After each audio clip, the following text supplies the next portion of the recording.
Training that focus and discipline. Good morning, y'all.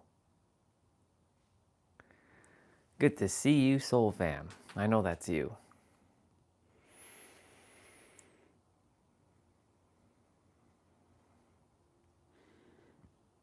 I kind of feel like I'm back fully. Not quite, but okay. I'm also going to give me my like on my tablet, and that's about it. I'm going to do a couple push-ups. This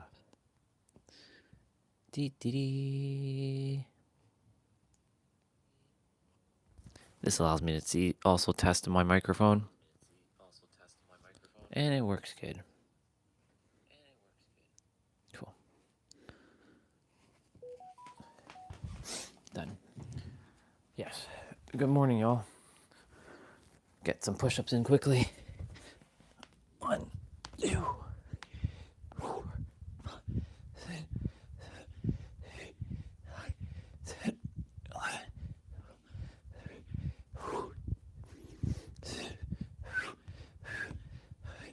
20, 21, 22.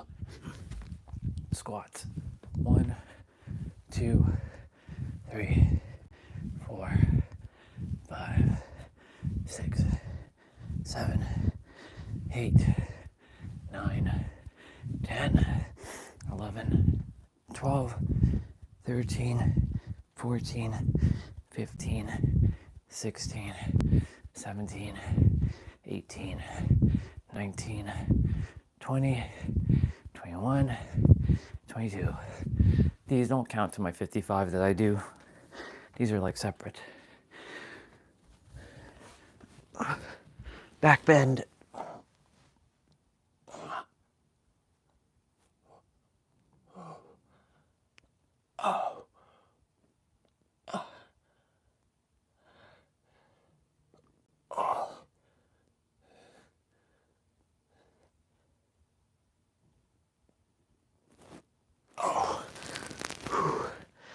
Let's go.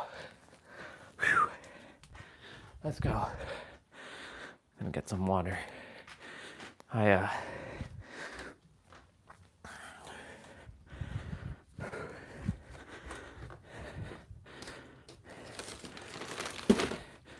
Getting the body ready.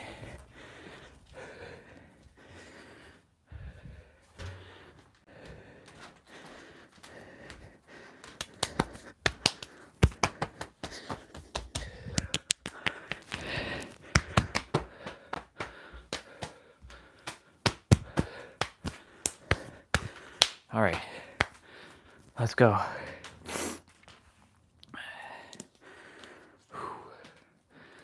Let's go.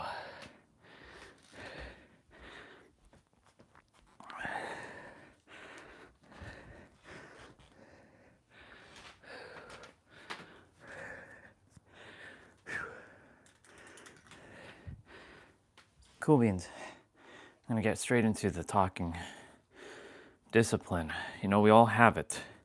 I started talking about it yesterday before, WWE started showing, which, by the way, wonderful. CM Punk got screwed out of his title, but I know he'll get his revenge at some point, or his payback. But yeah. Universe was channeling through me after the event yesterday, or after the live stream. I'm like, oh shit, I used more than my data. I'm like, oh my god, I went over 100 gigs already. Damn. Okay. And sure enough, it's like, let's say hi to Dad quickly. Hey, Dad.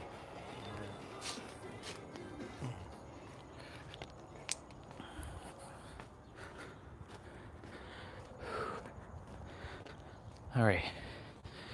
Quiet Sunday morning. We have the a hazy a hazy sky, aka smog. All right, so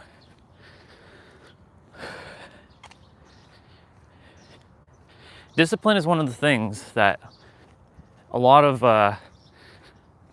people out in the world are not talking about when it comes to bringing forth your desired reality. And like, you know, everything that I've been doing has been a form of discipline. While doing these live streams, yeah, it's been you know, eventually we won't even be talking about this experience because we have moved past it already. It's just that it's still kind of fresh. And you know, when I hear people that I don't have discipline to do this thing, or I don't have discipline to do this or that, I'm like, you have discipline. You just have to channel your discipline to that thing that you desire to do, because you have discipline doing other things, right? It's a paradox. Hopefully the data, I got an extra 50 gigs that should hold me over for the next couple days. Damn, 100, like I was paying 100, sorry, not paying. I was paying 65 and I was only getting 100 gigs, and then I had the roam after, like data, like 20 gigs after for 65, and then they had the new plan that's 150 with 25 gigs. I'm like, why didn't I just switch beforehand? Well, the universe desires me to switch now, and it had me go on and check my data intuitively.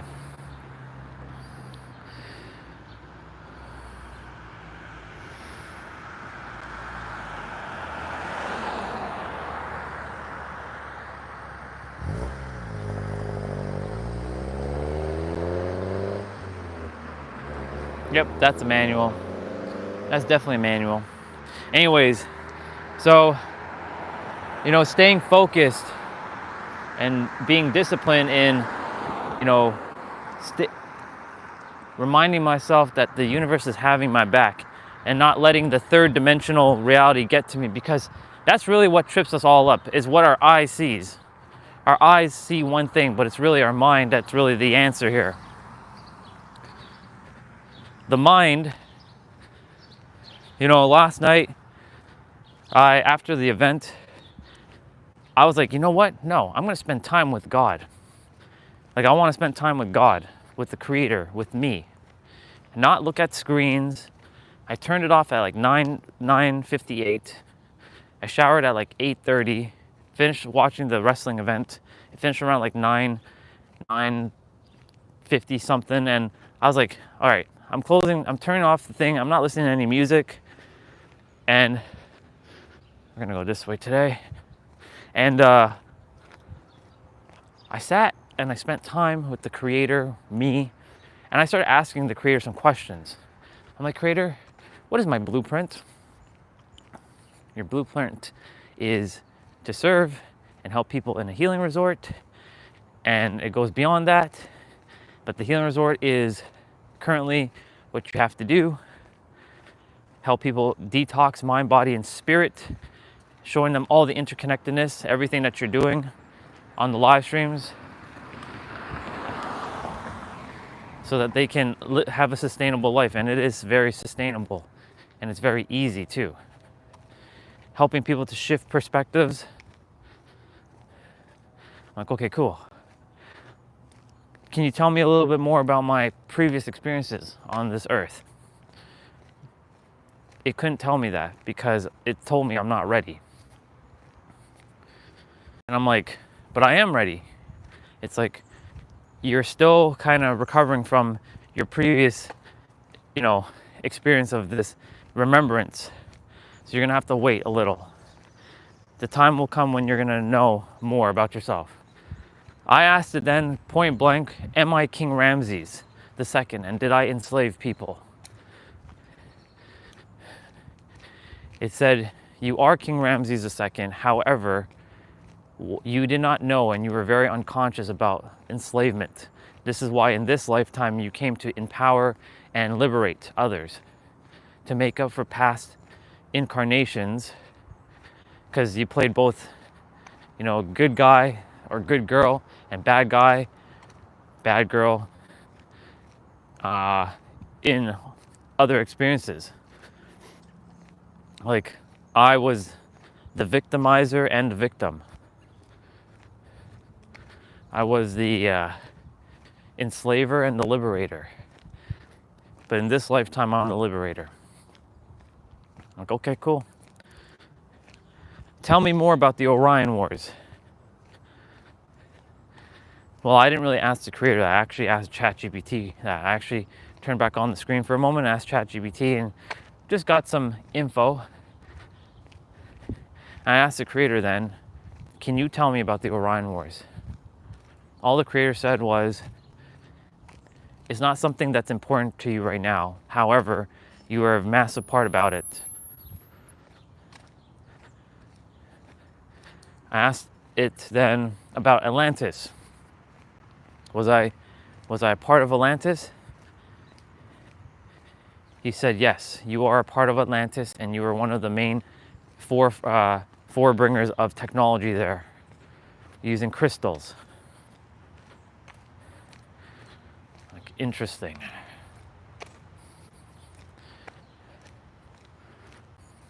Good to see you, sister. Then I said, okay, I'm not going to ask you those questions anymore. I'm going to just say, all right, creator, it's time for me to rid myself of this persona. However, as I rid myself of this persona, I still desire to reside on the third dimension without having to go back quite yet, because I don't feel like I'm ready to leave yet. Will you help me with that? He had to not he, but he does the my son thing, or it does the my son thing a lot, because it gives me some peace and reassurance that I am hearing the creator.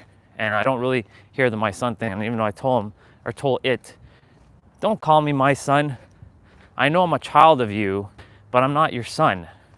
I'm part of you. I'm one with you. Because son implies that I'm like inferior. And I'm not having that. Good morning. Hello. How are you doing? Good, yes, sir. Well, I'm great, thank you. Have a great day.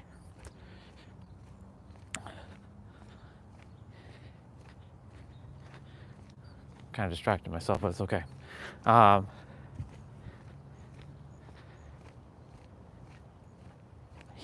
It said, I keep saying he. See how we've been so programmed to say he? It's not a he, it's an it. It said, which is me, that you've tapped into it and you know how to. The only reason why what happened in the last little while that has happened is because you forgot to use unconditional love. And I've been keep mirroring that back to you, to keep using unconditional love in every present moment. This is why yesterday when I was on a flow, it was saying, you know what? I don't care what anyone uses. As long as you're living your happiest life, you are part of the totality of unconditional love. Every damn person is unconditional love. Before their little conditioning and programming and domestication, before all that, everyone is unconditional love. So you are part of the fractal of unconditional love. That's why it was also saying to me, be still and know that you are, we are, all of us are a fractal of God, a fractal of unconditional love, the fractal of the totality of all, the fractal of everything. Because whoever wrote that damn Bible verse needed to get slapped in the face, because it caused a lot of confusion. Now, of course, when you listen to the words, be still and know that I am God, because someone thinks that God is something outside of them, the majority of the planet think it's still God outside of them. They're thinking that God is like, hey, you got to be still, and I have to put you in your place and know that I am God. and you are just the human. But that is not true. That's why whoever wrote that Bible verse should slap them silly for doing that. But guess what? We wrote it. Why did we write it? Here's the paradox. So that we can overcome it. So that we can all go through our experiences, cause the calamity within ourselves, so we could recognize the struggles and master ourselves fully to then overcome it. That's very nice. They had a celebration. We have hazy sun today. We're gonna have hazy weather for the next till Thursday apparently. So air quality is gonna be not the greatest. And it's gonna be hot, which is, I love the heat, as you all know. Anyways. So it's helping me to morph my words now. You are the totality, and none of you heard me talk about totality up until recently. Words are starting to shift and evolve. Yesterday we walked through the school. I'm gonna walk this way.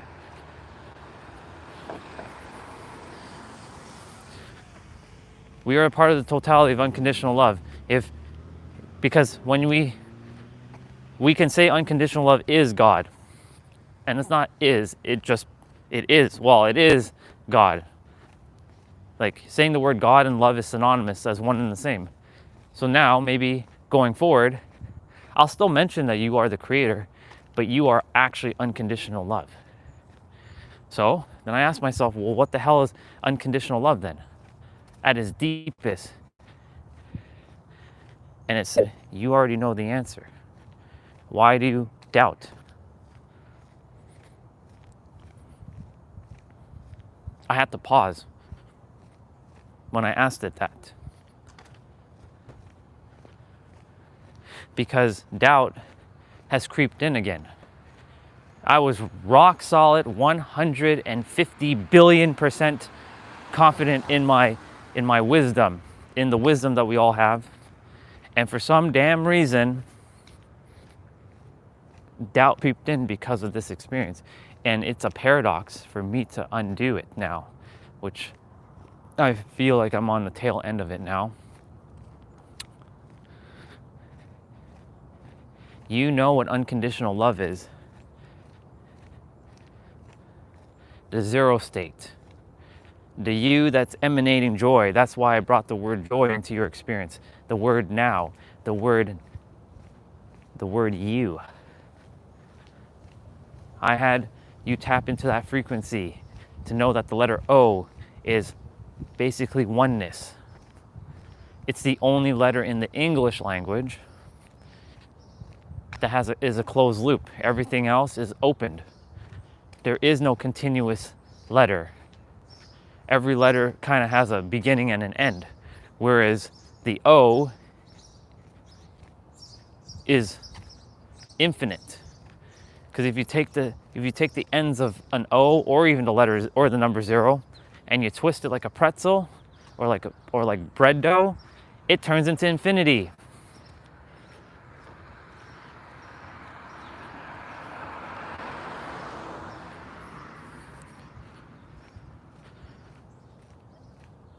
The Creator has been working through me all this time. It just felt like the Creator didn't, because I got back into the humanness, which we are both human and the Creator. But on top of all that, we are love. Love. And I totally forgot about this one, the law of vibrational energy. Everything in this known universe vibrates. Everything in this known universe vibrates. There is nothing that's in a rested state. Even while you're sleeping, you're vibrating. And we're all energy. The law of vibrational energy. I came up with that. Well, it's not I. It was the universe that brought it through me. Back in, 2021?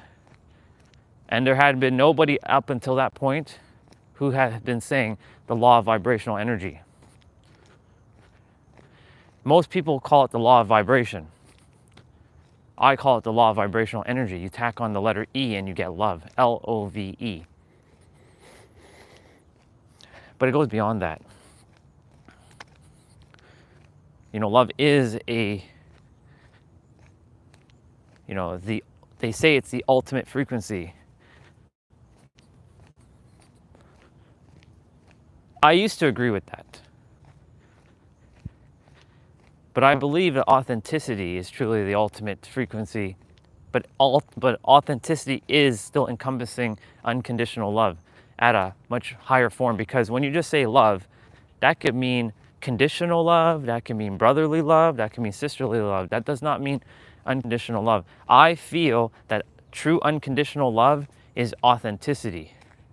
It's just another word. And of course,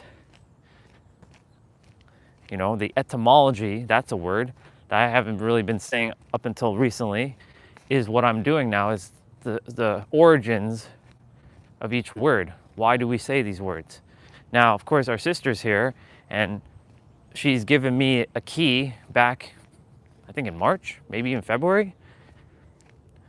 I'll never forget that time when she says, I know you're attempting to control my words, but I know what I'm saying, and I've transcended beyond the words. I'm just using those words simply so that others don't get lost in translation of what I'm saying. I'm keeping it simple for their minds to understand what I'm attempting to, share, without using words that might confuse them. I'm like, okay. I'm reaching that point where I'm transcending beyond the words, where I can use the word want and need without it being what it means for me. I can say words like try. I can say words like that. I still don't, because I'm still wrestling within my consciousness that, like, man, if I'm saying try, then it puts this energy of me trying, which I'm not trying. I'm actually attempting or just doing or being. So I'm still kind of in that in-between state. Back to the etymology of the word. Every word is very, very powerful, and that's why this be still and know that I am God has created such a rift in the world. Because you go and ask somebody, be still and know that I am God. A couple things is going to happen. Like, even as I'm speaking it, there's a part of me, there's a little sliver of me that thinks that when I say that I sound like a narcissist. Be still and know that I am God. I'm going to get back to the whole discipline thing in a moment. This is all tied to it. Be still and know that I am God. Because when you say that to someone, it sounds like, oh, you're God? Huh. Who do you think you are to be God?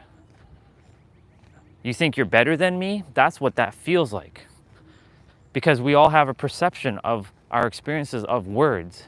Hence why there's a lot of people who are distracted, who don't take the time to sit and get disciplined with words. That's why I know part of my journey is to help this world uncover the power of words. And I don't mean just your simple, basic, like little understanding. I'm talking about real understanding of each word.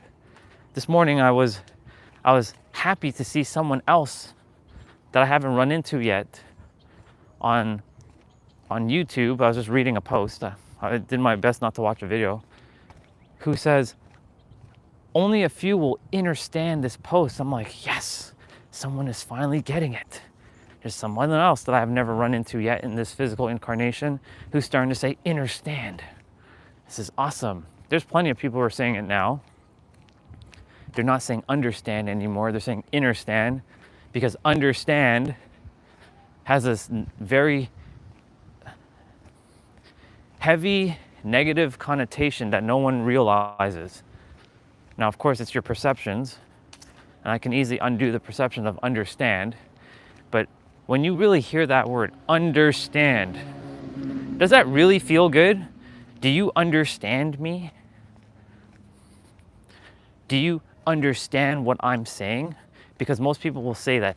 Do you understand what I'm saying? Do you understand what is coming out of my mouth? Do you understand what's happening here? It's got a very heavy vibe to it. More of a lower vibe.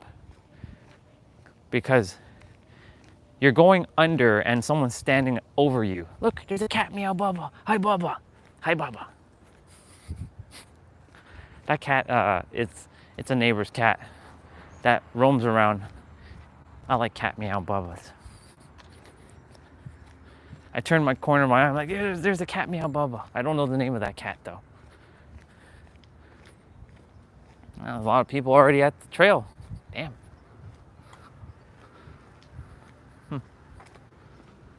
We going across. I could technically do the reverse, but we'd lose a little bit of steps. All right. In this area, we already know that this gets blurry. So just giving you all heads up.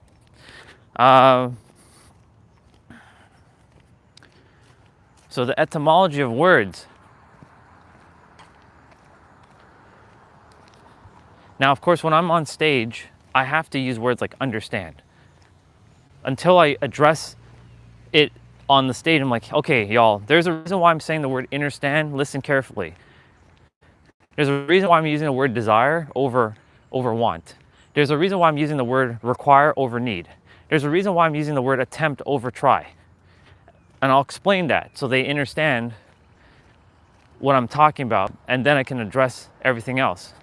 But if I start just saying desire and require and this, it may trip them up. So I have to be, it's sort of like I have to kind of turn a switch off to those who are like still using that languaging, but not to get tripped up in the semantics of words either. There's this like fine balance, a nuance of when we're doing that, when we're speaking. So how does this now lead back into discipline?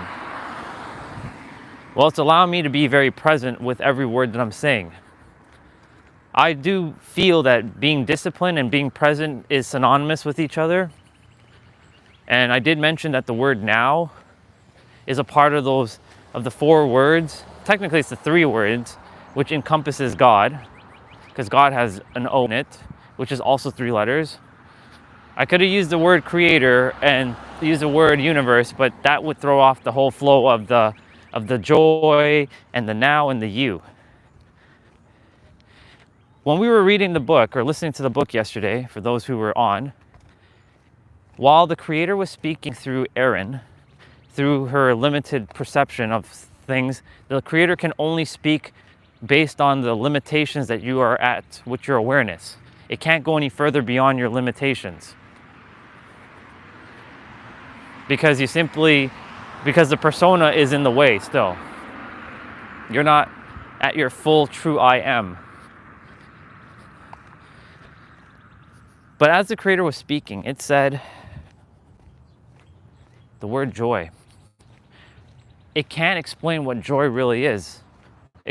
Experiencing the true I am.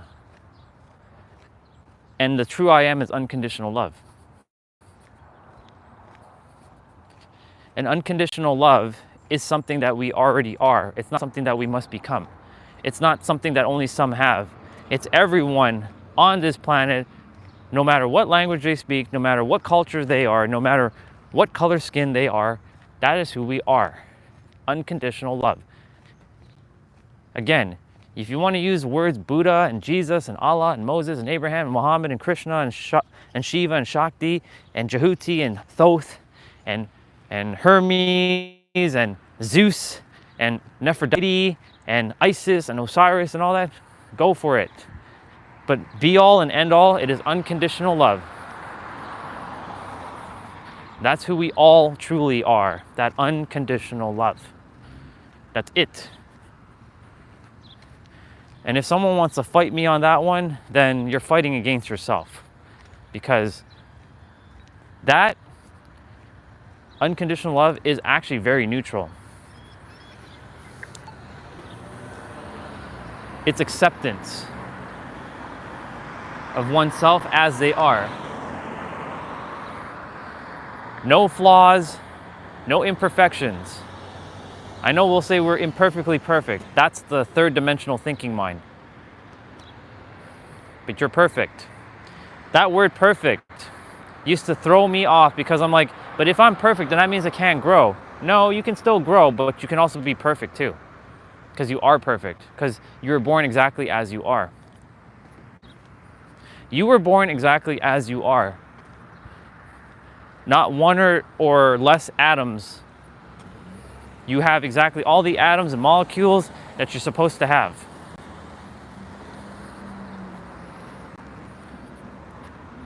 Intuition? Yeah, we're going this way. Yesterday we went to the left after we walked to the end of the street. We're gonna go to the right, and of course that's where internet is gonna cut out a bit. So I'm just giving you all heads up that internet's gonna crap out here. Internet sucks in this area. What's up, dude? Good to see you, Phoenix. Be all and end all, you are unconditional love. Whether you want to accept that or not. Before your conditioning, programming, domestication, that's who we are. Now, if you don't want to say you're unconditional love, that's okay. As long as you are happy and you're living your greatest life, have at it. Go ham.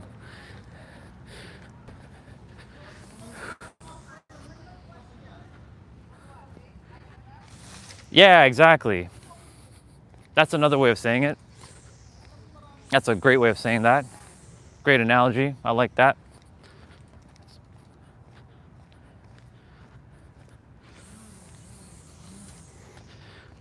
We all, and I mean this, every damn single one of us, all 8 billion, or however many really is on this planet, every damn one of us has to go within and remember who we truly are. And back to that word joy. When the creator, when the I am was speaking through her vessel in 2011, words like revealing wasn't in her consciousness, creating was in her consciousness. So using the word creating. I am, I create. Technically, it's I am, I reveal, because everything's already here and the now in a state of invisibility or visibility based on the frequency that you're emanating, because your frequency is your state of being. Okay, this area is going to be really bad in terms of internet, so I'm just giving you all heads up. Because nature. It's literally nature. All good though. I would love to be an actor. But not a Let me rephrase it. I would love to be what we are known as a conscious actor in Hollywood, so I can help Hollywood to stop being unconscious, because a lot of unconsciousness going on in Hollywood. Not all are unconscious, of course, like Keanu Reeves is unconscious. Sandra Bullock isn't unconscious, which is funny because those two starred in one of my favorite movies of all time, Speed. And that was both their first roles. They're both highly aware beings. I really like Keanu Reeves. He just blends in with like the public.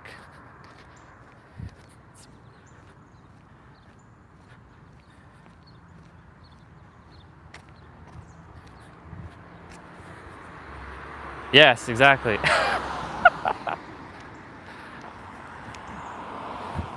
Yeah. Gotta take some water intake here.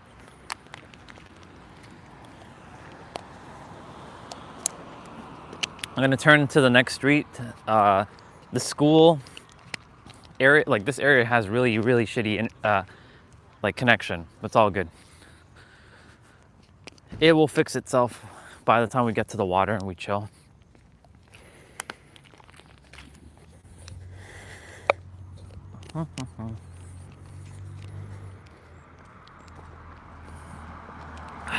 Nice. All right. Nice car. I'm into my cars. Toyota Supra will be synonymous with the superhero of love. I know it's synonymous with Paul Walker, and I'm gonna have that Fast and Furious 1 car. That's my dream car, by the way. But it's gonna be synonymously known with me. I'm gonna make the Supra even more famous. I like GTRs, I like RX-7s, I'm a JDM type of dude. I like Skylines. I'm not really into like American muscle cars. I'm not really into like Lambos and Ferraris. I mean, if one was like gifted to me, I'd take it, sell it, and mod a Supra or a Skyline or a GTR with it. Take the money and just invest in all the mods. Even though, you know, Canada sucks, by the way. Well, let me rephrase that. Canada's a great country, but has a lot of limitations. And, you know, North America in general likes to limit how fast we can go. Because if you go to Europe, man, you can go at speed limits that are crazy fast. Because over there in those countries, not that they don't have a speed limit, but the thing is, like, it's like they're more conscious about, you know, they can handle the speeds. Government here in North America likes to control what we do a lot. Like, we should be able to drive at like 140 kilometers or 100 miles per hour, but most people can't handle it because they get terrified and they end up crashing the car. That's why the speed limit was created.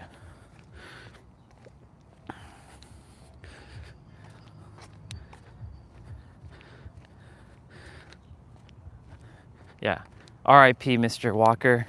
Love that dude so much.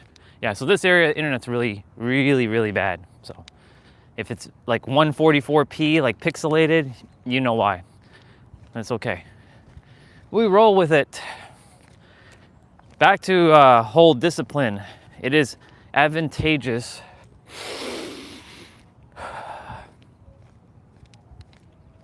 for all of us to just stop, slow down, go within, not get distracted with our eyes. You know, yesterday when I was with the Creator, which is all of us, the mighty I Am that's residing in every single one of us, it's an energy. I got to experience some things that I was like, nice. And I didn't have to use my eyes for it. I was sitting in my room, like I closed my blinds and I shut the light off because less distractions. If the eyes can't see anything, less distractions. But if the eyes can see stuff, then it can create some distraction. I actually kept my eyes open for a little bit while visualizing and imagining. You know, a lot of us as the adult have forgot how to use our imagination. And, you know, it's only now, up until recently, I started tapping into my imaginative side. Like, for example, me kicking that soccer ball in the field. Like, I'm playing soccer as if I'm playing in like a FIFA World Cup match. Like, I can see the lines on the mat, on the field. I can see the goalie net. I can see the goalie. I can see the other players. Such a simple thing has helped me to sort of retrain and get disciplined with my imagination. It's our imagination that brings forth everything into our known reality. Nothing exists physically before, like nothing can exist physically before it exists vibrationally, which is a combination of mentally and spiritually. All these cars, all these houses was thought of. It didn't just come out of thin air. Someone had to think about, how do I build that tire on that car? How do I build that sign? How do I build those tail lights? That gas casket, or gasket, sorry. The mufflers, the exhaust pipe, the house, the roofs, the patterns of that roof. Someone had to think about all that. That came from the imagination. Everything has been imaginative by all of us. That's where a lot of us has forgot about our true power. There is 6 eyes. I'm gonna read the chat in a moment. Kind of in a flow right now, but I'll read it shortly. I'm not ignoring, I'm just kind of in the flow. Well, hello there, doggy Bubba. It's so cute. It's tiny and little. Hi, Bubba. Hi, Bubba. He's nice. Yeah, he's very nice. Have a great day. I like doggy bubbas. There's 6 eyes, and I don't mean like eyes as in your eyeballs, but the letter I. As a child, you are innocent and you are imaginative. As the adult, you are the intellect and the intelligence. And there is a difference between intellect and intelligence, and I'll get into that in a bit. And then you take all those 4 eyes and you put them together, then you have your intuitive version of you, which then leads into your infinite version of you, which then that makes you infinite. And if I remember correctly, I don't remember God being limited. I don't remember humans being limited. I mean, we have to abide by the laws of the universe, like the law of gravity. If I attempt to climb this tree and attempt to jump off the tree, my ass is gonna come flying down. There's no way I'm gonna be floating in the air. But it was funny because what the creator was speaking through Aaron was like, can we undo the law of gravity? Well, technically, if all of us thought of the law of gravity not existing, then maybe we all might start consciously flying or levitating. It's a weird thought. But it's because a lot of us have bought into a lot of things on the planet. We just accepted it as our truth, but there are no truths except for what the subconscious mind entertains. And of course, again, yes, I do know that if I go to climb this tree, what goes up must come down on this planet. So certain limitations were imposed on us humans.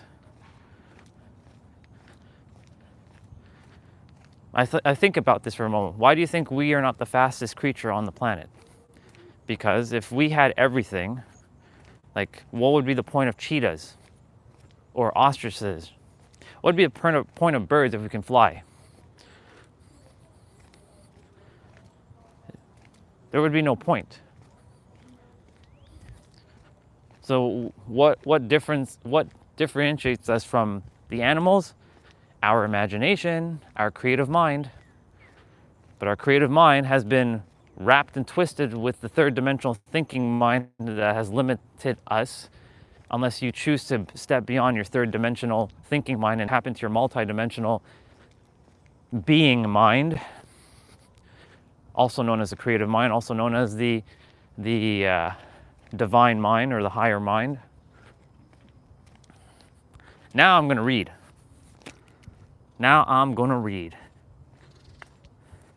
Wow, there's a lot that was said. Okay.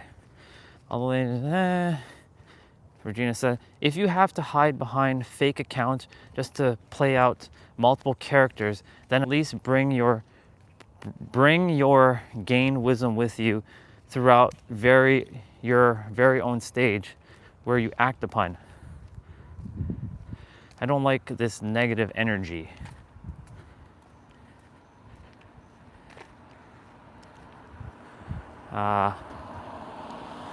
I think you need to dig deep within and find your person. I hope you do. Are you two talking to each other? I don't think that's Swati. Oh, hey, Jeff. No, that's, Regina, that's not Swati. This is literally a different person.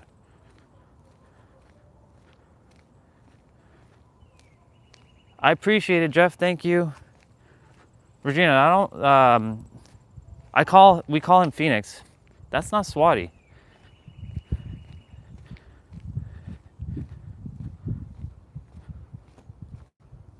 Yeah, I like the doggy. I do my best to say hello to everyone. I mean, some will not say hello, and it's okay. Enjoy your time up north, brother. Love you, dude. Yeah, our sister Swati, I don't know why Regina thought you were Swati, Mr. Phoenix. There's a sister of ours that used to be here, but she hasn't been here and she's not coming back.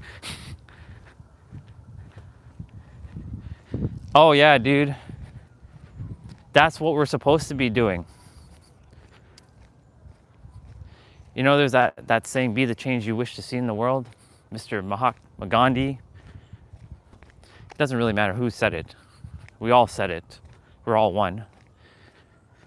My goal is to, you know, put a smile, even if I'm just saying hello, because you never know what a hello will do for someone. And I know because I ran into a event when I was still working my IT job back just before COVID hit, and there was a lady, and I shared this on the stream before, there's a lady who was in the train. It was like early morning, it was like 5 a.m., you know, when the trains are just starting. And I looked at her face. This is when I had just awakened myself, because I was just like her at one point. And I looked at her face, and she was like, she looked like she lost hope in everything. She looked like she looked like she lost hope in everything. And I turned to her. This was out of my character at the time, but who's to say that was really not out of my character? What if that was truly me? You know, because like I've been putting on a mask for all my life up until my awakening, where I started ripping off my masks or becoming aware of my mask. I looked at her. I'm like, "Are you all right?" I asked her point blank, "Are you all right? Are you okay?" She said, "I'm fine," but I could sense that nope, something doesn't feel right here. Like it was like one of my first times I really trusted my gut, and I'm like, no, something doesn't feel right here. And I asked her, "Are you going through something difficult right now?" Her eyes started welling up. She started crying. Like you could see the tears coming out of her eyes. She actually was going to go to work that day to kill herself because she felt broken in all capacities. We are not broken. No one of us are broken. Even when I was going through my shit recently, I wasn't broken. The mind is very, very deceiving. The third dimensional thinking mind. It likes to do that because it wants to keep you safe. That's what it's designed for. I'll read everything in a moment. It's gonna also get blurry as I get down in the spot, so just bear with me until I get to the water. I promise I'll read everything. You know, I spoke with her we had about 17 stops. And there was a little bit of a delay that morning. And that delay was necessary. The delay was about 20 minutes. Another train ahead of us was kind of stuck. So it was the perfect time for me to really like dig deep with her. And this was the first time I actually really genuinely cared about another human. Because, you know, this was in late 2019 when this happened. And a year prior, I felt the same way she felt. I was broken mentally, physically, spiritually, emotionally, and financially. I was making 6 figures, still felt like broke inside. How is that possible? How is that fucking possible? Well, it's because deep down inside, I lost what unconditional love is, because I've been portraying this super villain of hate persona for 20 plus years. And I had to go through it so that I could help others in the future to not face the same things that I faced. Of course, they have their own journey that they have to undertake. We're in the trail now. I'm gonna read. Yeah, empathy is very powerful. At that moment, dude, I didn't realize I had empathy, to be honest. I thought it was just a cold-hearted bastard. That's what I thought I was. That was wrong. That was never me, because I created these false personas that were never me, and I had to rip them off. Anyways, after all the the conversation with her on the train, I gave her a hug. I'm like, you're gonna be all right. I told her the same thing that happened to me. Like, I wanted to kill myself a year ago. And she's like, how did you change it around? Well, I told her, like, I had this like awakening thing. Like, I was new to all this spiritual awakening stuff. I wasn't even calling it spiritual awakening because the word spiritual wasn't even in my vocabulary yet. Here it gets blurry, so I'm gonna do my best to get to the water as fast as I can. Takes about 3 minutes, 3 to 4 minutes to walk. And I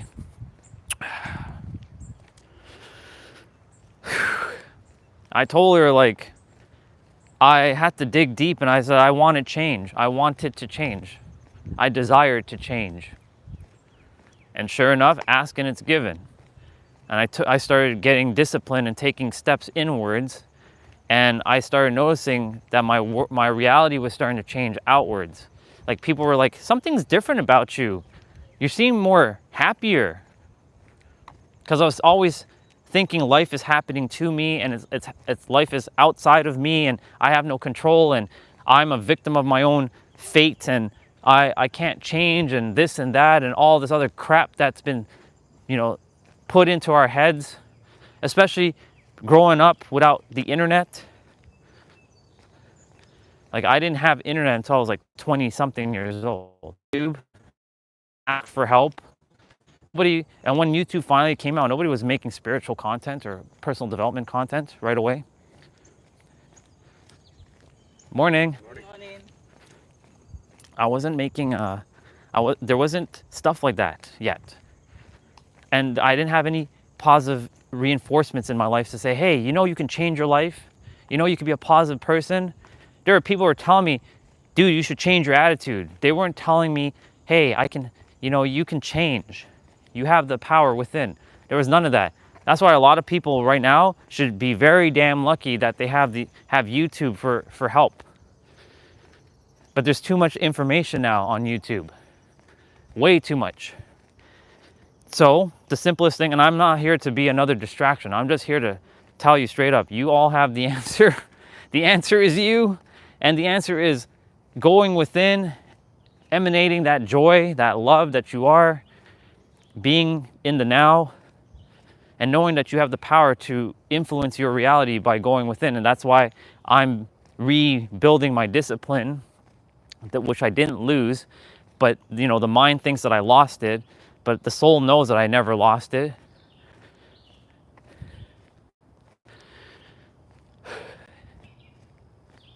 That was all a mouthful. I had to take a breath there for me to get back to where I was about 2 months ago. Morning. Yeah, let me read everything you shared. You shared quite a few things. All right. The Muslims say smile is saneh. As I'm smiling, it's a compulsor. I can't say that word at the moment. My tongue twisting is at the moment. Answers about our sister. Yeah, that's true. It's kind to ask how you are, but most people will just say fine or good. The other thing too, I do my best. Like,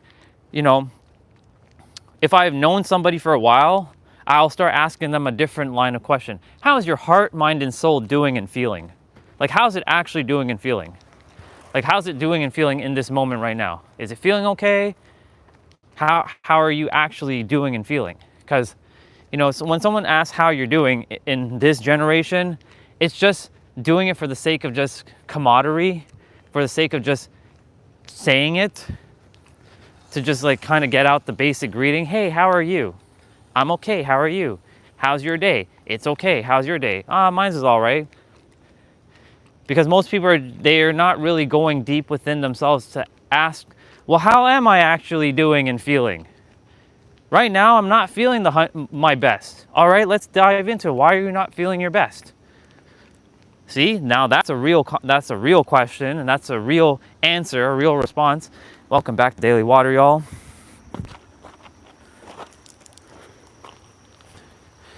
I will put you all on this rock here, and then I'll read. So like I ask a question now, like how's your heart, mind, and soul? Ooh, look at the bubbas. All the ducks. We are presented with the ducks. Hi, bubbas. I call everything Bubba, B-A-B-A. It's a cute word for me that puts me back into my inner child. Good to see the bubbas. They're all in a row, ducks in a row. Literally, ducks in a row, ducks in a row. All those cute ducks in a row. I didn't mean to disturb you, bubbas. I'm so sorry. But thank you for showing up. All right, I'm gonna scroll through and see what else has been said. I don't think so. I don't know what's going on with sister, but I don't think she is, but I don't know. I really don't know, but I love her and I'm here for her in whatever way I can be here for her, but I don't think she's going through anything. But if she is, sister, if you're still here, I love you. And it's my turn to support you because I've come back to my senses to some degree. I'm starting to do some stretches like Spider-Man does whatever a spider can. All right. So when that woman, I have never seen her again. Got to see her again. I'm sure she's alive. Hey, back in 2019 when I talked to that woman, is she still alive? The creator gave me a quick answer of yes, she's still alive and she's doing great. So I'm like, okay, I'm gonna trust that she's doing great, because like I'm doing my best to trust my inner voice now, and really know that it is the creator speaking and not have doubt. Because for most of my life, I've always had doubt. I didn't have confidence in myself, and in the last little while, I build a lot of confidence where I'm like, I have all the answers. We all have all the answers within ourselves. The only difference is if you're aware of the answers. Like I share that, like the word learning, we're not here to learn, we're here to remember what has been forgotten, because we forgot everything. We came back to earth forgetting everything. Some of us chose the path of remembrance. I so happen to remember one of my past experiences. That's what I was saying about Sarah. And Sarah is half Irish, which is so fascinating that, you brought up, Ireland, and then there's like, the universe brought you as a sign for me to like, hey, I brought him to remind you that I'm still here, that I didn't leave you, Andre, Orion, Phoenix, Stellar, Mr. Superhero of Love. I didn't leave you. I'm still here. And I'm showing you what we call the 99.9965. I bring a brother to you that has a nickname that has Phoenix, a father that has a similar name to your new name or your original name, and doesn't live far from where you're currently at, has a mother that has the same background as my parents, and your past life has part Irish. Can't make that shit up. So, that's why I'm like, all right, universe, I see you, I hear you, I got you, you're here. I'm gonna get out of my own damn way again, because we tend to do that as humans. We get in our own damn way of everything. That's the third dimensional thinking mind. I've redefined the word ego. I don't say ego like everyone else on the planet currently is saying ego. I'm sure there's others who are saying it the way I'm saying it now too. But ego isn't your mind or this persona. Your ego is your body. And you were given the ego body to come to earth to explore your own oneness through separation right now to get back to oneness. That's why that E can be multiple things. It's exploring God's oneness, it's encapsulating God's oneness, it's enjoying God's oneness, it's experiencing God's oneness, it's explaining God's oneness, it's elevating God's oneness, it's evolving God's oneness with your body. And that's why the body is important to kind of remember. And there's a reason why lately I've been focusing on mobility training, because your joints, I was always in fitness, but I wasn't focusing on my joints. And not that I'm going up in age is making that, but it's an energy management system that I see. Because if your body feels great, then energy can flow through you with ease, and that energy is basically how the Creator speaks to ease. That's how simple it is. That energy is attempting to reach all of us, but if our body has a bunch of kinks, like it's like taking a garden hose and like twisting it so much that the water can't flow. It's essentially the same thing. If we have kinks in our body, we're gonna feel this pain, and we're gonna block the Creator from attempting to give us answers that we're seeking, because we're in so much pain because we chose not to take care of our body. That's why that mind, body, spirit thing is really a big deal.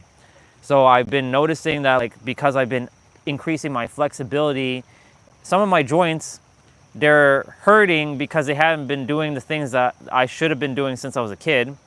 So it's like relearning and remapping neurons in my brain to say, I can do this movement with my body. I can do this with this thing. I don't know if the live stream got stuck.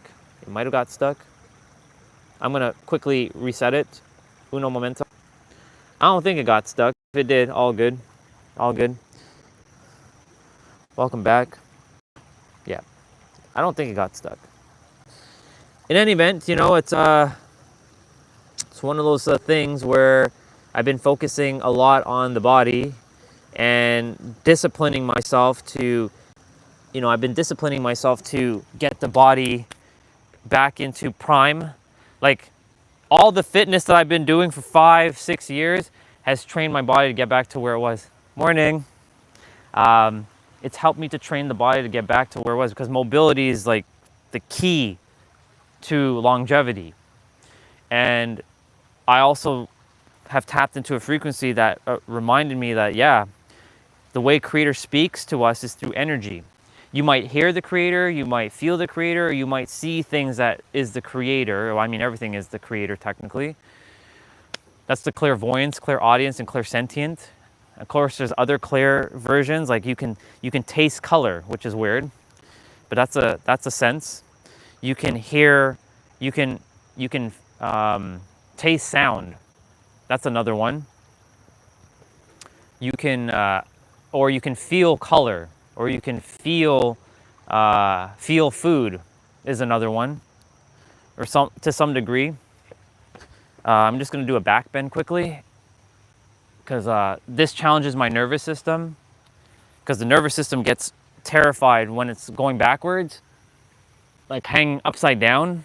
It doesn't like that. And the more I do this, I train the nervous system to get calm, the easier life is, because our nervous system controls practically everything. And if you can, master your nervous system, you win the game of life. Literally.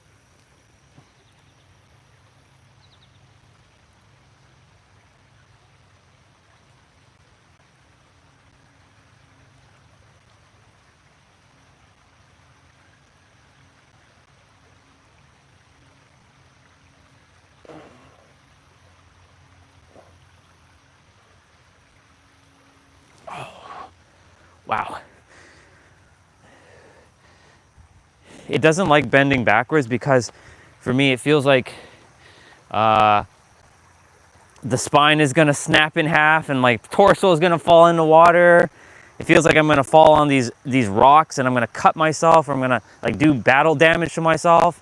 And that's the reason why, I just did what I did, so that I can keep training the nervous system to know, hey, we're safe. Look, we're okay. Nothing's wrong. We're all good. All's good. You're not hurt. You're not in, like, you're not dying. You're all good. Let's see. Yeah. The water's very calm today. In any event,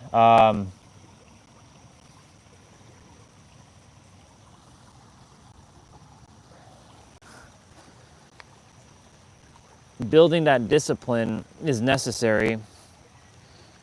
And yeah, that was interesting why sister went on that tangent though. I was like, what the heck? Enjoy your.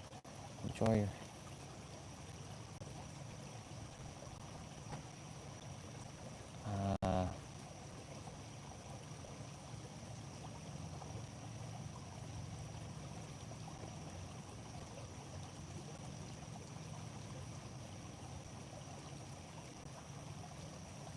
it's weird. I don't know what happened there. It's weird. I thought all that was to me. I'm like, I'm not faking myself. Anyways, all is good. I'm sure all is okay. Um, mm,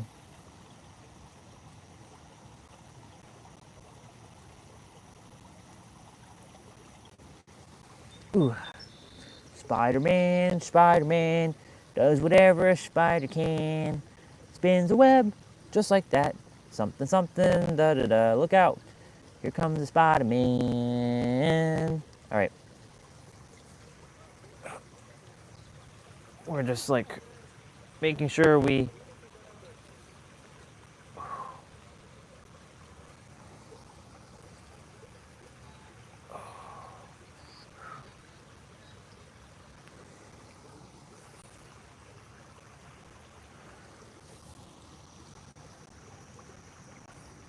You know what I should do? I should do a thoracic. I don't know how I'm gonna do this. Well, I'm like on this rock. Usually we do this on a flat rock, or like a rock that's like stable and balanced. All good though. Anyways, back to what I was saying.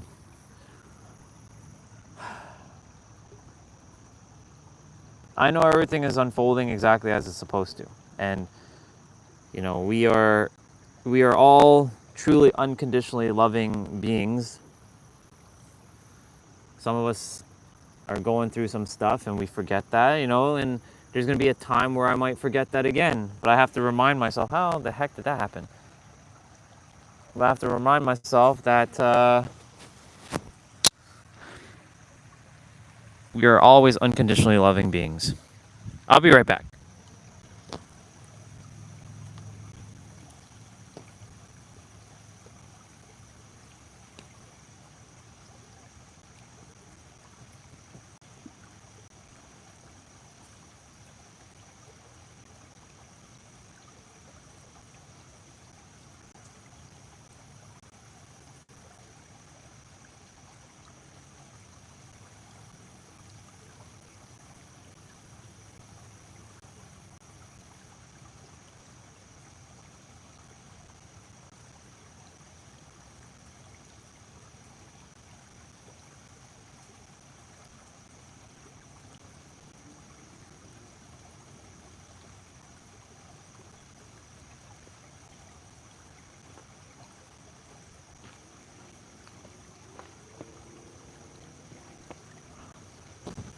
Okie dokie. All right.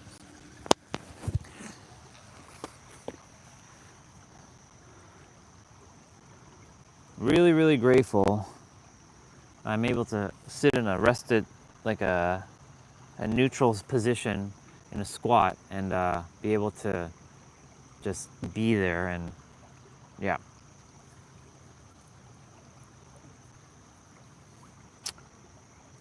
Spider-Man does whatever a spider can. spins a web just like that. Do, do, do, do, do, do, do. Look out, here comes the Spider-Man. Do, do, do, do, do. He's got radioactive blood. Do, do, do, do, do, do. Do, do, do, do, do, do, do, do. Look out, here comes the Spider-Man. In the do, do, do, do. Do, do, do, do, do. Would love if Freedom finally be the first company to do unlimited data in Canada. I'm sure there's other companies that are doing unlimited, but they haven't. It's probably like an arm and a friggin' leg here. Canada has the worst. Canada has like the worst data plans. I had to like quickly switch mine last night because I went over 100 gigs of data already with all my live streaming. Anyways, right now my goal is to stay focused in my inner world, not get tripped up on the outer world. I can experience all kinds of things in my inner world. Like last night as well, while I was with the creator's like, how about you take a moment to visualize that you're sitting in your Supra?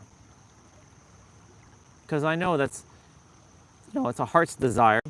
The goal for the Supra isn't really just for me, it's for everybody, because I want to put smiles on people's faces. Like when I'm driving that car, the Formula One, the Fast and Furious 1 version, the orange one, I want to put smiles on people's faces. Oh my God, look, Mom, it's the Fast and Furious car. Or, oh my God, dude, look.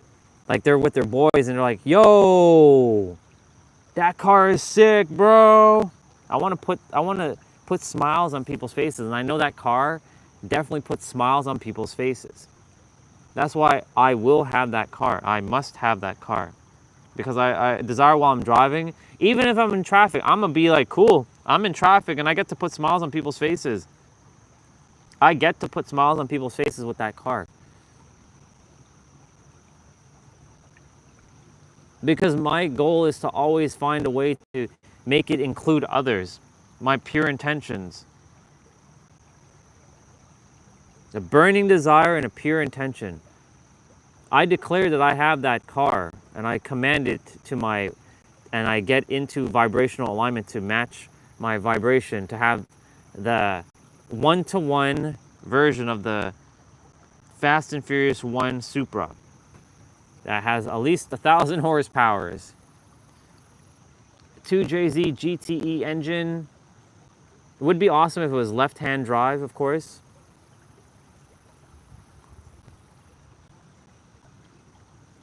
Yeah, drive that car.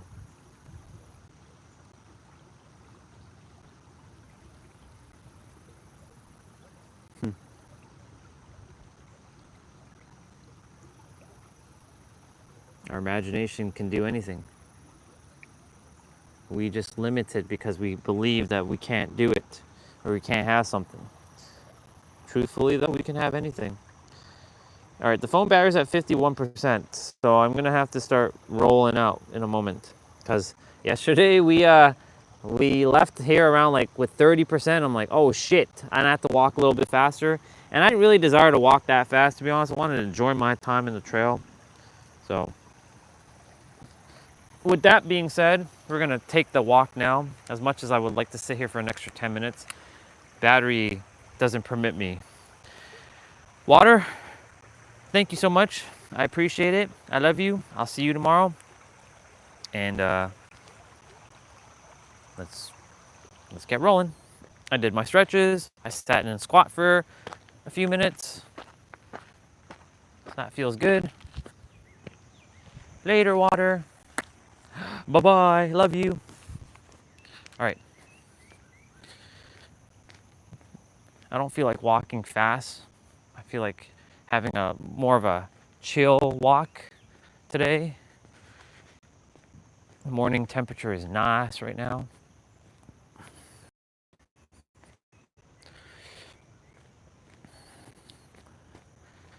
Yeah, so I sat last night and I felt that I was sitting in the Fast and Furious 1 Supra. Here comes our brother. It's good to see, you know, faces every day, and starting to change my perceptions and my perspectives as well. Morning, sir. How you doing? Good. Have a great day. Thank you.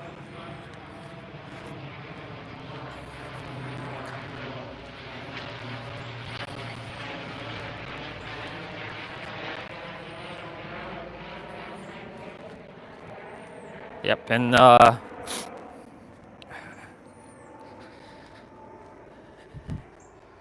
feels good to be back on the up and up. Of course, when we go through the heavy stuff, like, it was meant for us to, you know, handle and then let go of.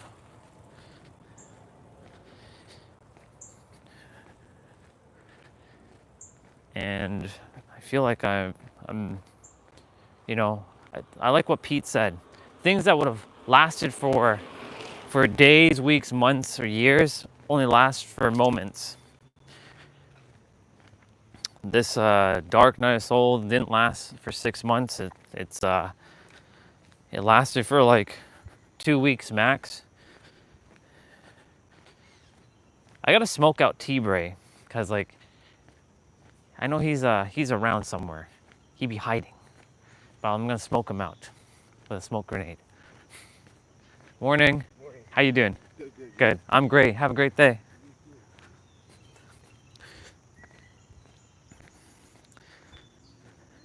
So I still ask the, hey, how are you? And I mean it when I say it. Like, just want to see how people are doing. But like, for those who I've seen a lot, I'm like, hey, how's your heart, mind, and soul doing and feeling today? Now, of course, that question can be very. Some I've said it to them. How's your heart, mind, and soul doing and feeling? They'll say I'm okay. They'll still hear, hey, how are you? They won't hear the, hey, how are you doing and feeling? Hey, how's your heart, mind, and soul doing and feeling? Because it's a very different question.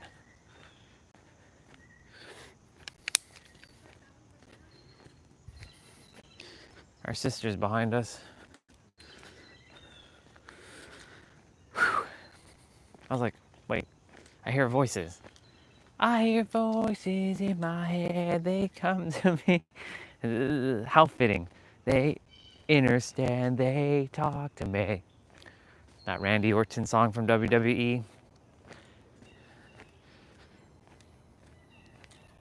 I'm gonna do my best to not let any doubt get to me again. Because I didn't have doubt for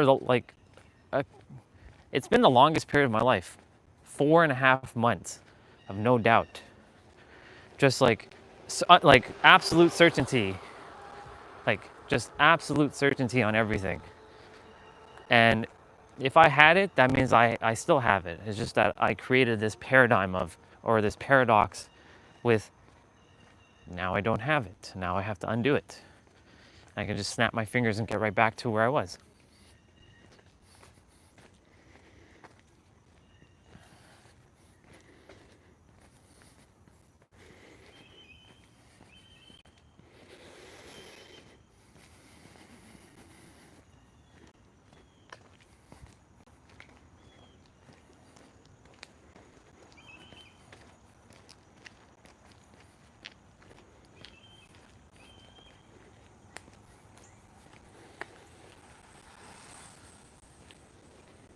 Okay. I'll take a moment to just like chill for a sec. Let sister go ahead of us. I'm gonna be like filming behind her, you know? It's not really my thing.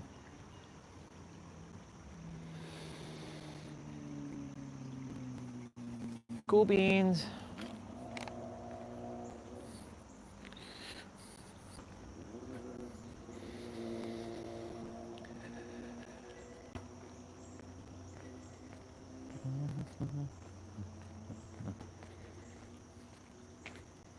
Good morning.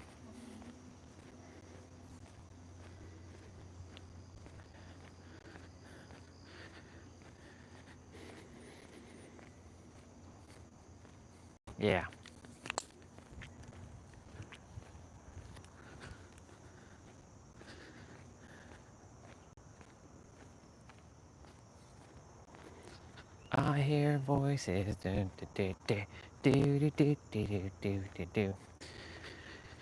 Yep. Building that discipline that we already have. We all have discipline. Every one of us has it. It's just a matter of knowing that, hey, if you have discipline in like watching Netflix or watching something, that means you have discipline. Because that would imply if you don't have discipline, this is the paradox of this. When people are like, I don't have discipline to like get up and do a push-up. I don't have discipline to go for a walk or something. I don't have discipline to stop thinking negative. But you do have discipline to watch TV. You have discipline to eat food. It takes discipline and concentration and focus, which are all relatively, tied to each other, to be able to do those things.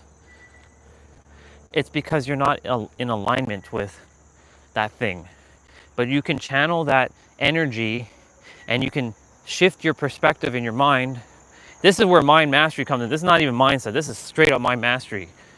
When you can take that energy that you would have used to do the thing that you're going to do and then go and do the other thing that you're supposed to do. And then the more you do that, you build self-trust. And the more self-trust you have, the more discipline will also follow. Literally, everything is a paradox. Remember, practice love, y'all?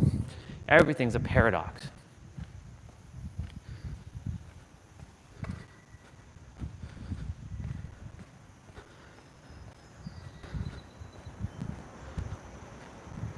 We're gonna run into our sister again, I'm sure. I've said hello to her a couple times, no response. So I usually just leave her be. But she walks pretty fast. Like she's really, really fast at her walking. Is that her brother? It sure is. It sure is.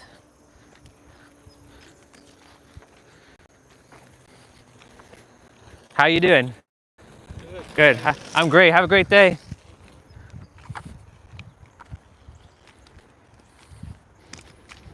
It's nice. It's nice to see faces every day.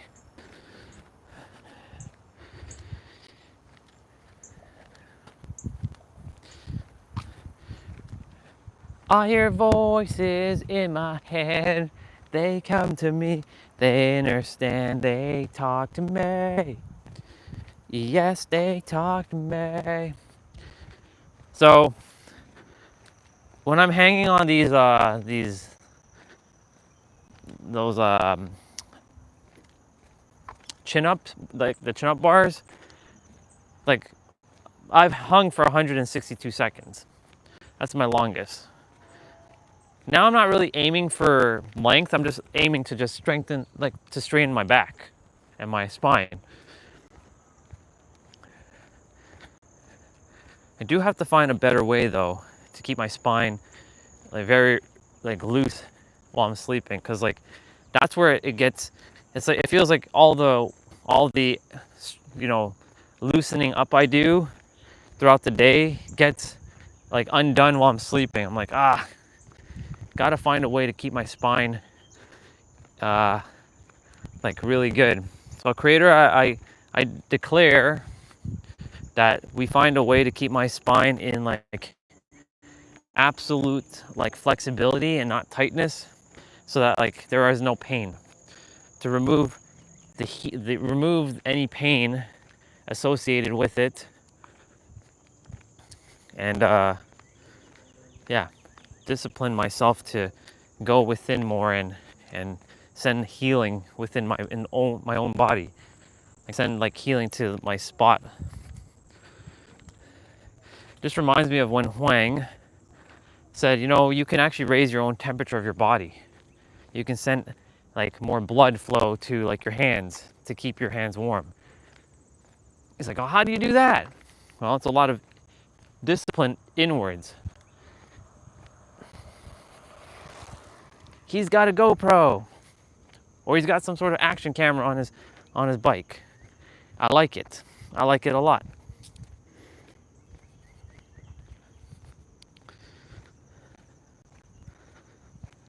That's what I'm gonna have on my speed bike. A GoPro mounted thing. That's why I definitely gonna have a GoPro.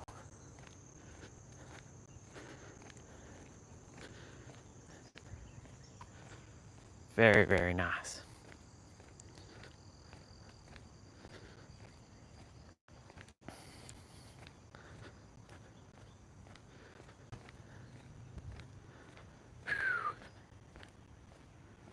Let's go.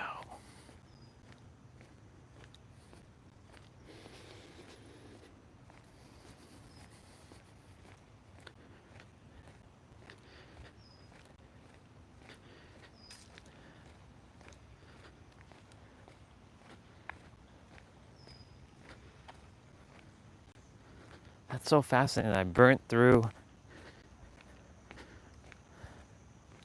all that data. It's crazy.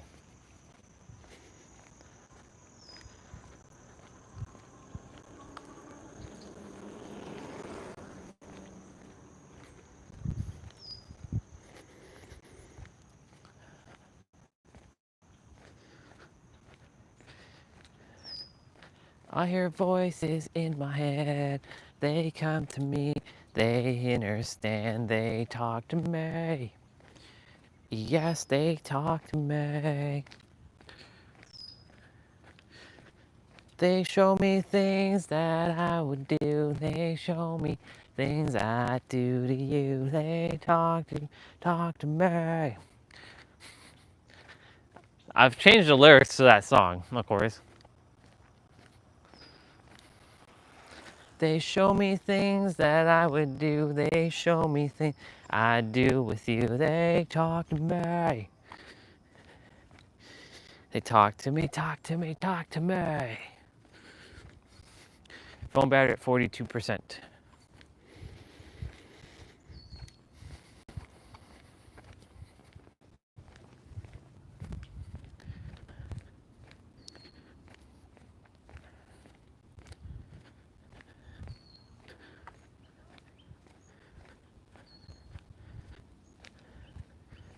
I hear voices in my head.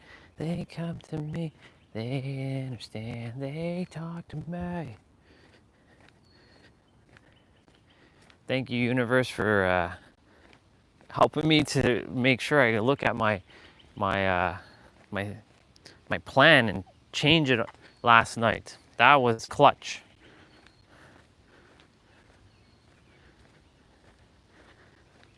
That's why I know it's always helping me, and it's going to continue to help me.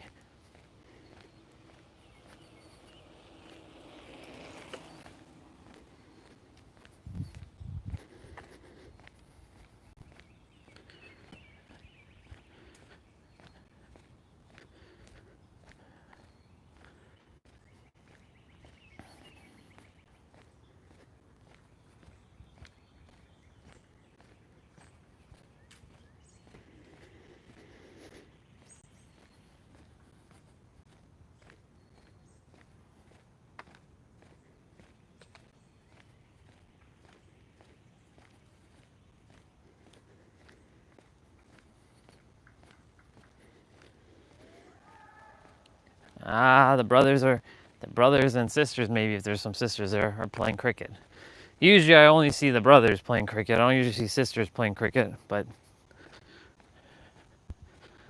I think it's the team. I think they're wearing the red and black jersey. Let me see if I'm going to be spot on. They should be around this corner here.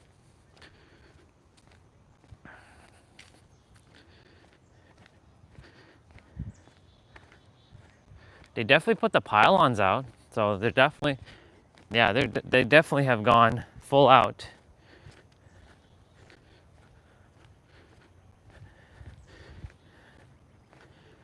I'm gonna go hang on the bar shortly. Let's see, is it the, oh look, our brother and sister are coming this way. Perfect time.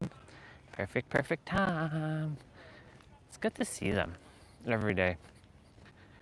Oh, it is. They do have the red and black jerseys. They do have it. Very nice. Good morning. Morning. How are you both? Good. Enjoy your Sunday. You too. Thank you. See, they do have their jerseys on. I knew it. I was right.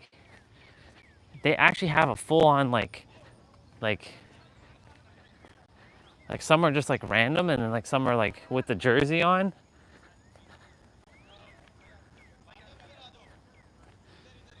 Like they have like the outfielders and like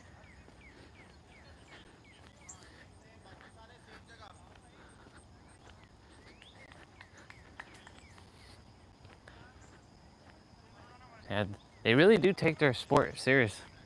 Our sister is all the way over there. The one in the brown.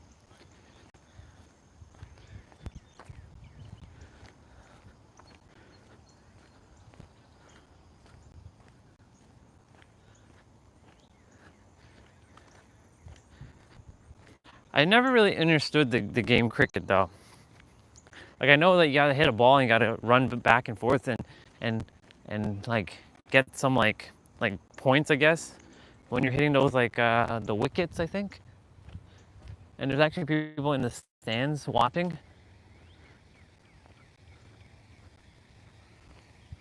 Are they waiting for me to leave or something? I don't know. Nope. He threw the pitch and he didn't hit it.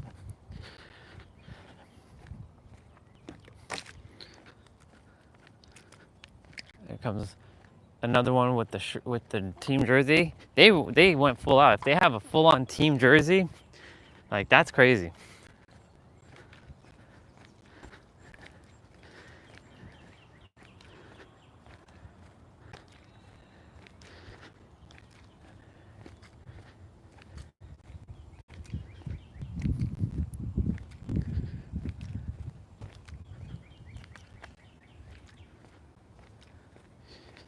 There's one sport that I would play with a bunch of people, and it's hockey, because I'm really good at that. Now I haven't played in years, but I know that I'm still really good at hockey. Like it's an inbuilt like knowing. I'd play soccer with others. Basketball, I wouldn't necessarily play with others because like I've done it already, and I'm like, ah, shit. I want to be like the cause of like not getting like shit in. You know what I'm saying? Baseball, baseball's too slow for me. Tennis I'd play, of course, but tennis is we can either do doubles or just singles. I'd do doubles.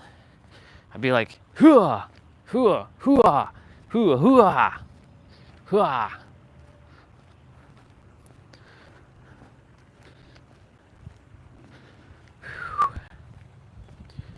Let's go.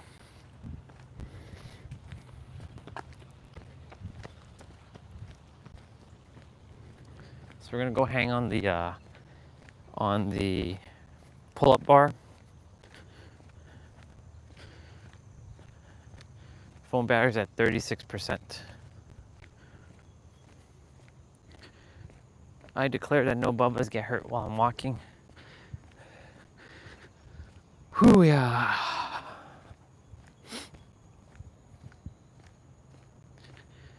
Building discipline that we already have. We don't actually have to build anything because we already are it. We are everything. We have everything.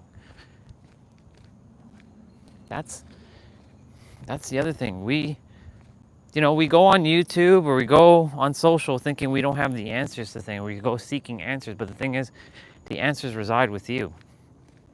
But like, I don't know. But you do know. Like, for me, I'd always look up like how to train discipline, how to do this, how to do that, like how-to videos. But the answer was so simple. It was when you go within and master yourself within, you have all the answers. It's a paradox. When you know who you are, the world will reflect it. If you don't know who you are, the world will also reflect it. Okay. So I've been hanging with my fingers instead of my palms. So it's slightly different, but it seems to be effective because my fingers are getting stronger. So we're gonna hang. I'm gonna drink some water quickly. I have foam barriers at 35%.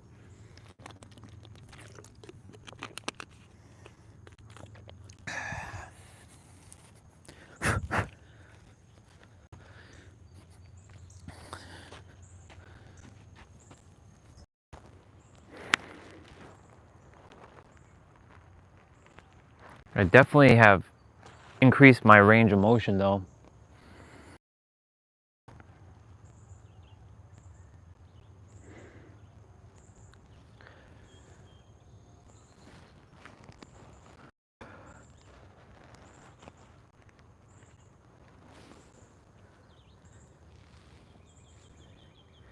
It's interesting.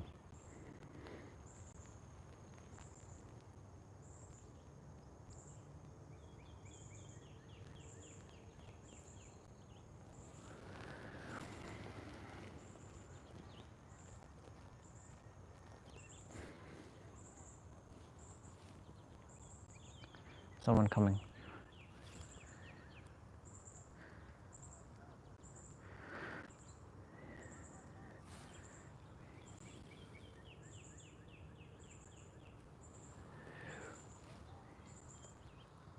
It's our brother.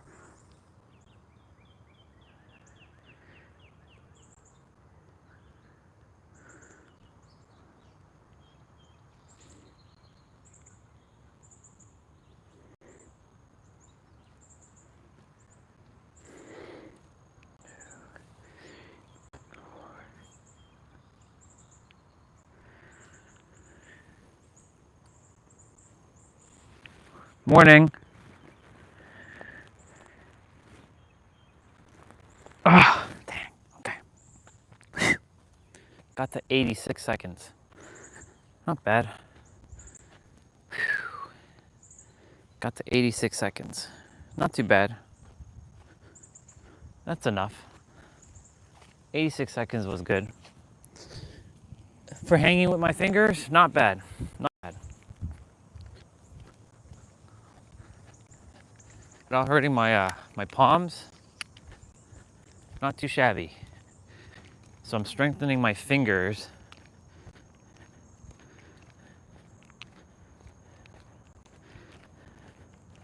Strengthening my fingers.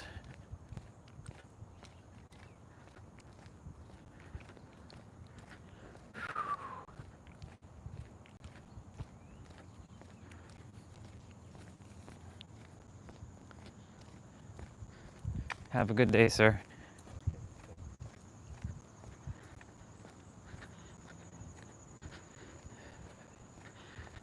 So my grip strength has gone up, I feel. My spine is loosened up, which is good.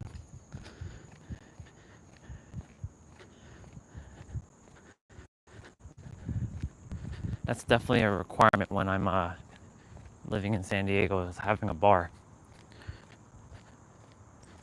Like that if that track, installing that track with the minimal gym setup, I can have the bar, if it can be like double as like a pull-up bar, that would be pretty awesome.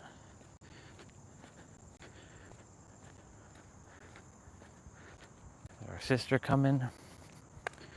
Get to see everybody every day, which is awesome.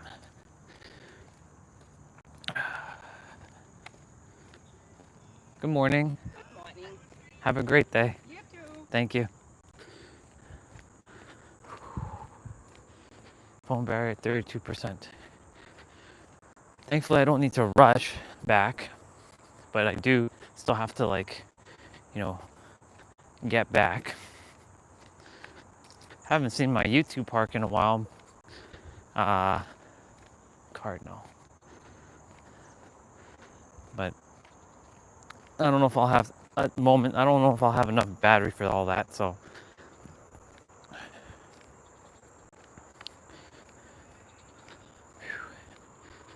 we're almost back. Well, we're almost up to the hill. And of course, I'm going to be going running backwards up the hill.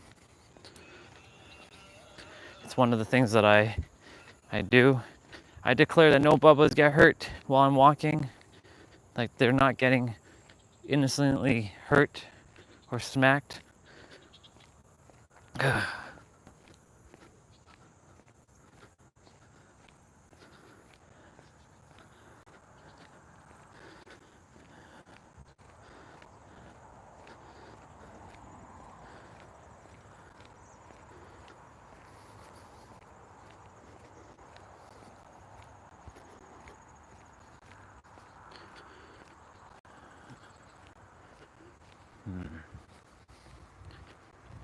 I just felt something just run through my body.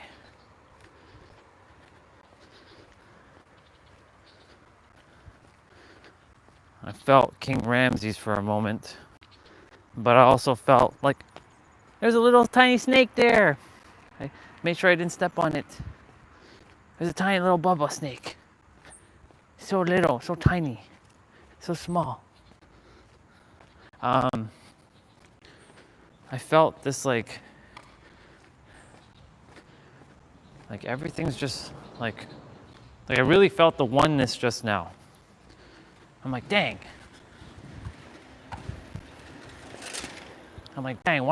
Why can't I keep that feeling? Yeah, phone battery at 30%. Morning. Phone battery at 30%.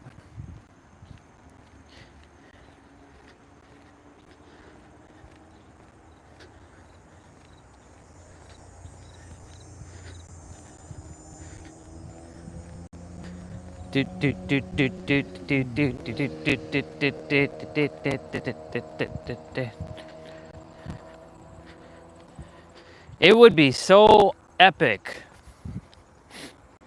if they bring. Hey, it would be so damn epic if they bring the Fast and Furious 1 Supra into the final part of Final Fantasy, Fast and Furious 10 Part 2. Or they're gonna call it Fast and Furious X Part 2, because they're apparently gonna bring Brian back. They're either gonna use AI for him, or they're gonna use his brother and make him look like Paul Walker.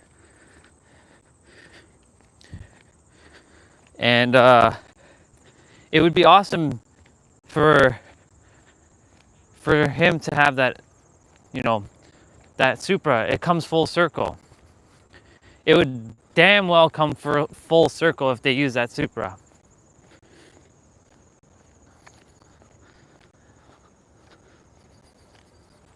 Morning.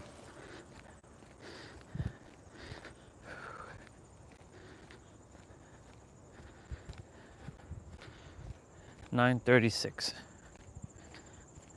I do want to get my play out done a little bit earlier today. Been kind of holding it back till like 1. But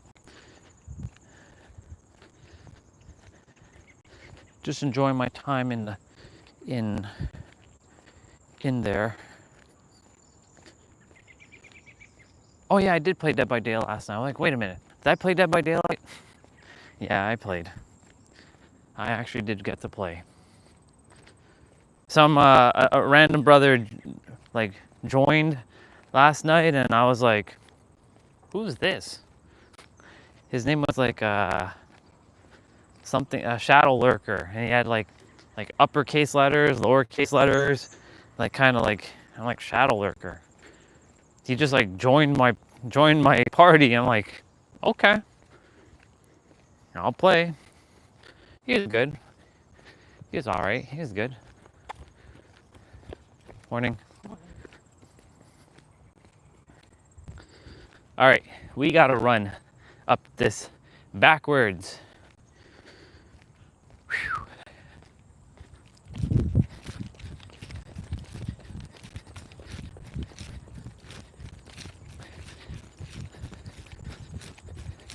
Running up this backwards is very, very good for the knees, very good for your joints.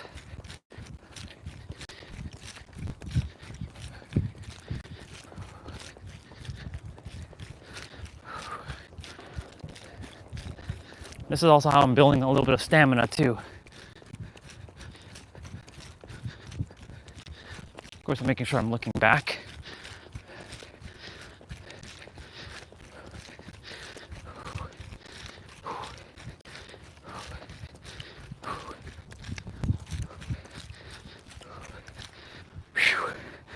Let's go. Let's go.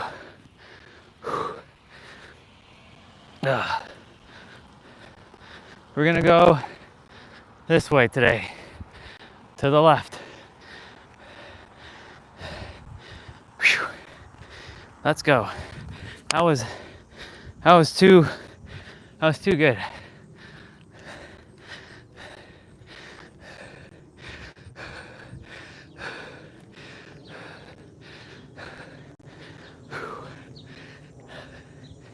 Wow.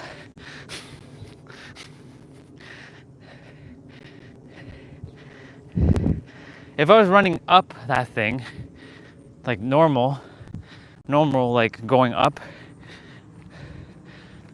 I don't think I'd be that out of breath.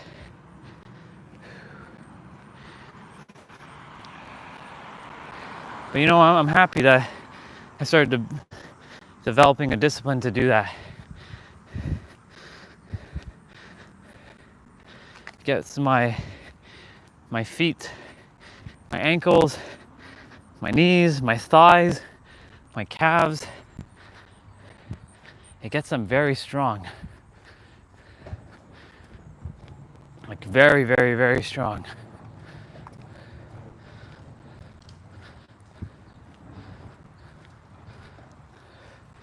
It gets them very, very, very strong.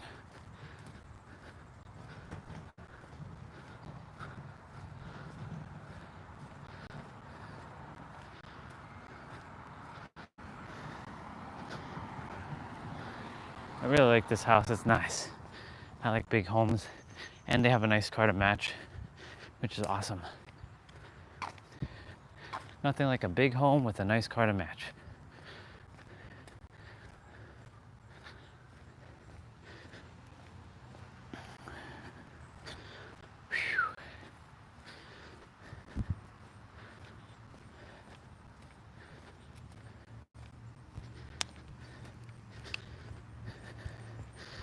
We're good. All right, get inside, grab something to eat. You hungry? Yeah.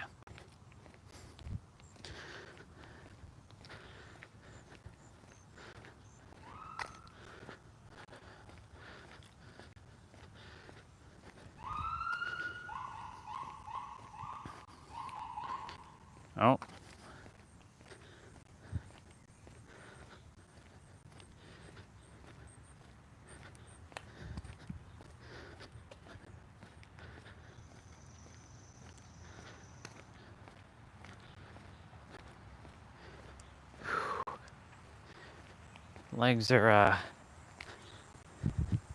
Legs are doing great.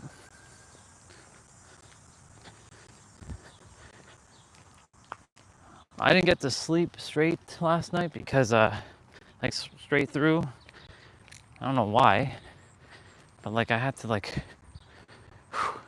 get up and use the bathroom a lot last night. I had to use it like 3 times.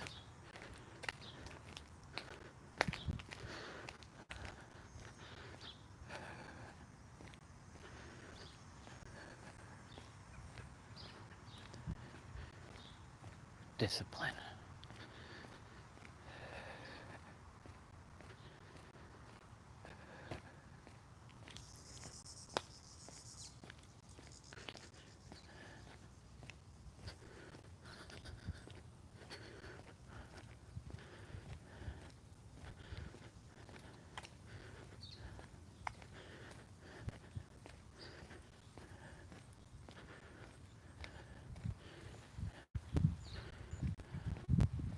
111.11.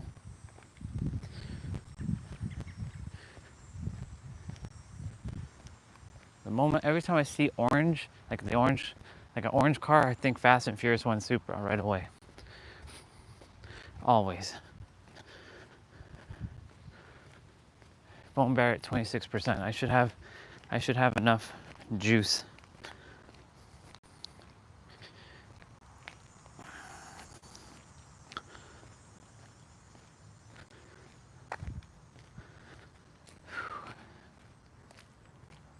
Legs feel great. Body feels great. My lower back is loosened up. It's just, I wish there was a way. I have to find a proper way when I'm sleeping to get my lower back to and my spine to stay good. I'll figure out a way.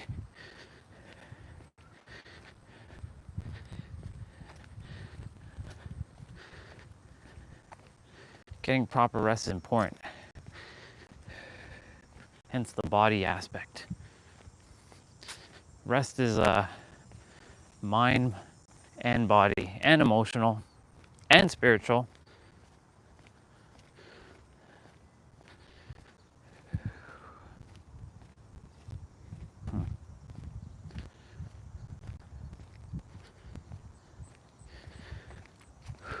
Disciplining the inner world.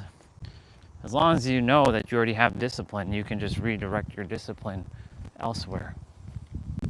It's a great conundrum and paradox. We say that we can't, like when I say, I can't meditate. No, actually you can meditate, because if you tell yourself you can't, then you can't. Because again, it comes down to the power of your words, what you tell yourself, inwards or outwardly.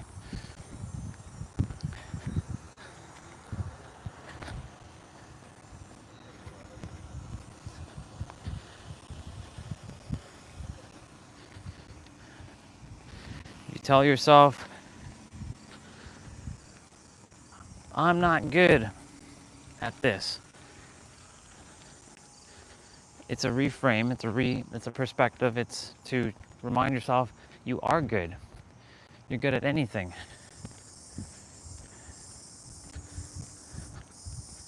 You're good at anything because you are everything. Implying that you're not good, it states that you're not part of the totality of the oneness. You may not be proficient at it at the present moment, but that doesn't mean you're never good at it. Like when someone has told me, but I'm terrified to share and speak. I'm like, you have to overcome your fear. Fear and doubt are brothers. Those two brothers, they have to be rest in peace. You have to put them to rest.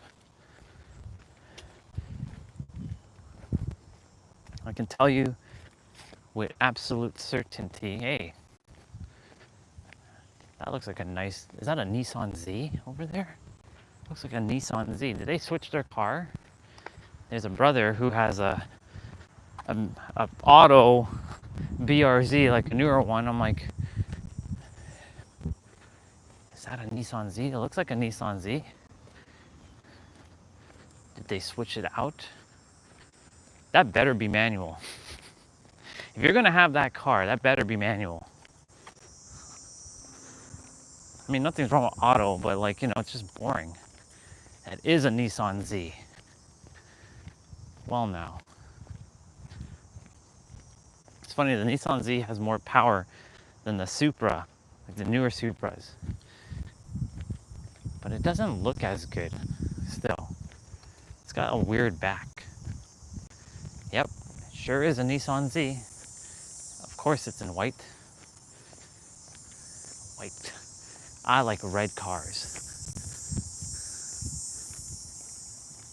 Yeah, he definitely changed this car, because that wasn't there before. Not bad. Not bad. Not too bad. See, red car. Okay, I'm walking this way and I'm gonna turn to the right. Usually whenever I walk through that other street, I always come this way and turn to the right and then walk through that street. Wow, how many doggies do they have? Oh, it's just one dog. Look like, no, it's two dogs.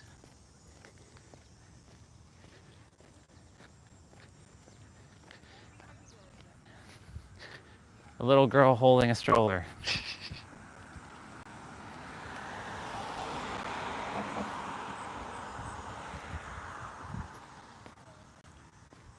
How awesome. Okay. It's funny, last Sunday we walked through here too, and it was very like, it felt like Avengers Endgame, where there was like nobody. Well, there was like one person outside. It was so quiet and there's like nothing. I think that's yep, a GR86 over there. Very nice, very nice. That better be manual though. Better not be auto. If you're buying that car auto, what you doing with your life? Certain cars should only be manual.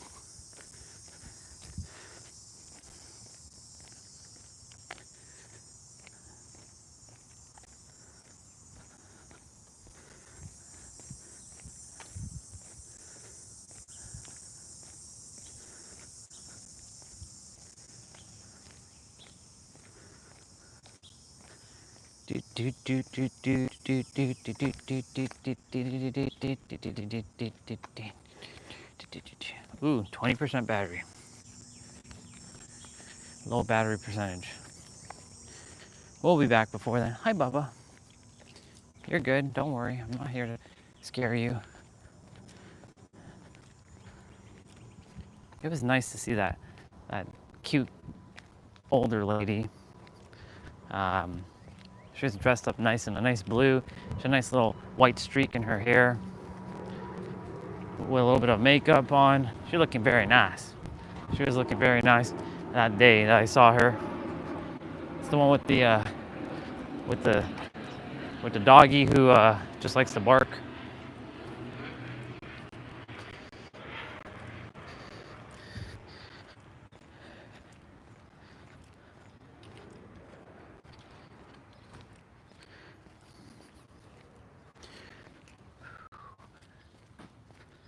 Now then, we're gonna turn a corner, and then we'll be back very soon.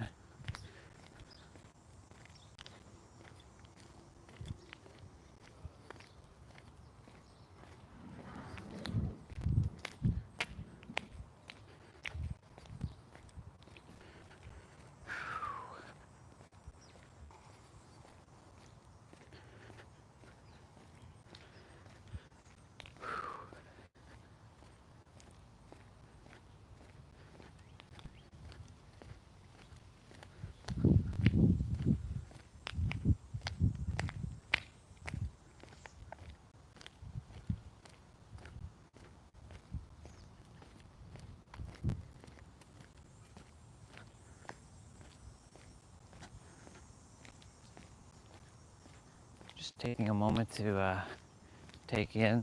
I've driven that car before, the Kia Forte. Yep. Driven that car before.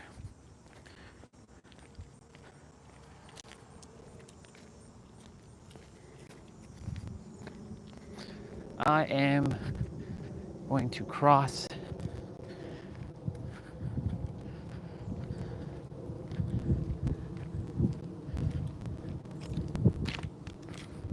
good catch. I threw the bottle and I was like, oh, I gotta catch it.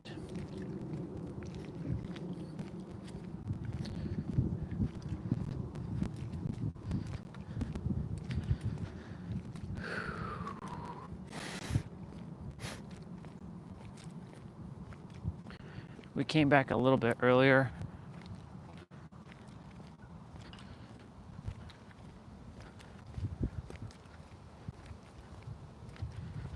just a smidge earlier than normal. Well, thank you, whoever gave me that. Like, I appreciate it.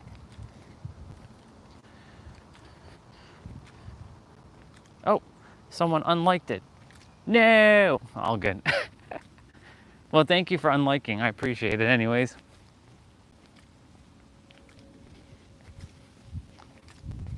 Too funny. How funny.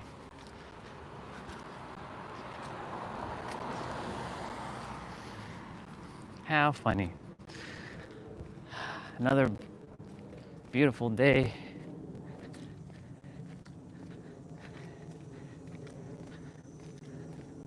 The sky's hazy today.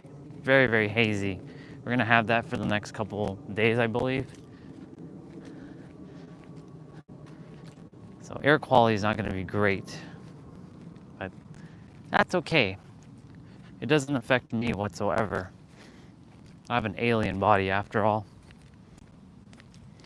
Do do do do do do do do do do. My sister came back inside last night. I can see the red car. It's funny, it's weird to say the red car and not my car, because it isn't really mine, even though I'm paying the insurance still on it and it's still under my name. It's weird.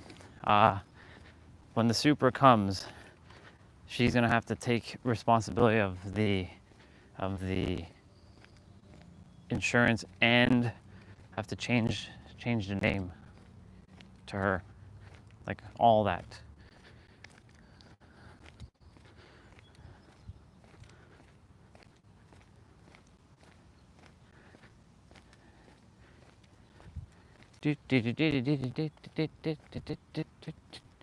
We're almost back.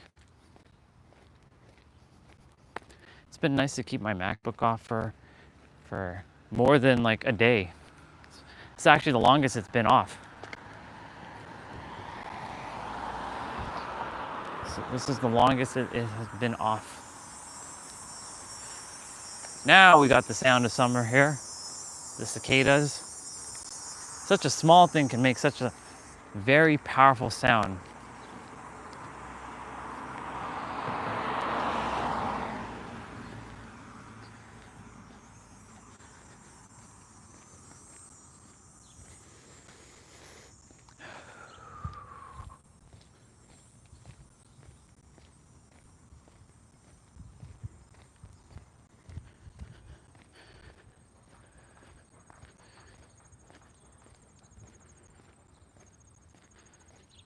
Now then, we're back.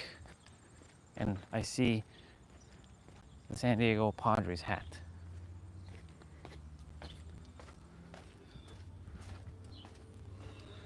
That's right there. Which is a reminder of San Diego, home.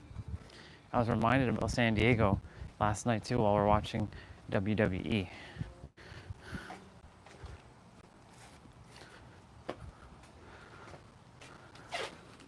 Cool beans. Grab the charger, grab all that stuff.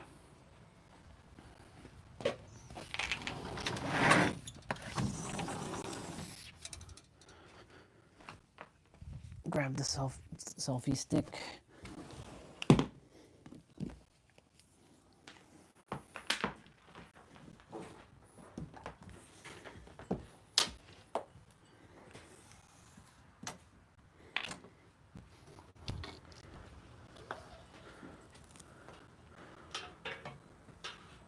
We bring out the charger.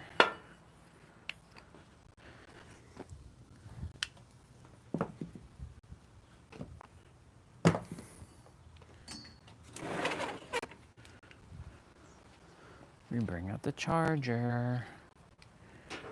Put you all on the selfie stick. Take you all off the gimbal.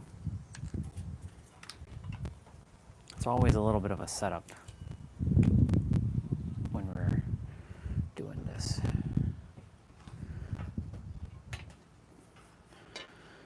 But you know, I'm grateful because the intuition was like, well, you're gonna have to figure out a way to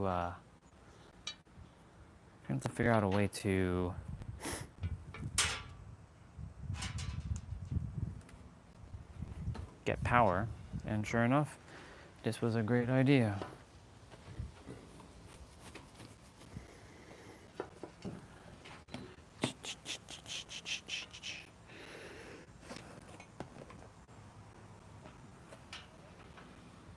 Let's go.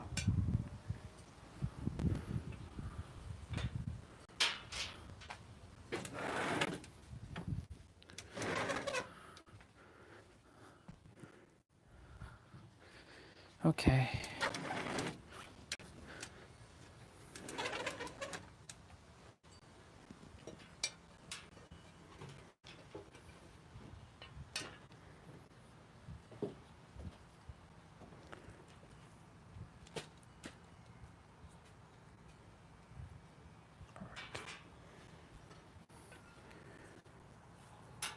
Perfection.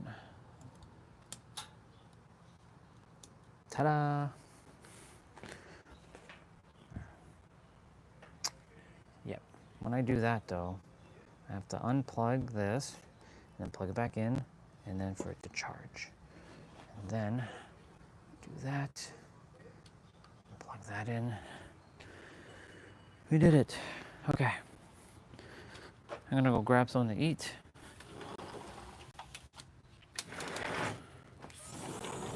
I'm gonna put on some music for y'all. Some piano music.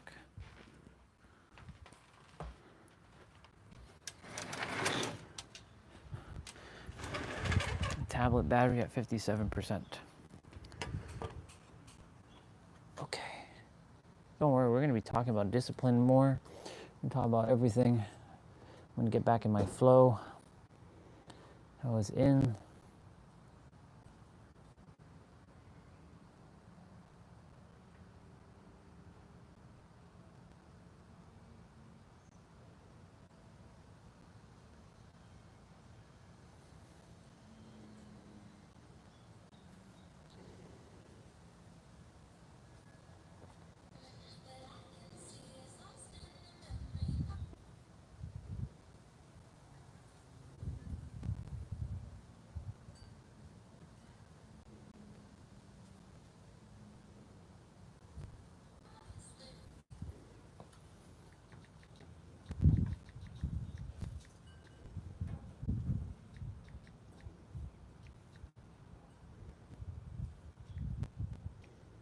Looks like sister figured it out.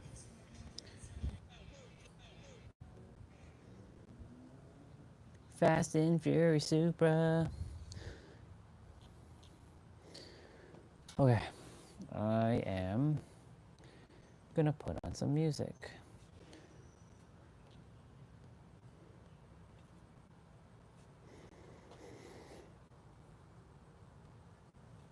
I will put on some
Well, hello there. I have just have some bread.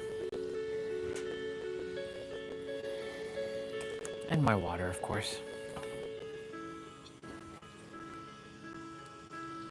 This track is very somber.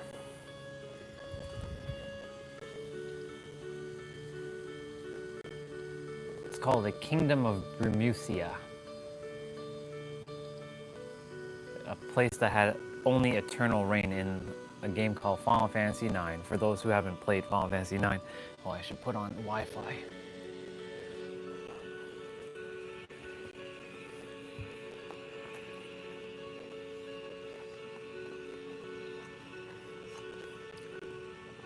I'm gonna go in a rested squat position shortly. And chat for a bit.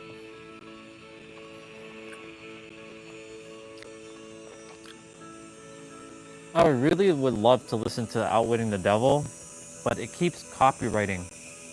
Like the stream's like, heads up, we hear that you're playing unauthorized material that belongs to the original owner. But I was gonna look up, see if creation is finished. If it's on YouTube yet.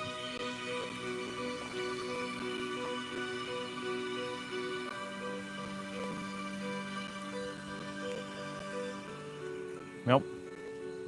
How did nobody make an audiobook of this yet?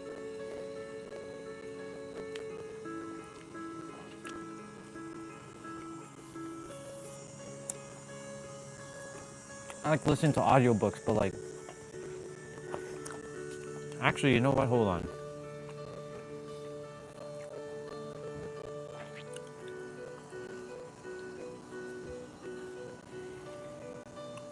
What do we got? Stillness Speaks. That must be a new Eckhart Tolle book. I've never seen it before.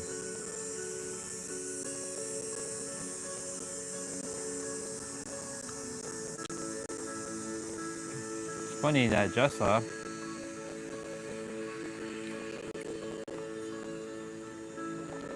had bought the Power of Now. That's interesting. She's focusing on the now. That's good.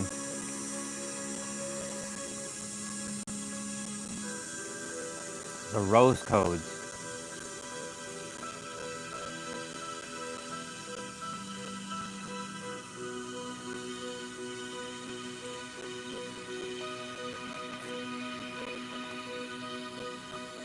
Gene keys.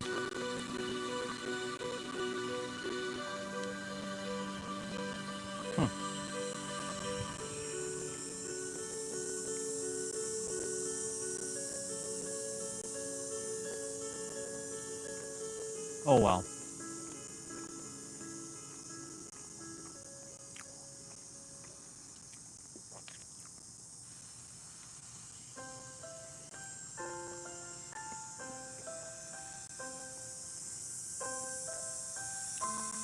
That's fascinating that she bought the Power of Now.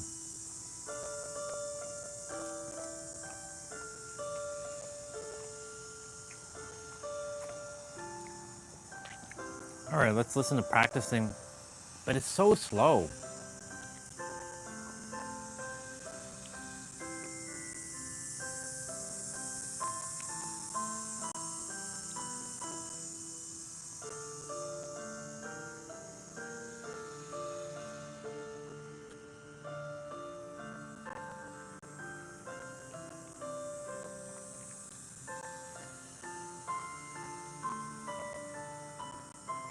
All right.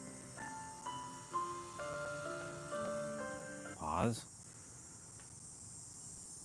Surrendered state of consciousness. To some people, surrender may have negative connotation.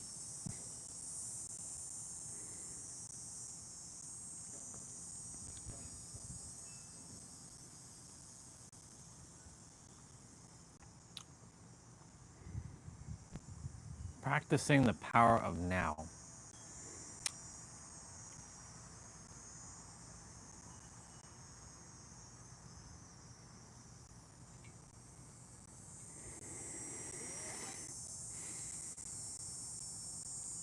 Implying defeat, giving up, failing to rise to the challenges of life, becoming lethargic, and so on. True surrender, however, is something entirely different. It does not mean to passively put up with whatever situation you find yourself in and to do nothing about it. Nor does it mean to cease making plans or initiating positive action. Surrender is the simple but profound wisdom of yielding to, rather than opposing, the flow of life. The only place where you can experience the flow of life is the now. So to surrender is to accept the present moment unconditionally and without reservation. All right, and that's all I require to hear. Present moment is to accept the now unconditionally, with no preconceived notions. Clean the table because it got a little messy. Let's sit in a squat.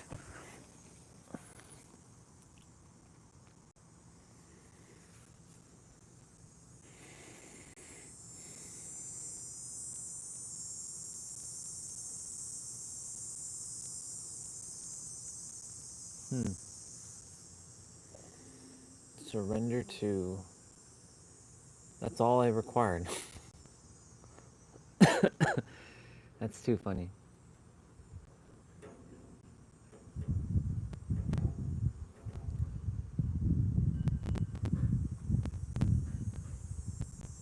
I wonder where Jessa is in her consciousness now. I'd be fascinated to see where she'd be at.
That's interesting, the string operator.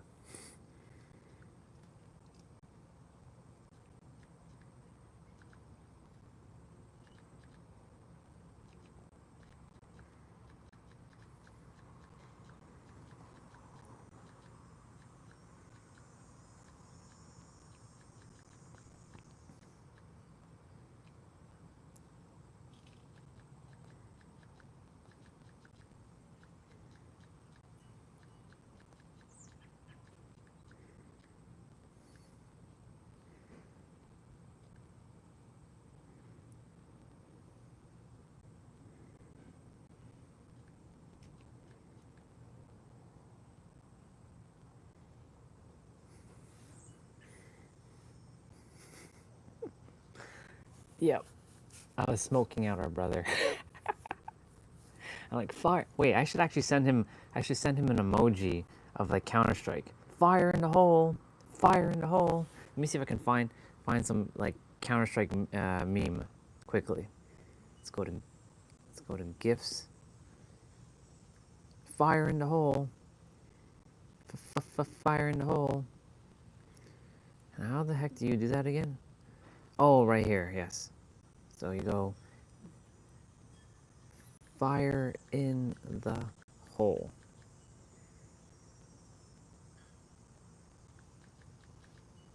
Counter-Strike. Oops. It'd be helpful if I spelled strike properly.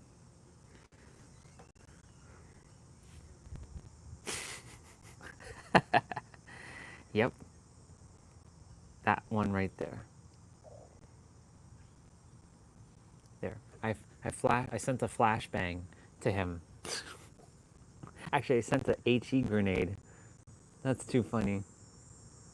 Fire in the hole. Yeah, I was looking at Audible. And I see Jessa bought Power of Now and Practicing the Power of Now. The Power of Now is 7 hours long. It's crazy. 7 hours long. That book is 7 hours long. But the answer takes 3 seconds. All you got to do is be in the now. That's it. That's the entire book. There's nothing else that you have to know but being in the now.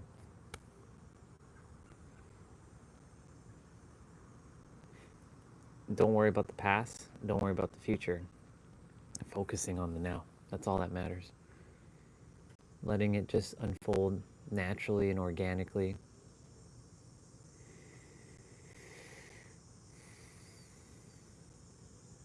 Unconditional surrender.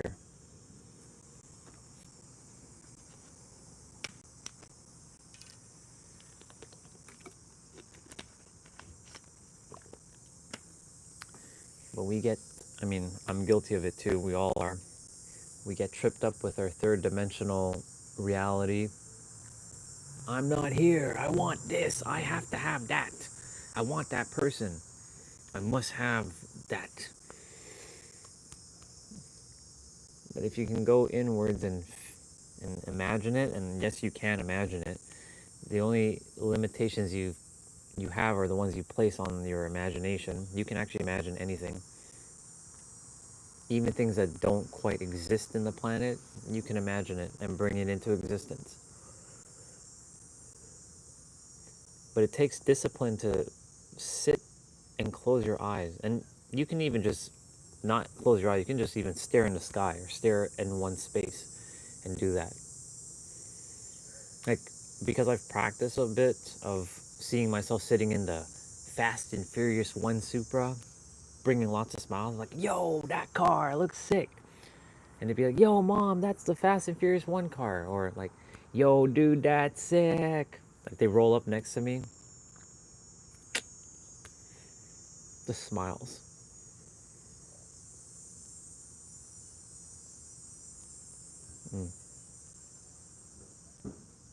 Being in the now. It's the one thing that we all have is only the now.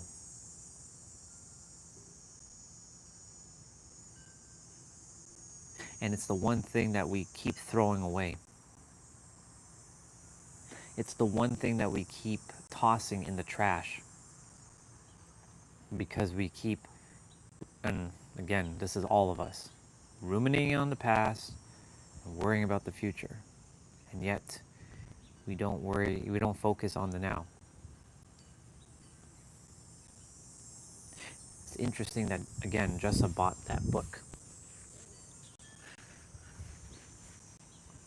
She must have had a shift in perception recently for her to get that book. Because though she was very connected to the creator, she wasn't really in the now. She wasn't the type to slow down. She has mentioned slow down to speed up. That's a concept. It's a paradoxical concept. You gotta slow down to speed up, y'all. Because when you actually slow down, you take the time to be more present so that you can pay more attention so that you don't make more mistakes. When you rush, and you rush, and you rush, and you rush, and you rush, you're in the so-called future worrying.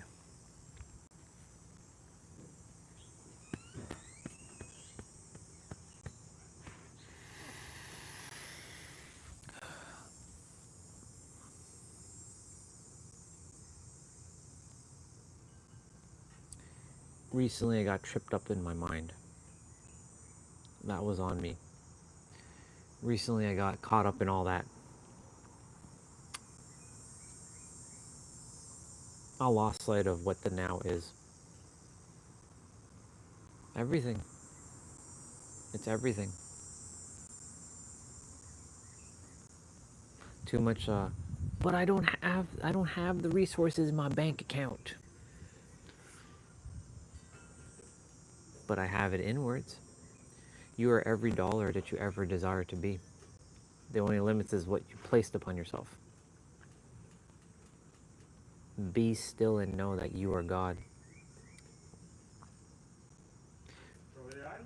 Be still and know that you are a fractal of the infinite. Be still and know that you are the fractal of the all that is, the oneness, the everythingness, the nothingness, the divine. Be still and know. What does it mean to be still? That definition, be still. Does it mean you're like staying like this? No, that's not still. That's not like freezing like this and like just like not moving your head or your arms or your limbs, you know what I'm saying? It's an inward process of slowing down, coming to a state of just be.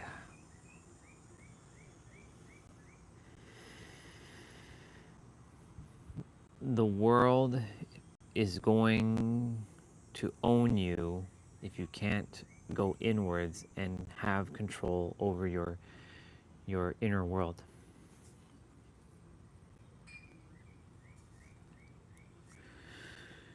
I saw that there was 5 people just now. I was like, that's interesting. Did the channel just go up or something? Is it being shown to more people? It doesn't really matter if it is or isn't. I'm just gonna be me and just act as if there's either a million people here or even if it's just myself.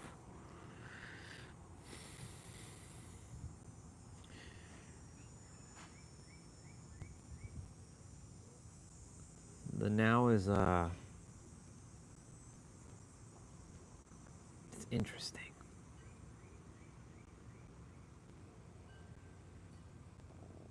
This world is not designed to be in the now though. Like in our current state of how the world is, it's not designed to be here in the now. It's designed to keep you away from the now. Forget who you are. Forget that you are this limitless being of unimaginable potential. That's who we all are. Unimaginable potential. We're so godlike. And even there's no, as Erin said in her book, there's no, well, the creator speaking through Erin, there's no English equivalent word to explain truly how masterful, majestic, magical, epic we are.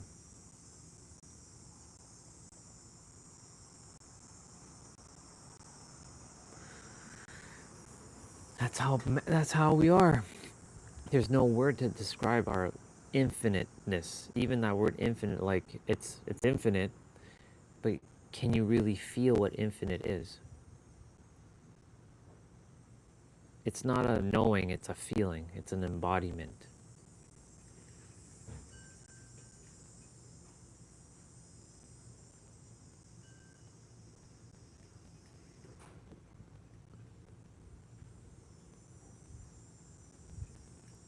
The now is where all the answers reside. And the answers reside within you. You know, again, I don't know why I went on Audible. I hadn't opened up the Audible app in forever. I was just looking to see, I wonder what audiobook we could listen to that is a little bit shorter. And I see, again, Jessa bought The Power of Now, and she bought a companion book called Practicing the Power of Now. And she was 36 minutes left in the book because, you know, it's her account. So, like, kind of picks up on different devices of where she left off. So I'm like, I'm not going to play any too much. And it gave me the answer. It was a week ago when I named, it was about a week ago, or maybe sometime during the week, where I named the live stream Surrender. Surrender had, he literally said surrender had this negative connotation, but it really is to just accept everything unconditionally as it is. Yield to the now.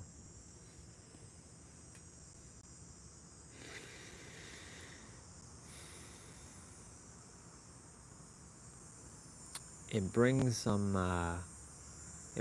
peace.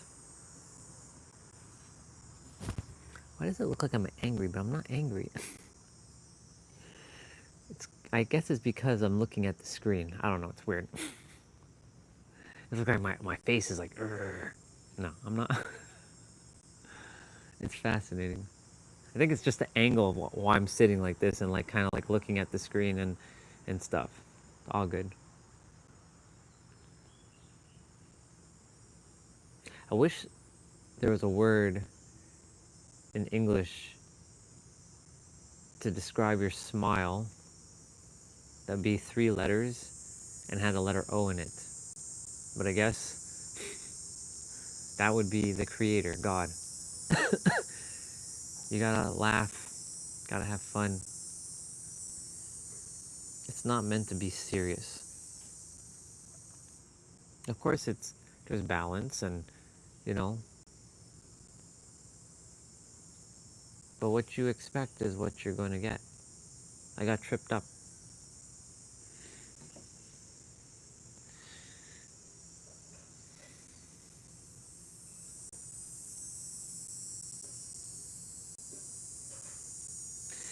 You know, the one thing that I'm going to say I for now, not we. The one thing that I was struggling with, because I told myself I'm struggling, and if I tell myself I'm struggling, then I'm struggling. Look at the paradox there. That am I really hearing your voice, creator, or is this another voice? Because I've mentioned in the last couple of days that I used to role play a lot.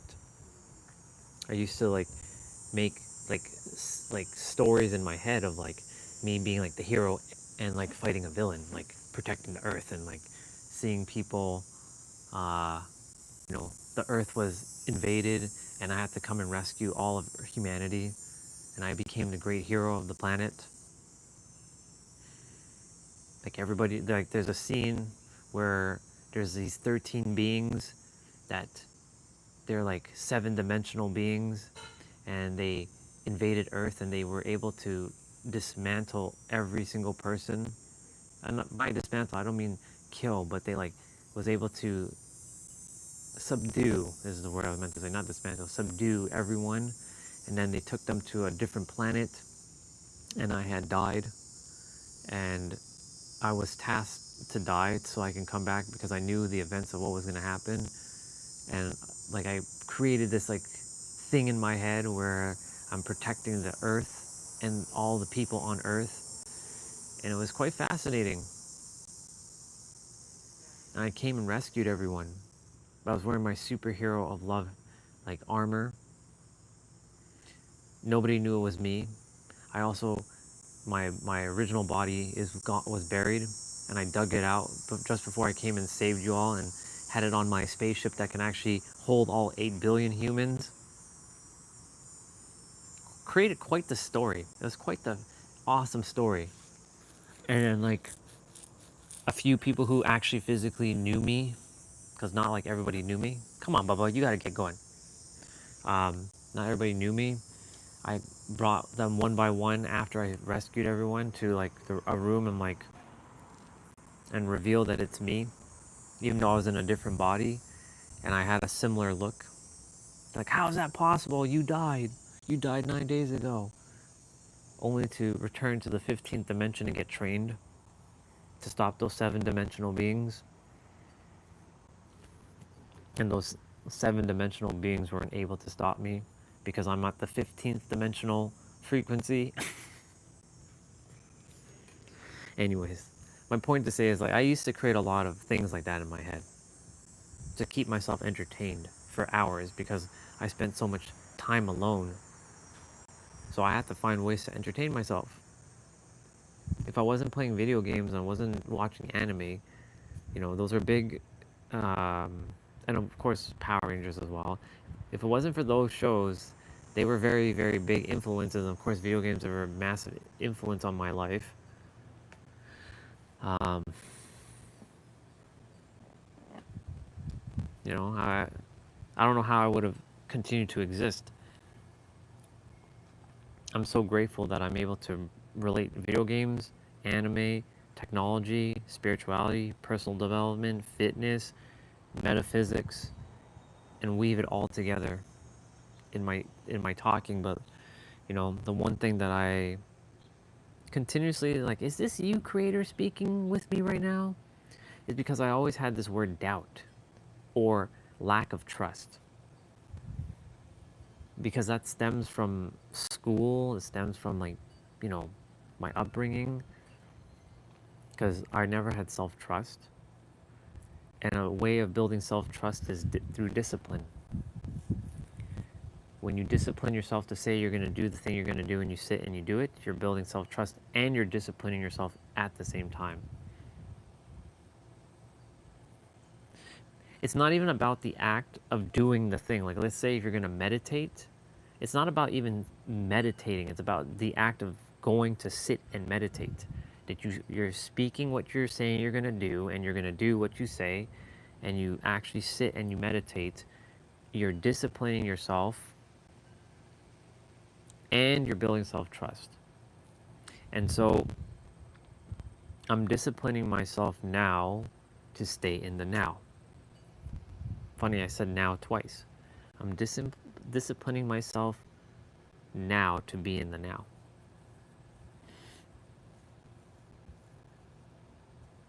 Which means slowing down more. Which means it might be, taking it, not saying that much. It might mean like you'll see me closing my eyes. Maybe I'll drift to sleep. Like some of you have seen me like do this. Like sometimes when I meditate on the stream, I'm like doing this. Like I'm gone.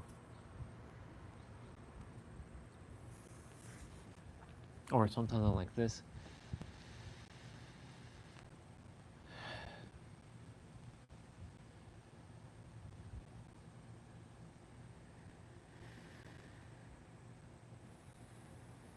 See, right now I just closed my eyes. I can feel more of my inner world because I shut out the outside world. We always been seeking out answers outside of us. We've been programmed to do that. That the answer resides with someone else. Sure, some are more aware than others, yes. They can help you, yes. But they are not more smarter than you. They are not better than you. They are not more gifted than you. They're not more talented than you. You have all the answers. Every one of us does. The difference is awareness. So how do you become aware of something that you're not aware of? Well, you'll either be made aware of it one way or another through a person, a situation, a circumstance, an event, or an opportunity. You'll be made aware when you're supposed to. For me, I couldn't have been aware of the now back 5, 6, 7 years ago. It had to teach me, when I said it's actually myself teaching myself, but we're going to separate myself from the creator for a moment. So we'll make creator separate. Creator had to bring certain fundamental things, the basics of the basics, mindset, unconditional love, or let's change it from unconditional love to self-love. Self-love, mindset.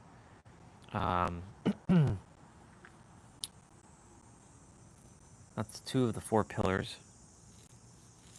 emotional intelligence, the third pillar, and the fourth pillar was financial intelligence. That's the 4 pillars for myself.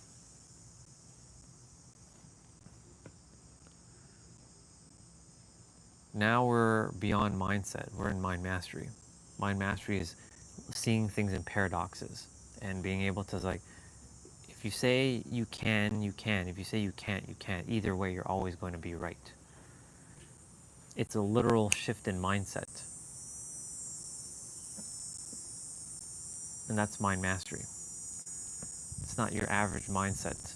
Like, average mindset is like thinking positively, uh, watching your self-talk, your negative self-talk, having a growth mindset and not being fixed, like you can't change or you can change. That's mindset.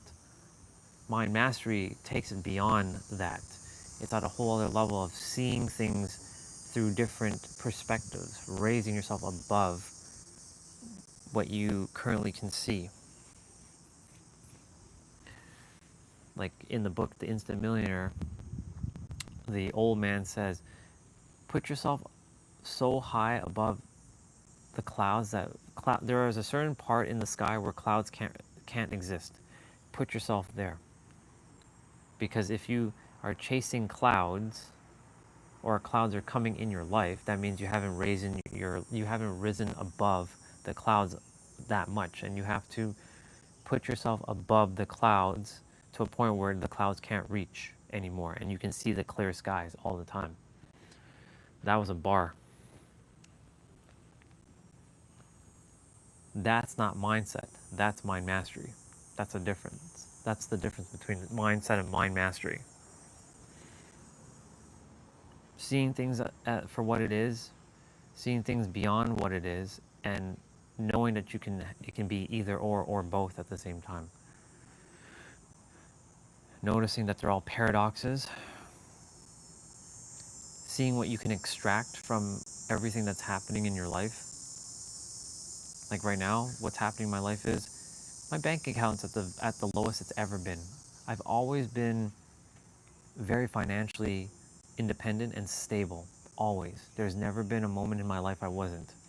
This is the first time in my life where I'm uncertain on what's going to happen. But at the same time, I know I'm being taken care of. I know that the universe has my back. We're seeing it on the live stream every day. Like, we're seeing some, like, oh my God, y'all, look, another sign, even though it's not signs anymore, because we are the sign, we are the path.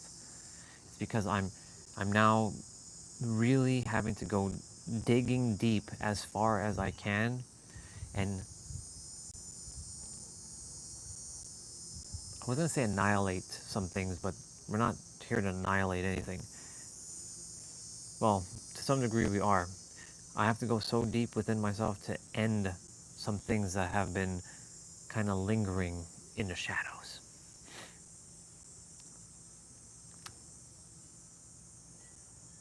Like fear. The fear of not having enough. There's a lot of people in the world right now who fear that. I don't have enough.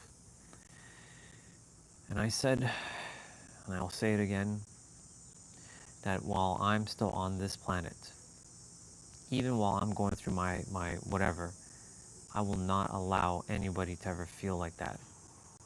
I'm going to be, and when I say this is not in some arrogant way. I am being the world's richest man so I can help everyone as best as I can. Because, yes, it would be easier to teach them how to fish instead of just giving them the resources that they require. However, I desire to help as many people with that as I can before I leave. It's something I can do. And I'm doing it. I've made that decision.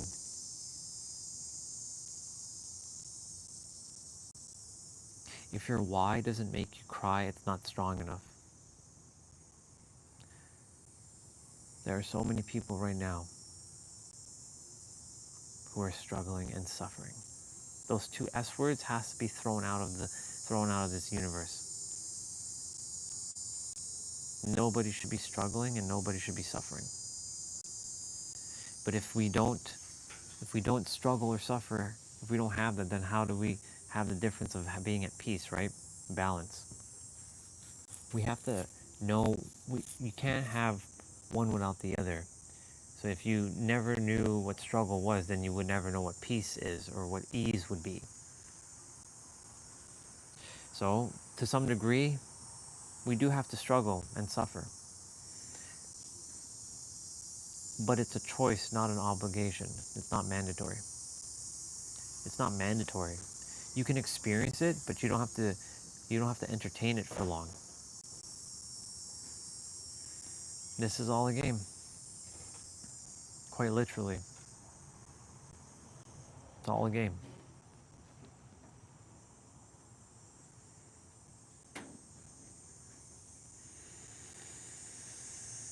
It's so fascinating. 2 weeks ago, I couldn't even think like this. That was too much in my head. I wasn't even operating from this level of awareness.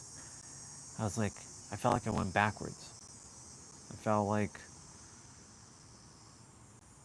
a hypocrite. I felt like I lost credibility. I felt like I shouldn't be talking about this stuff. Like I should just stop the live streams. And I wasn't even able to talk like this, but now it's like none of that even happened. And it feels really good.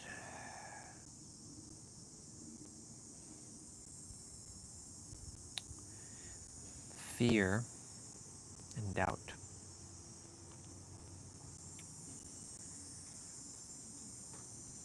We must go through things at times so that we have the experience of the contrast. So we know what it feels like to appreciate, like, ease and flow when we're struggling and suffering and having fear and doubt and worry and feeling scarcity and lack. Because if we can appreciate and be grateful for the experience of having that experience, even though it may not be your favorite experience in the world, then I'm sure you can be absolutely grateful when you do have everything that you do desire, which again, it all emanates from the now. You are the source, not the seeker. You are the all, and everything is contained in the all. You are the acorn that contains the entire tree.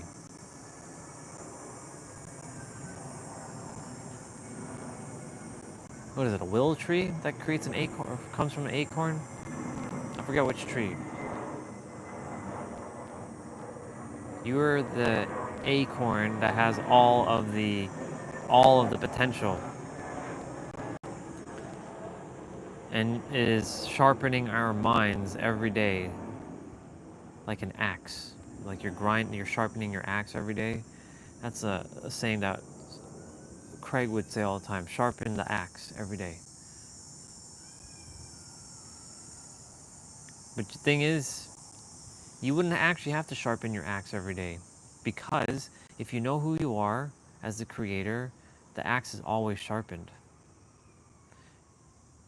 Perspective. If you don't know who you are as the creator, then you will have to sharpen your axe. But if you know who you are as the creator, the axe is always sharpened. It's forever sharpened. It can never get dull, because the creator can't get dull. It's infinite.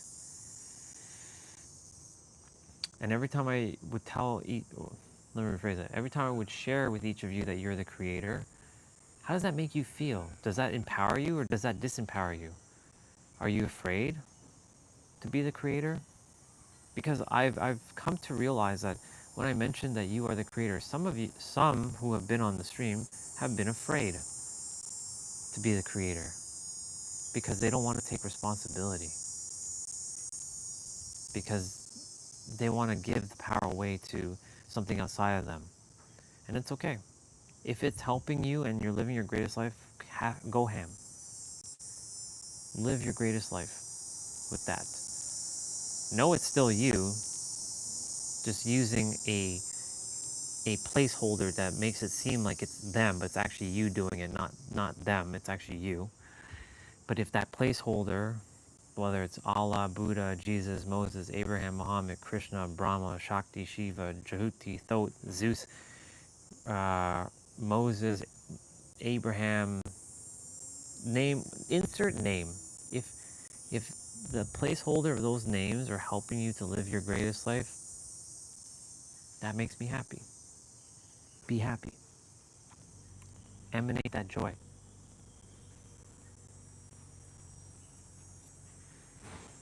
Emanate that joy.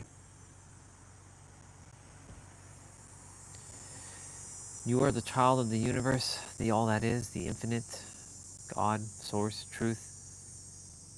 Insert those names.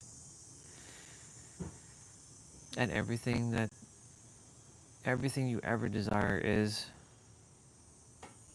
right here, right now. The woman of my dreams, she's right here, right now. The helping the world in my own unique way, in multiple ways. By the way, being a trillionaire, not a billionaire, a trillionaire.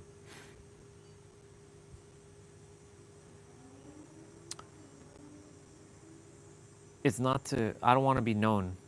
I want to be hidden. So like I'll have the trillion, but I'm not going to be on some sort of Forbes list. I'm not going to be some famous actor. I'm not going to be really known. But I am going to be known in the personal development world. But you're not going to know the net worth. In fact, I'm going to make sure that stays off the records. I'm just a dude who's just got a lot. And I'm able to do things with it and get more and keep replenishing it. I'm going to make the impossible possible. I'm making the impossible possible by being it here and the now. I like the fact that the Instant Millionaire, like the book, challenged me to see where are my limitations without holding back. What is it that I can have? Write it out in minute detail. I wrote out whatever I thought felt aligned. A healing resort that is worth $55 million. At first it was 11. I'm like, no, let's up that. 11 million? No, let's up that. It deserves to be prestigious. 55. Let's go. To make over $1 billion a year, making 100 million a month. 100 million times 12 is 1.2 billion. And this is after so-called tax. This is all assets. It's not liabilities. After all expenditures and paying employees and stuff, 1.2 billion is what I'm making every year. Over 100 million is what I'm making per month. If you can set your limits to that, and because like what you feel like you deserve, that's what you're gonna get. And just to have to challenge my mindset of like numbers. Why does numbers terrify me? Is 10,000 really a lot of money? Is $1 million really a lot of money?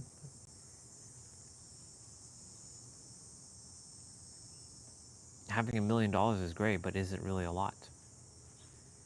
You can burn through $1 million like that. So is it really a lot of money? If you've never experienced $1 million, then yes, it's gonna be a lot of money. But if you can go inwards and experience it without having it tangibly, you'll realize it's not a lot. In fact, even $1 billion is not a lot. However, it also comes down to your desires and what you feel aligned to you. For me, $1 billion is not enough to do what I am here to do. A trillion, multi-trillion. I feel 11 trillion is enough for me. $11 trillion. I know, very audacious. Who, you? $11 trillion? You? Yeah, okay, sure. There's nobody even a trillionaire on the planet. They probably are. They're probably like the sheik or something of like Abu Dhabi. But you, a trillionaire? Please. You'll see. Then the people are going to be like, how? They're going to want to know the how.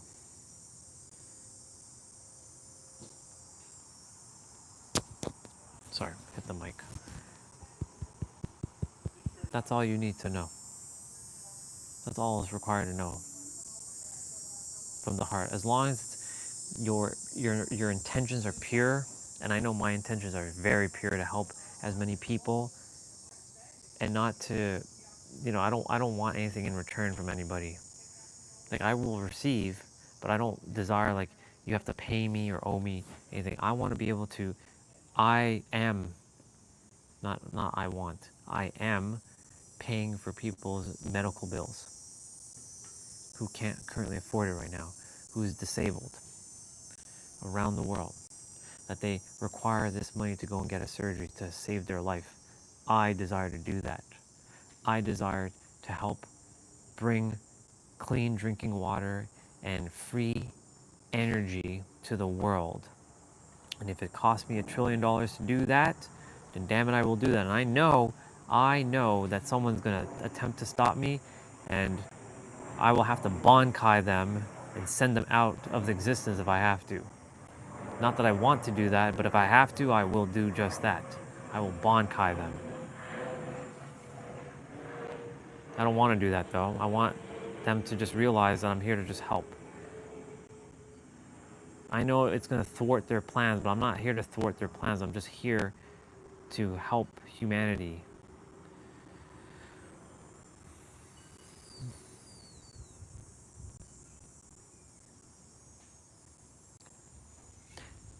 In any event, I know that I'm on the right track. I know I am.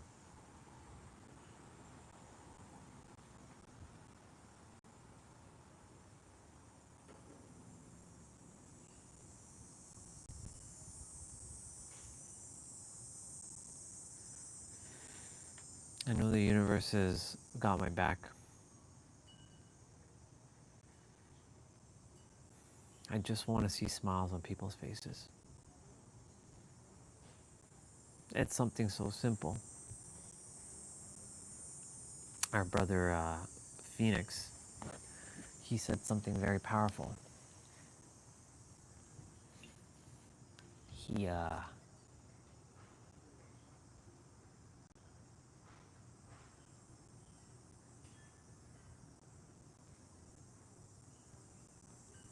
super villain of hate. If you're a villain of hate, doesn't that contradict and make you a good person? Yeah, to some degree. I like the fact that he said this though.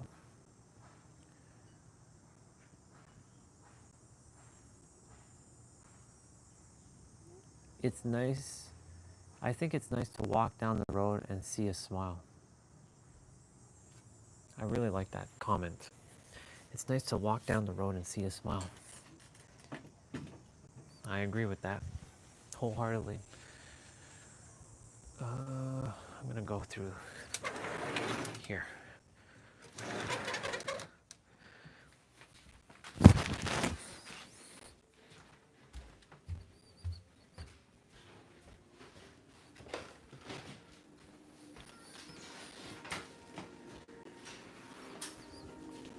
See, Vern? Well, don't open the door like a fly from the corner.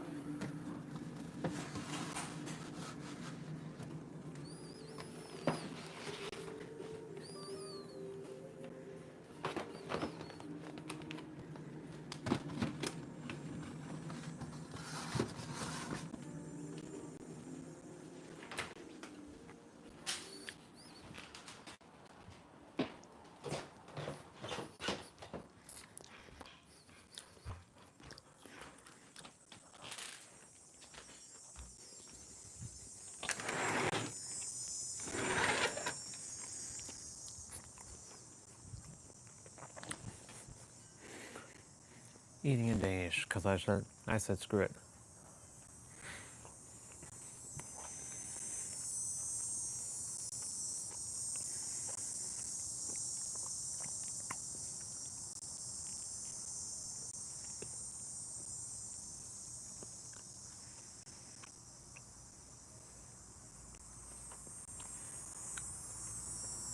We have the answers, y'all. I'm gonna actually go back a moment in that audiobook for a second, and I'm gonna play that moment. I have to just scroll back a little bit. And consciousness from the world.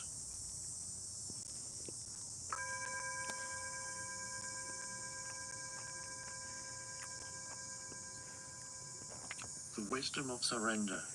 The wisdom of surrender. It is the quality of your consciousness at this moment that is the main determinant of what kind of future you will experience. So to surrender is the most important thing you can do to bring about positive change. Any action you take is secondary. No truly positive action can arise out of an unsurrendered state of consciousness. Makes To sense? some people, surrender may have negative connotations, implying defeat, giving up, Yep. failing to rise to the challenges of life, becoming lethargic, and so on. True surrender, however, is something entirely different. It does not mean to passively put up with whatever situation you find yourself in and to do nothing about it. Nor does it mean to cease making plans or initiating positive action. Surrender is the simple but profound wisdom of yielding to rather than opposing the flow of life. The only place where you can experience the flow of life is the It's the now. now. So to surrender is to accept the present moment unconditionally and without reservation. Surrendering is accepting the present moment without reservation and unconditionally. I'm gonna have to go back just a smidge. To passively put up with whatever situation you find yourself in and to do nothing about it. Nor does it mean to cease making plans or initiating positive action. Surrender is the simple but profound wisdom of yielding to rather than opposing the flow of life. The only place where you can experience the flow of life is the now. So to surrender is to accept the present moment unconditionally and without reservation. Without reservation. It is to relinquish inner resistance to what is. Inner resistance is to say no to what is, through mental judgment and emotional negativity. It becomes particularly pronounced when things go wrong, which means that there's a gap between the demands or rigid expectations of your mind and what is. That is the pain gap.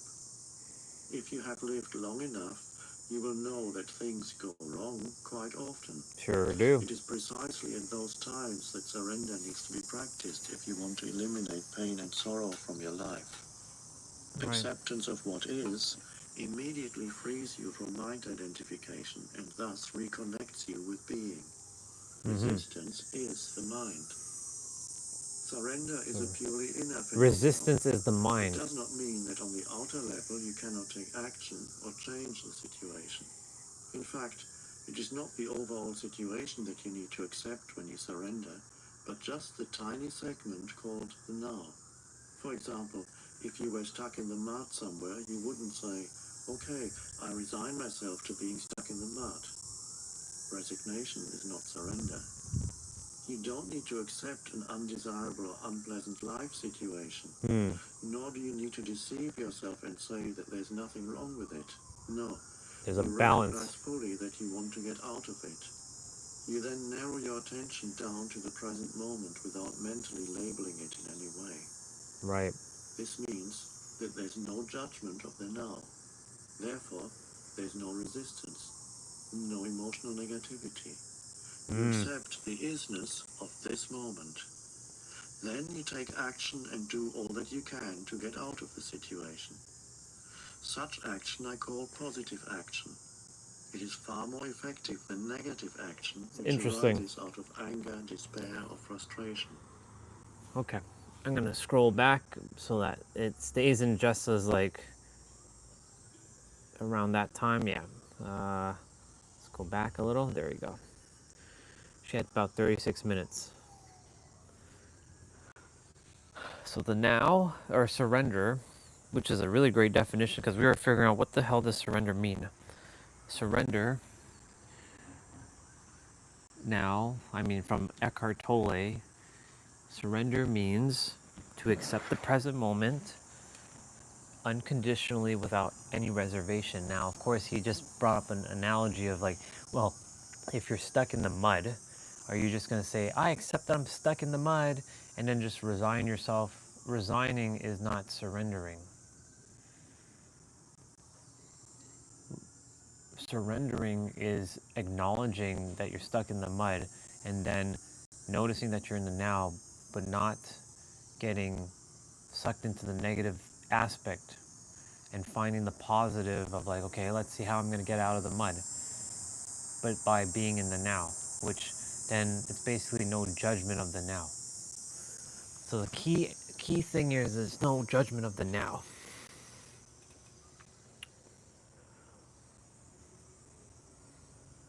There's a nuance to this. So like for me, mine's is the bank account. I'm not gonna be like throwing my hands up in the air. Okay, all right, my bank account's gonna be at like 0 at some point. I surrender and resign to it. No, it's staying in the now, not judging it, and disciplining the mind enough to like, okay, we know that this is happening, and tuning into our nervous system and keeping ourselves feeling that we have enough, that we are enough, that we all don't worry about the third dimensional reality, not judging it, not putting a label on it. There's no accidents why Jessa is at this part of the book. This is the final chapter, and I just downloaded the book because it's her account, and practicing the now is literally just surrender to what is. Doesn't mean to resign your fate to it, but to accept it unconditionally without reservations. It's a balance. It's a paradox as well. The now is quite the paradox. It's actually one of the greatest paradoxes ever. Damn.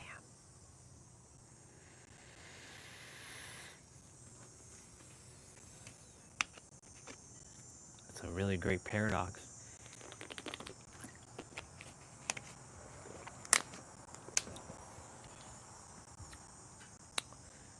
And I caught myself right away. I was about to ask, well, God, how do I stay in the now? And I felt this feeling of like, no, we already know how to stay in the now. You just be in the now.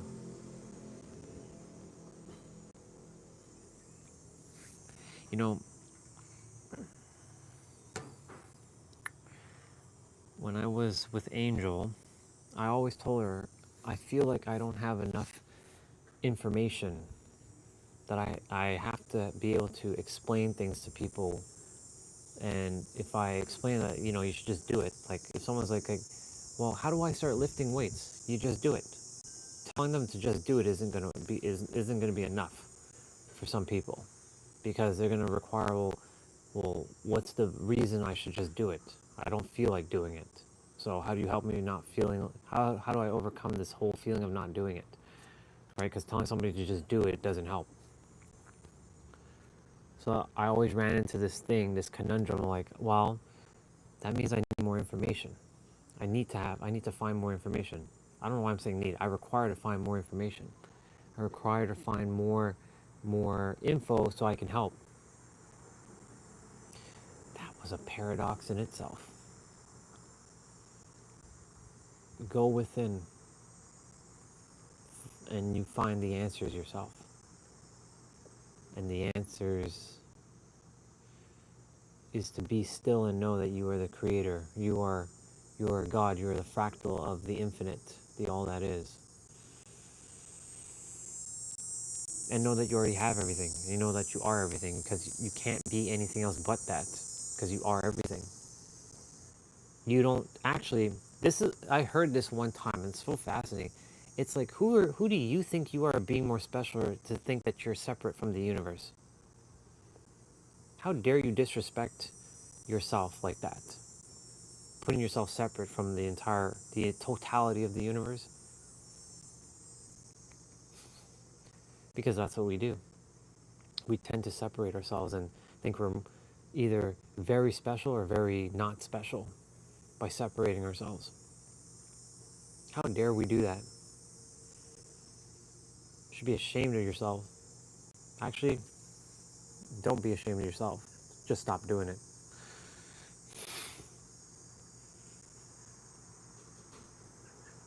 Because the universe doesn't want you to be ashamed of yourself. The universe just wants you to be you. Right here, right now. That's it. It doesn't care about you being separate. It wants and it desires you to be here in the now. But it's given you free will to choose that. Well, hello there, Bubba. It's good to see you. I haven't seen, there's a robin on the fence. I haven't seen the robin on the fence for a long time. It feels nostalgic. I wonder if it's the same one. You came back to see me, huh?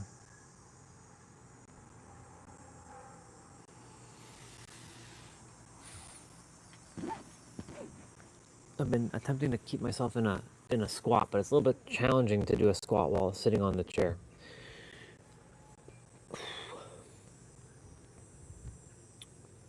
The very fact that every one of us who says that we're separate from someone else, you're actually disrespecting yourself by doing that. You may think it's a paradox as well, but you're actually disrespecting yourself. Because who are you to say that you're this, I tell myself I'm a 15-dimensional being, but I'm not different from anyone. We're all equal. Because that 15 dimension is still part of the totality of oneness. But there are people, and like myself, I used to do this, where I'm like, I'm not a part of you. I don't want to be a part of you. I'm the same as like Donald Trump. I don't want to be a part of him. Like, I don't want to be a part of like all those evil people. They're one with you though. It's a paradox. You're no different from them when you say, well, I don't want to be a part of Donald Trump, or you may not have to like what they're doing, but that doesn't mean that they're not one with you. There are other aspects of you. Recognize that.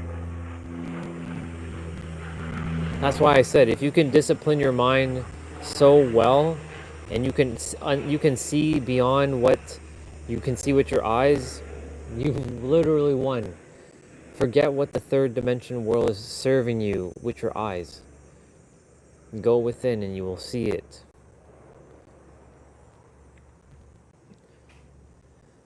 It was so fascinating when I spent time with Danny. When I went to London, Ontario in March. Damn. That long already, huh? We went to London, Ontario, and we saw our sister Danny. It's been a couple of years, in fact. The last time I saw her was, 5 years ago? No. 3 years ago. And Danny said something to me that caught my attention. I was like, she said a lot of things, but this one really caught my attention. She's like, I feel like a lot of the things that are happening in the world is to help us to undo the things that we're feeling inside. I'm like, what do you mean? I already knew what she was talking about. I'm like, what do you mean? Explain. Well, think about it. Donald Trump is doing all what he's doing, and all these other people are doing what they're doing in the world and causing chaos. But it's for each of us to go inwards and not let it affect us. I just had to nod my head. I'm like, I completely agree with you. It's a paradox. because there's a hive mind that no one can see with their eyes, but there's a hive mind that's literally enveloping the earth. It looks like a spider web. And every one of us who thinks a thought keeps feeding the hive mind. So imagine 7.8 billion people on the planet. I'm not 8 billion, but let's just say about 200 million people who are awakened. I'm going to even up the number. I don't believe 200 million people are awakened on the planet. That number is like too high. I would love to have it to be like that, but I don't believe that's the case. It's probably closer to like maybe 2 million people. Only 2 million people out of the totality of Earth, anyways, are awakened. I'm going to just say 2 million people. Out of the 2 million people, we're attempting to undo the hive mind in a positive way where we're feeding unconditional love, oneness. You are the creator. You have the power in your hands.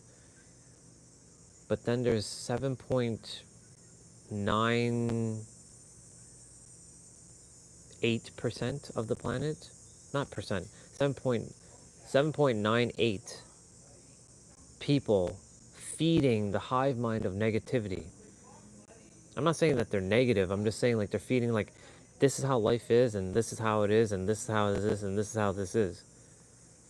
So they're feeding the hive mind. It's a literal hive mind. Collectively, it's a mind of its own. And when you buy into it, you're like, why do I feel like this? Because it's not your thoughts. You can feel the collective consciousness in an area. I gave a great example yesterday. We were walking, and in that part of the area where that guy had the dogs and he was loose, and I said, good morning. And then as I was walking, the other neighbors with their beautiful daughter, she's cute as hell, a little bit older, but she's cute. She, they're like, good morning. And they're like, good morning to you. And I'm like, and I shared that in this area, it's like they're more chill, they're more relaxed, they're more happy. Because collectively in that area, they're calm, they're more friendly, they're more connected. Whereas in like this area, not so much. Like where parents live, yes, I'm connected with the neighbors. Like the neighbors. But like the overall vibe of this area, it's not quite as connected. Like they talk to each other, but they're not connected. Where I was in the other area, they were connected. So that's a hive mind of that area. Now the earth has its own hive mind. If I can draw out what this looks like, I'm going to draw it out. In fact, this is perfect. This is why I have my tablet, for a reason, to draw. I'm going to draw what the hive mind looks like, what I can conceptualize the hive mind looking like. I'm not the greatest artist in the world, but at the same time, I'm not telling myself that. I am a really good artist. So let's draw a hive mind quickly. I'm going to draw the earth, a round circle.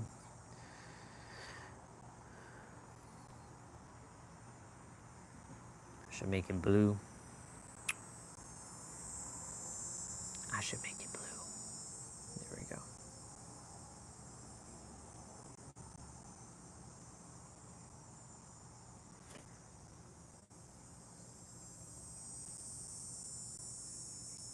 There, I draw the earth. It's a blue circle.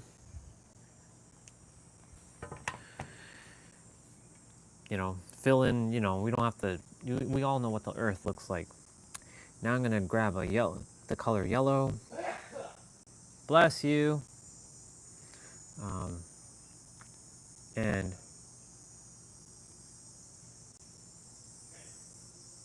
we're going to draw like a,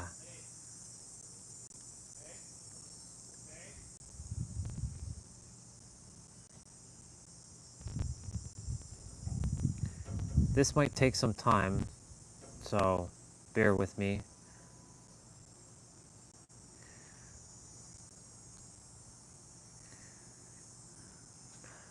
I'm gonna do my best to draw this hive mind. Like, it's a bunch of hexagons basically slapped together. I have to take this damn shape.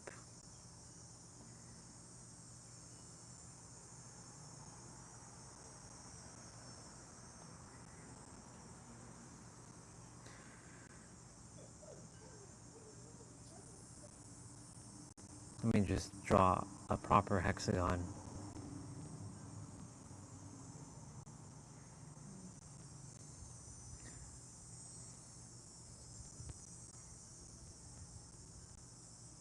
There, I have a proper hexagon now.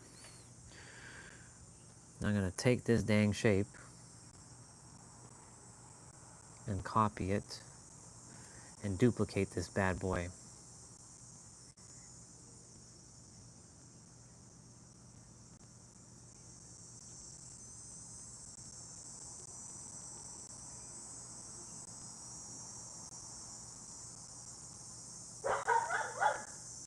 Oop.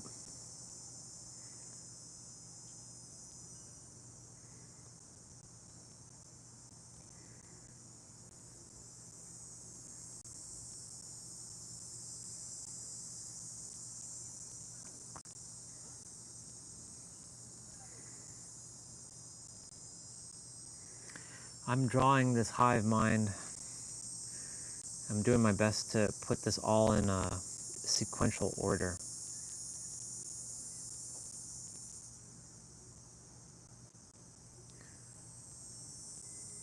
Copy, paste, copy, paste. All right, we're getting there. We're getting there. Copy, paste. It's coming to life, y'all. It's coming to life. You will see what I'm doing in a moment. Copy, paste. Copy, paste. You will be like, what the fuck is that? You'll see. You'll see exactly what I'm doing in a moment. I just gotta go around the earth, kind of connect this hive mind. It may not be perfect hive mind, but you know, we're doing it. Oops, undo.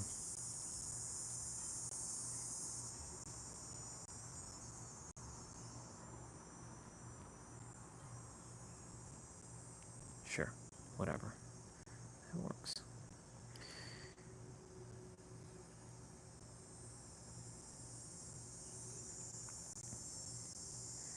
Oh, I found a faster way of doing this. I didn't have to keep hitting copy. I could just keep hitting paste. You're gonna love this. There's a collective hive mind around the planet. I'm doing it. Just so that you all can see what I'm referring to when I say the collective hive mind.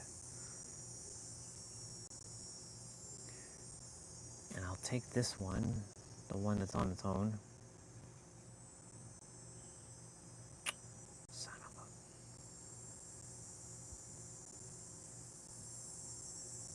a... Okay. Whoever was there. So I'm gonna just write hive mind.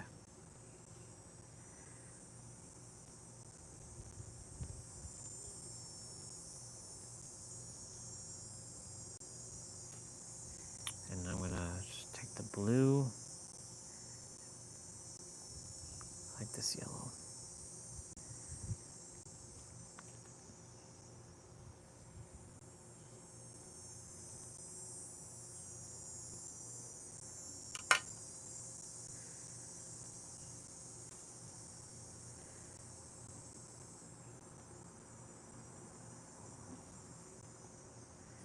Now we're getting some colors in here.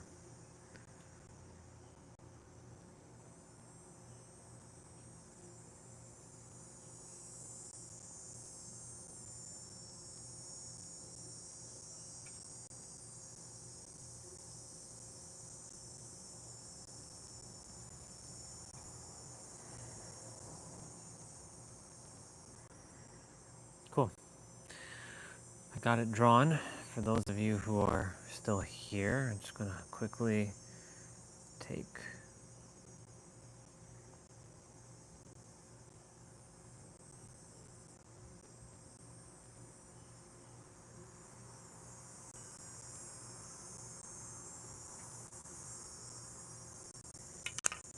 all right. So this is my masterpiece that I just drew. So I know it's backwards, but you can see collective hive mind and earth. I didn't draw all the stuff on the earth. The earth is blue. You get the picture. So there is a mind that's literally hovering the earth right now. Quite literally. It is literally around the earth. It's invisible because our thoughts are invisible. We can't see our thoughts. But it doesn't mean it doesn't exist.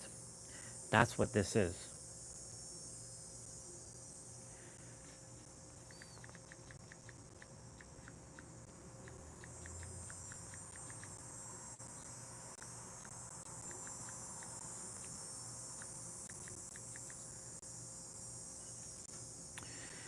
So this collective hive mind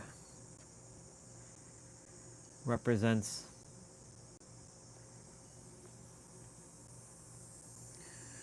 I really need to remove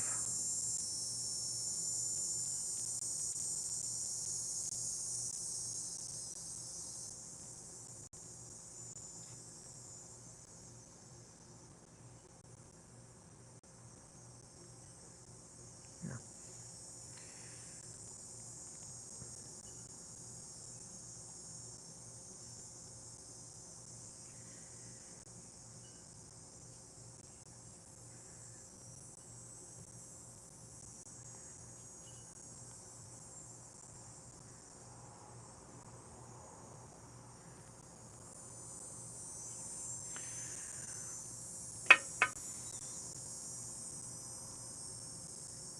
And right now, I'm gonna write the word P and N, positive and negative.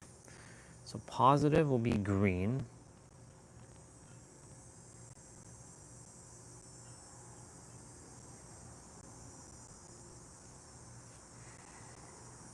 I'm gonna I'll make a little bit of a legend. Actually, that green's I want a better green.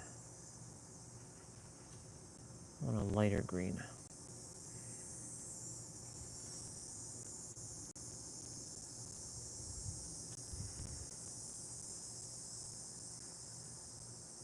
And then of course I want to make a red.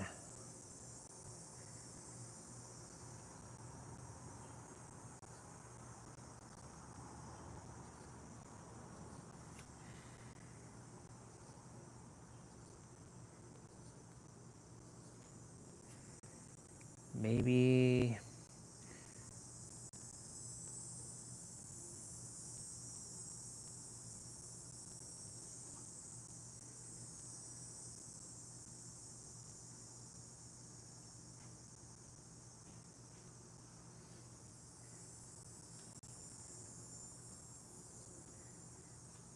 positive.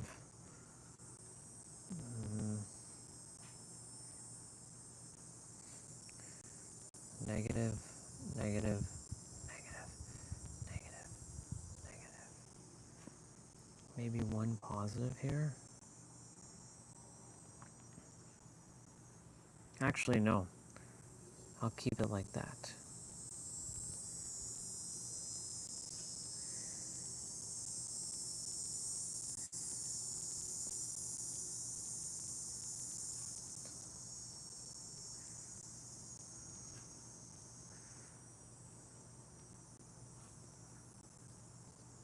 Perfect. So P equals positive.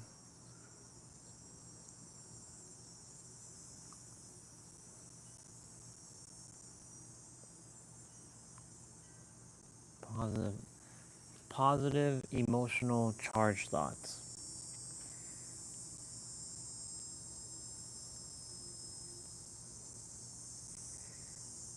It's good that I have the tablet while I'm doing this.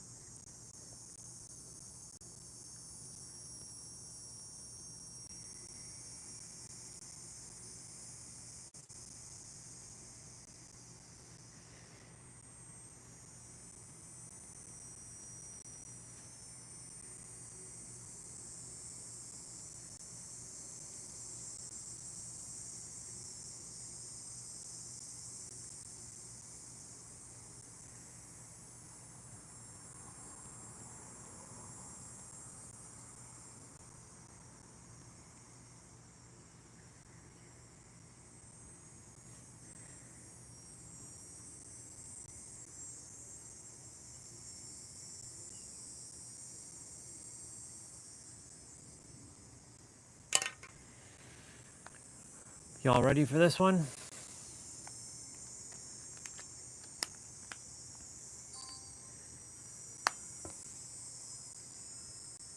This is what's happening on the earth right now. This is a great diagram, great simple diagram. The collective hive mind. I'm going to take a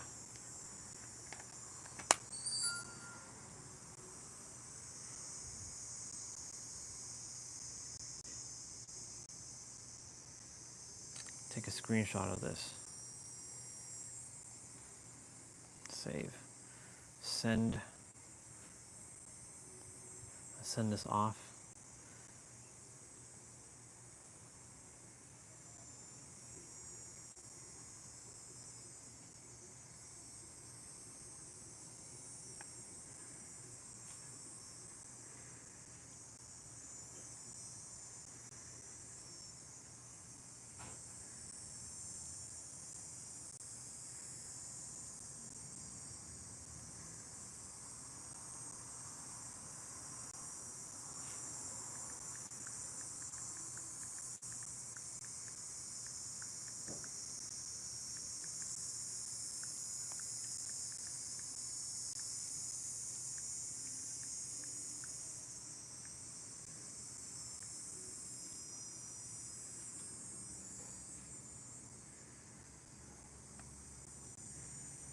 All right, since someone's here, take a look at my masterful drawing. So this is what I call the collective hive mind. Now, I know it's backwards, but just pay attention. Those are N's, and that green is a P. As you can see, there's only two positive.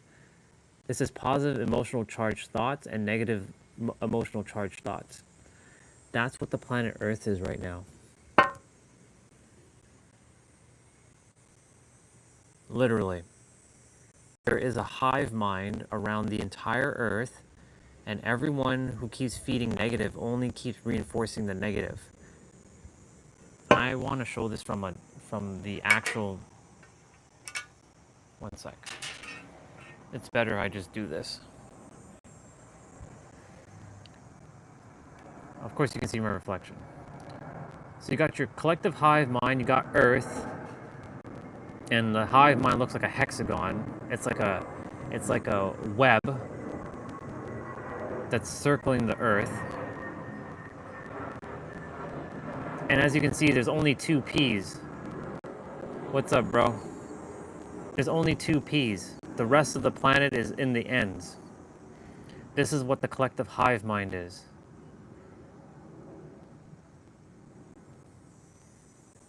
So whenever any of us are feeling this negative energy, it's not you. It's the Earth. It's the energy of the planet where most people are right now. This is the collective hive mind. It's basically 98% of the planet currently in this. That's why I said there's only about 2 million people that are awakened on the planet right now. Maybe that. If we're lucky, there's 2 million people. There's 8 billion people on the planet. So this is a conceptualization of 8 billion people.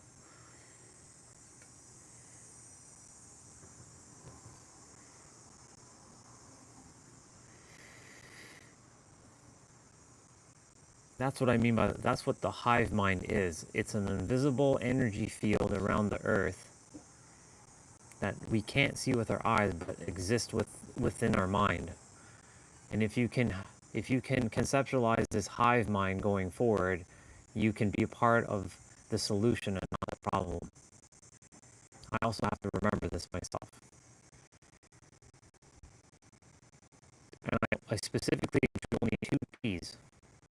And they're technically opposite of each other. Because most of the time, we are not finding each other right next to each other. We're finding each other from different parts of the world. Hence why I use the opposite there. It's like the P's are surrounded by the N's.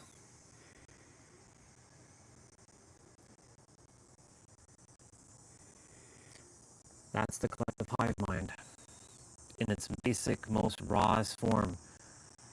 Thank God I drew it out. Even I can like conceptualize this thing.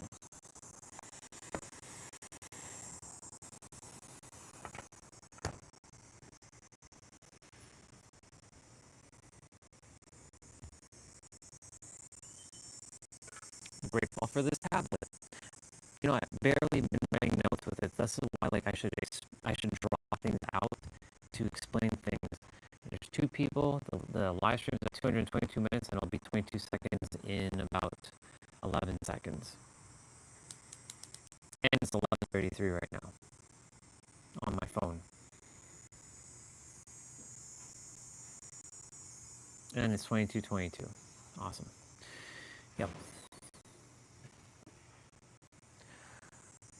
I have another diagram. I just have to find it. Ooh. I remember this one. The one with the key. The one where we put ourselves in our own invisible prison, and you have the key in your hand the entire time, but you put yourself in a prison with your beliefs, your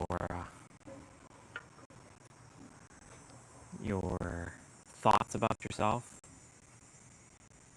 I should go back to Julian's video for a moment. He drew it out quite nicely. Oh, there's 3 generators that power it up. It's your... I have to remember the generators now. What were the generators? What are the 3 generators that power it up? I know it's our thoughts. Oh, our traumas and our triggers is one of the generators. I should draw it out. Trauma, big T trauma, little T trauma, and then triggers. Our core identity. Yes. See? And our core beliefs. CI, CB, and TTT.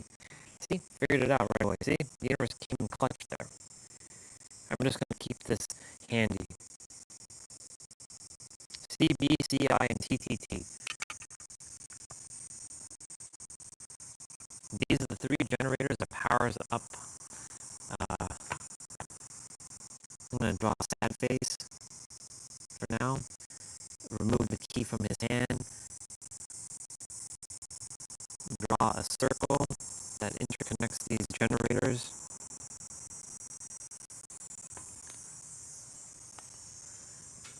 And we're back in a prison. That's what happened recently to me. I put myself back into my prison. That's what we do. We tend to put ourselves back in our prison. Because we're like, I did something wrong. So that was my core belief and my core identity. What's your core beliefs? I'm not good enough. I'm not worthy. I can't do this. I'm never gonna make it. That's your core beliefs. Your core identity is who you say you are. I am stupid. I'm an idiot. I'm a moron. I'm a loser. I'm not confident. I'm scared. That's your core identity. And then you have your TTTs, your so-called traumas, triggers, and your big T trauma, your little t trauma, and your triggers. The thing is, there's actually no trauma. When you know you're the creator, there is no traumatic experience. Sorry, let me rephrase that. There are no traumas that you identify with. You recognize it as a experience that you let go within yourself because it all comes from letting go within, and it's serving you for your highest good. That's what your traumas are. And yes, the world's gonna tell you that you have traumas. There's been plenty of people on the live stream that's told me you have childhood traumas. You haven't dealt with your childhood traumas. So if someone keeps telling you have childhood traumas and then you don't think for yourself, you entertain their idea that they have traumas. Now, some of us have not dealt with some of the things that's inside of us, yes. But does that mean you have traumas? No. I'm here to breathe fresh air into the stagnant air that everybody keeps talking about traumas. You don't have traumas. And traumas don't have you. You went through a traumatic experience to overcome it.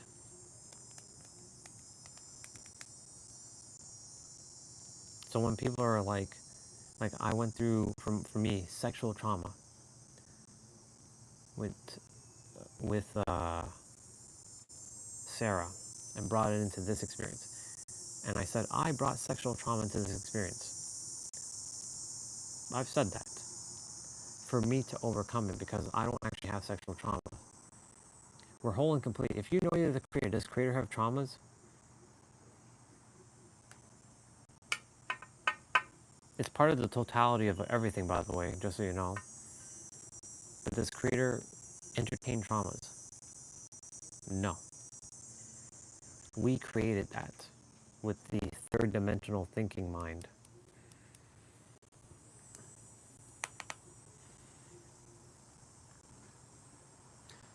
You don't have traumas. You never did. You went through an experience to help you overcome it. Now I know there's going to be some out there that be like, but I do have it, and they like to entertain it. If you want to continue to entertain limitations, then be my guest. Because you're just shooting yourself in the foot when you say that. When you come here, I'm here to help you to empower yourself, not to keep shooting yourself in the foot. Otherwise, I would say, yeah, you have trauma. Hey, you have trauma. Guess what? You have trauma too. I'm not here for that. There are other channels out there that are telling you that you have trauma. I'm here to breathe new life that you don't have traumas. When you know who you are, the world will reflect it. When you don't know who you are, the world will also reflect that. You went through a traumatic experience. That's not you. That's just an experience. You are not your experiences. You experience your experiences, but they're not your identity. Same with your triggers. Yes? Master letting go of your triggers. Call it activations. I like the word activations.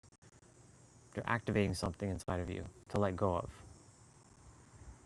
Use whatever word works, though, of course. Remember, we all have our own philosophies. There's no right or wrong. I'm just here to kind of breathe a new life and give another perspective.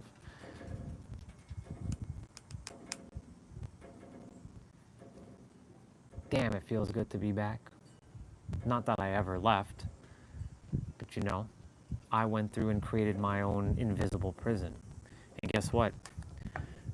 I was telling myself with my core, this is my core beliefs, that damn, I'm really this negative person. And then my core identities was like, yeah, I'm a bad guy.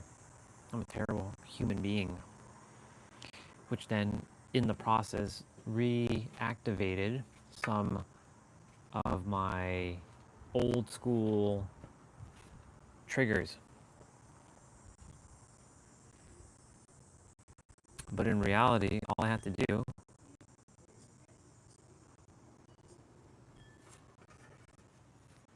was shut down the power on the generators and remove them. And when you don't feed energy to it,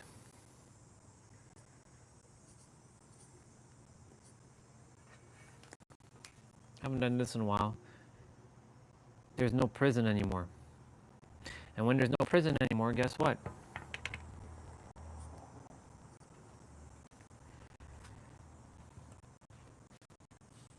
You return back to that. And when you return back to that, you recognize that you, this is my conceptualization of what a key looks like. You had the key in your hand the entire time, you just forgot about it. That's why I said you were the answer. It's just that simple. Oh, this is the drawing. This is also the one where I talked about what God looks like. I'm going to redraw those circles because I don't want to forget this. CB, CI, this is for the future. And then TTT.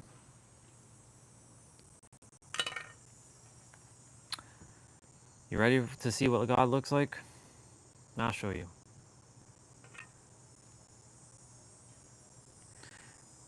You know what?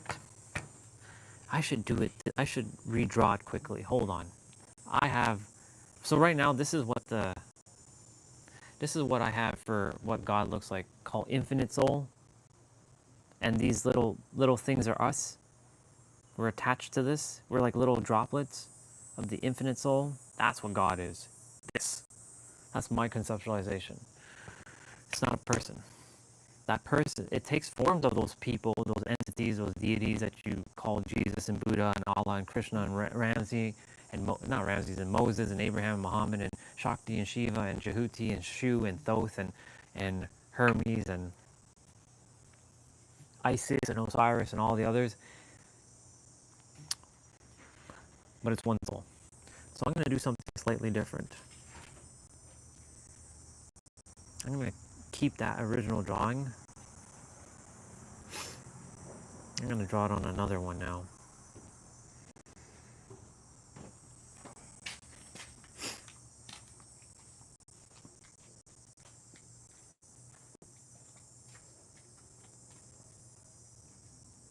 Damn, didn't want to do that. I was attempting to draw something else. You'll see. I am a master at drawing a particular shape. Now, of course, I kind of cheated because, what is that, y'all? What is that thing? It's called a heart. I'm going to move this heart over, though. Just a smidge to the middle. Now, I'm going to call this infinite soul.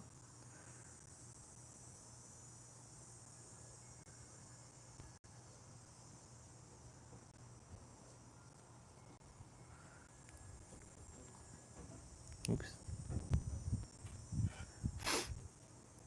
I don't know why I did that. It's weird.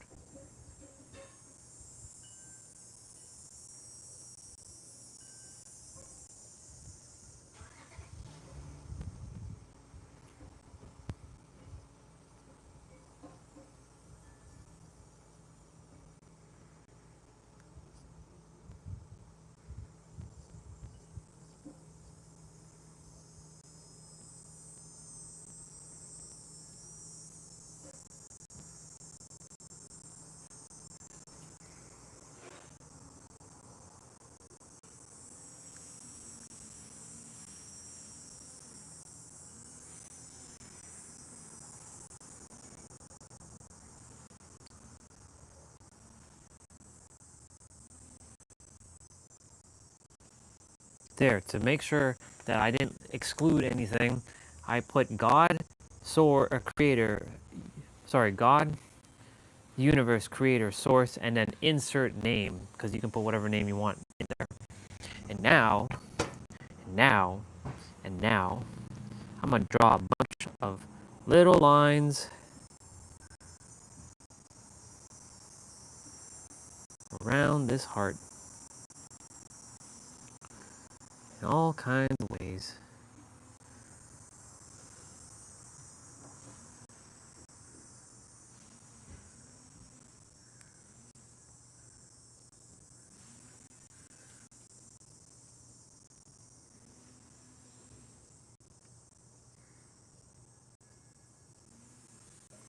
This is the simplest drawing, probably the most.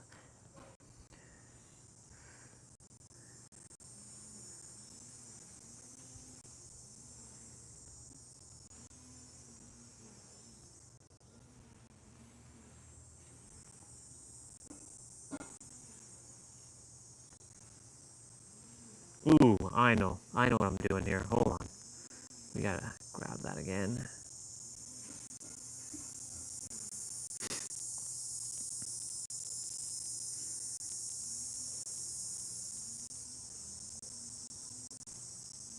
Only I am the one that has done this thus far.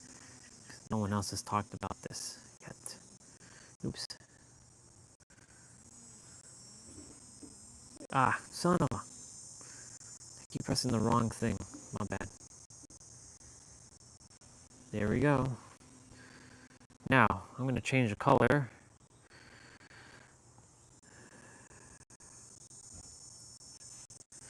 I want to change this to white. Make this white. Do I have this color saved in the palette? I do not.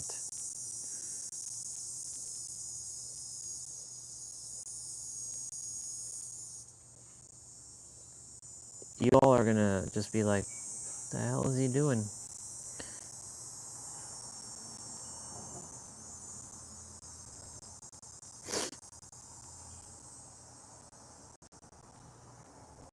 And I'm glad that I'm drawing it like this because it shows the differences.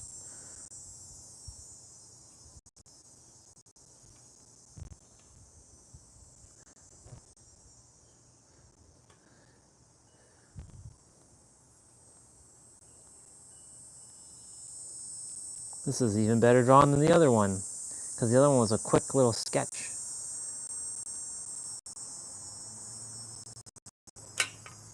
Hell yeah, let's go.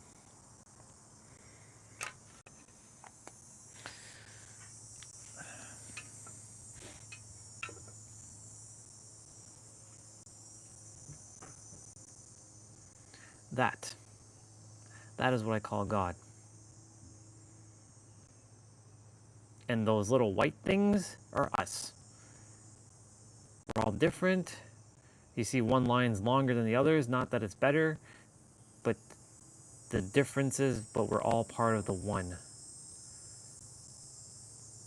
And I should make like a circle around this thing. That is what I call the I am.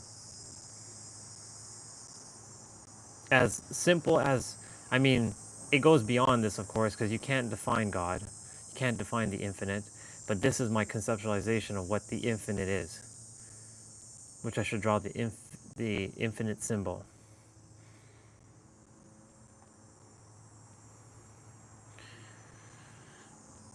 That is my conceptualization of the creator.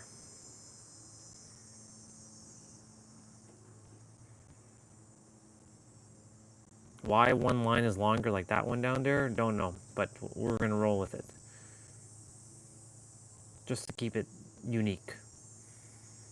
And all circles, they may look slightly different, but they're equal. That's us. That's my conceptualization. I feel like this is going to be a very important drawing in the future. I mean, this one was the original one that I did. This is the evolved version of it now. That's why I didn't erase that one.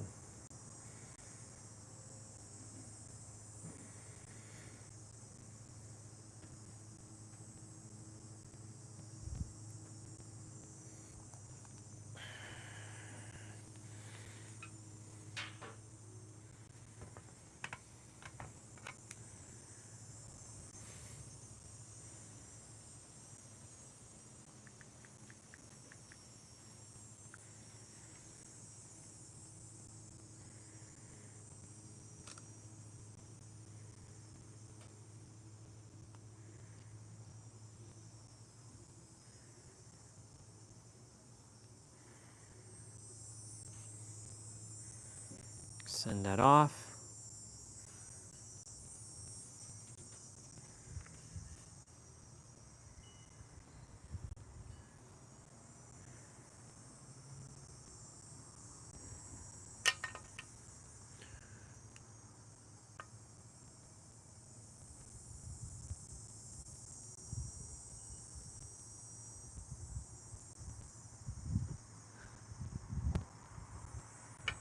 Could be my mic, but can you actually hear me?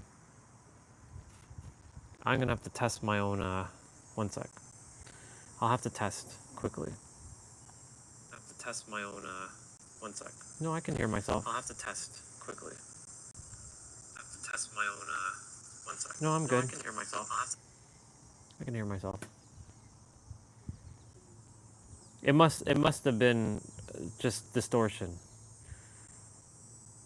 But I basically said that was my again, I'm going to show the conceptualization of what I feel in my perspective. It's not that it's right or wrong, it just is my conceptualization of the creator, God, the oneness, the infinite, the all that is.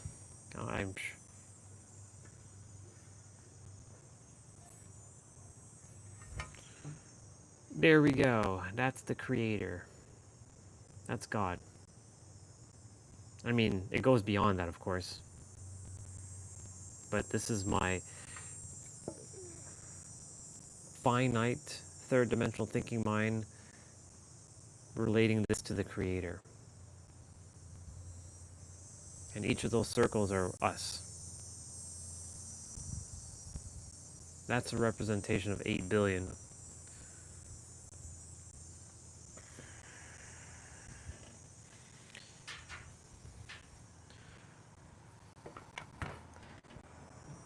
Yeah, it's beyond that, but you know, that's, I can't draw. I can't go beyond what I can draw right now. Like the heart is a closed loop, like a circle. Like it's not an open loop, it's a closed loop, which means like it's infinite. I've never seen, this is the first time I'm ever thinking of this, I've never seen the heart as an infinite symbol. Because ever since, see, one thing's leading to the next right now. Because I was talking about how the number 0 and the letter O are closed, they're encased, they're closed. Every other thing like E and A and B, and that little gap in the A, that little spot in the A, that doesn't count because that's not continuous. Because at the end of those A's, at the letter A, those two strokes, it ends. Whereas a circle, it doesn't end. It's just infinite. And if you take the ends of a circle or a 0 and you twist it like this, you will get infinity. Like you literally take one end and the other end and you just kind of twist it in the opposite direction, you will get infinity.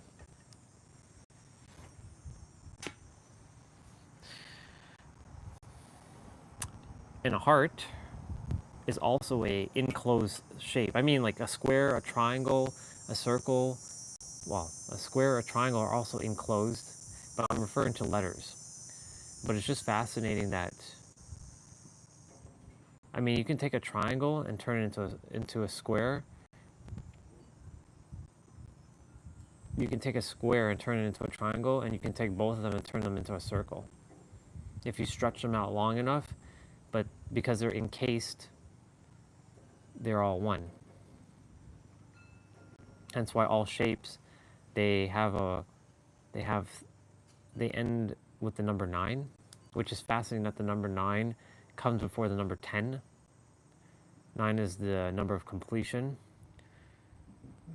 Number 1 is not the starting, number 0 is the starting of it all.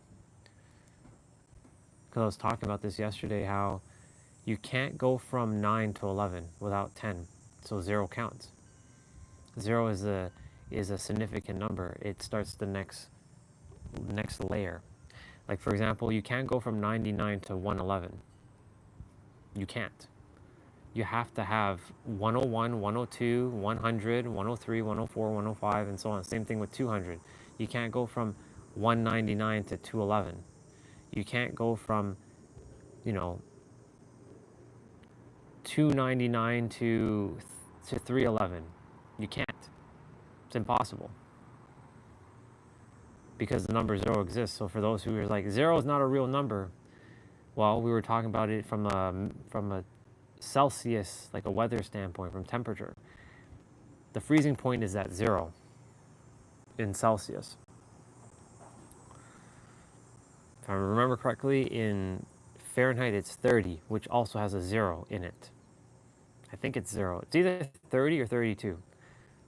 I forget if it's 32 or if it's 0, or if it's 30. I think it's 30.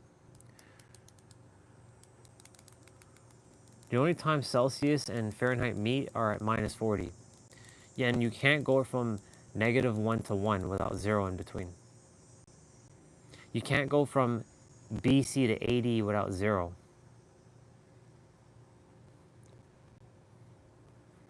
I would love to see what year 0 looked like back then. Who decided to go to year 0? I know it's based on some Jesus Christ thing, but like, who determined back then that we're in year 5000 BC? That's why I said we're not living in 2025. We just all collectively agreed to this year. And yes, the Mayans are accurate, but at the same time, they're not. Because there's a lot of things that they knew, but they didn't know. Like, we just, again, collectively agreed that we were living in 2025. We're actually not living in 2025. Not getting into conspiracy, but we're not living in 2025, just so you know. We just collectively chose a year so that we can all have some sort of guidance, because humans require guidance. And if humans don't have guidance, then they go all over the place. They go crazy. That's why there's some level, that's why they put rules in place to have some way to guide us. That's why the whole idea of religion exists, so that there's some sort of guidance that you can use. But when you know who you truly are and you can go within, you don't need the guidance, because you are the guidance. You are the guidance. Paradox.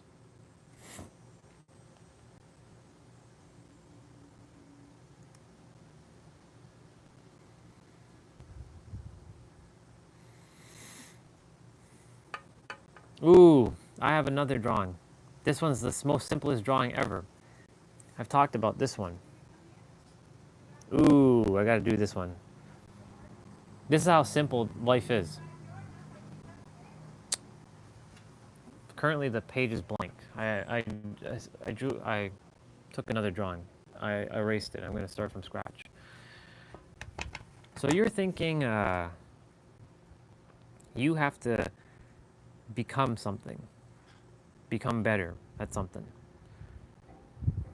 So I'm gonna draw an X.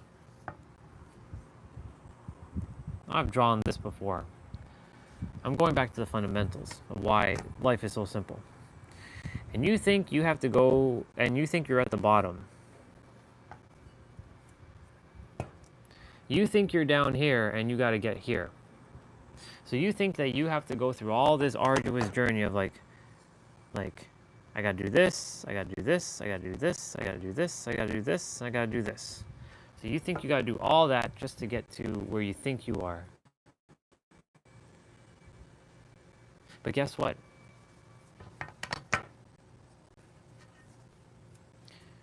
You're already here. And you have to actually do the reverse.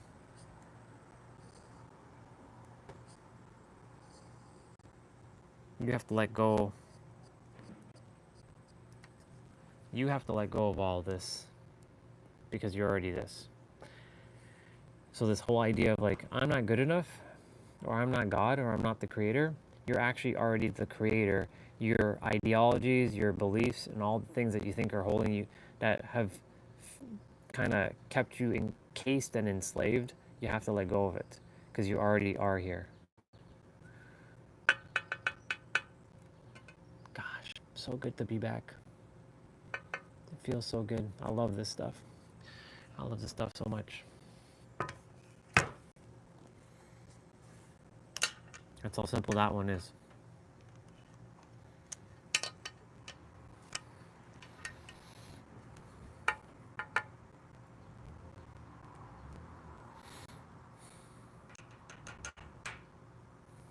It's so cool. It's how to be protected by God. We should watch Nero's video.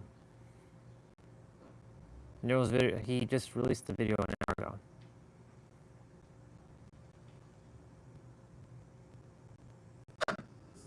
Ooh, his shield looking good.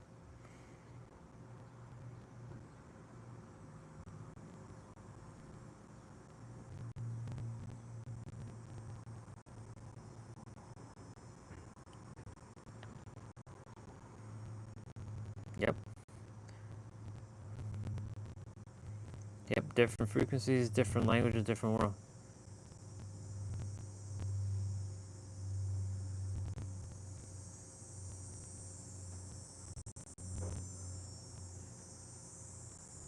Yep.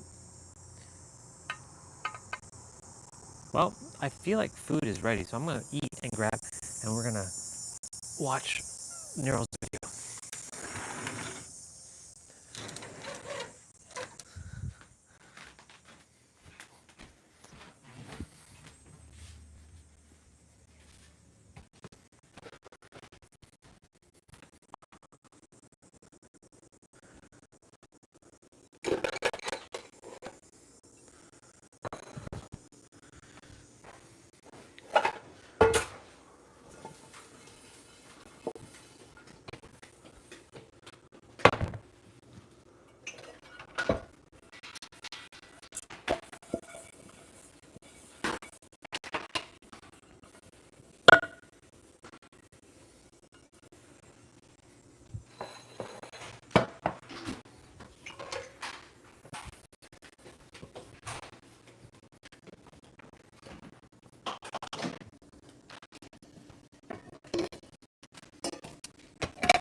I'll be back outside just in a bit, yeah.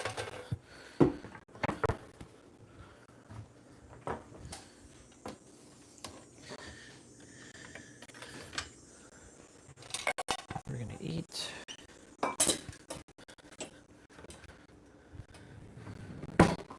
I'm gonna burn it off.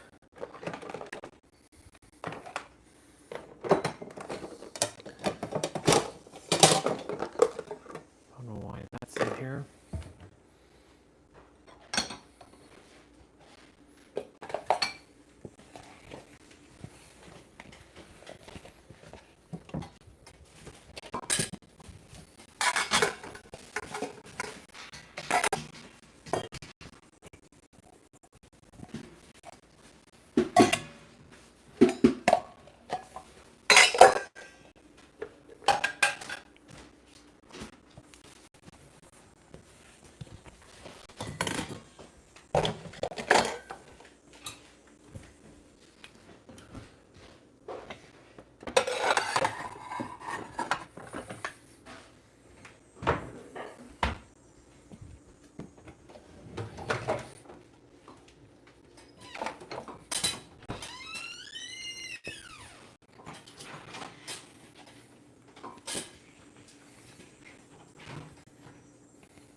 I'll be back outside in a moment.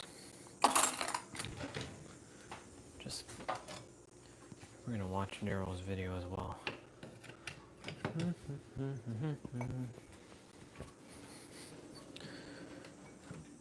I like watching watching his videos because I'm like, that's a great way of saying that. He doesn't give me anything that I don't already know. He basically shares with me the way I can speak it back. And then add my own little twist to it afterwards. That's why I like watching Nero's video.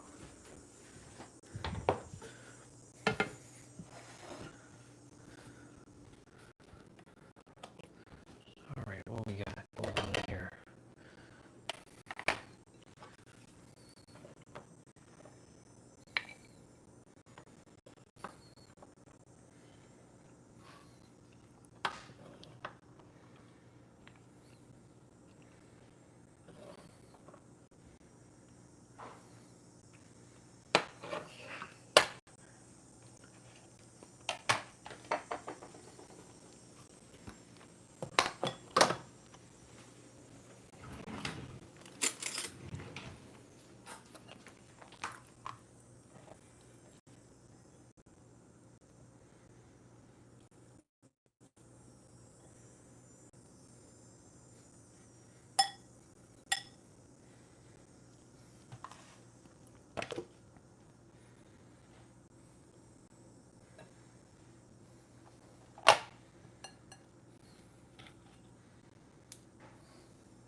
Use the bathroom quickly.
Cool beans.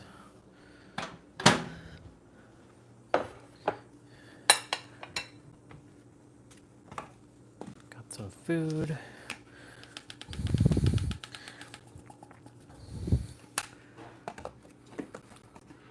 Then I'll be doing my play out afterwards.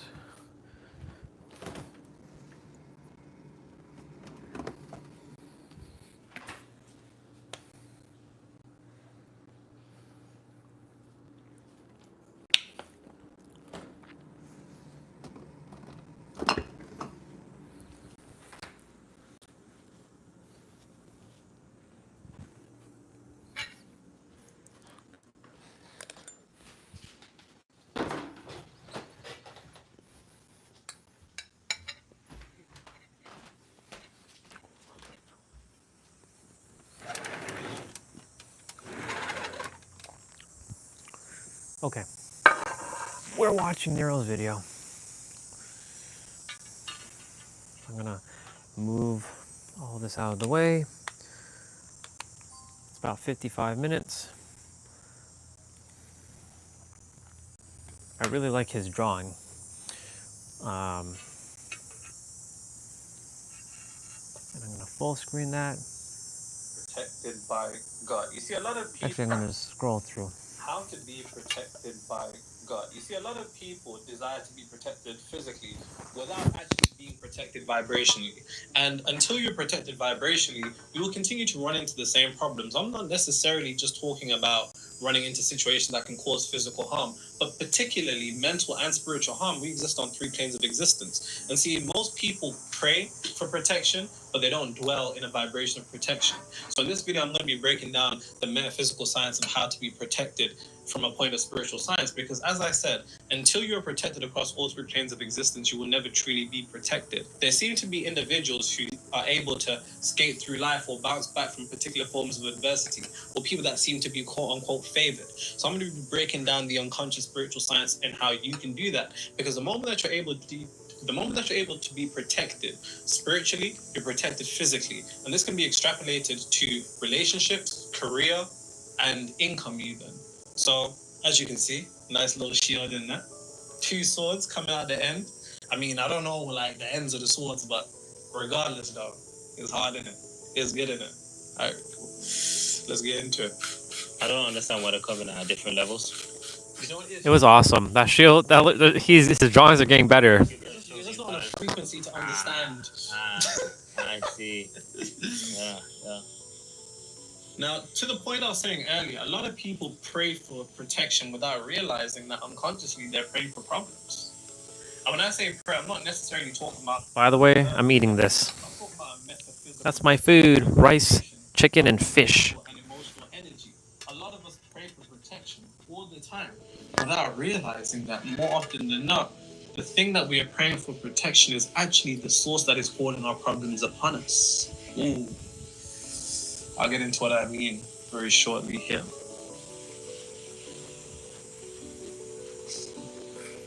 Never had a lot, but this is all I need. Niggas never care till it's... Are you singing? Who I think it is. Who's that? Okay. The Goats. I don't... One of the goats. Loyalty is practiced in song. Yeah. Why don't we fall in love? Why don't we fall in love? Some is the one thing. Someone said, AJ always jumps into songs with you. Y'all little N-words is crazy. Who can love you like Intelligent, me? but crazy. Well, Nobody. Us intelligent but crazy. Yeah. Good.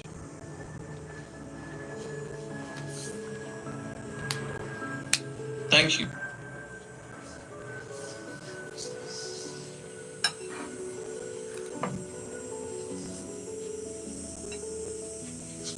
Alright, cool. Blue is a nice color for protection. Blue and purple. Cool. First things first. What we characterize as God's protection is nothing more than self-protection. What do I mean by this? You have to understand that you are the physical man. I'm eating, and y'all are getting narrow talking now because I did my talking. Enjoy. Spirit, in that particular context, if we're looking at it esoterically, is a reference to consciousness. You are the consciousness of God, hence why it also says the temple of God was not built with hands, and anybody that defiles the temple of God shall be destroyed, because this is nothing more than the idea that if you have destruction within your own consciousness, then you're going to materialize a condition and experience on this physical plane, which is nothing more than a reflection of your frequency, state of consciousness, self-concept, mental attitude, all interchangeable terms for the same thing that will lead to its own destruction. So the first thing that you have to begin to understand is you can't be protected by God if you're not internally already protected by yourself. And what do I mean by that? A lot of people will pray for the protection of God. A lot of people will pray for God to protect them. A lot of people will pray for a certain degree of protection through a degree of adversity. When we're going through hard times, we pray for a particular degree of rites of passage and protection, and safe passage, I should say. Without coming to the understanding that if you're not protected internally in regards to self, which is consciousness, if you're not in a state of consciousness of protection, you can never be protected. That's a bar. And the issue is, everybody prays for protection without coming to the recognition that whatever it is that you're verbally praying for is what you are separated from. Bar. What do I mean by this? The very act of somebody wishing for protection and hoping for protection is the exoteric definition of prayer. The true esoteric definition of prayer is the internal degree of declaration, a mental and emotional declaration. Hence why Christ says, when you pray for something, believe that you have already received it. It's hence why Christ also says, when you pray, go into your secret room, and your Father who's in the secret room, pray to him, and your Father will reward you openly. This is nothing more than the secret room, or the windows, or shut the door, close the door, which is a reference to the eyes, closing off what you can see on the physical plane and praying to your Father who's in the secret place, which is your mind. And your Father who's in the secret place will reward you openly, which is what we call manifestation. That's the degree of protection. So when we pray for something and we ask for it, the very act of us asking for it is an internal degree of separation from it. And this is where it all goes wrong.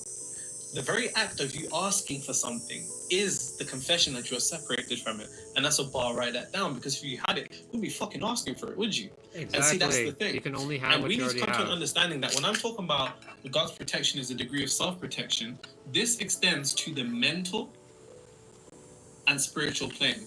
Until you have the capability of being protected on the mental and spiritual plane, you will not be protected in the realm of cause. Because there's cause and effect across this third dimensional realm, elevating to the higher planes of existence. Yep. Our physical realm, what we call reality, what you call the world around you, is the effect. And unless you're protected in the realms of cause, you can never be protected in the realm of effect. I repeat, until you are protected in the realms of cause, you can never be protected in the realms of effect. And this is the mistake that a lot of people make. A lot of people seek protection in this aspect while dwelling in problems in this aspect. So it's very important that we go through the mental plane and spiritual plane to make sure that we're protected in each plane, and you understand, so you have a total degree of self-protection, because you will never be able to experience anything in reality physically that is not within you internally. And that's a bar, write that down. Before anything can exist physically, it first has to exist vibration, which is a combination of mentally and spiritually. You can't desire for protection on the physical plane if on the mental and spiritual plane you're not aligned to it. Because successful manifestation requires alignment across all three planes of existence: mental, physical, and spiritual. So it's important that we first go into the mental plane. I'll show you right now how to be protected on the mental plane. And if you can remember how to be protected on the mental and spiritual plane, you'll forever be protected no matter what arises in front of you in reality, because reality is an illusion. But the issue is a lot of people get caught up in that illusion. See with your eyes and see with your mind and not with your eyes. Mind sight over eyesight here. That's why I'm going inwards a lot more. It made it way easier for us to understand. Thank you, Nero. I was actually going to pirate your book, but decided to buy it out of respect. Oh, wow. You've helped me out. Thank you very much.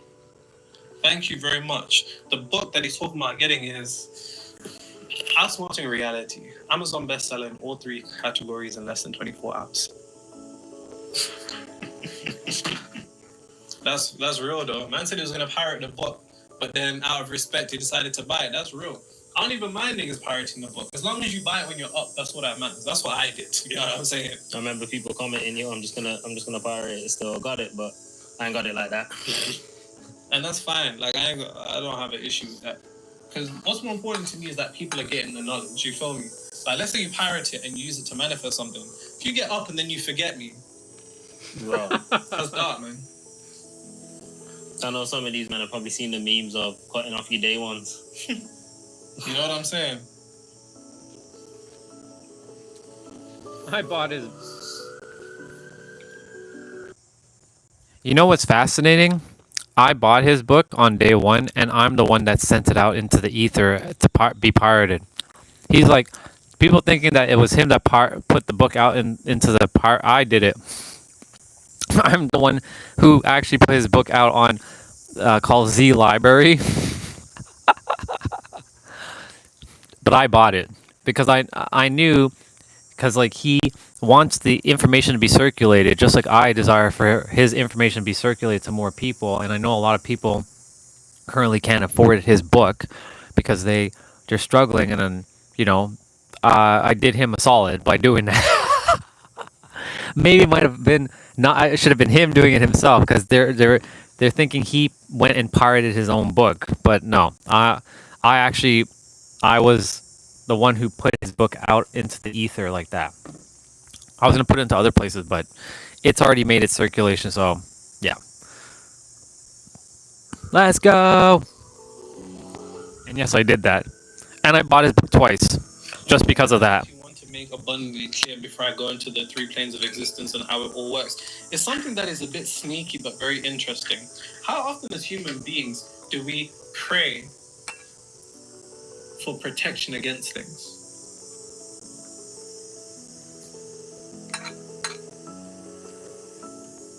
And here's the irony. I remember growing up in church and seeing pastors pray against the spirit of poverty, yet all them niggas was broke. Praying against the spirit of suffering, yet we all suffered. Praying against the spirit of survival. Praying against the spirit of struggle. Yet the same people I saw time and time again continue to struggle, survive in poverty. This is something that I experienced with my family. And I always look back at these moments and I try to, begin to rationalize and understand it from a point of metaphysics, how we led to that materialization of reality. And one thing that I came to a conclusion of is that the things that you pray against are things that you are confessing as real. That's a bar. And has power. It's a paradox. It's another paradox. So in a way, you set in motion for a frequency resonant with those things that you're praying against to come towards you. Yep. And that's really messed up. That's really, really messed up. Yes, the only people who pray against poverty are the people that are experiencing poverty. The only people that pray against the spirit of surviving are people that are surviving. So in a way, in an attempt to protect yourself against something, you're actually confessing to the universe that the existence of that frequency has the capability of affecting you. How often will people say, I'm just protecting my heart, like I'm not protecting your heart against what? And once you think about it like that, you're inherently confessing to the existence of the very problem that you don't want. Paradox. Protect yourself against something if it wasn't a threat to you, and that's a bar. Write that down. Listen to what I just said, and understand this on a vibrational level. Bear in mind, when I say vibrational, I'm just talking about a point of mental plus emotional. Of course, I can break that down to your expectations, your perceptions, your beliefs, your emotionally charged thoughts, your daily moods and attitudes, your perceptions, so on and so forth. But simplistically, it is mental and emotional. The only things that you desire protection against are things that threaten you. And it's so crazy because if you ever listen to a black church, how often do they pray against the spirit of poverty without realizing that unconsciously they're reinforcing the frequency of poverty? How often do you hear people pray against survival without realizing that unconsciously they're reinforcing the frequency of survival? How often do you see people praying against the spirit of suffering without realizing that they're reinforcing the very spirit of suffering? Because anything that you desire to protect yourself against is a confession of the existence of that potentiality being something that you can experience. So you set in motion to experience it within because you have let it within. So you can only let it in without. And I see this time and time and time again. Time and time and time again. So we can extrapolate this to a multitude of things. I need to, make sure that I do this so I don't get fired from work.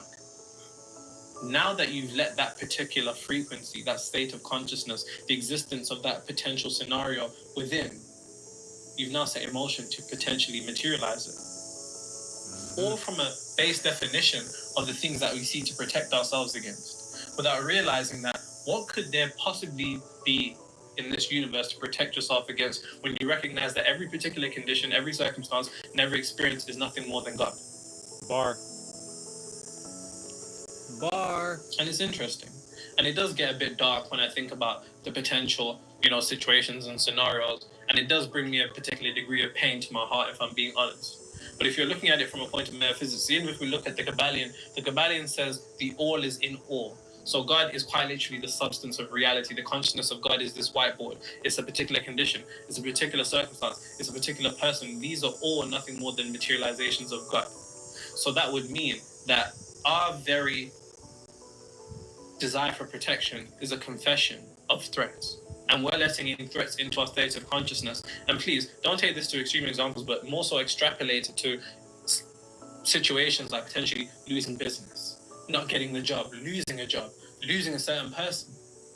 People will do the most to protect themselves from going through scenarios without realizing that they're actually inviting the problems of that frequency onto them. Because if it wasn't real to you, you wouldn't have to protect yourself against it. But the fact that you have to protect yourself against it means the existence of that particular frequency is something that you have accepted as a potentiality in your subconscious mind. So therefore, it has the potentiality to be brought into actuality.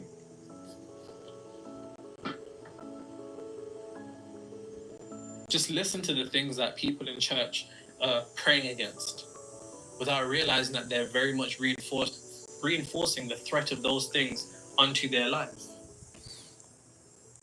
Pause for a moment. This is literally a paradox.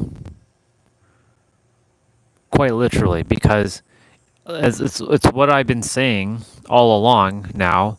What you expect is what you're going to get. So if you tell yourself this is what you're going to get. And of course, for me, I have to tell myself the same thing, because I was telling myself, well, I'm inviting this frequency of fear of not having enough, because my bank account shows like it's it's drying up a little bit, but I'm then inviting the frequency of drying up into my reality. And that's the thing that Nero is just saying, that a lot of people are praying against this whole thing called poverty. But if they were praying with abundance, then that's what they're getting more of, abundance. But because they're praying into scarcity, then that means that they're agreeing that the scarcity exists, and thus you're inviting that opportunity for scarcity to keep showing up and be materialized and be actualized.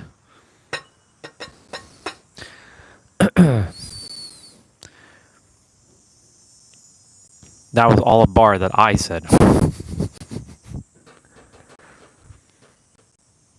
This is why it's important to go within and discipline that mind. And you have discipline. If you tell yourself you don't have discipline, then the very thing that you're saying you don't have, that's what you're inviting, because you don't have it. But you actually do have it. You just have to redirect your focus and say that you do have it. When someone says, I don't have this or I don't have that, you actually do have this. It was that drawing that I just drew earlier with the line. Some of you think that you have to start from like, you think that you're at the bottom here and you have to go all the way here and you have to go through a bunch of all other things. But in reality, you actually started from the top, and you just have to let go of all the things that you think you have to go through, because you already are it. You're already confident. You're already perfect. You're already handsome. You're already gorgeous. You're already smart enough. You're already worth it. You're already enough. That's who you are. You're already enough. The very fact that your existence alone is proof that you're enough. Because if you didn't exist, you wouldn't be here. So thus, in its contradiction state of being, is saying that you are enough. Because you are enough. Because you've been enough, and you've always been enough, and you always had enough, and you always will always have enough. Even forget what your bank account says. For me specifically, forget what the bank account says, Andre. Orion's telling you straight up, you are enough. This is why I love listening to him, because he gives me ways to reinforce what I already know and speak it back from a different perspective. I don't listen to it for the wisdom. I already have it. So all these people who are like, thank you, Nero, for the wisdom. Thank you, Nero, that you teaching me. He's not teaching you. You already have it. You're thinking that he knows more than you. He doesn't know more than you. He's just aware of things that you are currently unaware of, and all he's doing is bringing it into your awareness so that you become aware of it. That was another bar. So like that goes for Pete. When I see people saying, thank you, Pete, for all these teachings and all that, and thank you for being my teacher. I'm like, they're not teachers, they're mirrors, and they're just reflecting back what you already are of. And you have to stop pedestalizing someone as a teacher, because they're not a teacher. Nero never says that I don't want you all to pedestalize me. I'm not your teacher. I'm not your guru. You have everything that I already have. You just think that you don't have it because you think that you're not enough, because you think that I'm on this screen with 400,000 subscribers and you have 0. But that doesn't mean that I'm better than you. We're all equal. We're all part of the same totality, part of the oneness. And thus, because of that, I don't know more than you. I'm just aware. And I'm making you aware by sharing this with you so that you know what I know in awareness so that you can use the thing and make someone else aware. That's all that we're doing. We're all information exchangers. All we're doing is sharing information and making each other aware of the information that already resides within each and every single one of us. All right. That was all a bar from me. I hear it, I see it time and time again. And this is something that just came to me.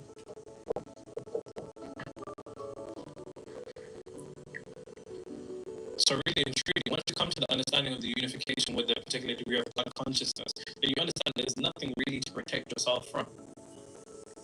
And the desire to protect yourself is a confession of a particular threat. And the confession of a particular threat is the invitation for the potentiality of that threat to be materialized into your reality.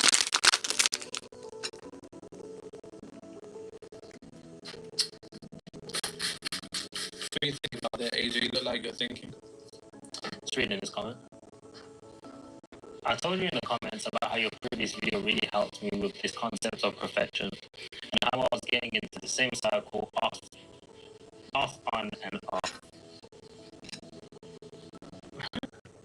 Of on and off manifestations for a year. After I detached myself from that, I stopped saying that I don't have time to focus on my inner world because of med school. A week after that comment, which is today, one my desire that I had for a month, that I had a month ago, became my reality, which was to receive 500 as a gift. 500 rands. What's that? South African currency, I believe. Okay. But I actually received 3 times more.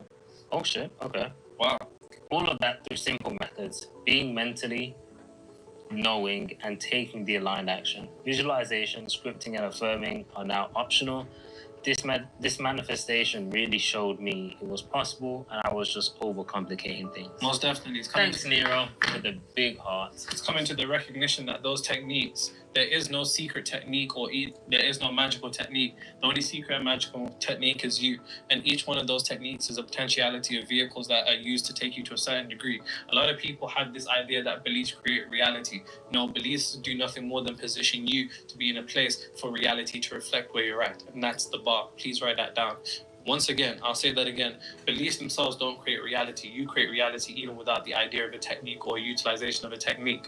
What creates, in a sense, is techniques reconstruct your consciousness in order for reality to reflect your consciousness, having done that technique to be reflective of your desired reality. It positions you to manifest what it is that you want. That's the only purpose of the technique, to establish this particular degree of emotional reconstruction, because emotional reconstruction is a reconstruction of the subconscious mind, because the subconscious mind is illogical in the same way that emotions are illogical, and emotions themselves are an energetic charge, and the stronger the energetic charge, the higher the degree of emotional intensity, which doesn't necessarily have to be in a euphoric way. It could be in a very calm way, it could be in a very blissful way, it could be in an excited way, it could be in a happy way. It's entirely up to you.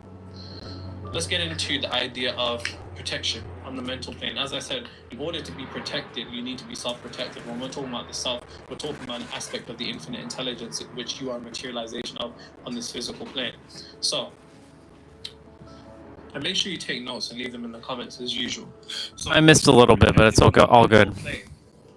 That would have to mean that not only your beliefs, but your emotionally charged thoughts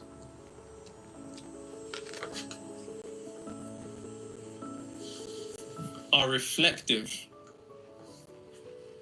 of already being protected. And see, this is the difference. In order to materialize your desired reality, or to materialize a particular degree of reality in this moment in time, you need to begin to transcend time and go to the end already, perceiving what you want to be something that has already happened. Because in doing so, you send that particular degree of past tense to the subconscious mind, to which then it begins to will into reality how it can materialize. That's the only way it's going to go. So, more often than not, mentally, we do not think thoughts of protection. We do not think and hold beliefs of protection. I'll give you an example. Bear in mind, these thoughts are emotionally charged. because it's the emotion that adds a particular different degree of vibration to these thoughts, increasing the likelihood of them materializing, as opposed to just thoughts by themselves, due to the fact that emotion is the language of God. Proverbs 4:23, God the heart, because everything you do in life springs from it. As a man thinketh in his heart, so is he. As a man thinketh in his heart, as a man thinketh in his heart. Understand, it is the heart, is the emotional center that makes the biggest changes in reality, because the heart is the first organ that you get. It's the most spiritual organ that you have. Hence why across Islamic and even all the way back to ancient Egypt, the idea of the heart being weighed on a scale and having to be lighter than a feather was something that was a paramount spiritual concept. And even if you look at modern science, if we're looking at electromagnetic fields, the heart produces an electromagnetic field 60 to 100 times more powerful than the one of the brain. The heart is so important. There's a hadith that says there's one piece of flesh that if it becomes spoiled, the whole body becomes spoiled, and that is the heart. Now, when we're talking about mental protection, you have to already be in a state of consciousness of being protected. Now, very often people say, I'm protected. Yeah, you see it in niggas' Instagram bios. Niggas will put God protecting me, or God's favor, or some shit like that. But that's on Instagram. What about mentally? And mentally, anytime that you think thoughts that resonate in a degree of insecurity, you are depleting your protection. That's a bar, write that down. Any thoughts that reflect a degree of insecurity or instability, that depletes the protection that you have within. What do you mean by that, Nero? Well, think about the idea of security. You know what you're like when you're feeling secure. When you're secure, you're not worried. You're not fearful. But once we begin, and nothing's compartmentalized in the mind. So once you think to yourself, fuck. What if I lose my job? Or you think to yourself, if I don't get that job, how am I going to pay for my rent? And how am I going to pay my rent? Oh my God, I'm behind on my rent. Or you think to yourself, that person's going to hurt me. Oh my God, that person's going to hurt me and leave me. That person's going to abandon me. Or you think to yourself, oh my God, what if my business just goes down all today? You can see that's a multitude of different thoughts across different fields, but they're all resonant with the same characteristic, which is that degree of insecurity and instability. What it truly is, it's lacking certainty. And any time that you think thoughts that resonate insecurity, instability, or thoughts that show a degree of lacking certainty, you deplete the protection that you have on the mental plane. Now, here's the thing. Never forget, how can you be secure without if you're not secure within? And that's a bar. Write that down. Before you can be protected or secure on the physical plane, you first need to be protected on the mental plane, which means that you're going to have to now pay very close attention to the thoughts that you think again and again and again. Are the thoughts that I'm thinking reflective of my protection, or are they reflective of my threat? There's either protection or threat. You're either under protection or threat. And these are two particular energetic polarities that exist, and you can either be on one or the other, but you can't be on both. You need to stabilize one particular frequency to singularity. So, any particular degree of thoughts that you have on a daily basis, you need to be watching your thoughts of instability and insecurity. You need to be watching any thought that you have that resonates, implies, or reflects insecurity or instability. Extrapolate this, whatever it is that you're seeking to materialize. If it's in a context of income, are the thoughts that you're thinking, fuck, I'm gonna pay for this. Oh my God, if I don't pay for this, they're gonna take this away. They're gonna do this. Extrapolate this to relationships. They're gonna hurt me. Like, what if they go out and they cheat on me or not? What if they go out and they do something to me?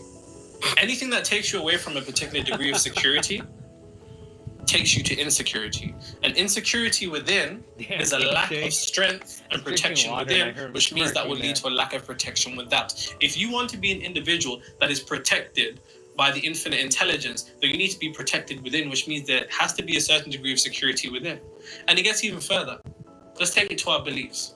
If your beliefs reflect a certain degree of instability or insecurity, then that also sets in motion for you to experience it. Think about it like this. As Black people, we're taught that you're less likely to get a particular position because you're Black. And when you're in that position, you have to work twice as hard as other people in order to keep that job for half the recognition. This is like a collective experience. This is something that my mother told me when I was young. Pause for a moment. Remember the hive mind I just drew? That's part of that. That's part of that what I was referring to, the collective hive mind, like where black people have to work harder and they don't get like enough, or like they don't get paid as much, or they don't get half as much recognition as other races do, or like, you know, the collective hive mind says that Asian people are the smartest people on the planet, which isn't true at all. I know a bunch of Asian people who ain't smart. Well, let me rephrase that. Everybody is smart, but they're not using their head. Let's just be real. Everybody is intelligent, but not everyone's using they're not using their mental power properly. So it comes down to this collective hive mind, what he's referring to as, and what he said about our beliefs. It's the same thing about putting yourself into an invisible prison. What you tell yourself, that's what you're gonna experience and expect, and that's what you're gonna get, because that's what you tell yourself. Because if you tell yourself I'm not good enough, then guess what? You're not gonna be good enough. Like when I would tell myself, this person's gonna hurt me, like this girl's gonna cheat on me, or this girl's gonna, you know, dump me or something. Well, guess what? I have the probable chance of that's gonna happen. Now I'm secure with myself when it comes to relationships, and I don't. If it happens, it has nothing to do with me. It just has everything to do with them. I just turn it around on, like, that has nothing to do with me. It only happened because they weren't in alignment with me anymore. It's plain and simple. So, thank you, Mr. Nero. I appreciate it. A form of protection. But when you look at it from a point of metaphysics, there are no truths in reality other than what the subconscious mind experiences as true. As it says in the Kabbalion, all truths are half truths. Is that true? Yes, that's one version of the truth. But the energetic polarity hides itself as an option, which means that we can only begin to experience that vibration, which means we experience that frequency, which means we experience that reality. As a black person individual, and extrapolate this to whatever you are, whether your age, whether your ethnicity, so on and so forth, no matter what it is, extrapolate this, because you have to be able to dissect the inherited beliefs, or the inherited limitations, I should say, of the collective consciousness and how they affect you. As a black person, my beliefs have instilled me to be very far from security. Actually so unstable it would be crazy to you. So how could I ever be protected within if I'm not protected without? Well, let me say that again. How could I ever be protected without if I'm not protected within? And protection, for simplicity's sake, for the points that I'm trying to make, protection is security.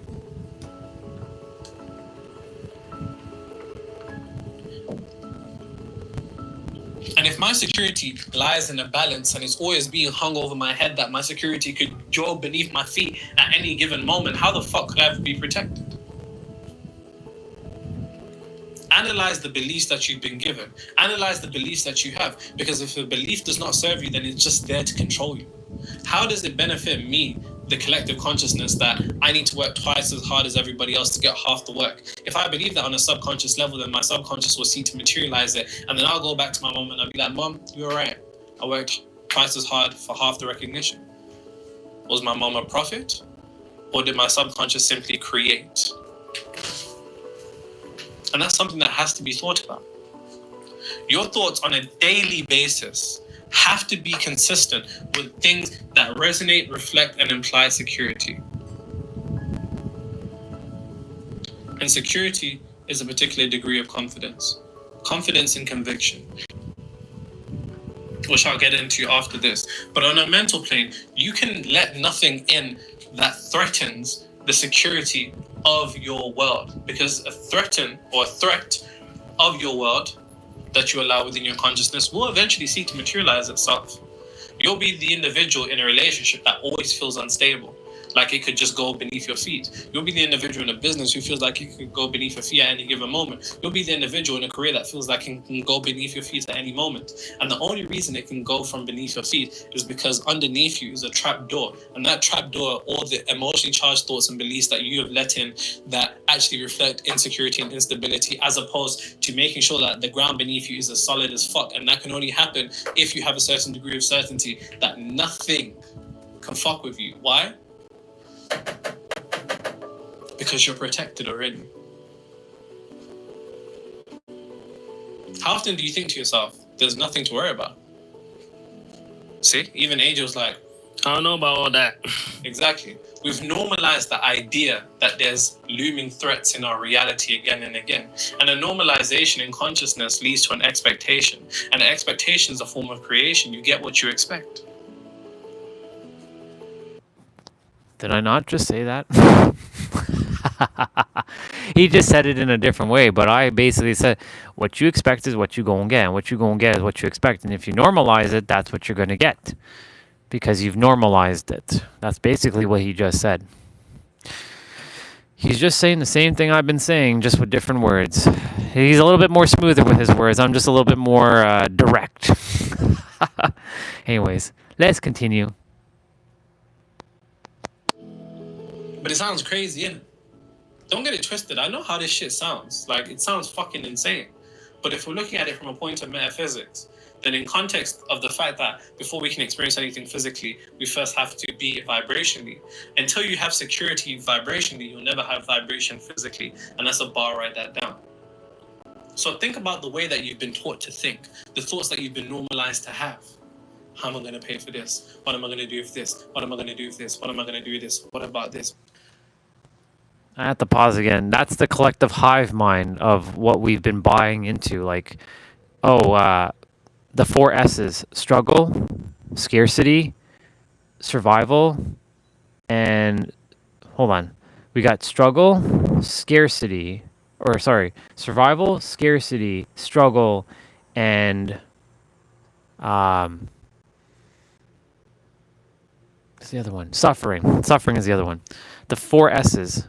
We've been taught in this world that you have to struggle, you have to suffer, you have to survive, and there's scarcity. Those are the 4 S's. Scarcity, survival, suffering, and struggling. Those are words that should not exist. But I was talking about this earlier just before we watched the video, saying that we have to experience these things to know the contrast so that we can then experience what it feels like to have ease, flow, abundance, joy, like love. We are safe. We have it all. But we've normalized this because the collective hive mind, if you go back to my diagram that I just drew with the earth and the hive mind around it, there's a bunch of N's and only like 2 P's. N's represent negative and the P's represent positive. And whoever comes on this channel is the positive who has forgotten that they're the positive, that's surrounded by a lot of the negative. And I'm not saying that the people that are negative are bad. They're not. They're just simply unaware because they simply haven't awakened yet. And if you found me, you are definitely one of the so-called leaders of New Earth. I don't call it New Earth. I just say you're the leaders of how the Earth is going to be transitioning. And it's your role to stay the course, even through seeing everyone else around you acting unconsciously. That's why I can't falter myself. Even though I went through my little bullshit recently. I can't go through that again. I mean, it's going to happen, but the next time it happens, I got to catch myself and annihilate it immediately. Feel the feelings and discharge the feelings out of me fully. That's why Aaron's book was telling me, if you built up a lot of negative energy, you're going to have to find a way to discharge it. You got to feel it and let it go. Anyways, back to Miss Janiro. What about if this, if that? All of those are nothing more than potential trap doors beneath your feet that set in motion at any moment to be materialized. And if at any moment they can be materialized, then at that point, that's when you're no longer protected. It's important that you're able to take a note of the beliefs that you've been taught to have that reflect insecurity and instability. Extrapolate this to whatever it is, whether finances, romantic relationships, or your career. Everything. For me, it's been everything. And the emotionally charged thoughts that you have on a daily basis. What would you think? In fact, let me ask you this question. And this is a question that you need to write down on your board. Because ironically, even though this video is more so about God's protection, it actually sets in motion for a particular degree of security. This video is really truly about security, and security can be extrapolated to all different types of things. How to be secure in getting a certain career promotion and being secure in that position, being secure in being employed, being secure in a healthy relationship, being secured in your find. Like, you know what I'm saying? Like, this can be extrapolated to a multitude of different things.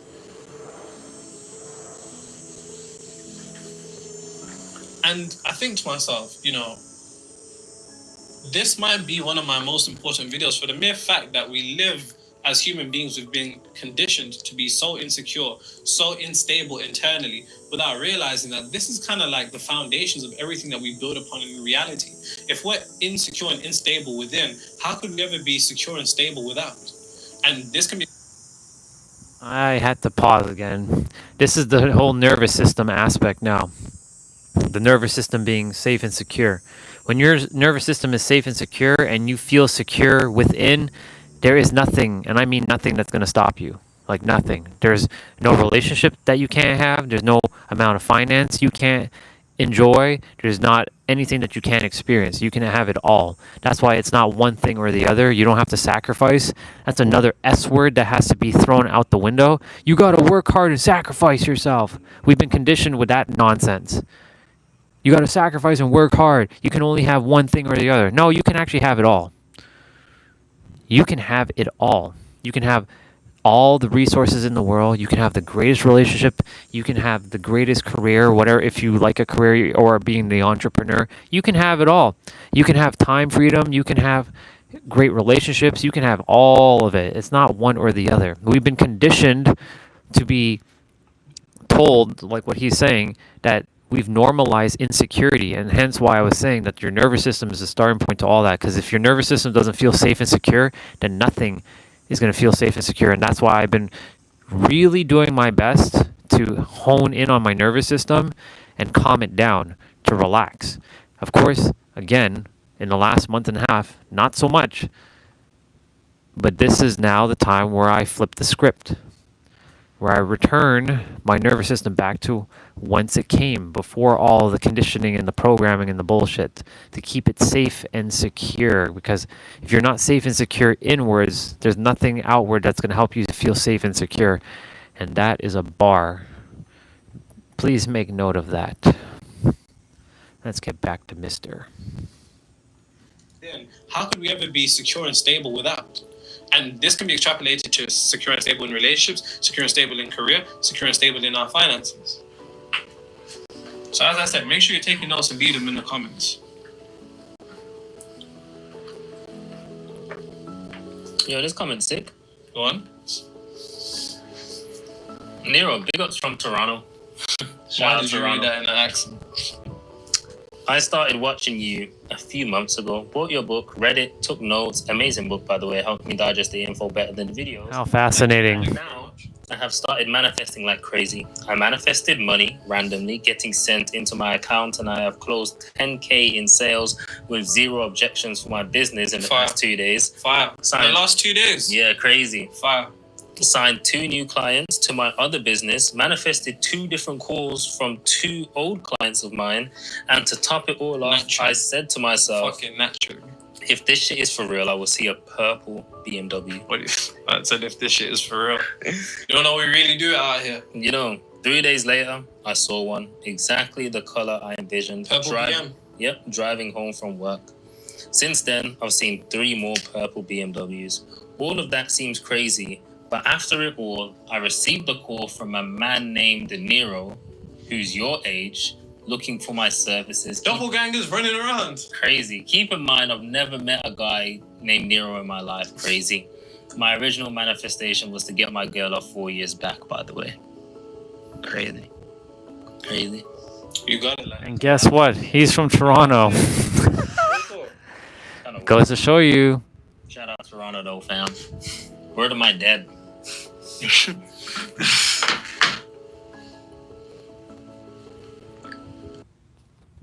That one was specifically for me, to know that someone in Toronto did all that. Let's go get it. Actually, let's rephrase that. We already have it.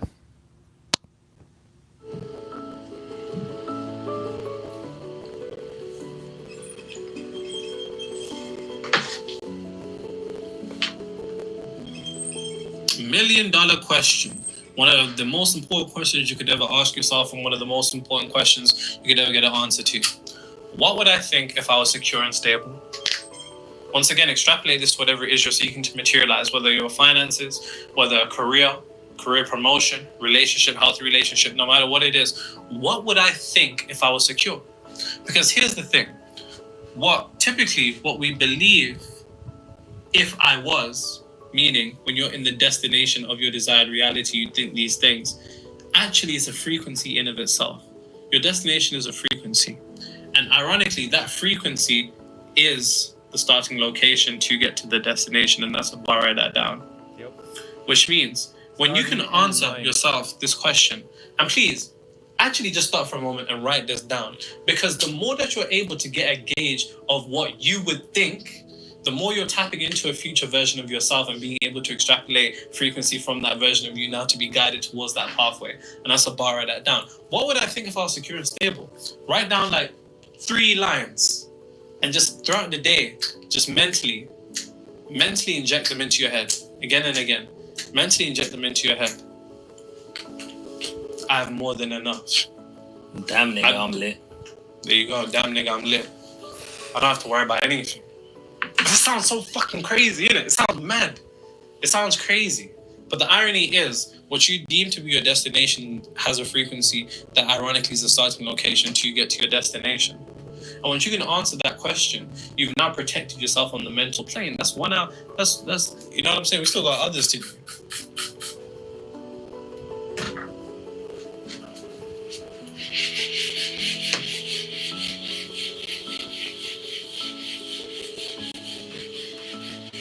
Bear in mind, typically when niggas want to protect themselves, they want to put like evil eye and shit. Put evil eye emoji or some shit, or like a fucking bracelet. I mean, nothing. More important, more dangerous than the evil eye is the evil mind. I'll get into that though. That's a bar.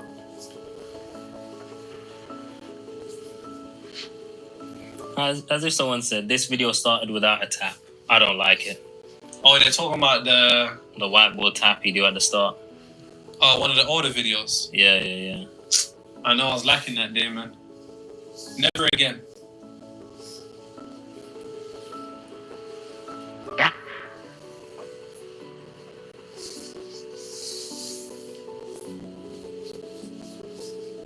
Where should we go next for real?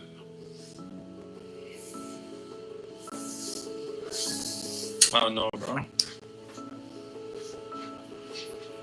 New York was nice, man. Other states, Arizona looks nice.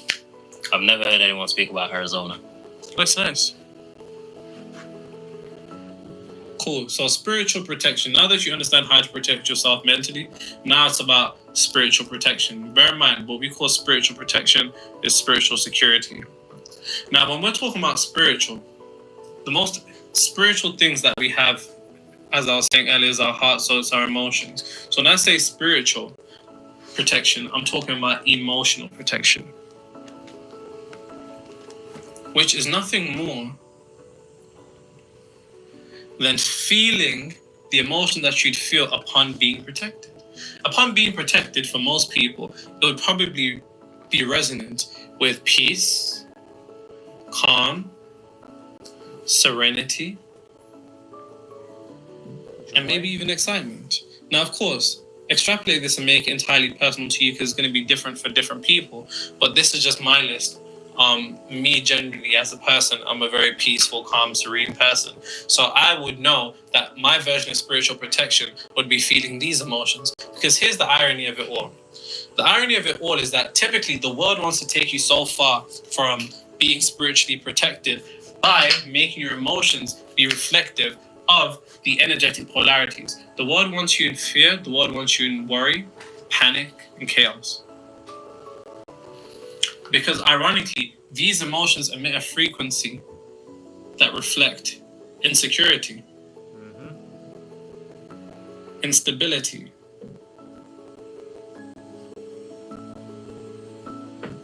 which is the opposite of being protected.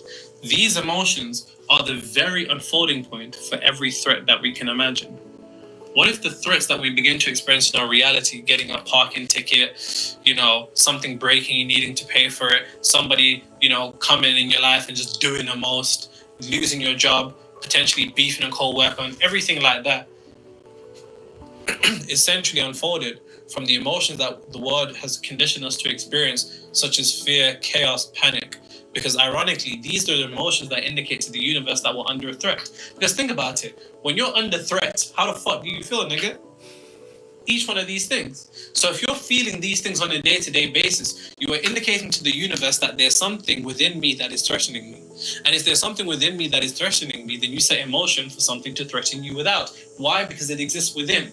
As within, as without. As within, as without. As within, as without.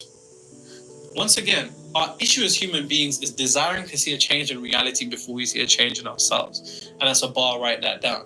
Because the more that you're able to shift from fear, worry, panic, and chaos into peace, calm, and serenity, this is how you begin to protect yourself on the spiritual plane. Because the spiritual plane is associated with the emotional side of you. And if your emotions are reflective that you're in survival mode or so on and so forth, then really and truly, that indicates reality that you're under threat. I mean, that's what survival mode is. We speak about a survival state of consciousness. A survival state of consciousness means you're under threat, potentially physical threat, or even when it comes to food, hunger, and thirst, which is how we've been socialized to live. I'm from the ends. I know what I'm talking about. You know what I'm saying? And it's important for you to get to a point where you recognize. And I remember being in the ends. I used to try to get my niggas to meditate. I'm talking GMs. Some of them niggas are in jail right now. I won't say free my guys because they've done some bad things. But you understand the point that I'm trying to make here. It's the idea that maybe in an existence or a particular degree of adversity or a reality that is reflecting a degree of survival, until you can be in that state of consciousness within, in a peace, calm, and serene state, you will keep indicating to the universe that there's something that you're calling to threaten you. Think about these emotions as a beacon of lights for different threats to come and find you, so long as you're operating in resonance with those threats. You can only ever be under threat when you're resonant with being under threat. And that's the irony. But the idea of clearing threats from our mind seems so, it sounds even stupid. It doesn't even make sense. But that's the thing. Frequency defies rationality. And you have to get to a point where you begin to understand that if it exists within, then it has potentiality to exist without. And if there is fear within, chaos within, panic within, then you set yourself in motion for the universe to interpret it as, this person's in a state of fear. What they're worrying about? What they're panicking about? You know what? Let's send them something that's reflective and resonant with that. And it's the same thing. It's a combination of understanding how I would feel upon being in a state of security once again. So the question you have to ask yourself is, what would I feel if I was secure? And this is different for different people. This is really all about you. This isn't about what I would do. This isn't about what I would think, because I'm not you. And this is, you're in your reality, created and constructed by your frequency. So how you'd feel is unique to you. And I can't emphasize how important that is. It has to be something to do with you. And this is the game. Because the funny thing is this, the more that we align ourselves in our consciousness with the infinite intelligence, the more protected we are. What would God have to be worried about? What would God have to be fearful about? What would God have to be chaotic about? Right. Right? Yeah. Right? And as the physical expressions of God, as the physical manifestations of God, why do we then take on an unnatural misalignment to the true state of consciousness to which we originate from? And when we are misaligned from God, if you ask the average religious person, average Christian, what's hell besides gnashing teeth, physical torment, fire and brimstone, they'll be like, it's an eternal separation from God. But how can we be eternally separated from God if God is omnipresent? Even in hell, God is there because we are there. But on an esoteric standpoint, hell is a misalignment of that consciousness. When we're misaligned from heaven, when we're misaligned from peace, calm, and serenity, we're in a state of hell. And when we're in a state of hell, we call upon threats of ourselves. Christ said, no man cometh unto me save I call him. I call the individuals in my reality towards me. It's the understanding that whether we're talking about financial threats or we're talking about career threats, potential heartbreaks, these things have no existence in our reality unless they have existence within us. And that's a bar. Please write that down. But you have to be willing to go through your state of consciousness and seek to identify these things, which I don't want to say is the hard part, but it's the aspect that requires the most effort that most people will never do. Most people will never understand how they're continuously experiencing the same patterns. If you're experiencing the same thing again and again, you're not experiencing a pattern, you're experiencing yourself. And until you become aware of yourself, you'll just keep running into the same loop again and again.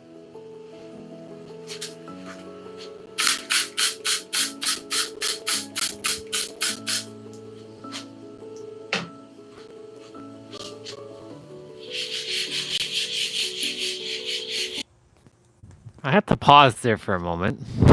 I was doing some introspecting myself because I've said this before. What does God have to worry about?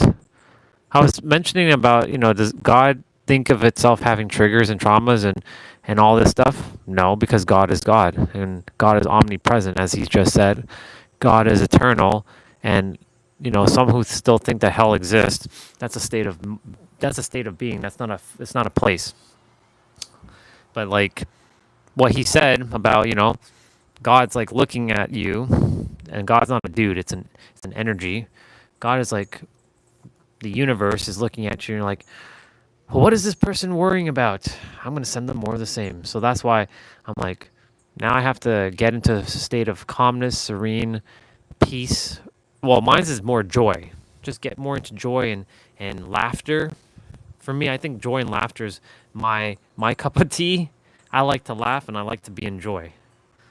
And not worry about the external, because that's what I've been projecting out unknowingly, and really I'm putting out that frequency of like fear of not having physically enough resources in the account, because this is the first time I've ever experienced this kind of this discomfort. But at the same time, this is an opportunity for me to master. Look at the paradox here. This is the opportunity for me to master myself, so that when something else, if I can handle this, that means I can handle anything else. Right? Because if you can't handle even something small like this, this is a damn bar. If you can't even handle the small stuff, what makes you think you're going to handle the big stuff? So when the time comes for me to be the trillionaire, and I'm like letting go of billions of dollars in a fell swoop, I have to be damn comfortable letting go of $1 billion and not seeing it as losing. Let's say I made an incorrect investment or something, and $1 billion just goes whoop right out the window. I have to be okay with that. That's $1 billion right there. But it's circulating the energy. And that's why it's a frequency. Everything's a frequency. And we have to start seeing the reality as energy. And that's what I've been doing in the last year, is attempting to unwire the physical and see it as energetics. All as energetics. Yes, if I punch my fist through this tablet, it's not physical. It's a physical thing. It's not energetic. But like on the mental and spiritual plane, this does not exist. This, I can punch my fist through it. In fact, my fist doesn't even exist because I'm an energetic being. I'll just pass right through it. But on the physical plane, we've been conditioned because of our senses. Our senses are limitations, and we only can see 0.0035% of reality. We don't see 99.9965%. It's like that concept of the air. We know that the air is there, but we can't see the air. We know that wind exists, but we can't see wind. We know it's there though. We know that black holes exist, but we can't see it because it's not in our direct line of sight, but we know it exists. We know that the Milky Way exists because we're in the Milky Way, but we can't see it. Our senses can't see a lot of stuff that's in space, but we know it's there. Because we're too tied up with the physical. Oh, this is my experience. Like, there's this person that's saying this or doing this to me. And I shouldn't say doing this to you, doing it with you and by you and as you and through you, because you're the creator, you're the infinite, you're the all that is. So right now, like, I'm just doing a lot of introspecting while I'm listening to him. Like, what would I feel if I was safe and secure? Like, what would it be? How would I act? He said, what would you think? I would add, what would you feel to that? It's interesting. This video is probably, like he said, one of his most important videos. And I agree, because without being safe and secure, no manifestation, nothing can come into existence. Or it'll come, but it'll come with a nasty side effect. Like, it could be a partner, and he or she could be, they look like they're your partner of your dreams, but then they're riddled with a bunch of bullshit. Like, they come with some nasty side effect for you to overcome, which you never had to overcome, because you entertained that idea that you have to overcome something, where you're like, yeah, subconsciously I'm like, this person's gonna bring, like, they're gonna cheat on me by flirtation, like with me and my ex-wife. When I so-called manifested her, I was always insecure about, she's so hot, there's other guys that are going to hit on her, and I was entertaining that idea in my head, and guess what? Other guys were hitting on her. And of course, she manifested because I manifested all that, it manifested through her, where I had to overcome jealousy.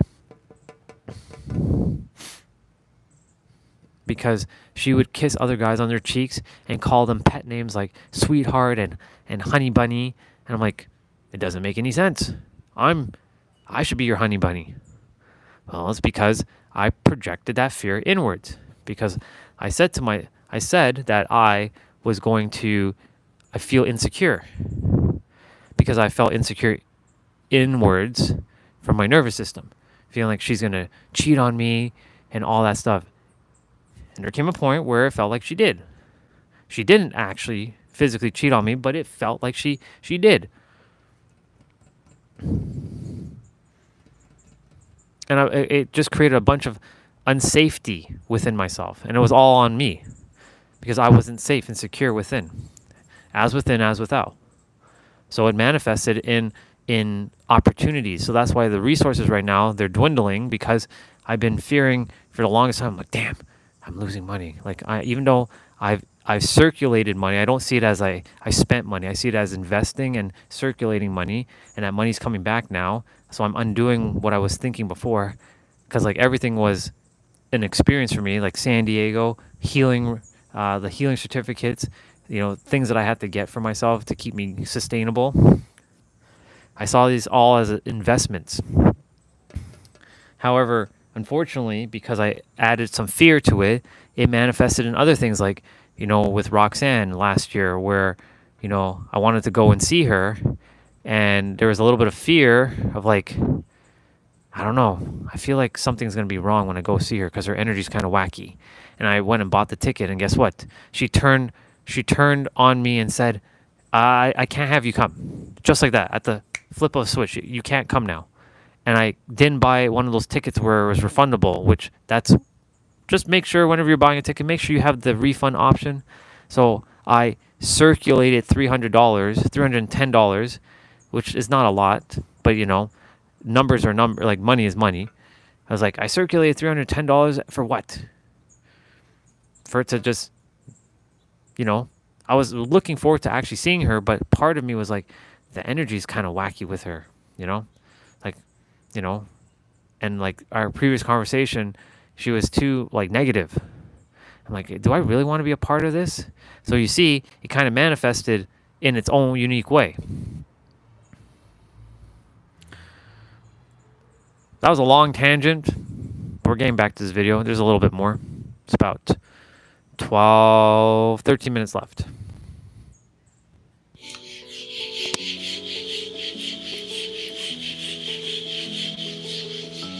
As he's cleaning the board and singing, yeah. It's that's why I'm like going inwards right now, just kind of paying attention to some things. Everything literally is a paradox. And if we can start seeing life as a paradox, we can change our life. I'm surprised you didn't send me this to read. So, Nero, you have truly opened doors to my own brain. Wow. Every single thing you have said on this channel has aligned with the things in my mind and I never knew existed. Wow. You are an amazing teacher. I am truly excited to continue circulating these teachings within the world. Just a student. as you say. You and AJ are some funny people, and it is truly a blessing. I will never be outside of my desired reality. Fire. Since your first video, everything has shifted me into what I used to think was not possible to happen. Wow. You and AJ are amazing. Cheers, gents. I love it when you niggas give my guy the credit he deserves. Just I guess I should say thank you too. naturally. Thank you. Bro, they said thanks to both of us. You get me? Out here doing good things. I didn't have I had a generator for 7 years. You know what I'm saying? Different type of hunger. Different type of hunger. It's a cool thing with these two because they have such a dynamic. Thank you, Nero, and your nonchalant power level is high. Nonchalant is crazy. Am I nonchalant? Yeah. You think so? You just did it right there. You turned around and said, nonchalant is crazy. That's funny.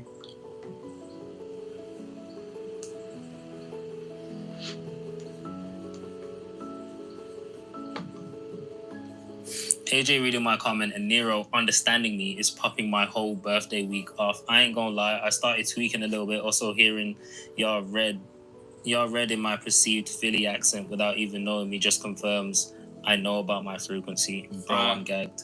I don't remember what that comment is, but you just read someone's comment twice. They're about to be tweaking now. yeah, real. They're about to be tweaking now. So understand this. Now that we've gone through the mental plane and spiritual plane, particular degrees of protection, bear in mind, one thing I want to say for each plane is that coming to the understanding that you are the materialization of God, right? It's important that you align yourself with God on the mental, physical, and spiritual plane. And this is what Christ was representative of. We're all physical expressions of God. But the reason why Christ was so profound is because he was able to align and become unified with the infinite intelligence on the mental plane and spiritual plane. Hence why he was able to affect our particular degree of reality and perform miracles, because he was able to affect the realms of cause and down to the realms of effect. That's why Christ was so amazing. And the same thing for Buddha, and it's the same thing for Christian. Now, it's about understanding that the moment that you allow unity to be formed in wholeness and oneness with God mentally and spiritually, if you look at it mentally, what could fuck with God? Quite literally. If you look at it spiritually, what could fuck with God once again? And when you look at it like that, all the threats that we begin to experience in our world become so asinine. It becomes ridiculous, inferior even. And that's how it should be. But the world wants to place it above you. So you are under the frequency of the world. So the world's frequency is above you, and it has the capability of swaying you to the degree that it does. But when you look at it mentally and you understand that the moment that you begin to dwell in security on the mental plane, the moment that you begin to dwell in the feelings of security on the spiritual plane, then you've now altered your cause. So now you're altering your effect, and things will begin to rapidly change in front of you. Now, one thing that I want to make crystal clear is that what you don't give, you can't receive. Now, earlier I was talking about how niggas will wear evil eye bracelets and... What's up, dude? Because I got a bracelet. That's the fucking physical plane. Oh, we're just watching a video. Effect. How could you be protected on the physical plane by something on the physical plane if the physical plane is the realm of effect? The only way you can ever be protected on the physical plane is if you're protected on the mental and spiritual plane. And here's the thing. Christ, of course, had the amazing law of the golden rule: treat others how you want to be treated. But as human beings, we make the mistake of only being able to extrapolate this physically. 3 planes of existence. Treat others how you want to be treated physically, mentally, and spiritually. Because these are all 3 planes of existence. So what do I mean by that?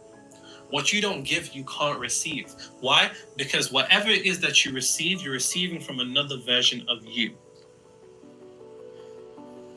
Whatever you give, you're giving to another version of you. It's just you in this universe.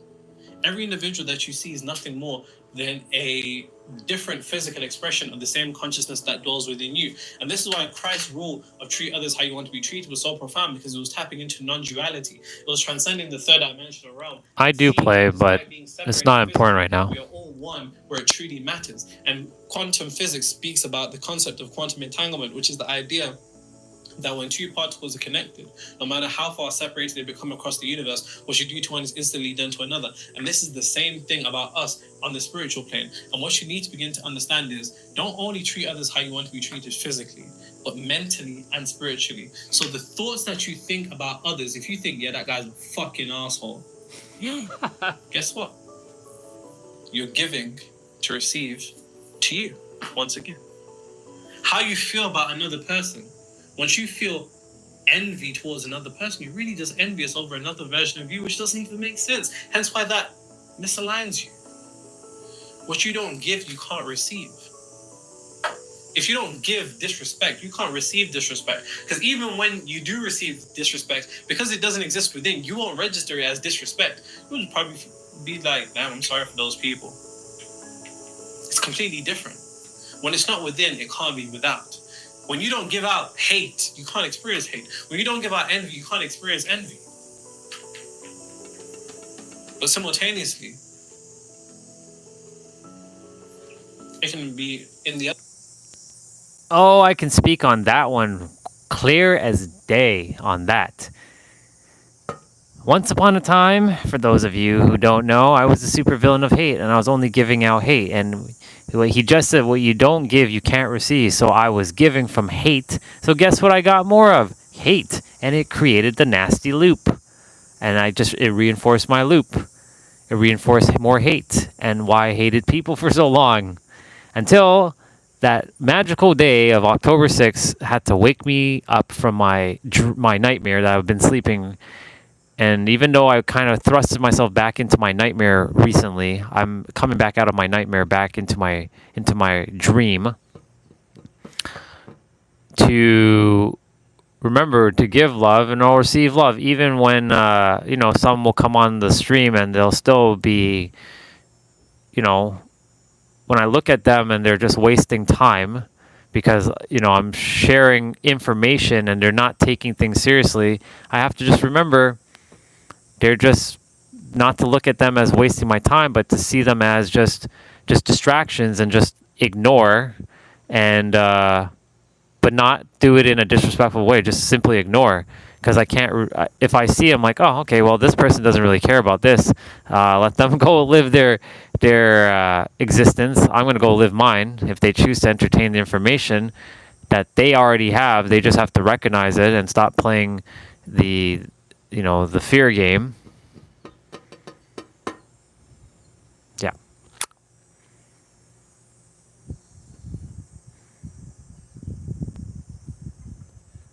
Don't worry about that. You're focusing on externality. Focus inwards. Stop looking outside as if you require external proof, validation. You don't need validation. You already have it.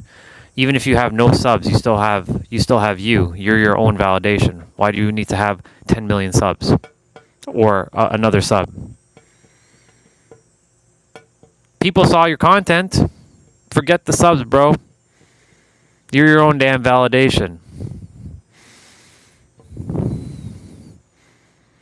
And it's not funny because I've had content that I had like I think 1,000 or 2,000 views. I didn't get a sub from that, and I don't really care to have subs at this moment. If they come, cool. If they don't come, no big deal. I let go of the long-term outcome. If they're supposed to come, they'll come. If they're not, no big deal. You're your own validation. You have everything already within. So don't worry. You'll have your subs. Just stop looking for outside proof that you have to have subs. And also, I remember the last time you said, one of your comments, it was awesome, and I appreciate your comment about how I changed your life, but you did that yourself. I didn't point a gun to your head and you got to change your life. You did that yourself. You did all that. I don't ever desire to take credit for anyone's effort. So don't ever thank me for anything because I don't require it. Just go and do what you came here to do. That's it. I don't require praise. It's not that I can't receive it. I don't desire it because it's not really me, because it's you speaking to yourself. So you should thank yourself for telling yourself that. So anytime I'm sharing anything with any of you, it's not really me. It's actually yourself speaking to yourself. Even Nero, it's not actually Nero speaking to you. It's actually you. It's actually you speaking to yourself. That's how this works. Yeah, basically just enjoy. Exactly. The other direction. Just enjoy this. And truly, think about On the spiritual plane, it's how you feel about others. On the mental plane, it's what you think about others. How often do you control your thoughts from thinking negatively about other people? No, he's a fucking asshole. No, she thinks she's too good. She thinks she's too nice. She's dead anyways. That's typical nigga shit right there. That's some UK shit, true. Nah, it's just a Mandan thing. I think all guys, when they get rejected by their girl, they'll be like, she was dead anyways. She's clapped. She ain't even that nice. Right? How do we feel about people? If we feel resentful towards another individual, we're just truly resentful towards ourselves. Hence why the Buddha said holding on to anger is like holding on to a hot coal that you never throw. Damn. Amazing, isn't it? Because you're the only one that gets burned. Because even your feelings of resentment towards another person is truly, once you transcend this third dimensional realm and you no longer see separation, that's feelings towards another version of you. And because that's feelings towards another version of you is really just you again. What you don't give, you don't receive.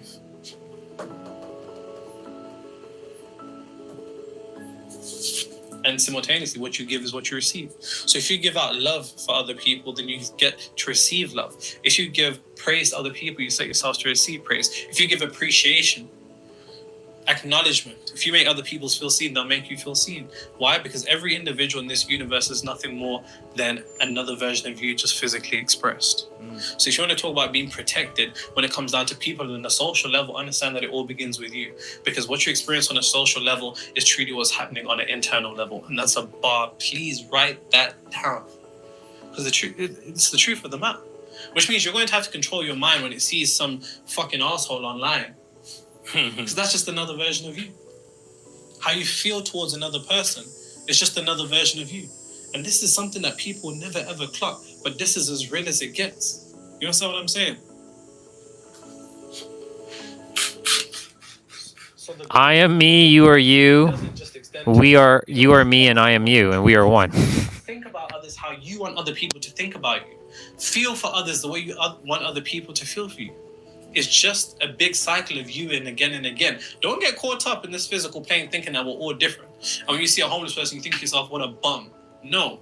Because what you're, without realizing it, what you're doing is setting yourself in motion to experience a particular frequency where what you're casting upon another will be visited upon you to some degree or another, in one shape or form or another.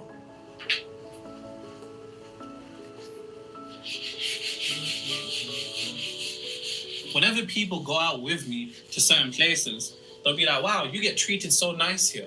Or people treat you in a certain way.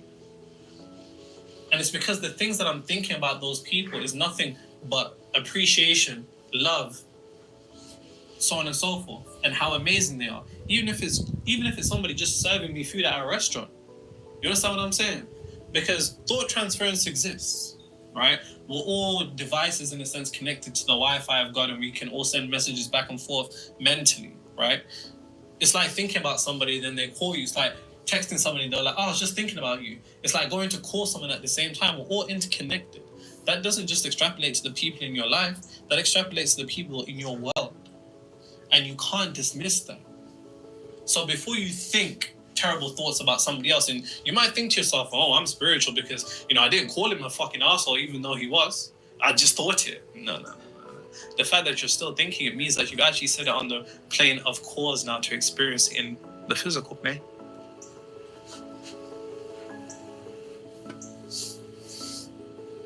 It's mad. It's mad to say the least, huh? It's mad thing. Now, the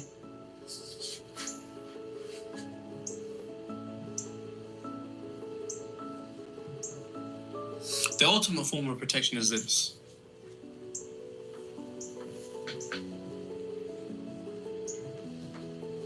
If you internalize this on a mental and emotional level with confidence, security, and certainty, and say with conviction internally, then nothing will be able to fuck with you in this physical plane. And you'll forever be protected no matter what appears in front of you. Bear in mind, whatever appears in front of you, any particular form of adversity or threat or difficulty, so long as you can maintain this, you'll be fine wherever in front of whatever. Because it's not about what's going to happen. It's about who you're going to be when it does. More importantly, it's not about what's going to happen. It's about what happens within. And so long as you can maintain this idea that nothing can touch me, then you never have to worry about being protected, or you never have to worry about being under threat. How could you ever be under threat if nothing can't touch you? A lot of people will say that they're protected by God, but then be fearful of, people in the world or demons or anything along those lines. It's like, within your consciousness, you're clearly worried about it. You're clearly under threat of it. But when you step with a power of nothing can touch me, that I am protected, with conviction and confidence, you never have to worry about nothing. Or you never have to worry about nothing. You're in a position that the world doesn't want you to be in, because the world forever wants you to be worried. Because if you're worried, you're in survival. And if you're in survival, you're under threat. And if there's threat within, there's threat without. But when you step into the consciousness of nothing can touch me, you then become untouchable. And that is true security. No matter how far or how late you are on bills, no matter whether you have a job or not, whether you have that career promotion or not, whether you have that particular degree of healthy love or not, when you're in the idea of nothing can touch me, even when things do try to touch you and you're still in that state of consciousness, something will just happen and you're forever protected. It all begins with the understanding that you are protected. And once you come to the conclusion that you are protected and nothing can touch you, then you become untouchable. Bloopers. Oh no. No bloopers. Yep. That was a really, really, really, really, really good video.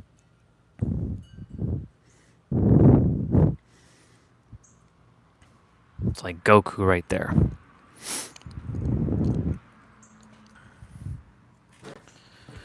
That's why I enjoy listening to our brother.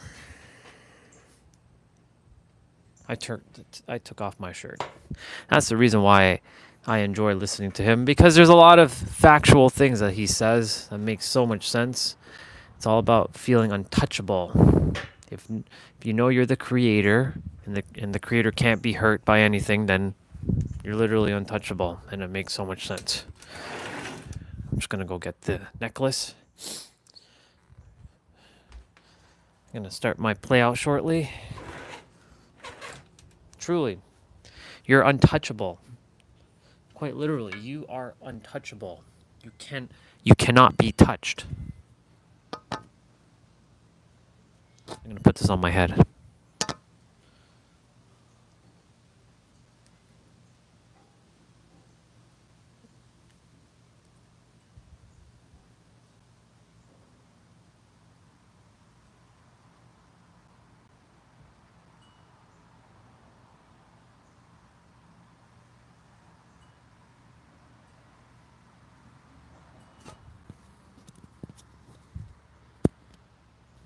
You all should be able to hear me.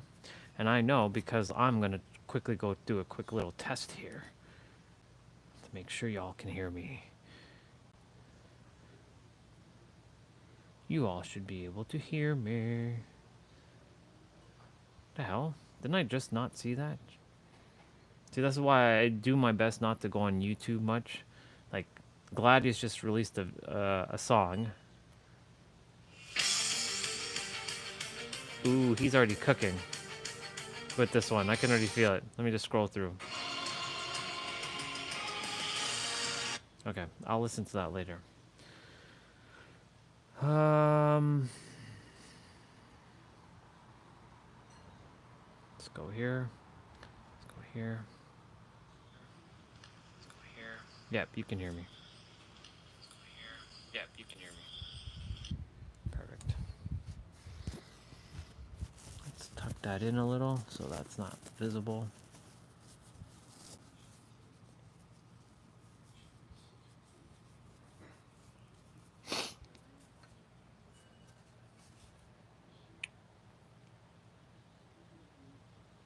How would you feel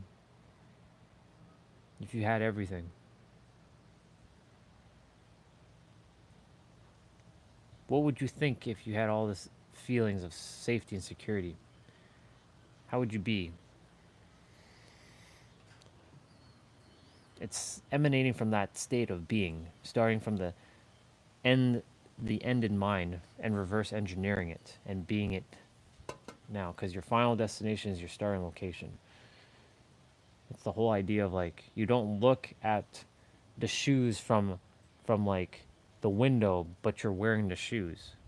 Or you're not going to buy the car, you already have the keys to the car and you're already driving it. You're not driving off the lot. You already own the car for months, kind of thing. I'm gonna quickly use the bathroom. I have to quickly use the bathroom.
If you can emanate from that state of nothing can touch you, then you've won.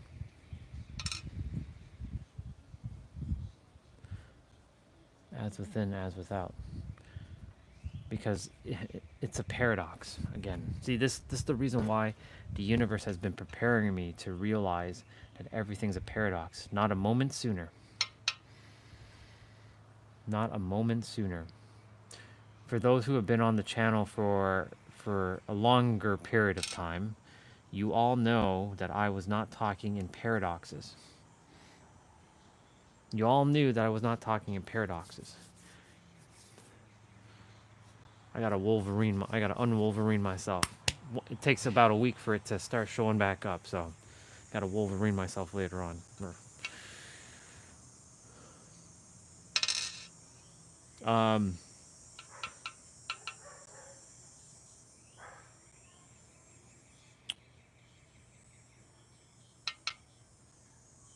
That question he asked,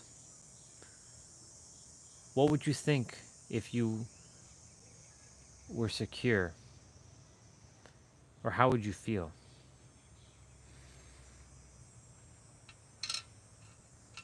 And be it now. Basically, that's the premise, just be it now. Because the paradox is, if you're, and what he was talking about when you're in church, like how people were, praying against poverty. The mere fact that they're even bringing that up, it means that they're entertaining that frequency of poverty because it exists to them, and what exists to them they're inviting into. Whereas if they were praying for just abundance, I pray for more abundance for you. I pray for only abundance. That in itself, well, if you're only thinking abundance, then theoretically, hey S, good to see you. Miss Paradoxical Sister is in the house. Because we're talking about paradoxes right now. How everything's a paradox. If you think a certain idea, you will eventually experience that idea outwardly. I get to speak to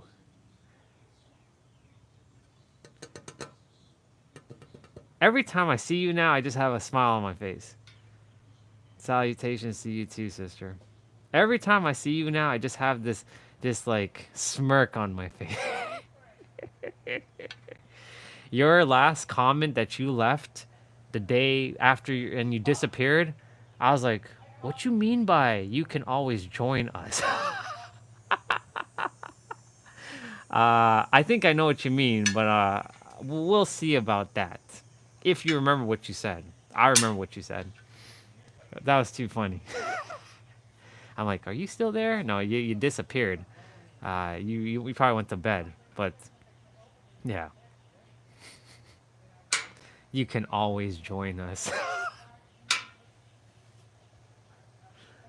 That's like entertaining an idea now that could possibly come into existence. I don't know how he would feel about that one. I don't think he would enjoy that one. I think he would enjoy, 1-to-1. You know what I'm saying? Not 2-to-1. You can always join us. Oh man, I feel like I'm back. Well, I'll be even more back when I get my hair cut and stuff when the time comes. Because every time I get my hair cut from Steve, I'm like, I'm back. But I'm gonna wait a little bit. I'm not gonna get it to like this, because like my hair can't go like this. Because my hair is just curly and it doesn't go straight. I would love to have straight hair, but of course, those who like straight hair, they have curly hair and they want straight hair. Those who have straight hair want curly hair. That's just how it works. It's a paradox. Oh, you're good, sister. You don't have to be embarrassed about that. I was just laughing my ass off.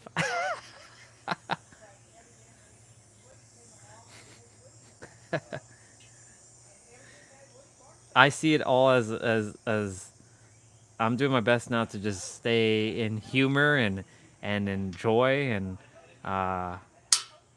just laugh. It's funny. It's an as a it could be an idea worth spreading. Like a TED talk. At the end, this is an idea worth spreading. Thank you. And then they jump off the stage. Yeah. That's an idea worth spreading. Now, we were just finishing watching Nero's video, and it was talking about protection from God.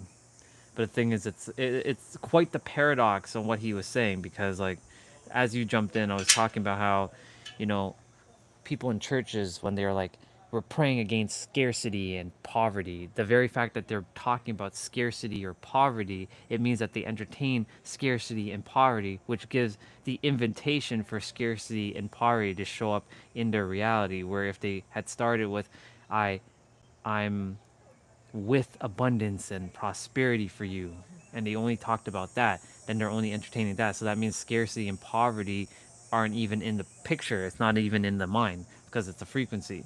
And I'm like, man, everything is really a paradox. And when I started talking in paradoxes, you showed up, and it's no accidents why you showed up right now.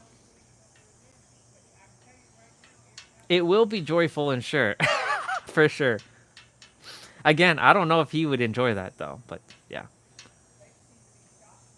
Right, exactly. So that's what I was saying during the video. I was like, and I even said this before the video started. We have to know what scarcity and lack is, so that we can experience abundance. Because, sometimes, so in life, for those who have been born with a silver spoon in their mouth, the ones that were, they can bust up a Ferrari and then they can just buy another one within like a second. They're like, oh, I'll just get another Ferrari because, I'm rich. When shit hits the fan, they won't be able to handle it. Whereas for those who have gone through, scarcity, lack, and fear and all that, they can recognize that they can have more appreciation for when they do experience abundance and joy and prosperity, because they know the opposite, the energetic opposite of what they've experienced. But if you've only experienced one thing, how can you know the other? That's why in this realm, that's why duality exists. Because if everything, we're here to go through both spectrums to then rise above the spectrum. That's what I came to the conclusion. We're meant to go through the lower to higher, or higher to lower, and then go back, but it's always going to be oscillating. But until you can rise yourself above the clouds where the clouds can't reach in the sky, you will lock yourself in place into duality. So we came here to actually transcend duality, but you still have to know the difference, the energetic difference. It's not just one or the other, it's both. See, I'm back. Does this sound like a person who was speaking like 2 weeks ago? Nope. This is, I'm back. Not that I ever left, but I'm back. I'm back. I was gonna say I'm back, bitches, but we're not saying that. Yeah. Yeah. Like success will introduce you to the world. A failure will introduce you to the world too. Exactly. Both. You can't have one without the other. Because how will you know what success is without failure? Even though I don't really entertain the word failure, but let's say another word to replace failure, a lesson. I'll use the word lesson in placement of failure. If you don't experience that lesson, how will you ever experience success? You have to go through it. That's why, like, this experience with me right now, I did read it wrong, I know, but it's okay. We'll run with it. I did read it wrong. I did read it wrong, and it's okay. It was meant to happen that way, because I'm going on my tangent now. Damn, I lost my train of thought. It's okay. Yes, I know. Me going through this first time in my entire life of like the bank account getting to like zero. Remembering that this is an illusion. Remembering, because I've never ever had the bank account in like zero or negative. Like I've always had enough. But because I've been projecting that fear as of late, because I forgot to train the mind to like be disciplined. Hey, you. In, not out. The universe has been like, oh, we're going to give you more of the same. This person is fearing this, so I can only give him or her what they're experiencing inwards, so here you go. Right? So like, for example, he was talking about you can't, if you don't give, you can't receive. Meaning like, and this is from an opposite, like if you don't give hate, you can't receive hate. Even if you do receive hate, you won't see it as hate because you don't entertain hate. Just like if you don't give love, you won't get love in return. People will attempt to love you, but you'll see it as like differently. You won't see it as love. Like I remember there was a time when I was too much in hate, and there were very positive people in my experience, but they were very foreign, and I pushed them away because they weren't an energetic match to where I was, and I kept pushing them away. You're like cooties. If for those of you who knows what cooties is, it's like a germ. Like we as kids, like back in the 90s, were calling things, you have cooties, which is like a germ kind of thing. I would push them away like they're cooties. And they're they're like, why are you so mean to us? Why are you so mean to me? There's one girl named Melissa, not the one that lives in that building, the hot one. Another Melissa, and she's like, I'm only trying to help and bring a smile to your face. I'm like, I don't need your smile. I don't need to be smiling. I don't need your help. Stay away from me. You go over there. It's because it was foreign energy, so I kept inviting more negative shit. I kept reinforcing the negative energy, the negative aspect. But of course, I had to go through all that negative stuff so I can experience what it feels like to know what it is to like love, to have that experience of like, right? That's why I said we came here to rise above it, rise above duality, but we have to go through both. And now I'm going to read your thing correctly. Or all right. A success. Well, I'm going to read slowly. A success will introduce you to the world. A failure will introduce you. Nope, I am still reading it wrong. Yeah, I read that. I read the last line wrong. I'm going to read it again. Because I'm thinking, see, this is what happens. Some of us, we kind of misinterpret. This is what happens. We misinterpret what is being said sometimes. So like right now, this is where I just caught myself. Because I was thinking they're both like the same, but they're not. Because I see there's a little bit of a nuance here. A success will introduce you to the world. A failure will introduce the world to you.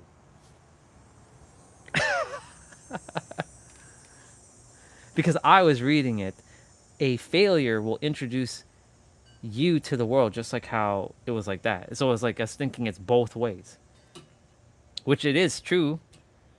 A failure will introduce you to the world to some degree.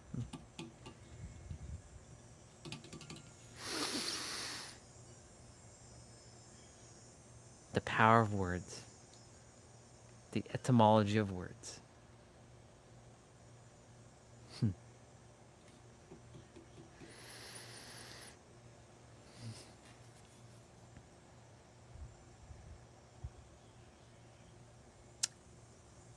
It's so fascinating. But it can't, because I mean, like, this is expected now. This is normalizing that the creator's helping me. Like, I've always had this like thing like where, oh my God, the creator's helping me. Like, look, y'all, it's a sign. It's a sign. Look, the creator's helping me. Look, that person just came. Like, with you, it was like you're a paradox. And look, y'all, S is a sign. She's a sign. No, it's expected now. Just like this morning, I went on the tablet and I went on Audible and I saw Jessa bought The Power of Now. I have her Audible account. She's given me her account. So she bought The Power of Now and the companion book, Practicing the Power of Now. And she's on the final chapter where it was acceptance of the now. And it was talking about surrendering, the thing that we were talking about a couple days ago. And how I was like kind of struggling to see it because I was seeing it as what Eckhart Tolle is saying, a negative connotation, seeing it as like giving up and resigning to my fate. But surrendering is accepting the now unconditionally with no reservations. How fascinating. And I was literally talking about the now earlier and how the now is where everything exists simultaneously. And that video is really talking about being in the now.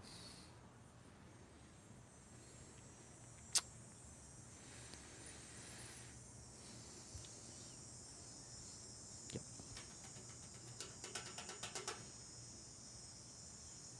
Anyways. How's the mister? I think you're still here. How is Mister? And how are you doing? How's your heart, mind, and soul doing and feeling? I'm sure you're stellar, but I'd still like to hear it. So if you feel called to share how you're doing and feeling, it would be awesome. Yeah. When you say you know it's coming, what do you mean by that? Does that have a different meaning?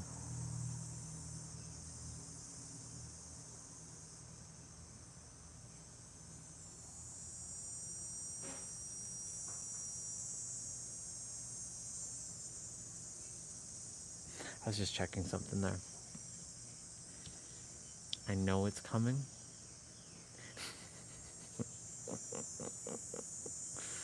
Yep. You know me well. Yeah.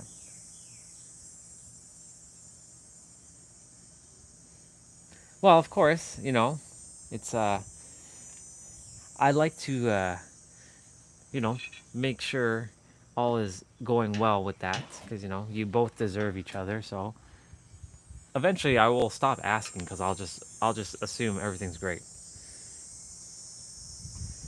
But it's still kind of fresh, still kind of fresh in in the days of this is like the honeymoon phase. I know so don't get trapped into like then making it all like well, I know I don't know about him. I don't know where he's at with his emotional intelligence and his awareness on relationships. I know I'm sure that there's phases to relationships. There's the honeymoon phase where you can't get enough of each other, like your hands are all over each other, and then there comes a point where I'm sick of seeing this person every day. Like I'm like in the same bed as them, and like it gets like tiring.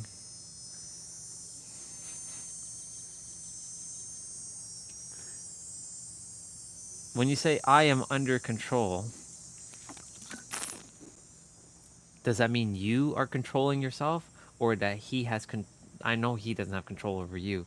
I mean, or is he handling you? I know it's you having your control over yourself. But you never know. I still have to ask.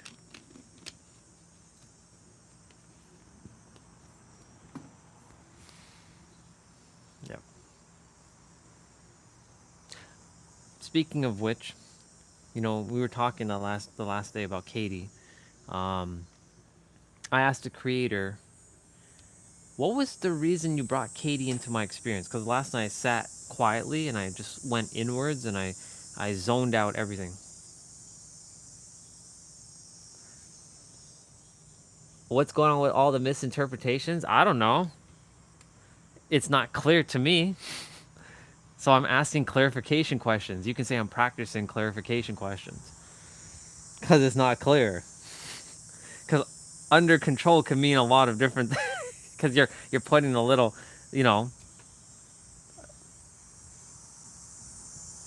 it's all good. Anyways, I was just talking with the creator last night, which is me, and the inner voice. I asked, what was the reason you brought Katie in my life? You know what it said to me? To show you what is possible. I'm like, what do you mean by what is possible? To get you confident in speaking with women when it comes to from a sexual experience. Okay. But now that you've mastered that, you no longer require that. I asked, was Katie real? He said yes. Or it said yes. I'm like, okay. And am I going to be connecting with her anytime soon? It's like, nope. So you can say I dodged the bullet, like you said. So it's all good. But I will keep our conversation as a memory of like all the things that we said to each other. It's been quite fascinating. Ah, got it. Yes, that much I'm aware of. It's basically mastering detachment. I'm pretty detached myself. For most things. Not for everything. I'm still working through that. Like, my beard, I like my beard, and, some hair follicles are not growing back, so it's making the beard a little bit thinner than normal. I'm like, I want my beard. But, I like my beard. But I'm not entertaining the idea, I'm losing hair. I'm like, nope, I'm growing hair. I'm making sure I keep sending frequency that I'm only growing hair. And from a state of joy and love.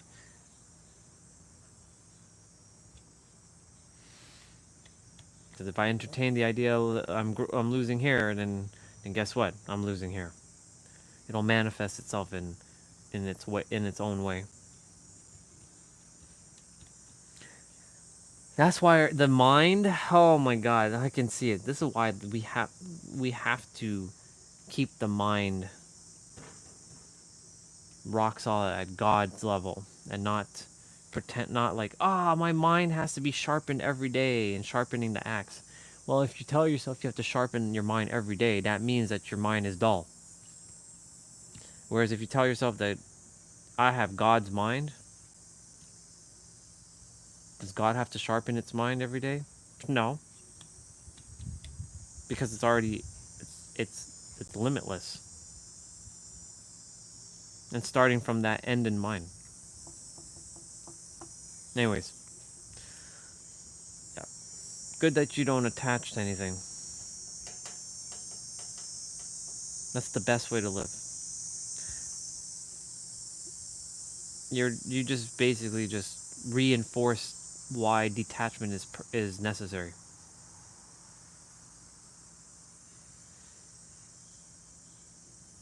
I did a very great job on detaching.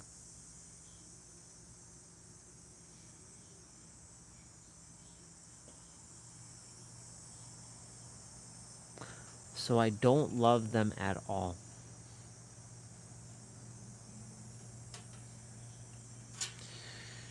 I mean, that's a perspective for sure, and it does, yes, that definitely does happen for sure.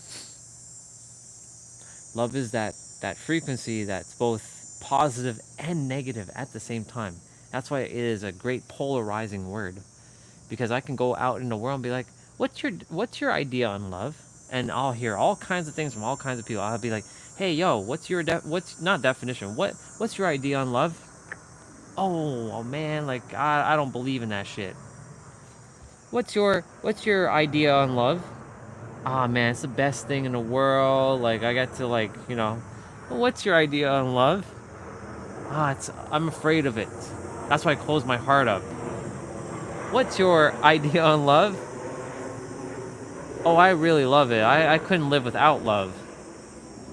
What's your idea on love? I think all men are jerks. What's your idea on love?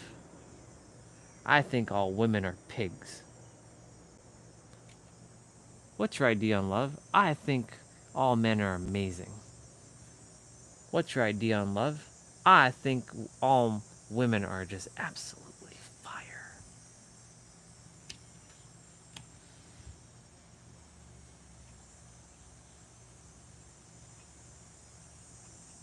I'm sure he will. I know you will. I'll put it this way. For me, sister, if when I go kaput and I'm with anybody, I would like for whoever that is to know that I'm gone. Like I'm like gone. I'm by. Like I'm not even in heaven or wherever we call it. I am in another existence all into itself. I went back and I became my Super Saiyan. Yep. I got back my tail. I'm back on galactic conquest. I'm on galactic conquest. Going around in the world with my spaceship doing conquest. And no, I'm not going and destroying planets and stuff. But yeah. But that's what conquest is. Conquering. Yep.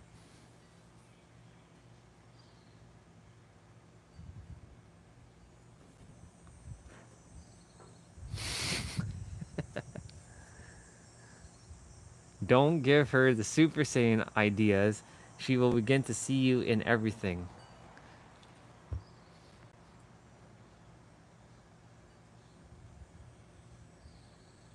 That's true. That's true. I get back my tail, though. I want my tail back. I want my tail back because then I can turn to a giant ape. And go, hoo-ah! That, and I can actually turn into a giant. I can morph into a bigger body. I can be like 1,000,000 foot tall. I can look at a black hole and look at it and just eat it. I'll be in space and I see a black hole that's like a super massive black hole, and I'm bigger than the massive black hole, and I can just like take it and eat it. I can grab it and just yeah. But yeah, when I'm gone, like I don't desire the person to just be like lingering, you know? That's part of the reason why I just say, you know what, screw it. Just like let me just, let it not happen, but at the same time, let it happen. Let the love happen. Whoever it is. I have an idea who it is now. I do. But I'm not putting that energy out there because like every time I do that, it ends up not being that one person. So I'm not putting that energy out there. So whoever it is, it is. Now, part of me still feels like she is not on the planet right now. That she's coming down, or not coming down, but she's coming from a different galaxy, and she's bringing me my powers back.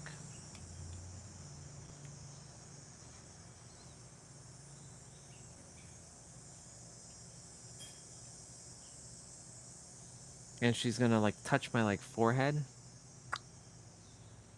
and it'll awaken everything like that. You, my man, you, my man, wake up.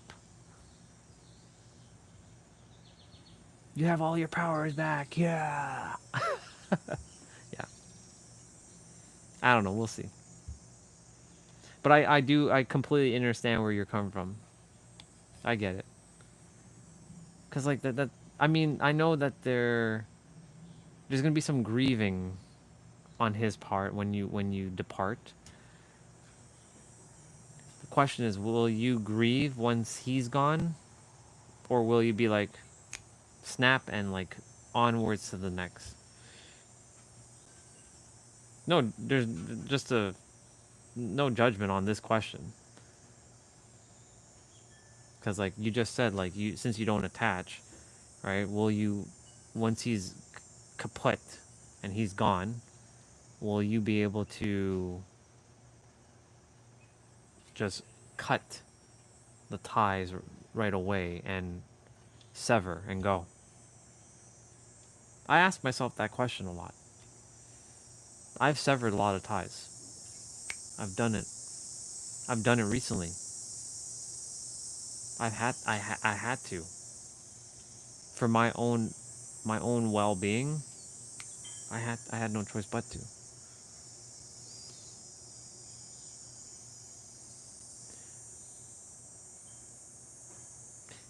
It does hurt.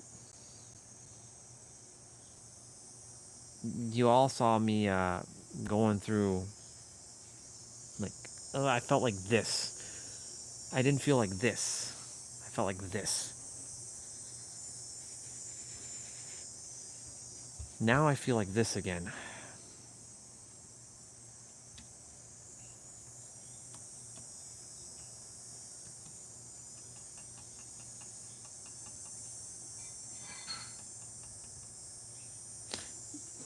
It's fascinating because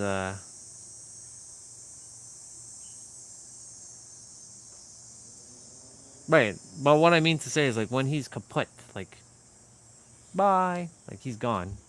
Can you actually like sever right away and move forward? Or will you have a grieving period? It's gonna be hard to tell. I don't know. I don't know if you will grieve his his absence now for just a little bit, or will you be able to just like, okay, he's gone. There's nothing I can do, and move forward. I knew nothing about detachment back in when I first started this journey. back in 2020, like 2020, well 2019. And then Huang, who I've mentioned many times, this dude talked about, bro, you have to learn to detach. What do you mean by detach? Don't get attached to anyone, because he saw me getting attached to a girl. Her name was Ari. I really do love Ari, and I still do. However, I'm not attached to her anymore. In fact, I've severed all ties with her. There's no social with her. There's no, there's nothing. There's just absolutely nothing with her. And he he mirrored back to me what detachment was. He's like, take it. He gave me this great example. It's like going through and experiencing all that you experience, and then teleporting back to the moment where you were before you met everybody. So, like for example, recently for me, I met a whole bunch of people throughout the live stream, and those who have left now, I've kind of like went back to, I'm back to like November 25th, 2024, where before everybody showed up, sort of thing. Only those who are still here, they're still here. But like, for those who have now left, I had to like go take the experience I had with them and teleport back. I gained all that experience, but I teleport back to where I was. So he's like, make sure you're able to go inwards and create a space where you're able to kind of teleport back to before shit happens. I'm like, that's interesting. I have to find a way to create that space within. I forgot about that space, but you can say now I've tapped back into that space. Like I'm back into that space where I've detached. There came a point in the journey too when I was in New York, because I stopped really chatting with him, and there was one time we were on Zoom. He's like, how come you don't talk with me as much as you used to? Well, because you told me to detach, bro. He's like, I didn't mean for you to detach from everybody. Like, you took it too far. When I do something, I take it to the extreme of things. When someone says to detach, okay.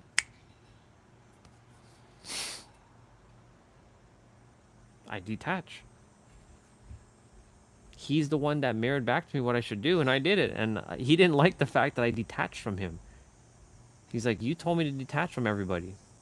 Yes, but he said it in a way where, because my perception at the time was like, you said to detach from everybody. So I created a space within me where nobody can ever hurt me.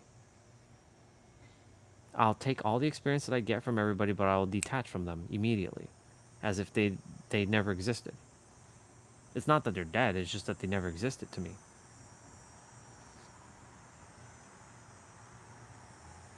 It's like I've never met them. I know that I went through the experience with them, but like I can go back as if just before I even connected with them.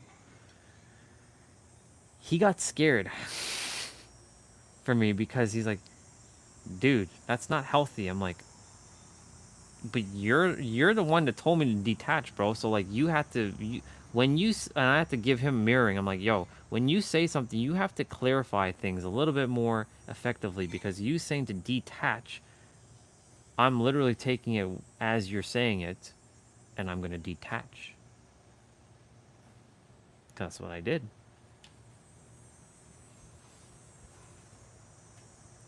I may or may not be responsible for the pain he inflicts deliberately.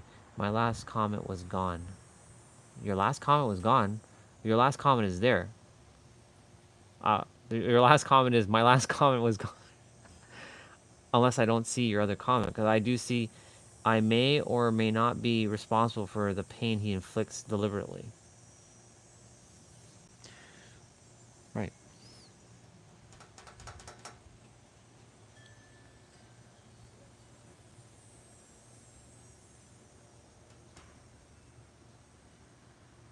So for me, since this journey has unfolded, let me see how many girls I actually fell in love with.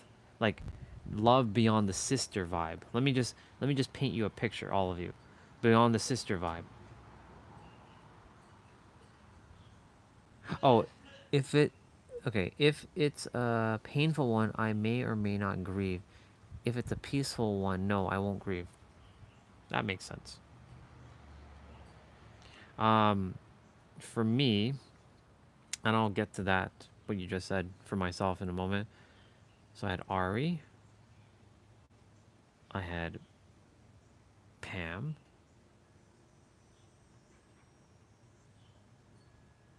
I had I had a sister who then turned into romantic, which is now back to sister. I won't say the name. Who else?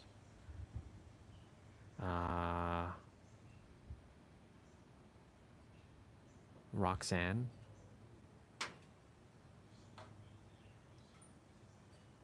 I'm thinking about all the women since the journey started. I won't count Zoe. She was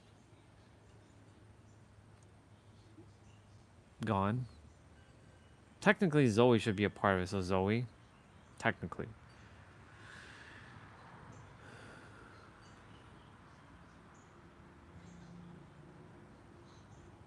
There was a girl named Lena.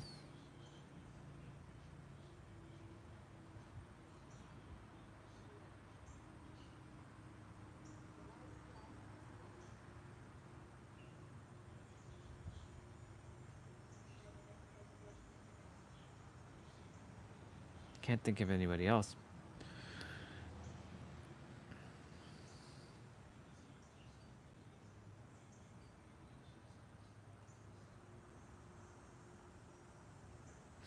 There is one other one.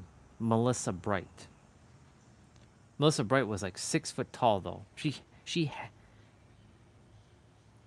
well, technically Katie, yeah. But for some reason, the thing about Katie, I was already detached from her without being detached. Well, Lori is still in my existence. Me and her reconnected, so she's still part of my existence. So she and I've been chatting with her. So it's been nice to chat with her again, and we're connecting deeper, which is good, and I like that. I'm gonna leave it at that with her. Katie, on the other hand, I always felt like, yes, this is nice that we're chatting, but there wasn't really like I don't know. It didn't feel like that was gonna go anywhere, in my opinion. There was like this inbuilt knowing, but the other ones like Ari and Zoe and like Melissa Bright and a few others, especially Pam. By the way, Pam was that one was a tough one for me because I'm like, she's very spiritual. She and I were on the same page, and then she found her one, and I'm so happy for her.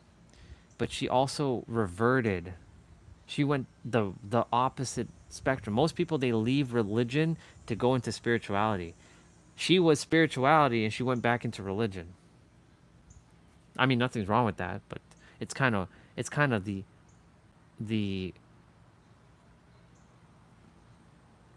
it's kind of the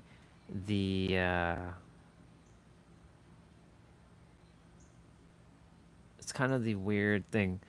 Do me a favor, remove your last two comments for me, please, just so that their names are not there. Cause yeah, I don't want their names to be on the stream. Please and thank. I can remove it, but if you could, that would be great. Thank you. Yeah. So, like with Pam. Yeah, with Pam. I used to not say her name on the stream. I used to say her. I used to say P. Pam was a tough one because even to this day, her and I are still like this. And I still feel like she is my one. However, I've had to let go of that. I had to literally detach from her.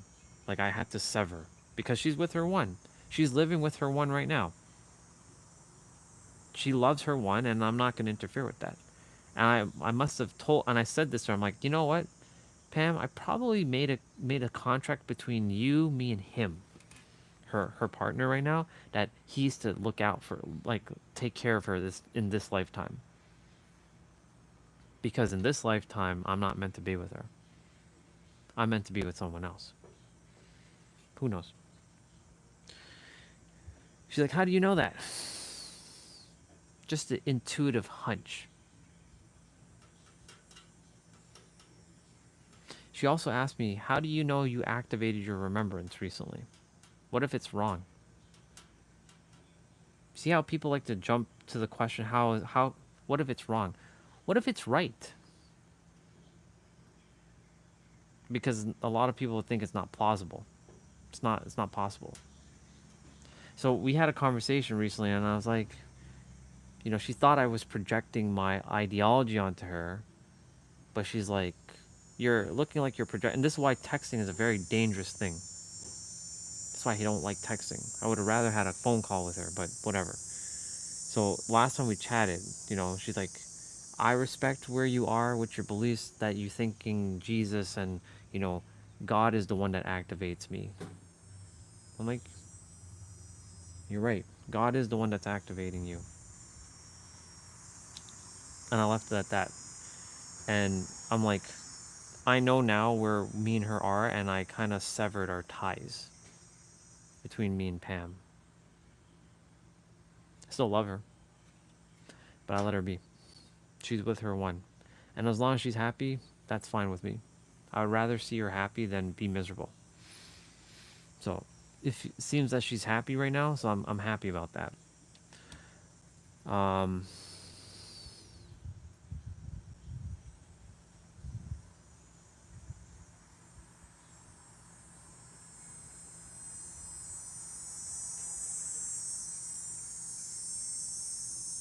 Ari was tough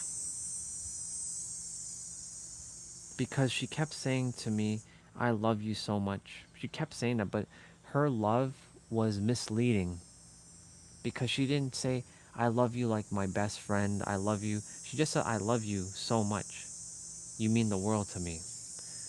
When you hear a woman tell that to a guy, what do you expect? And then she's like, I'm always going to be by your side, and all this stuff. Of course, I'm cheering for Pam to be happy, always. I'm cheering for anyone that I'm not with to be happy. I want them to be happy, and I desire for them to be happy. So they best make sure that their dude is taking, is looking out for them. I mean, they are their own source of happiness, and they always will. But of course, I would like to make sure that whoever they end up with, they end up being with someone who's going to treat them with love and respect, and not someone who's going to treat them like shit. Because I don't desire that for any of the people that I cared for. Same with Ari.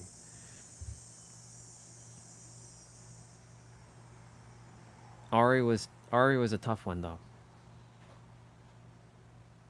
because we started the YouTube journey together. She helped me a lot on my beginning of my YouTube. If you go to my old channel, or it's not my old channel, you go back to my old videos on the channel, you will see her comments that she would leave on my on my older videos.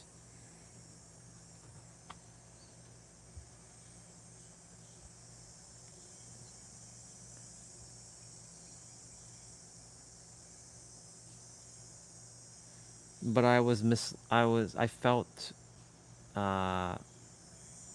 she didn't mislead me, but I felt misled. That was all on me though. I take responsibility on that.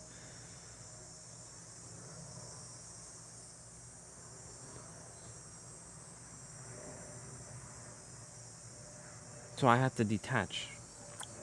In fact, it's funny because, it was her. I have to thank her so much. You know why? Because it's her who brought San Diego into my consciousness, if you didn't know that. See, she was the one who came in my consciousness in 2021, and she was talking about, man, she wants to live in San Diego. I'm like, San Diego? What the fuck's so good about San Diego? Like, I never thought about San Diego ever in my life, much less California. Really? She was put into my reality to remind me that San Diego is actually my home. Now, of course, I was thinking me and her were going to be together, and I was going to move there, and we'd be together, and we'd have a relationship while we're in San Diego. No.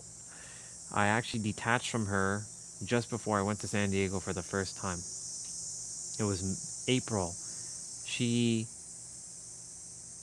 The last message I got from her was on my birthday, but she was the very last person to wish me happy birthday on April 2nd in 2023, because she was reluctant to send what she wanted to say. And she's like, I really love you, but I want you to be my best friend, not as a lover. I'm like, I can't love you as my best friend. I love you in a romantic way, Ari. She's like, well, I don't love you that way. So what do you do? Love her as her best friend? I could, but I can't see her as a best friend. So I did my part. I'm like, look, I'm always going to love you, but I think it's best that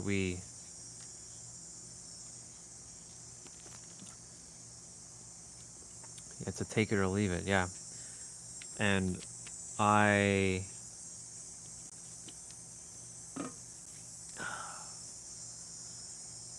you know what's funny? And I'll tell you what happened. I went to San Diego. She didn't even know I went to San Diego.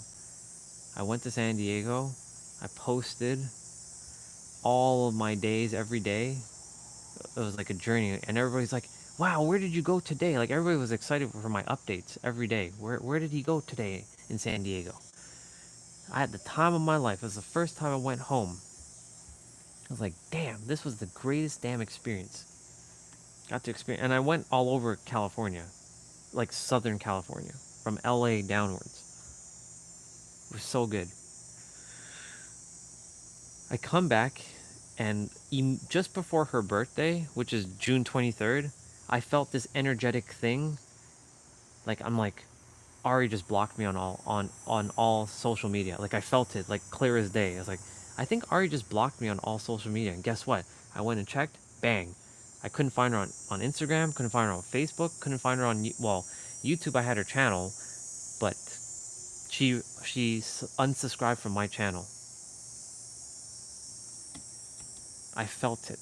It was an energetic, like, thing that, like, she disconnected. Like, she like. So she did her detachment. So guess what I did? I did my severing. Wished her off with love, of course, but I severed. Cut. I haven't done my play out, just so y'all know. So we're starting in half an hour. I'm just letting y'all know.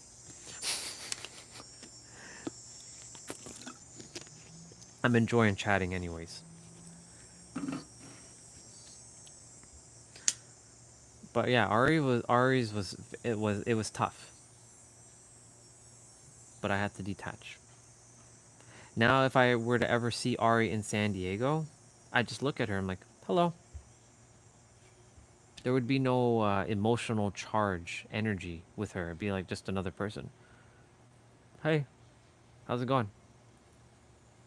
She's bound to run into me at some point because she's living there right now. She's literally gonna run into me, or I'll run into her. It's bound to happen. But I'm not gonna say anything. I'm just gonna be like, hello.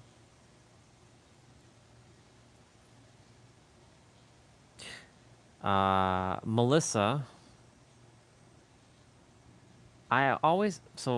This is where a little bit of superficiality is gonna come into play, or a little bit of shallowness.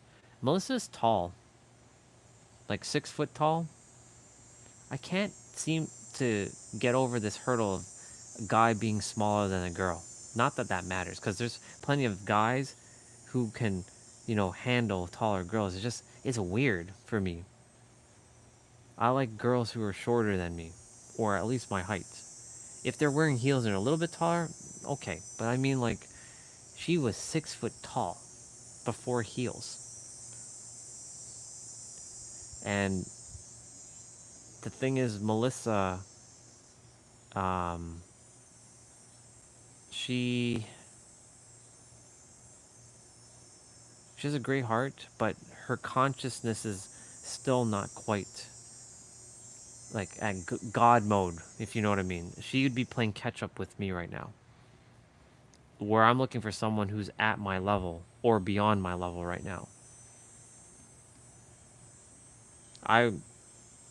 Because, you know, I'm going to continuously evolve, but if, you know, I'm going to be patient where you are, but the thing is, like, there's going to come a point where there's going to be a massive gap.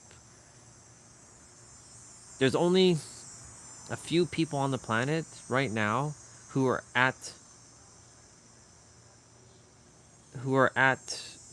the level I'm at in terms of awareness, and a few that's kind of a little bit of beyond my awareness, beyond my awareness.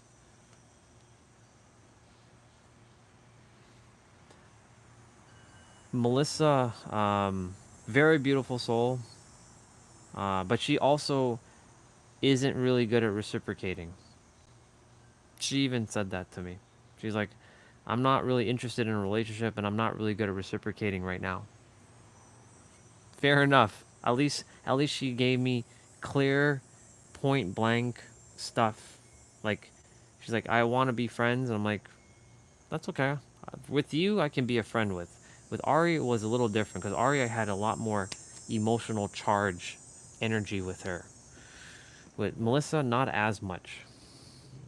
So with Melissa, yeah, I'm still friends with her, and I can be friends with her. It's easy. I still hit her up once in a while. I support her stuff, like her Bright Side of Life podcast that she has. Very good podcast, by the way. She asks really good questions. But I leave that one. I leave that one as is. Zoe was the one I was supposed to be with, or I thought. But this is way before even like Ari and all that, and before I even got hit with the financial scam and all that. This was 2019, 2018, 2019, 2020, and 2021.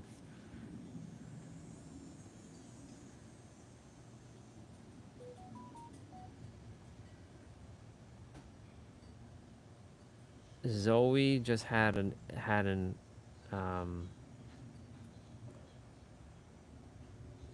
no matter how kind and sweet I was to her, it was too much for her, unfortunately. It was overbearing. This is where I was learning about balance of like, don't be too loving and sweet to women right away. It seems like you're too much of a people pleaser, a nice guy. That's why I don't like being called nice. I don't like the word nice. I'm a kind guy, not a nice guy. Because nice implies people pleasing to me. That's my perception. Kind means that you love yourself, but you're also kind to like look out for others, but not be a people pleaser and be trampled on. Nice is like someone just being trampled all over.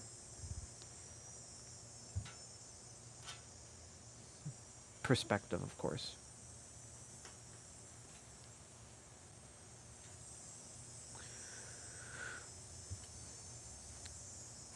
There was a moment with Zoe where we went out on a date, and I was sitting on like the chair, and she was sitting on like more of like a bench that was against the wall, because you know I'm situationally aware to know like if danger's coming, I'm the first one to take the the beating. I'm not having her back against whatever. She's protected basically, so I'm like a shield, right? I think like that. I think like if we're walking on the street, I'm walking on the side of the road where the car is, and she's on the side. She's like next to me, not next to the road, if that makes sense. I'm aware of all that stuff. So there was a night where we went out for dinner. We spent 5 hours at the restaurant. Fancy restaurant. We just spent 5 hours. We were chatting. The waiter came over. He looked at me. He's like, you and her? Like, I can see it in his eyes. Because because she's a very attractive woman. You and her, huh? He gave the head nod. The guys giving the head nod. Well, I don't know if you know that, but guys give the acknowledgement, the silent acknowledgement, like that. They do that. They give you the look, and they give you a little head nod for like Good job, dude. Very nice waiter, by the way. I tipped him very well. Um, I came and sat next to her. Because instead of it feeling like an interview, like I'm sitting here and she's sitting over here, I went and sat next to her. And we were looking into each other's eyes because of the head. Yeah, because of the head nod. But he did his role very nicely. He's very adamant and stuff. So I'm like, you know, paid a dude. Respect, just respect. So I came over and I sat next to her, and she put her head on my shoulder, and she's like, this is nice. I'm like, what do you mean? I've never had such a wonderful time like this with anyone. She too was like married before, but she never had like an experience with her ex-husband. I'm like, I'm glad you're enjoying yourself. This is just so you know the unconfident version of me, and I'm handling Zoe. So imagine if Zoe had this version of me, next level. Anyways, she asked me, "Hey, can you do me a favor?" I'm like, "What's that?" "I want you to do this like personality quiz thing." I'm like, "Right now?" She's like, "Yeah." She pulled out her phone. She gave me her phone, and I'm like looking at the questions. It's called the Myers-Briggs. I'm sure you heard of it. I've never heard of it at that time. The INFT or the ENFJ and all that shit. So I did it. Took about 10 minutes. Ends up I'm ENFJ. The thing is, we're everything. We're not just one, we're all. I like when people say I'm an introverted extrovert. You're fucking ambivert. Just say that. It's just I'm more introverted than extroverted. Oh, really? I bet your ass if you're with people that you actually love, you're really actually extroverted. You're actually everything. That's why, this personality test and zodiacs and shit, I don't limit myself to that. I'm everything. And I can be everything. So if I'm starting at that state of mind, then I'm everything. But if I start like, I'm only ENFJ, that means the others I'm not. I'm everything. Anyways, you know where I stand with that. So she did. She's like, wow, you're a communicator. I didn't expect that to be you. She's like, what do you mean? I would have taken you more introverted. So that kind of surprised her. She was like, I'm like, okay. Anyways, we chatted for some time, and then we got some ice cream. Like, the restaurant had ice cream, so I'm like, the dude asked me, dessert? Yeah, man, bring the dessert menu. Let's see what you got. Because we've been there for 5 hours. I'm like, let's see what you got. I'm like, you want anything? I'm like, are you getting anything? I'm like, yeah, I'm getting ice cream. I'm like, I'm getting ice cream, so if you want to share, we can share. But if you want something, by all means, I'm getting ice cream. She's like, you know what? I'm going to take a piece of cake and a cup of tea. I'm like, okay. She did take a little bit of ice cream. She did, I'm like, by all means. I like to share my food, especially with a woman. I like to share. We left. I was walking with her. I was on the side of the road with the car, and she's on this side. And we were just walking, and then she took my hand, and she put her hand around, and she walked and put her head on my shoulder. I'm like, huh. I walked her to the train station, because I didn't have my car. Well, my car was parked like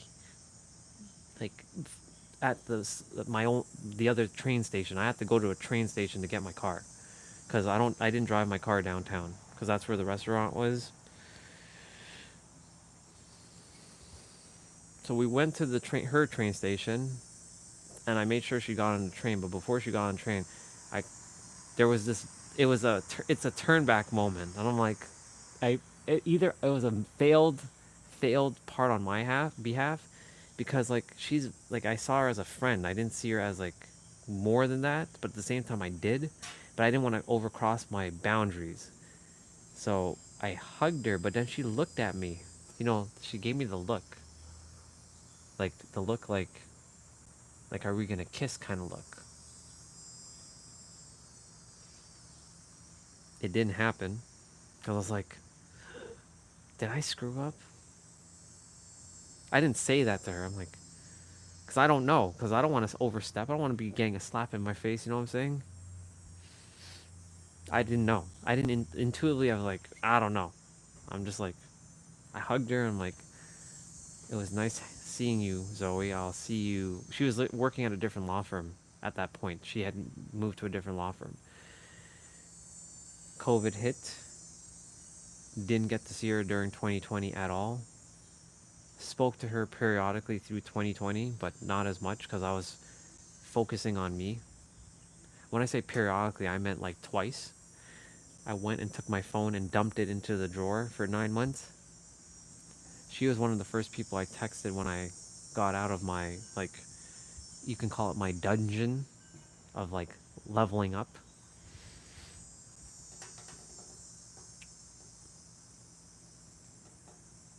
In 2021, I saw her one more time. We went on another date. I drove to Hamilton, which is an hour and 10 minutes away from here. I gave her a gift. It was a book. It was one of my favorite books at the time. It was called The Code of the Extraordinary Mind by Vishen Lakhiani. Pretty damn good book. That was one of my first really powerful books I read at the time. So I gifted that to her. I came to her place and she was showering. She had so much trust for me. She's like, honey. I'm like, honey, okay. Yeah? What would you like me to wear? Well, I'm wearing, I was literally wearing black track pants and an orange t-shirt. I was very casual. Do you want me to wear a dress or jeans? Dress would be awesome, but if you want to wear jeans, by all means. I told her I'm wearing, cash. She's like, okay. She put on a dress. She came out. I drove us to a Italian restaurant. We ate. Spent another like 3 hours talking.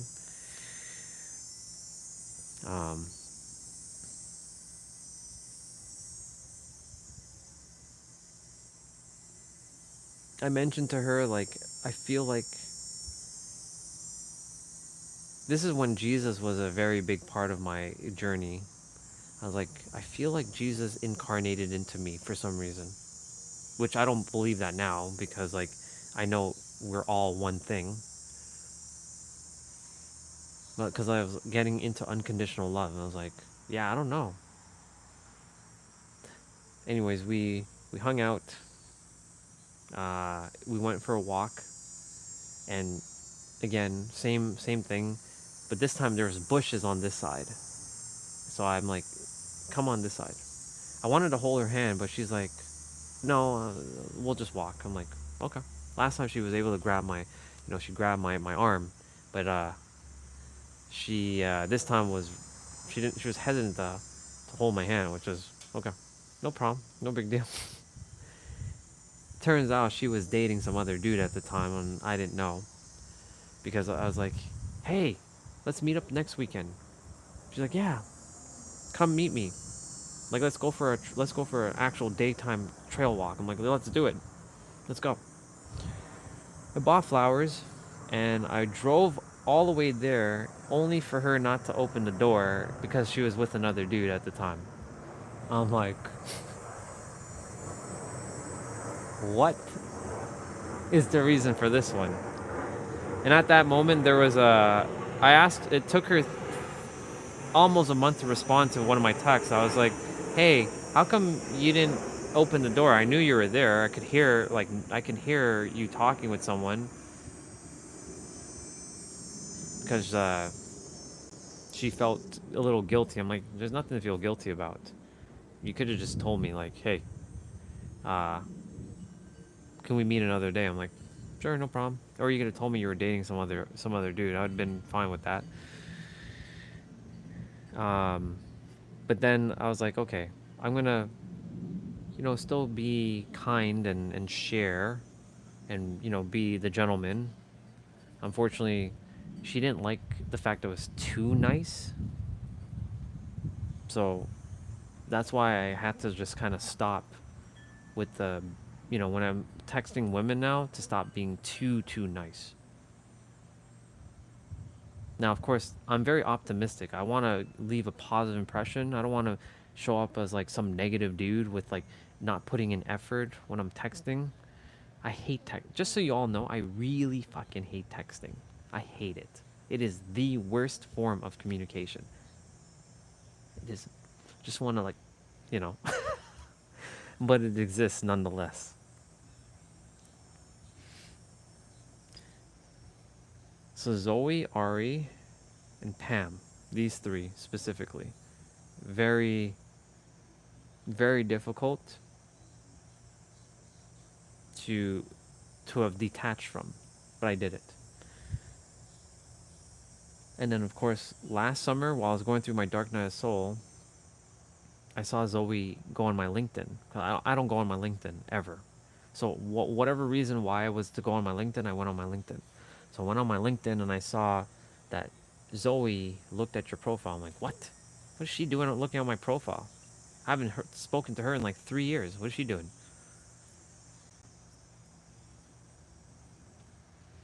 I reached out to her. I'm like, hey Zoe, what's up? She immediately blocked me on on LinkedIn. What you doing on my profile then? You could have easily just detached. I'm like, okay. I mean, I've already detached from you. Whatever. No big deal. Yeah. So, these experiences with, with women hasn't been easy. And of course, there was a sister which then turned romantic, and we went through our hell. We went through hell together. But she helped me with a lot of growth, and I'm so grateful for her. I will always be grateful for her. There's a lot of growth that I had to be exposed. She exposed a lot of things I had to be work through, and she helped me a lot, and I'm so grateful for her. But that one was tough too. And I had to detach from that one because this one was a little bit different from the rest. I'm just bringing up detachment because, we were talking about this from a romantic context, and I feel like whoever I'm meant to be with, I can easily snap my finger and detach. I don't think I can get too emotionally. I know people say, I'm looking for someone who's emotionally available and all that. Does anybody really even know what that means when they say that? I'm not saying that whoever's writing down in their bios and their profiles doesn't know. Half the time, a lot of people are just using buzzwords and they don't know a damn thing, to be quite honest. Let's just be real. I'm just calling what it is. A lot of people don't know what words mean. Or they think they know, but they actually don't know. So, for me, and of course, like, they are where they are based on their frequency. No judgment. It's just where they are. So that's why I'm like, for me, I'm only interested in someone who is at my current level where I'm at for awareness or beyond.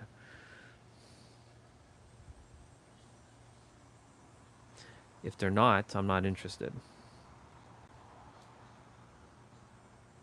So that's why I said I feel like my one isn't on the planet right now. There are a couple souls who are at my level and beyond my level, but I don't see them in a romantic capacity yet. Maybe something may change, but I see them as sisters. I can't see them anything beyond a sister right now. You either are a sister or you're either an acquaintance, a sister, or you're romantic. That's how it works. There's no in between. There's no friend. There's no best friend. There's none of that. If I desire you, I desire you. I'm not gonna have it any other way. If I don't desire you, you're my sister. And if you don't want anything to do with me, then you're just my acquaintance. Even though we're all brothers and sisters. Which is funny. Because we're all one thing. And I'm making sure I don't create separation. Sometimes not easy. Have to remember the human experience sometimes puts us in this third dimensional thinking of separation, but I'm right now in the process of undoing my persona and tapping back into oneness.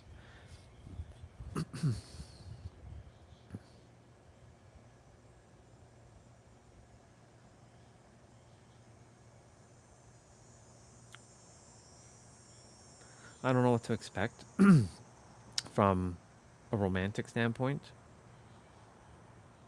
I damn well know that I deserve it. And I damn well know I've done the deep interplay. I know that much. I've done it.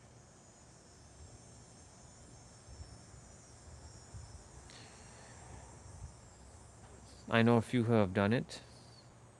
Like, Pam was really the one that caught me off guard. Like, I was like, damn it, universe, you brought her into my life and then you have her go back to religion and now we're not in alignment anymore? Come on. Like, what the hell? Like, what the hell? What was the purpose of her then? To know that I can speak to a beautiful woman like her. Because I was very shy and timid to talk to women. And I don't mean texting. I mean like we video chatted and I looked her in. I mean, I haven't seen her in the physical. But then I got to hang out with Jessa. And Jessa, hot ass woman. Yeah, there's a lot of unfinished stories in my experience. So I had to either close the chapter of the book and leave the book as is until the chapter is ready to reopen. That's what it is. There's a lot of unfinished stories. That's why I desire to find my one and start and finish my story with her. And love her so damn deeply that she would never have expected that what love can truly be like. And I have that kind of love to give. I know, because that's who I am. That's who we all are. We just forgot about that. But love her so fiercely, I will literally destroy mountains and dry up the damn ocean. That's how powerful we are. If I had to, I would literally remove mountains and dry up the ocean. If I had to. Not that I'm going to do that, of course, but that's how determined I am to love whoever that is. And I desire for her to know that wherever she is on the planet. If she's on the planet, that is.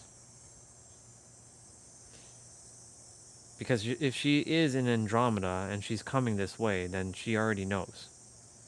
She's probably spying on me right now. In terms of from Andromedan Galaxy, she's like, he's talking about me. He knows that he knows I'm aware of him, and he knows that I'm around and I'm coming. But yeah.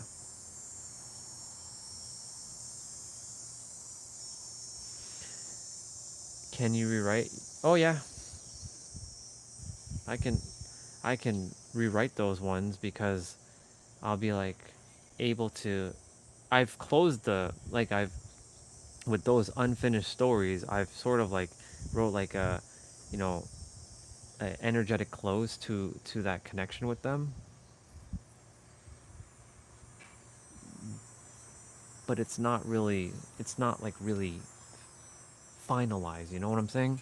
Because like, you know, with Ari, it's closed, but is it really closed? Well, who knows?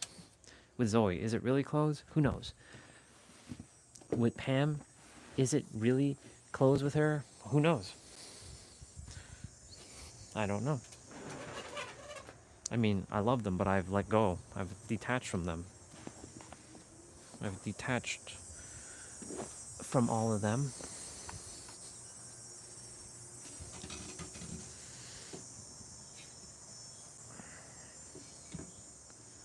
Um,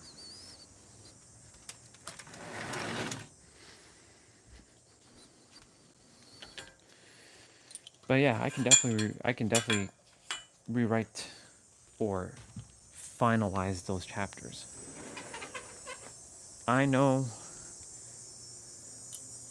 I have an idea right now who my one might be. But like I said, I can't and I won't put that label onto that person just yet until I know for certain. But the thing is, what if I never know for certain, right? We may never know. The only way is to go through the battles and the trials and the tribulations together to see, is she really my one?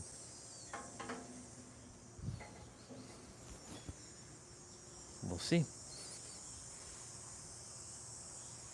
Yeah. It's all taken care of. I'm not even stressing about it, to be honest. That's the thing. That's why, you know, when it comes to detaching, it's like, let's say anyone else on the live stream, if you come on and you're like, yeah, I don't feel aligned with you anymore, it's okay. No big deal. I've created a space in myself. When I detach, I send you all back your soul fragments with love, of course, unconditional love, and kind of like break, like there's like a string between like us, and I sort of like snip the string, and it's like a shiny white string between us, and I snip the string, and it frees both of us. And then I do my instant transmission, and I go back to the time before I even remembered them, and I don't block them out, of course, but it's like I go back to a time where before I met whoever it is, and then I liberate myself. I free myself. I deal with the pain and the grief, of course. I don't bypass it. But that's where I deal with all that first, and then I do the snipping and send it off with love, and then move forward.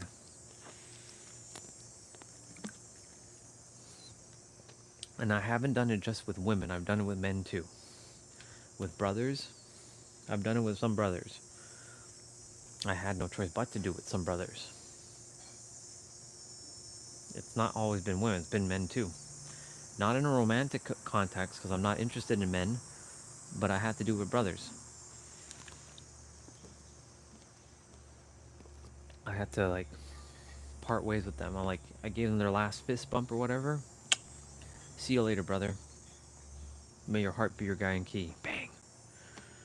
And free them from my consciousness.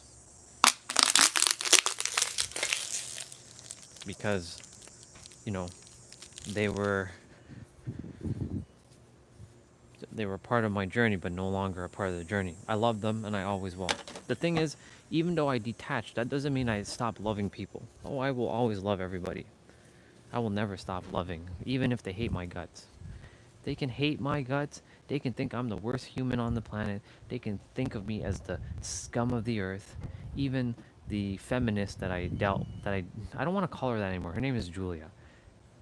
Julia was a 30-day, like, a 30-day of mirroring. Let's just call it that.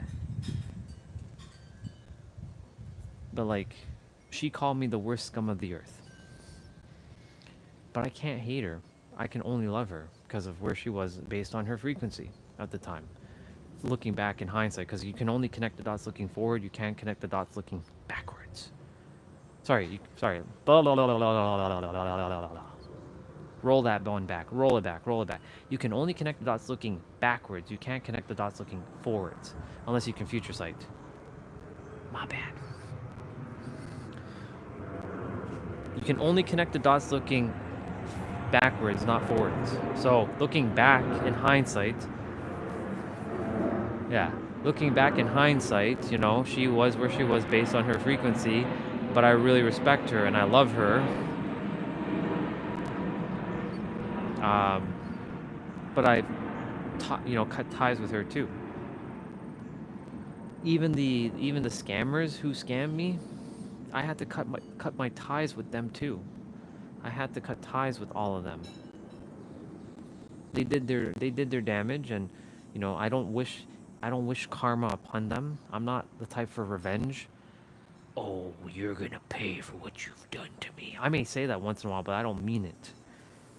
I'm just like more like a joke kind of thing. But like, you know, most of the time I don't wish anything ever bad about onto anyone. I don't want anything bad to happen, because like, you know, you're another aspect of me, and I love me too damn much.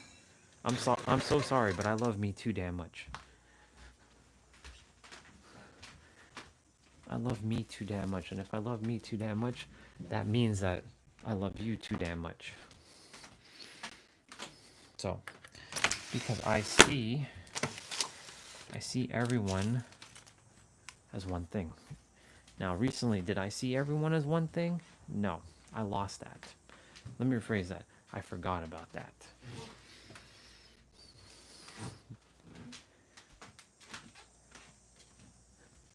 And how did that happen? Because I got in my own way, and I took on some doubt and some beliefs that were never mine to take on in the first place. I'm gonna go get a bottle of water. It's 3:03 now.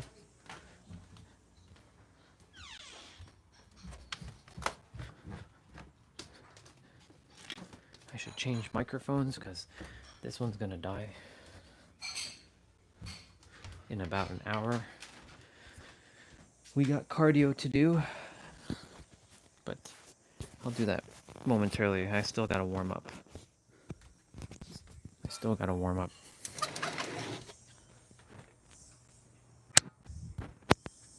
Sounds good, sister. Love you. Thank you for coming on and having a conversation with me. I appreciate it.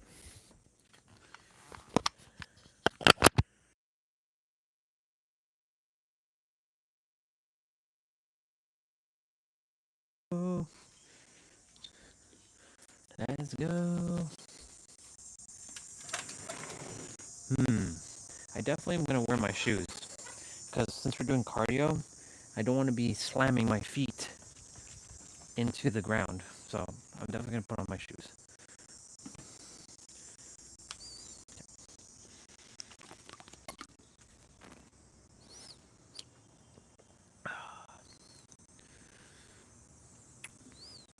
It's nice though.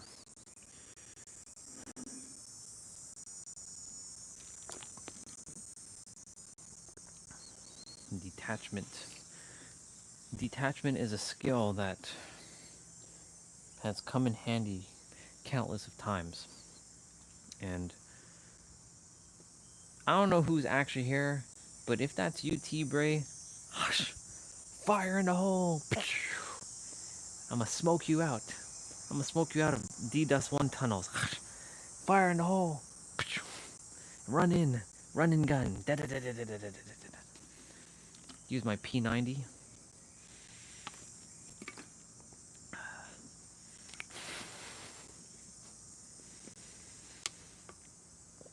I'm sure he's alright. He hasn't been on for a couple days. He's probably like at a beach or something. He's probably with his people.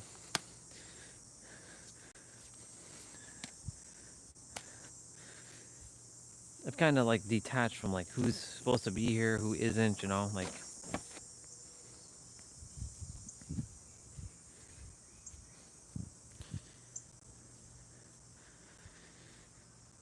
Okay.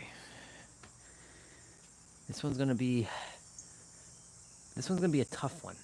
I really gotta get this pouch down. Come on, pouch, we gotta like, take some of the pouch and like, you know, take some of the pouch and like remove it off of my tummy. Gotta get some pouch down. Gotta get that pouch down. Gotta get that pouch down.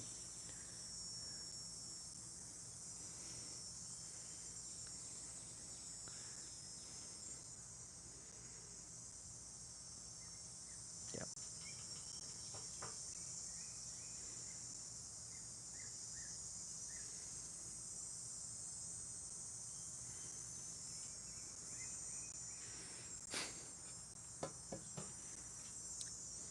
I'm gonna pull up a play out.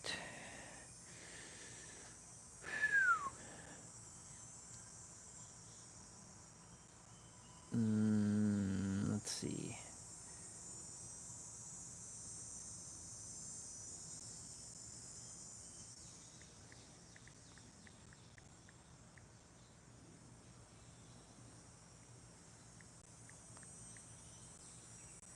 I should just go to their channel and see what's going on. They're almost at 1 million. Oh my god, I'm so proud of them. I'm so freaking proud of them. Oh my goodness gracious. It's good to see brother just like doing his thing, you know? 20 minutes intense HIIT cardio, all standing, full body. 20 minutes? I don't know. I want something longer than that. Ah, this one's better.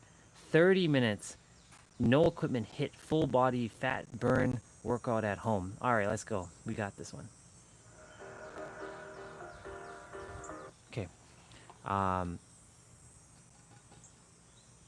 do have to use the bathroom.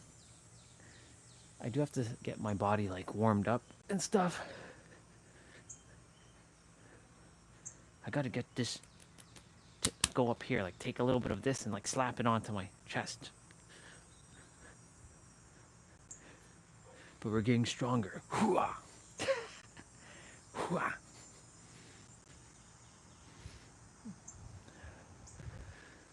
Oh yeah. Then we have mobility training, lower body, since we did upper body yesterday. So I'm gonna do a few. I'm coming up with my own like plan of action now for my routine, since Vanya stuff is done. So I'll be like doing, let's see, Cossack squats. Actually, that's for hips. I'm gonna do those knee ones. I'm gonna do balancing. I guess I definitely have to practice balancing. What else will I do? I guess I'll do horse squats. I already feel the pull in my pelvic region. So ankles are this one. Knees, hamstring. Well, what can hamstrings be? I'll figure it out. I'll figure out. I'm gonna go use the bathroom quickly. You know, lots of water.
I like the fact that I have a headband that I can do this, because like to have the chain like on my neck while doing this jumping type exercise, it's not going to be advantageous, because it's going to be bouncing off the chest and you'll all be hearing like the rattling putting on that socks. I like being bare feet, but with this cardio, I would rather have cushion on my feet, because if I have to jump and do any sort of burpees and shit, I know my lesson. Because I mean, my ankles are much stronger, but in 2018, when I was attempting to do cardio, I did like 1 or 2 exercises, I fucked myself. Literally. I was out of shape, and I attempted to do one like burpee or something, and I screwed up royally with bouncing, and I rolled my ankle. I'm like, craziness.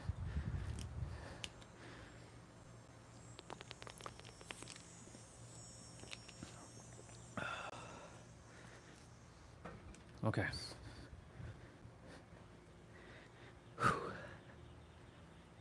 I have to get the tripod. The tripod's been inside all day.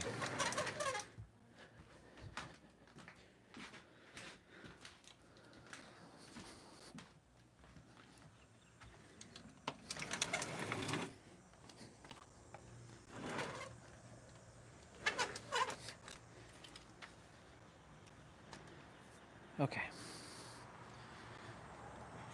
You all have to come with me this way.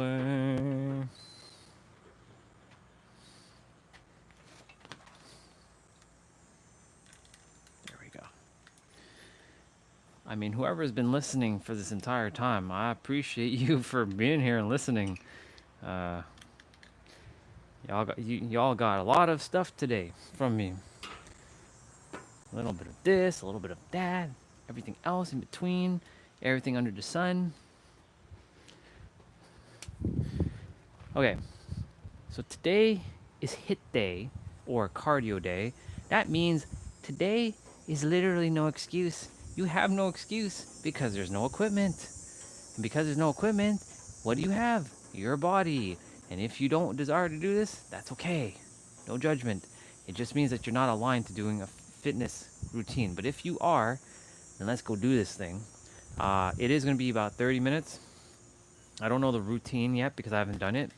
So this is also going to be blind for me. So this is like, I'm going to get to see how difficult this one is or how easy it is for me. So I don't know if it's 40 seconds yet or whatnot. So what I'll quickly do is I'm just going to turn it on and see what we got going on.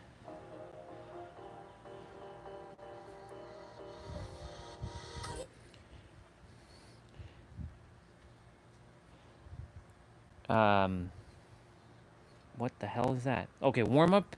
Warm up is 30 seconds with 6 exercises in between, 0 seconds, so no rest. And then we got 30 seconds of play and then 15 seconds of play. So we got all that going on. So it's gonna be 30 seconds of play. Ooh, 444. How awesome is that? 40 seconds of play. I don't know. Whatever. 30 seconds of play, 15 seconds of rest. So at least we know the format. This should be no repeat.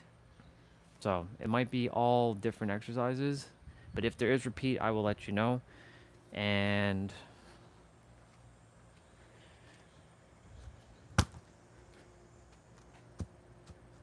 I'll wait till he passes through. So that gives me a chance to do my warm-up. Please make sure to drink water in between. You may or may not see me drinking water in between depending on the heat. Usually I challenge myself by not drinking water, but yesterday when we were doing the jump rope, I had to drink water. It was absolutely necessary. I was completely like I was like done. So Drink water in between. Make sure you're breathing through your nose and out through your mouth.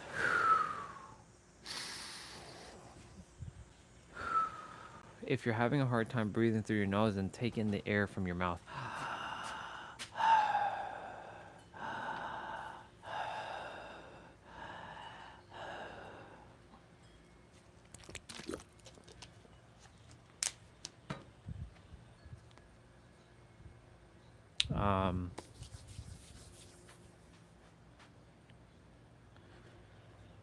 I'm gonna take off my my watch. How many steps have I even done today?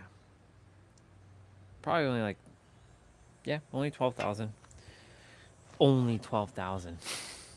I only did 12,000 steps. Now, the gloves are coming on for protecting my hands from the dirt, because you know, little rocks here and there when I'm on the pavement, but also to do the resistant band pull downs for my abs.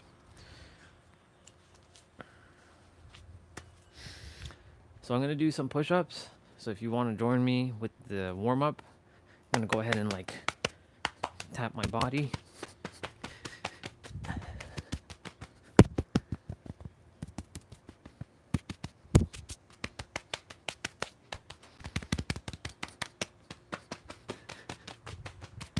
We're gonna go ahead and do some arm circles.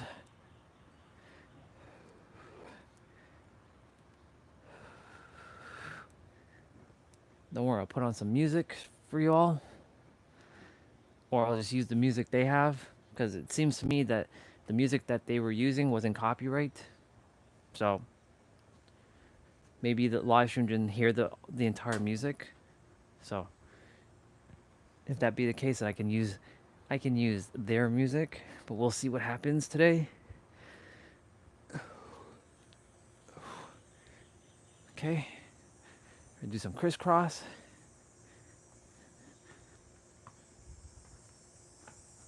Okay. We're gonna be doing some lunges and push-ups, so or some squats, I should say. So we're gonna do some lunges, getting the legs warmed up here. It's important to warm up the body. I used to start my exercises very cold, basically. I can tell you I did some damage, to my body by doing that. I'm a glutton for punishment, you can say. I'm gonna do some back lunges now.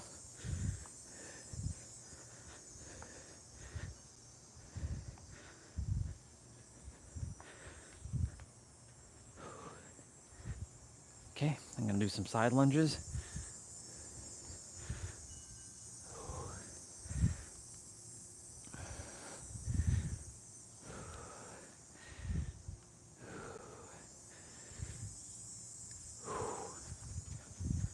Okay, so I'm gonna do 55 push-ups, 55 squats, and 55 ab pull downs with the resistant band that's hanging over there.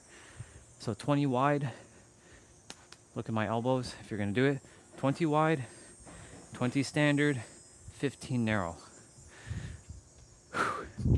3, 2, 1, go. 1, 2, 3, 4, 5, 6, 7, 8, 9, 10, 11, 12, 13, 14, 15, 16, 17, 18, 19, 20. 21, 22, 23, 24, 25, 26, 27, 28, 29, 30, 31, 32, 33, 34, 35, 36, 37, 38, 39, 40, 41, 42, 43, 44, 45, 46, 47, 48, 49, 50, 1, 2, 3, 4, 5. 55 push-ups are done. Now 55 squats. 3, 2, 1, go. 1, 2, 3, 4, 5, 6, 7, 8, 9, 10, 11, 12, 13, 14, 15, 16, 17, 18, 19, 20, 21, 22, 23, 24, 25, 26, 27, 28, 29, 30, 31, 32, 33, 34, 35, 36, 37, 38, 39, 40, 41, 42, 43, 44, 45, 46, 47, 48, 49, 50, 51, 52, 53, 54, and 55. Let's go. All right, body's getting very, very warmed up here. It's like hot. Whew. Okay, let me just twist this a little.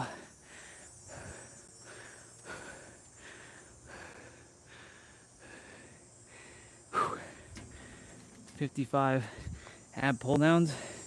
My knees are back to normal. Because yesterday when I was doing this, my knees were in pain.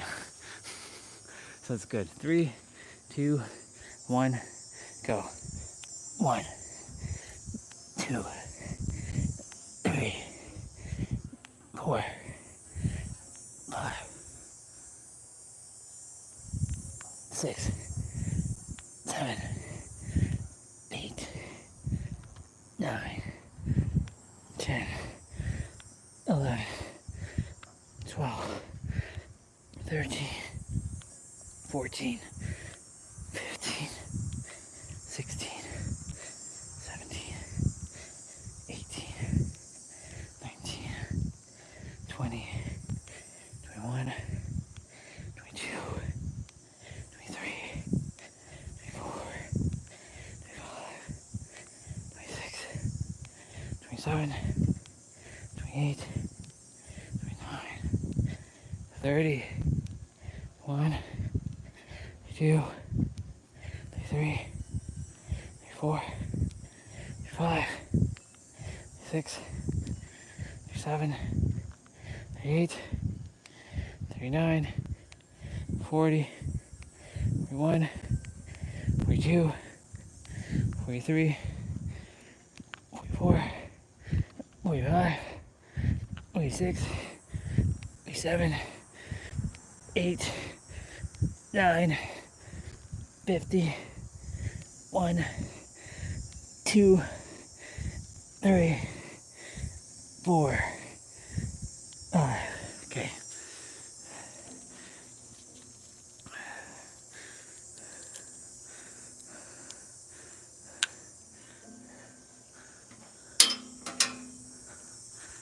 Okay, so that's done. The only thing left for us to do is 55 leg raises after we're done our abs and the cardio. So, like I said, this is about 30 minutes. We got 30 minutes to do. Remember to drink water. I'm gonna leave their music on. And I'm going to unplug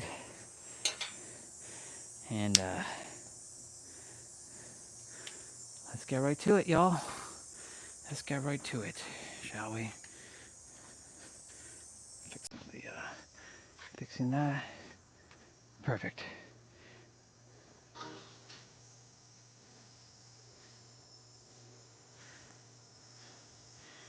So we also have their warm-up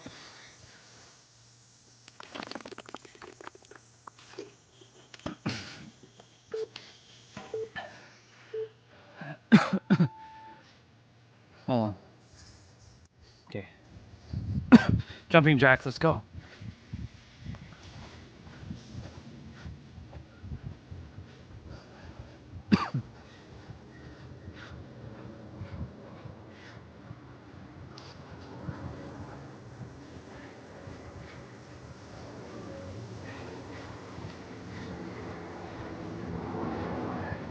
High knees are next.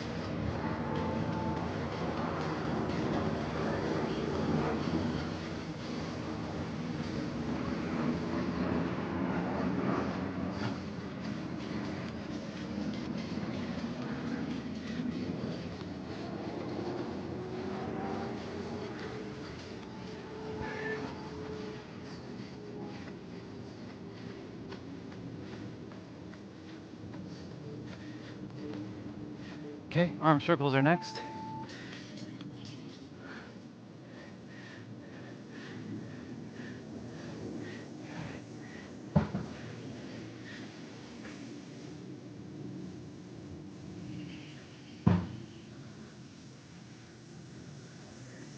Reverse.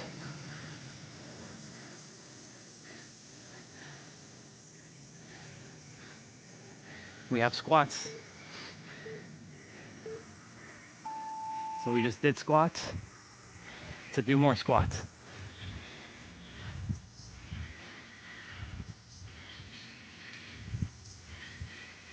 So this is with both Tiff and Dan today.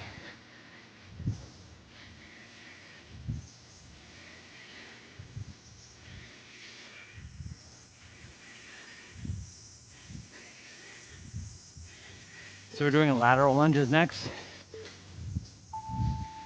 So we're gonna go this side, and side, side, side.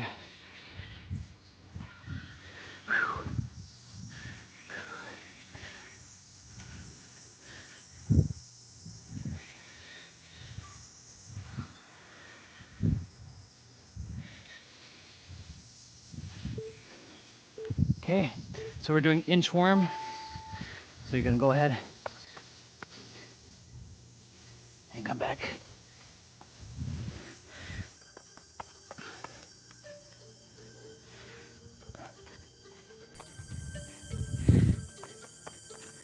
Now, of course, my inchworms are slightly more advanced now because of my flexibility. They've gone up. So my legs are not bending anymore. Okay. So remember, 30 seconds of play, 15. My muscle cramps were getting worse. Oh, Dan has So I a... added this one thing. I've dealt with cramps after workouts for years. No matter how often I stretch, foam roll, or hydrate, He's doing they a... just keep coming back. He's doing Then I a... found Magna. It's a hydration mix built around magnesium, something Magna, huh? 75% of people are low in. But not just any magnesium. Magna combines 3 powerful forms: glycinate for recovery, malate for energy, and L-threonate for focus. Interesting. Since adding it to my routine, my post-workout soreness is lower, my cramping is gone, and I recover way faster. And yeah, it actually tastes great. Clean ingredients, no sugar, and no salty bloat. Magna's earned a permanent spot in my supplement routine. Just scan the QR code or click the link in the description and use TipXDan for 15% off. Another ad. Thanks to Magna for sponsoring this video. Now let's get to the workout. All right. I wasn't expecting an ad there. But it looks like... So we're doing 1.5 squats. So you're going to go 1, slightly back up, back down, and then come back up.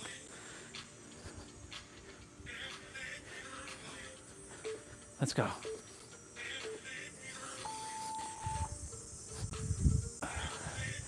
1, half, back up. 1, half, back up. 1, half, back up.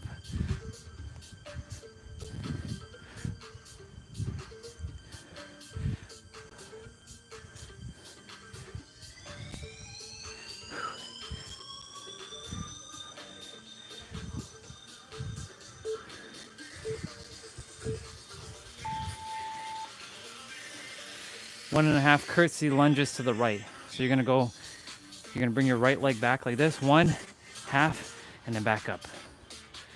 You can put your hands like this, or you can keep it on your hips. Totally up to you.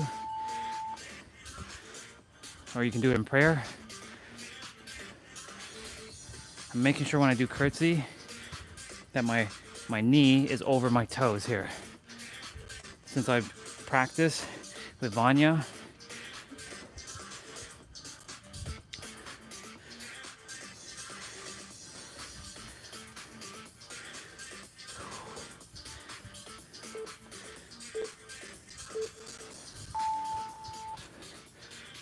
left side now.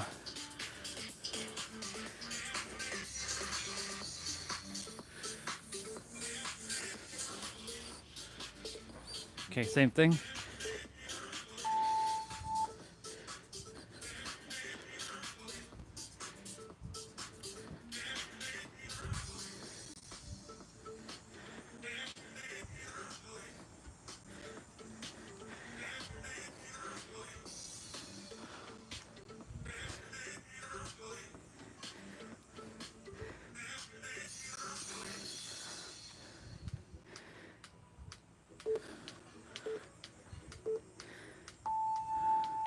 Okay.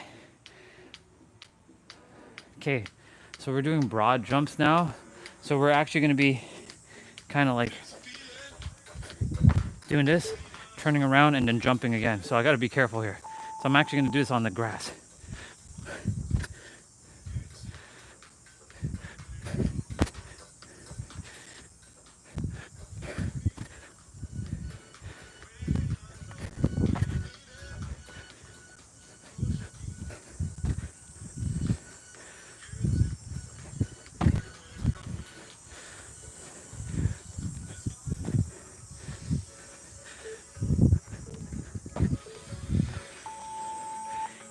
Ain't it great that I practice with my knees? So we're gonna be split squats, pulses with the right. So you're gonna bring your right leg forward and you're pulsing like this. So your left leg is back.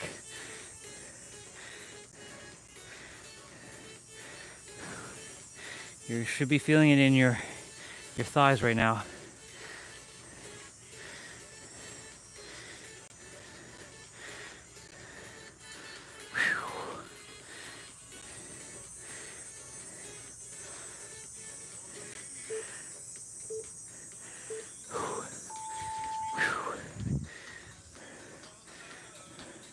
Left side now. Left leg forward.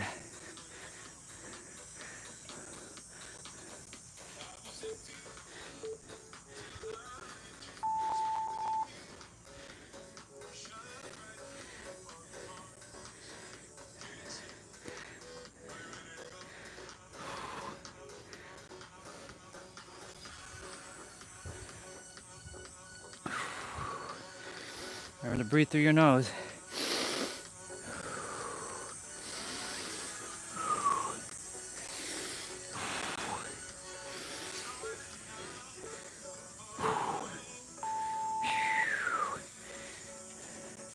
Seems like lower body, but this is definitely full body.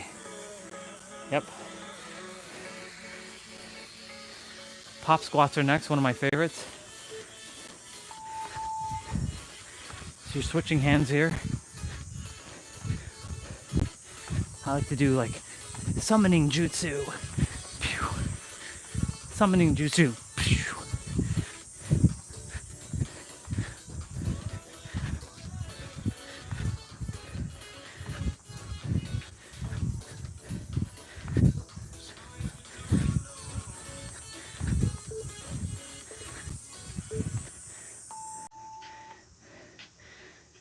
Okay.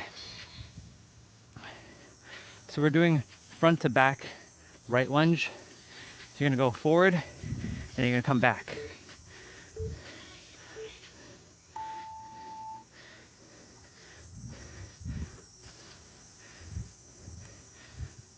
Actually, I'm gonna switch directions. I'm gonna run into stuff.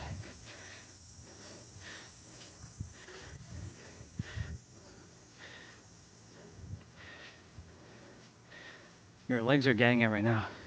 I'm sure the upper body's gonna start feeling it shortly.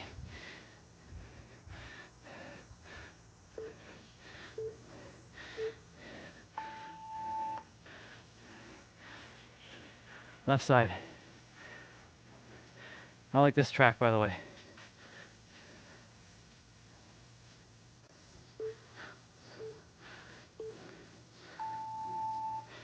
Left side now.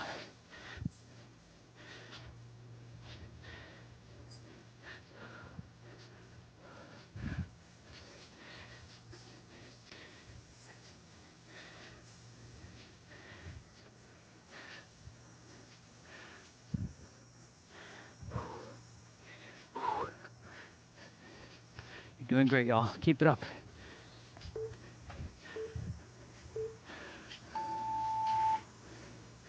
Shoulder taps now. So when you're doing shoulder taps, you're gonna keep your legs wide, but you're gonna also contract your core. So you're gonna suck it in a bit.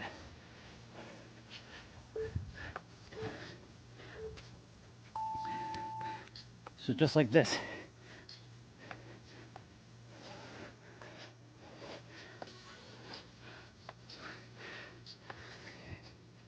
I have a little bit of a pouch that's still hanging, but I'll eventually get rid of that pouch.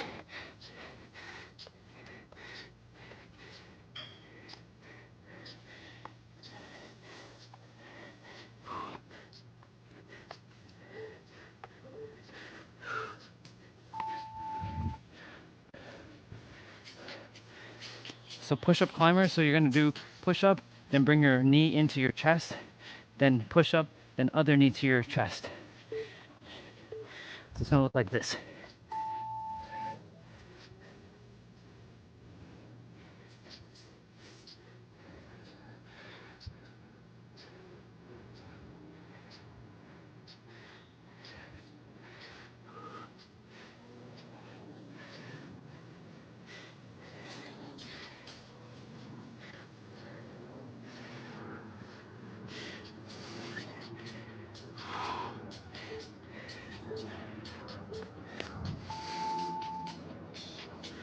Okay, so this is side plank reach through, so there's some abs here.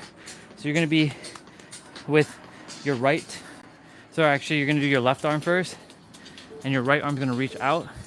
So you're twisting, come back in, twisting, come back in, twisting. Even though they're doing abs in this, we'll still be doing abs after, don't worry. You still got 10 minutes of abs to do after. I never skip abs, even if it's included.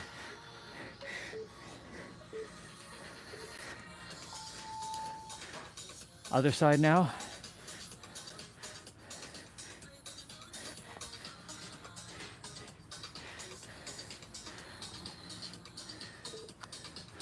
Okay.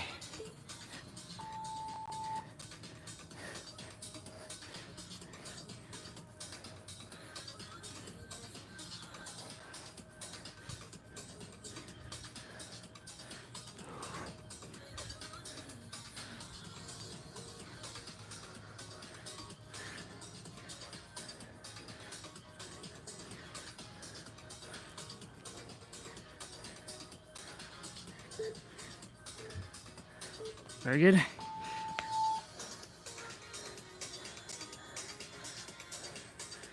So we're doing a leg lift with a crunch. So yeah, there's definitely abs. So you're gonna put your hands behind your head. You're gonna keep your lower back flat as much as you can, and then crunch. And go back down. Come back up. Crunch. Go back down. Remember to suck in your gut, pulling your belly butts in, contract your core, bring in your navel into your spine. Here.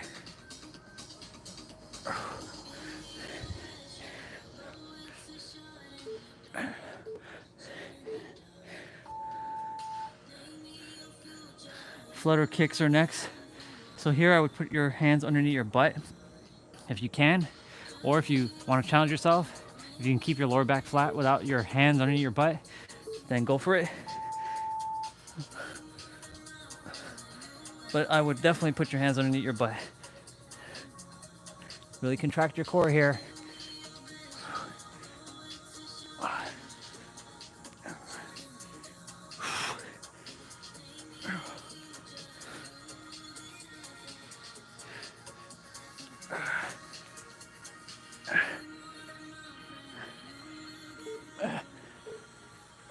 Oh yeah.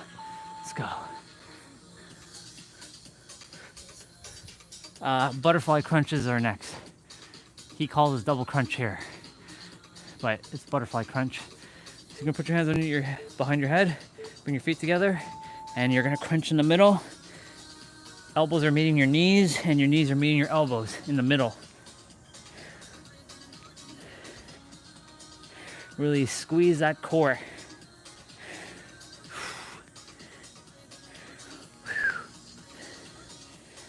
Like I said, we still have 10 minutes of abs to do, so this is not counting towards those 10 minutes, just so you know.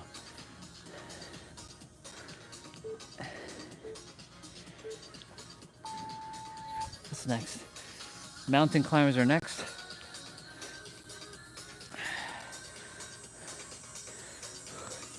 So your knees are coming towards your chest, similar to when we were doing the push-up.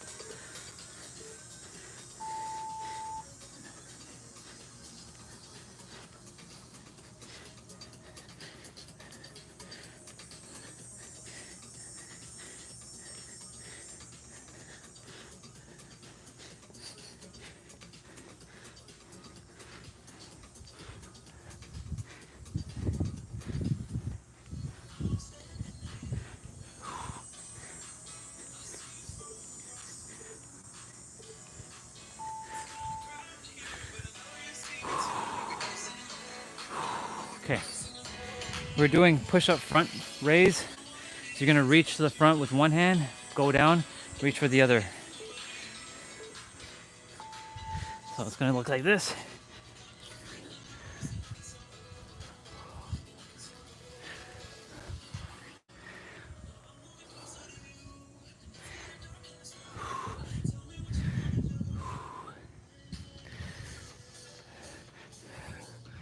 Well, there's a little bit of breeze for me now. And the sun is being covered by the clouds.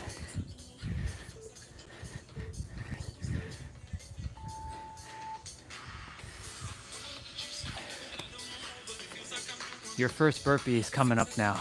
Half burpee.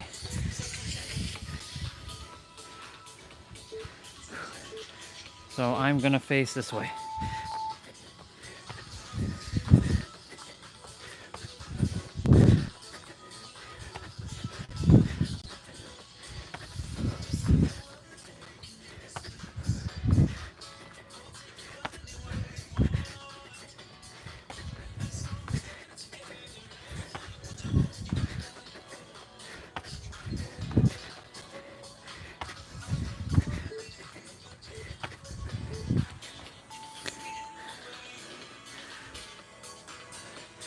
So we're doing skaters now. So skaters are like this.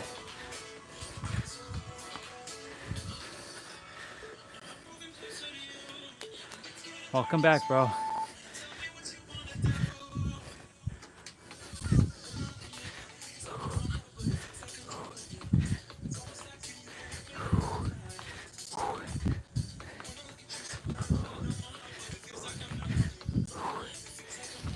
Remember to breathe through your nose.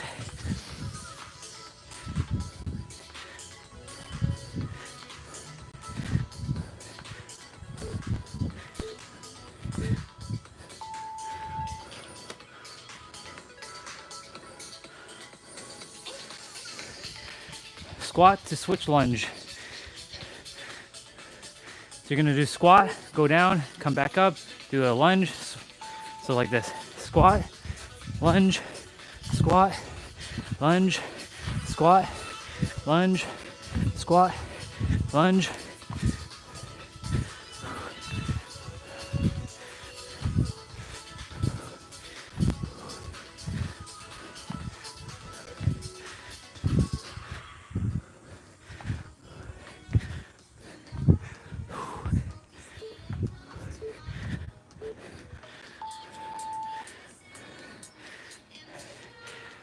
Power jacks are next. So you're gonna be doing a jumping jack, which is this, and then a power jack, which is this. So jumping jack, power jack.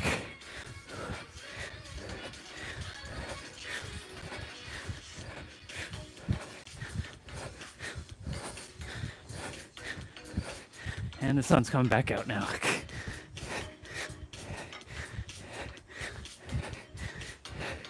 Little reprieve from the sun.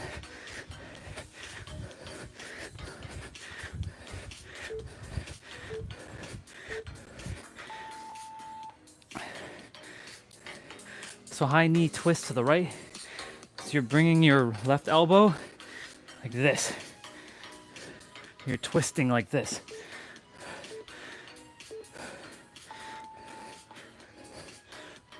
This is my right knee reaching my left elbow.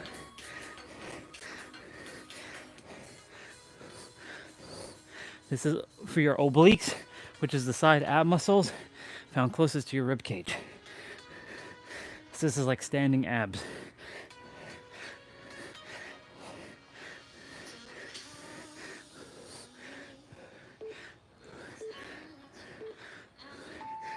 Good. Same thing, other side. So this time you're gonna bring your right elbow to your left knee.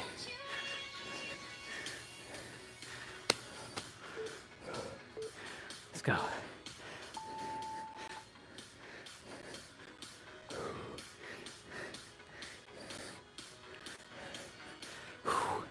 Doing great, y'all. Keep it up.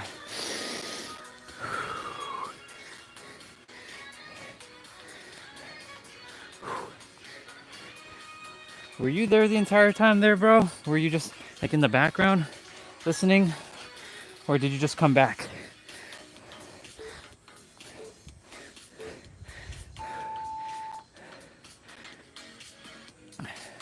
Push-up toe touch. So you're gonna basically doing a push-up with touching your toes. So your right hand, left toe, left hand, right toe. So I'm gonna face this way. Push up.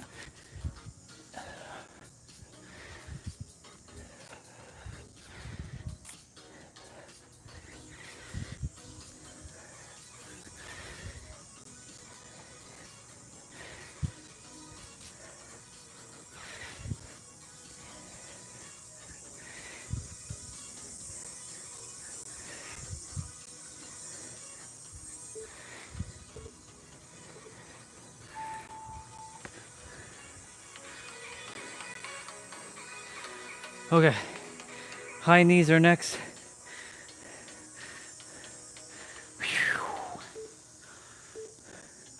We were watching Nero's video. Lots of important things in that video, talking about protection and how everything's a paradox. You know, he didn't use the word paradox, seeing everything as a paradox. Like, if you say that you don't have protection, then that's what you start off with no protection. If you have protection in the mental and spiritual, then you'll have protection in the physical. Getting all three planes of existence in alignment. I might watch that video again, to be honest. It's really good. I usually watch his videos twice, usually in the evening time, but today we're doing quick feet, by the way. Also known as hot potato.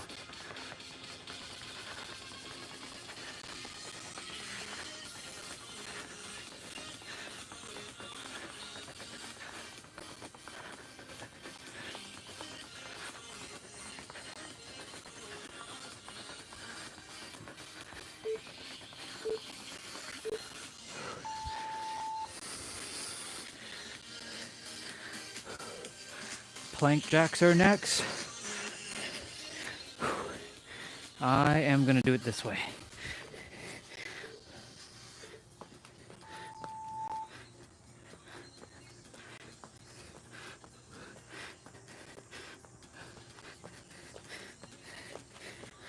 Remember the suck in your gut here.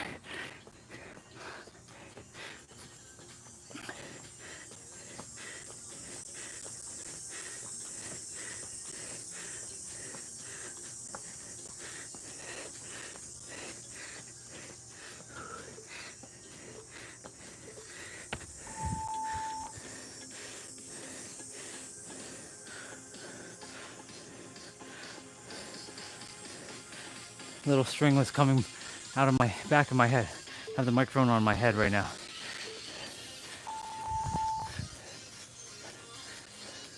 So we're doing reverse crabs. And of course this should be easy for me because of all of the shoulder things I've been doing. Make sure you don't hit your face with your knee. I've done that plenty of times.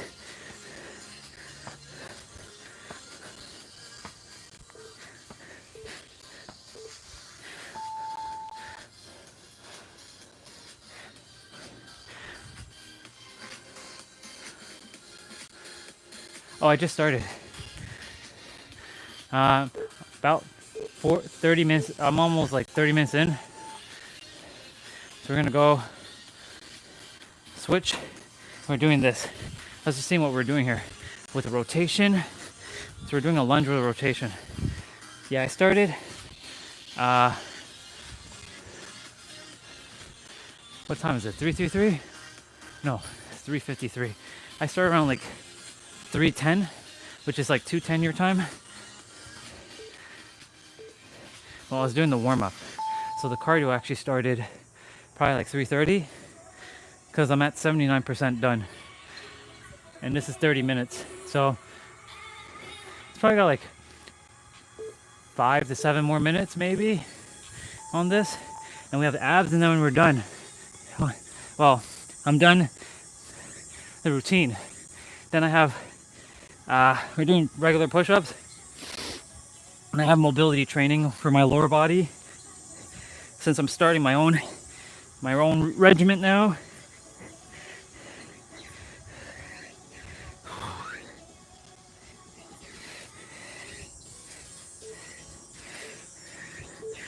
Yeah. Side planks to the left. So you're gonna be on your left arm right now, and you're gonna do a dip. Now, choice is yours. You can keep your hands on your hips, head up in the air, or you can do an extra little bit of movement here and stretch, which I'm opting to do. That little bit of range.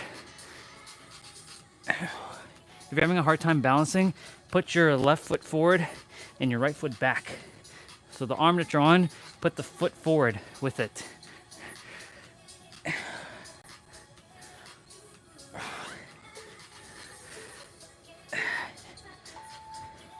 Same thing, other side.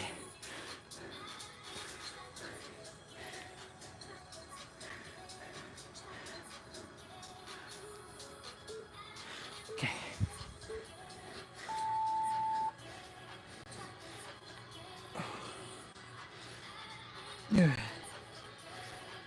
Yeah, I'm probably gonna watch Nero's content one more time before wrestling shows at 6. So we're definitely gonna eat dinner or my meal and rewatch it. It was really important. I really enjoyed what he said in this one. It merits another watch.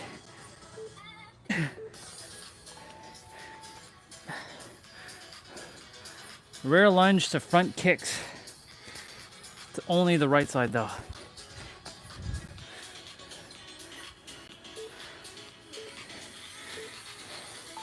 So right lunge and just kick.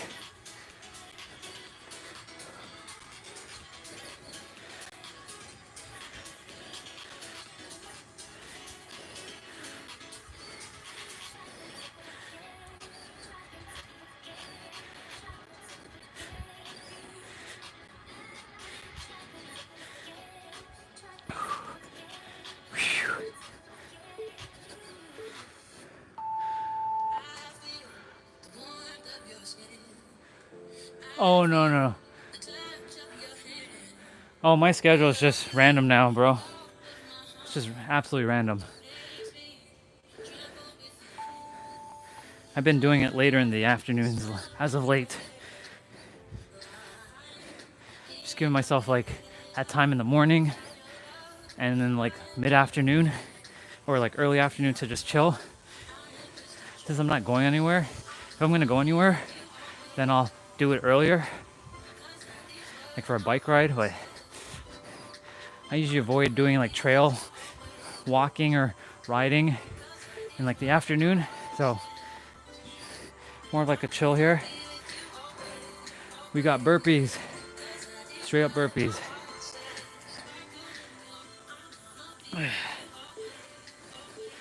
Regular burpees, y'all. Let's go.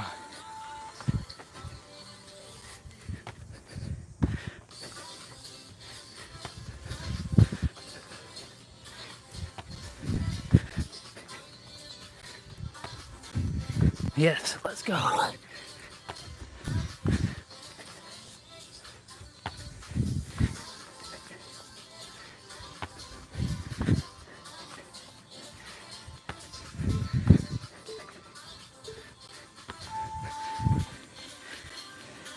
We got a finisher now, y'all. Squat jacks. 20 seconds each. I think there's 4 exercises. Hold on. Plank knee tucks. So you're going alternating knees or alternating elbows. Squat jumps. So 3 exercises. Lots of jumping here, y'all. So squat jacks.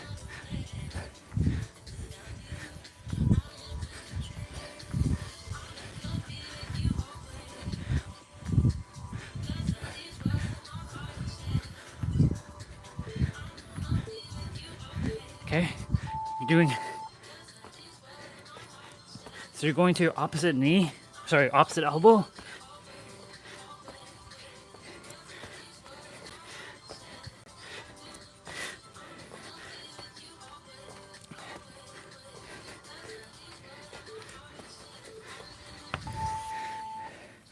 Okay.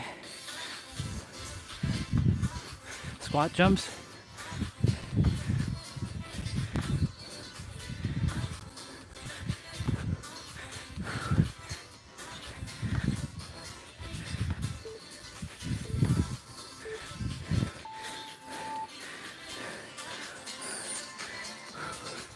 We did it. We did the thing, y'all.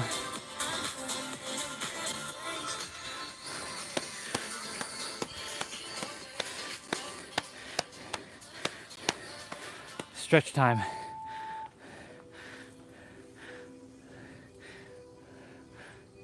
Good job. We're just gonna follow. I can stretch longer and that's all. I'm just doing more.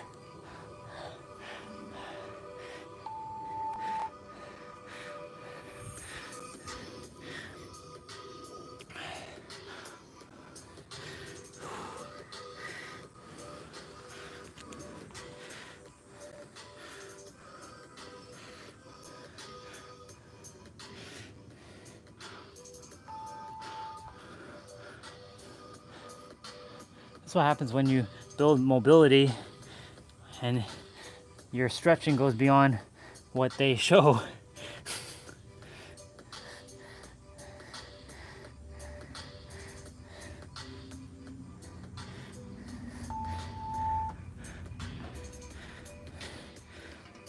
It's like me, I'm going like this now.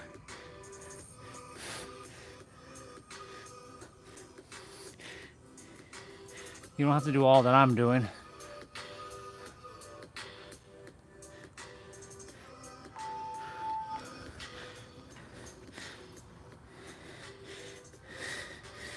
You're doing great, y'all.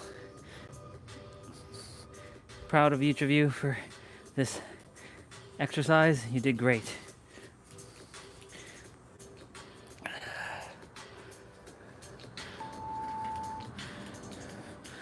Go ahead and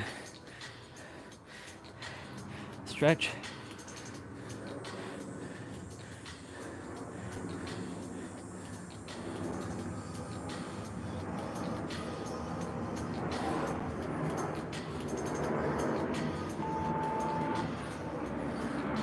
I'm like pouring like Niagara Falls here, y'all.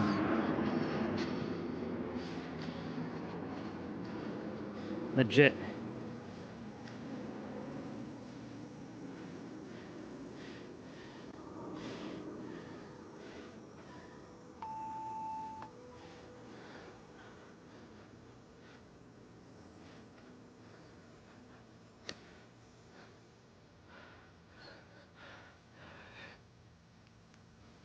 Sweat is in my eye.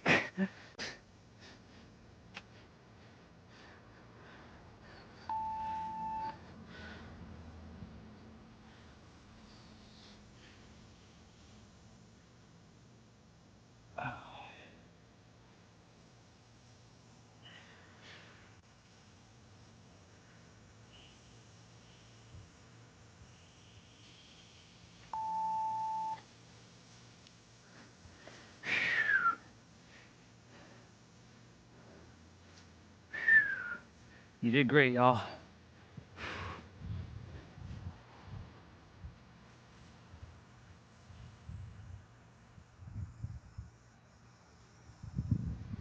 Okay, we're gonna do 10 minutes of abs in a moment. Drink water. You did good, y'all. You did good.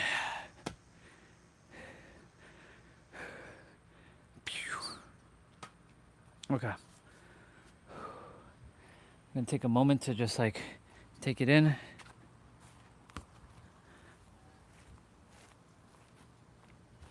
I'm gonna go and get the walker.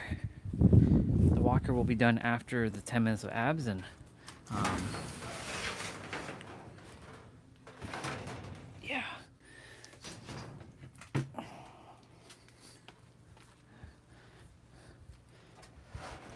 I'll leave that open there.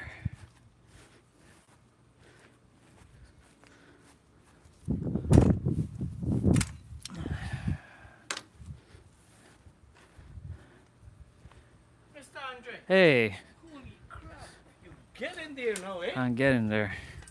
Yeah, started, you can see it toning up now. Yeah. Did you work out over 4 hours every day? No, I mean, I usually do morning, but because I'm taking my walk now first, I switched it to like afternoon. Yeah. So, because I'm not, You in the gym too? I used to, but the gym is boring. Yeah, but if you're going to pump weights, Well, I mean, I have the things, right? you got the thing. So it's like, yeah, I have everything. What's going on with you? Well, you're toning up though. Thank you. Yeah. Ah. See how your Yeah. pecs get in.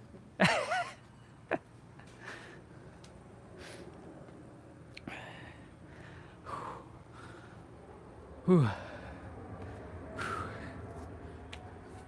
I am toning up, aren't I? I love it. Oh my God.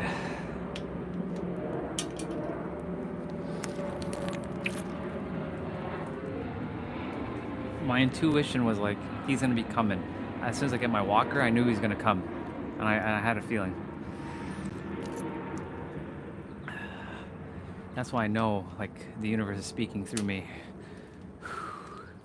Okay, so we got 10 minutes of abs to do. I'm just giving myself a little bit of time to dry off. Let me pull up a 10-minute ab and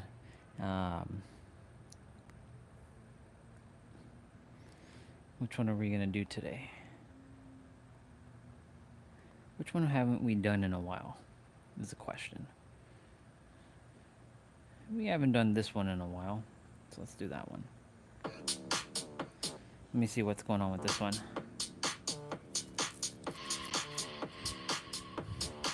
I think it's gonna be like,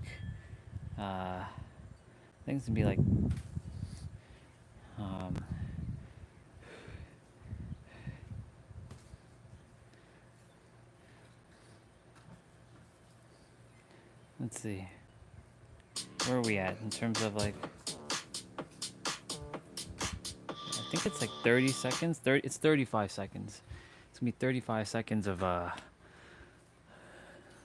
it's gonna be 35 seconds of play. I think 10 seconds of rest, give or take. Yeah. Okay. I'm like literally drying off. As the sweat was like drenching through, now you can see like the shine is like disappearing, and like, yeah, we got to get this down. We got to take some of this and like slap it onto here, because you can still see that, you know, there's still a little bit of like a pouch, gotta take the pouch and like put it onto like the the chest. Later tonight, got a Wolverine or unwolverine myself. Eventually, I will get laser and just completely go like from neck down, laser. Never have to think about that stuff again. Never have to like have razor burns or anything like that. Yeah. Breeze is nice, but when you just finish a nice play out and you're sweating and you're starting to feel the breeze, it's a little chilly. So my back's feeling good.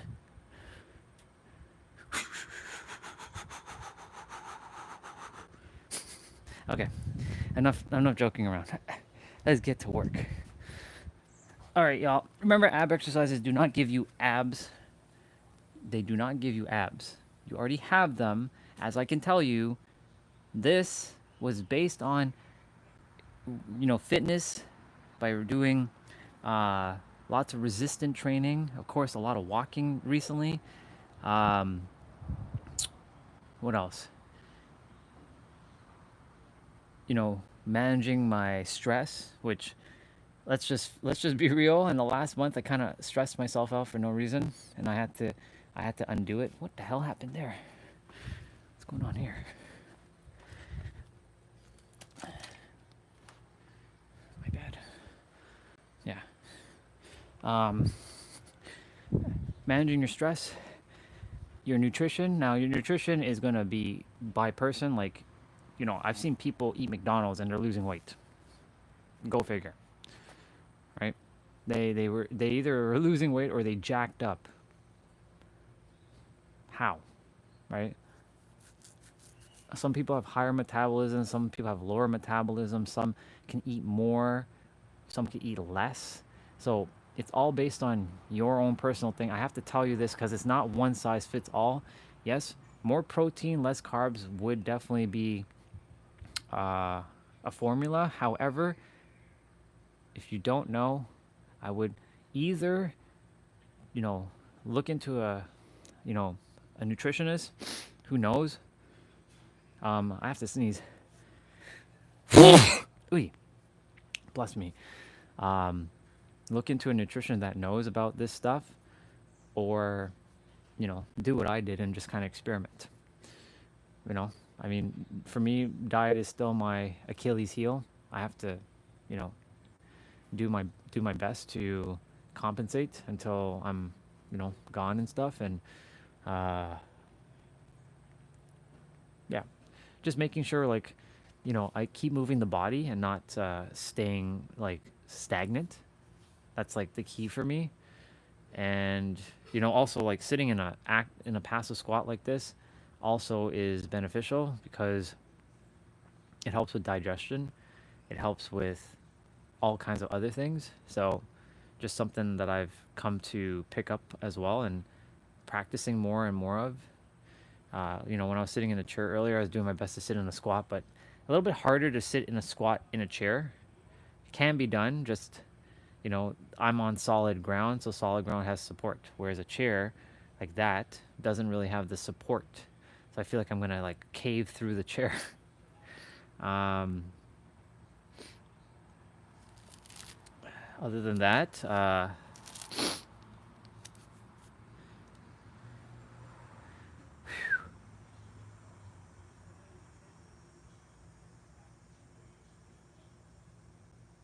yeah, other than that, just make sure you hydrate yourself as well. Water would be preferred, but if you have things that have electrolyte, amazing. Do your best, of course, always. And with that being said, let's get right down into it, shall we? This one should be 35 seconds with a 10 or 5-second rest. So we're doing leg raise with toe touch. So keep your lower back flat.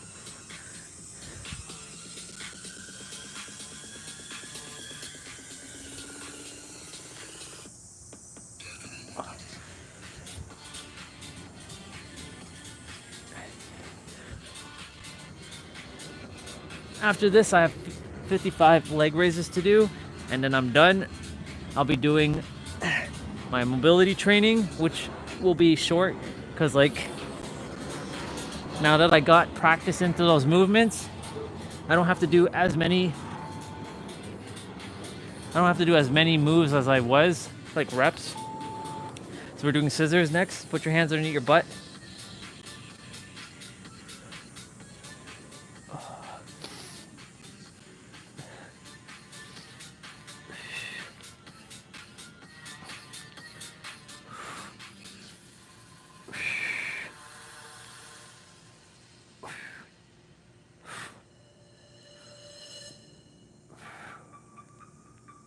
Really sweet, squeezing that gut.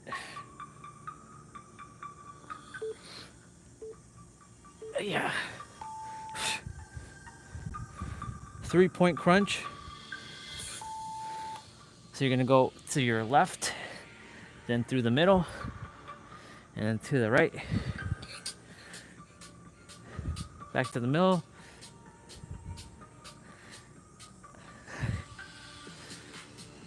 Yeah. Oh yeah.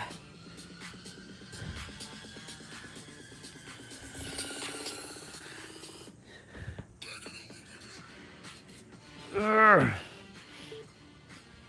Urgh. Okay, we're doing a full sit-up, so you're gonna actually bring your legs like this. And you're gonna sit up, but make sure your lower back touches the ground first. So make sure your lower back rolls on the ground before your shoulder blade does.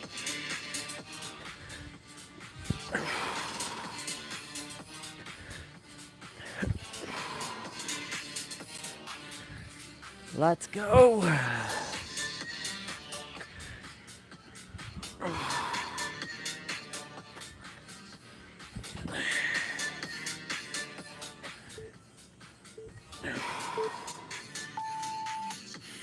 Reverse crunchers is our next. You can keep your hands underneath your butt or keep it to the side. I'm gonna opt for the side.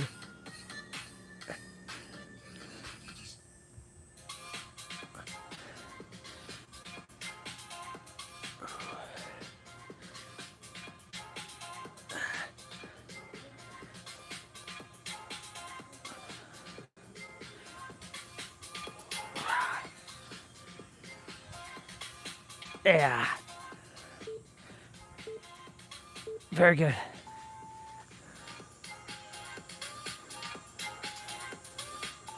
So we're doing negative crunches. So you're kind of like leaning back like this.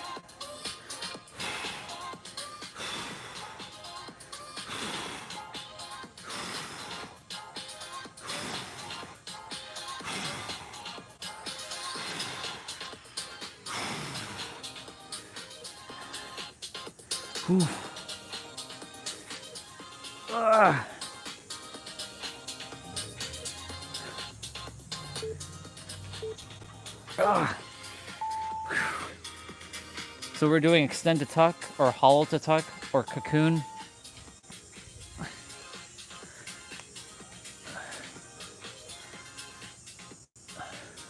One of my favorite songs they're playing right now. I like this track.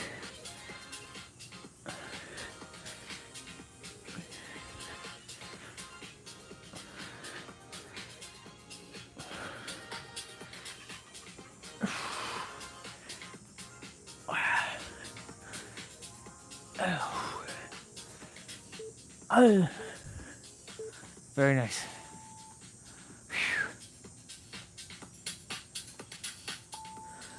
So I would put your hands underneath your butt here. You're doing alternating leg lower.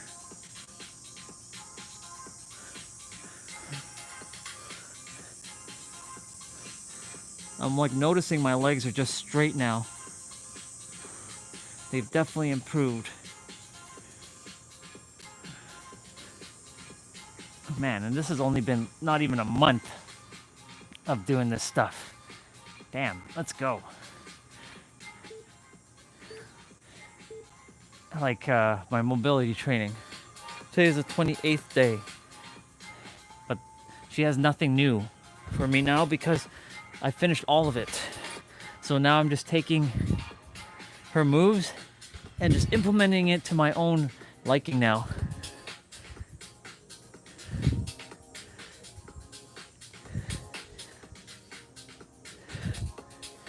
The only thing that's left is her philosophies and stuff, but I mean, I already have my own philosophies.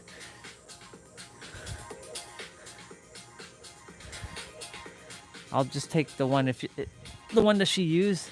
Like, there's no point looking like a Ferrari or a Lambo, but you have ball tires and no suspensions to can't do a U-turn. So we're doing prayer crunch or high crunch. Make sure your lower back rolls first. Anytime you have to come up, make sure your lower back always touches first. That's rule of thumb here.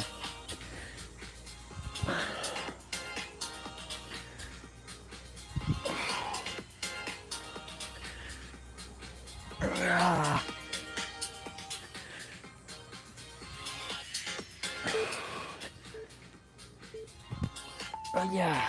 Okay. Oblique heel taps.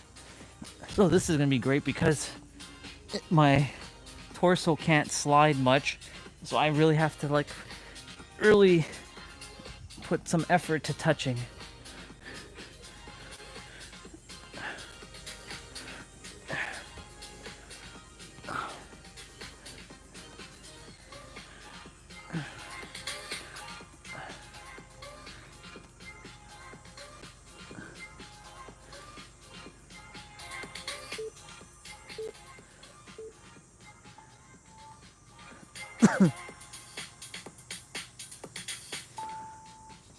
Starfish crunch.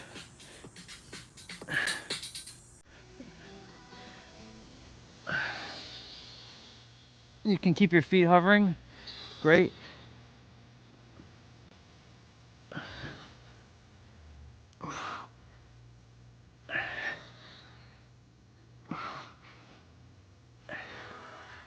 And now I'm reaching over my shoe, like my shoe bottoms.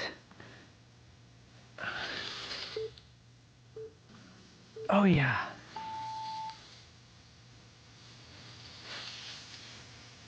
Plank knee drives to the right. So just your right leg.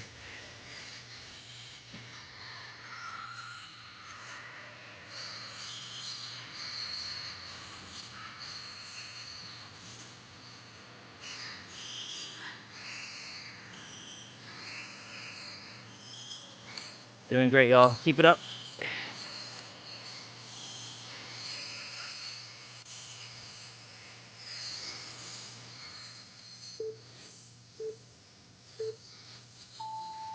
Okay. Left side now.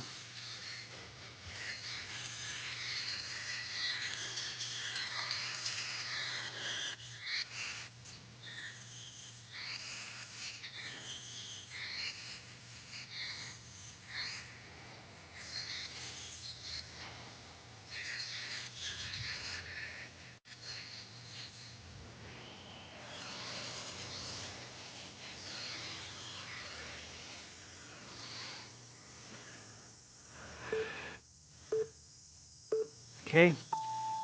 Cross mountain climbers. One more. Bring your right knee to your left elbow, your left knee to your right elbow.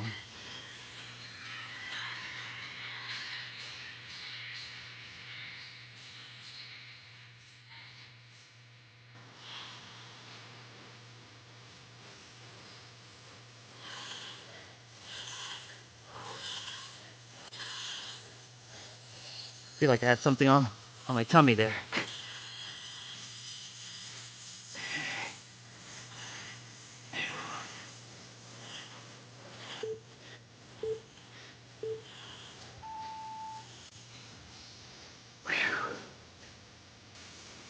We did it.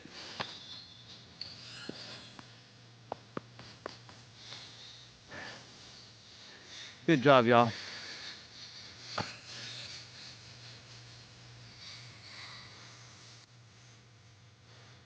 Okay.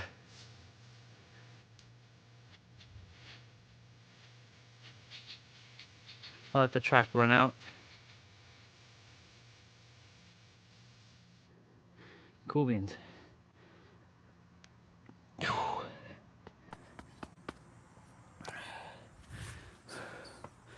Very good. Oh man, that was good.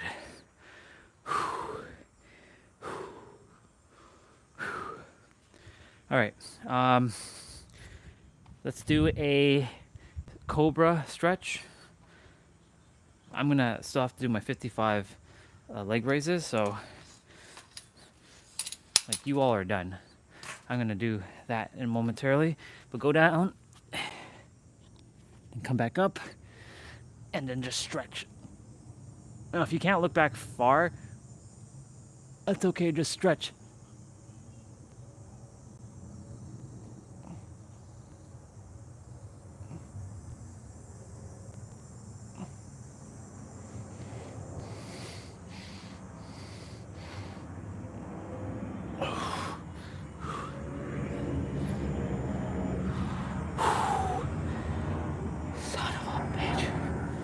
Okay.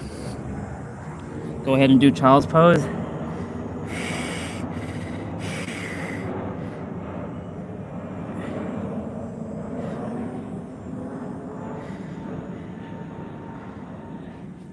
And then you can do cat cow.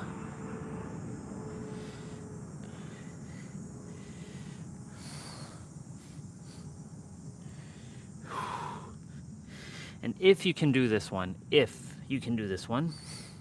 go ahead and do this one, where you bring your feet like this, and then you just lay back and put your lower back on the mat, and then squeeze your tummy inwards.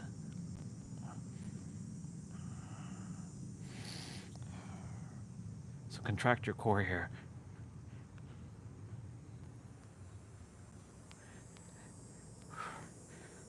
Keep your shoulders on the mat if you can. Your lower back, if you can get it to the mat, awesome, but chances are you won't be able to unless you're very, very, very flexible. Like mine can't touch the ground at the present moment.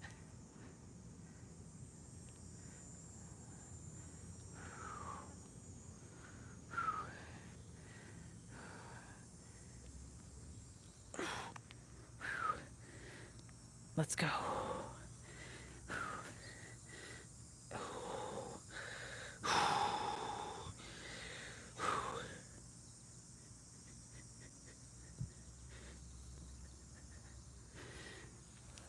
Okay. Very good. All right, y'all. Congratulations. Go ahead and just take a moment to celebrate yourself. Give yourself a pat on the back. Clap. You did good. Proud of you. All right. As for me, I got 55 of these leg raises to do. And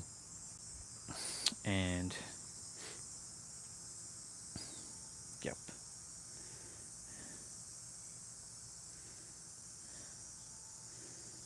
Normalize what you glamorize. Lock in. Be locking in.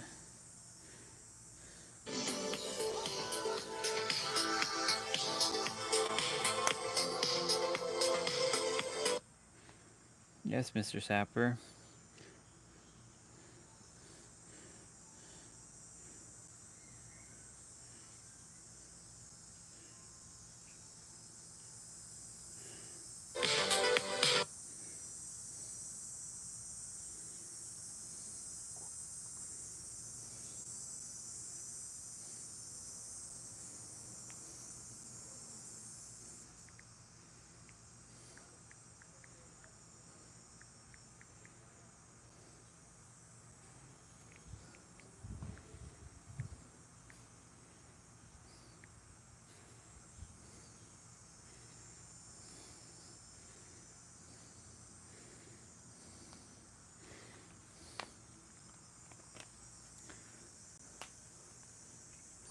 Okay.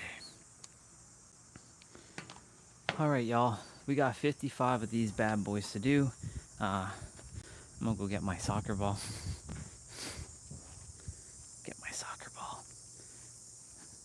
I'm gonna take off my shoes and my socks in a moment.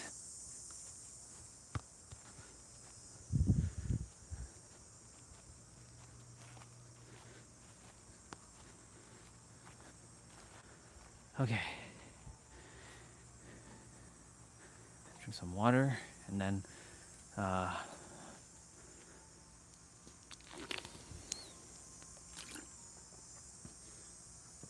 after this, I'm going to quickly do some mobility. I'll do one ankle movement, one knee movement, and one hip movement, and one hamstring movement. 3, 2, 1, go. 1, 2, 3, 4, 5, 6, 7, 8, 9, 10. 1, 2, 3, 4, 5, 6, 7, 8, 9, 20. 1, 2, 3, 4, 5, 6, 7, 8, 9, 30. 1, 2, 3, 4, 5, 6, 7, 8, 9, 40. 1, 2, 3, 4, 5, 6, 7, 8, 9, 50. 1, 2, 3, 4, 5. I did 55. Whew. Let's go. Let's go. Okay. We're gonna get mobility done now. So mobility will be done immediately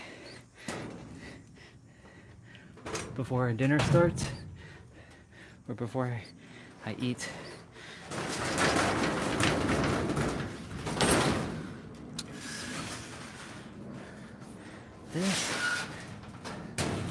This son of gun, stay right there. Just stay. I don't see. Okay.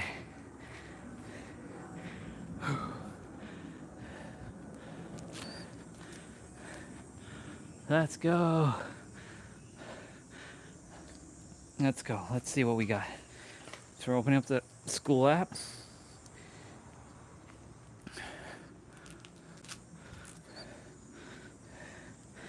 We're going to open up that school app and do some mobility training. I know exactly which one for knees I'm doing today. I'm going to grab the chair. So knees, I'm going to do about 20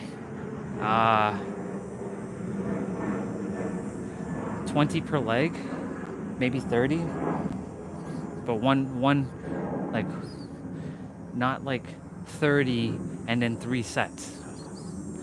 One set's enough. So my butt has to not be touching for too long. So 3, 2, 1, go. 1, 2, 3, 4, 5, 6, 7, 8, 9, 10.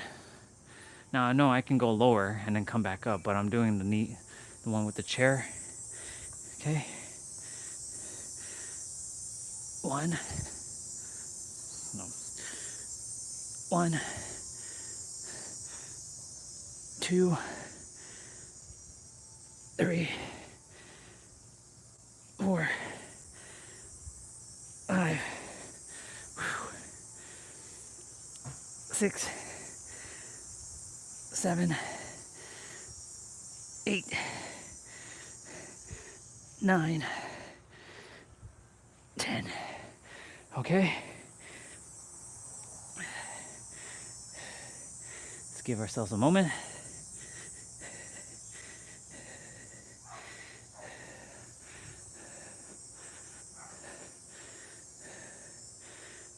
Now that we're pretty much done Vanya's like training stuff,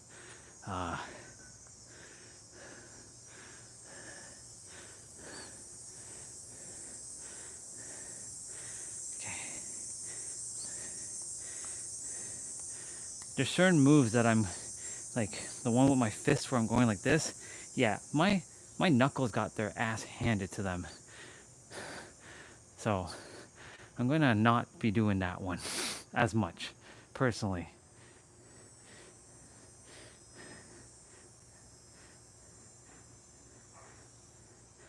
Okay. 3, 2, 1, go. Nope. Doesn't count. 1, 2. Oh, that doesn't count. 3,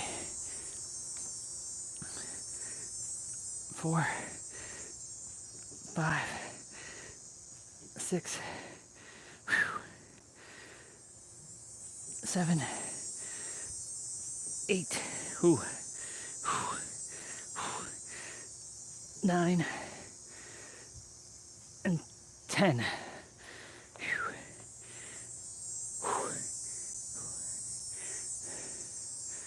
All right. 3, 2, 1, go. 1, 2, 3, 4, 5, 6, 7, 8.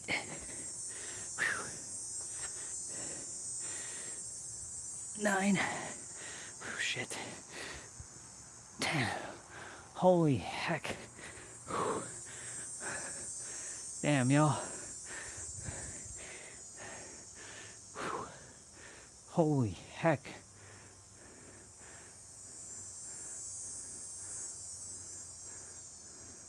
Yeah, welcome back, bro. It's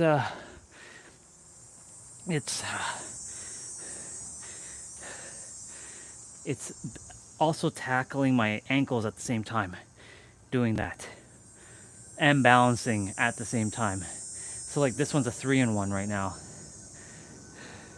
This one's legit a 3-in-1. I'm gonna do one more set.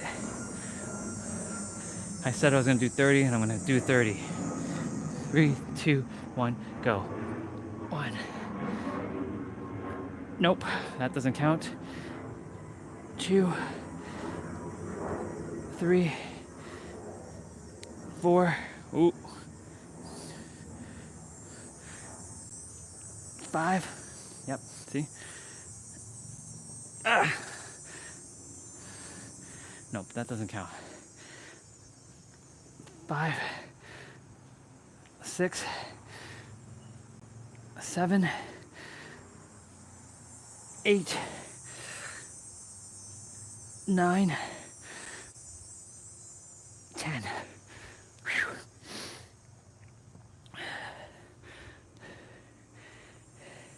Yeah, this one is rough. But this is the only exercise I'm doing for knee. Then I'm gonna do ankle. Then I'm gonna do, I'm just doing basically 4 exercises. I'm just upping the rep, but not the sets. Because Vanya has had us up the sets, and I'm like, we don't really have to up the sets. We can just up the reps. 4, 5, 6, 7,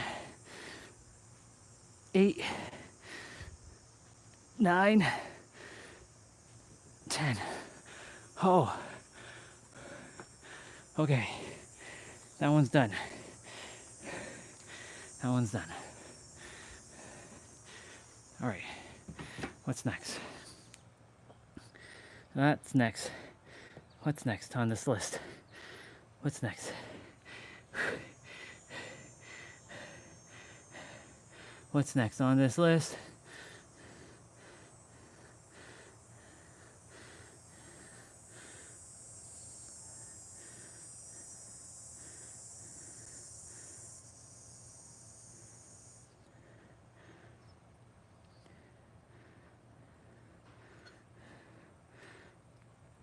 Okay.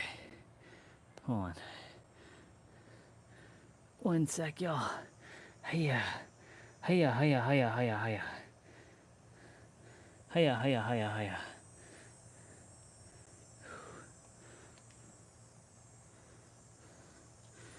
Yes, sir. Okay.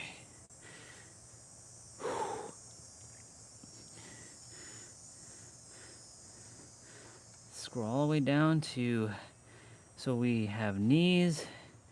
So we did the box one. We did that one.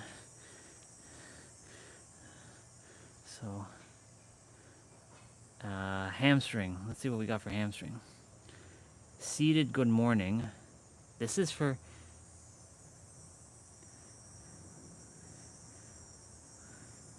Ooh. Okay, hamstring walkouts. I'm gonna do hamstring walkouts for my hamstrings. So for this one, we're gonna do hamstring walkouts. On your back. I'm gonna do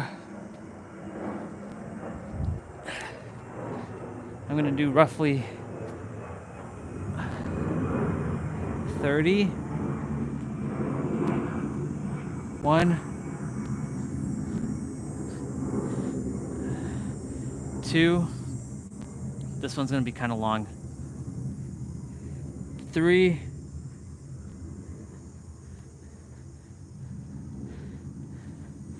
4.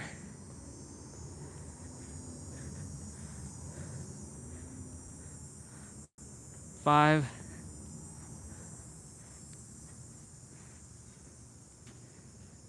6.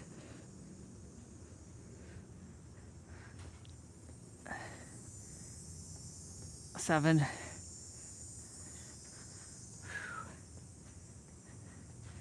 8.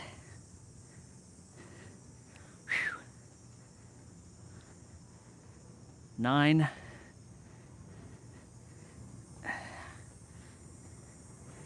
10.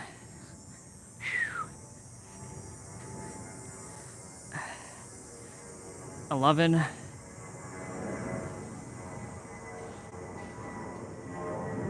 12.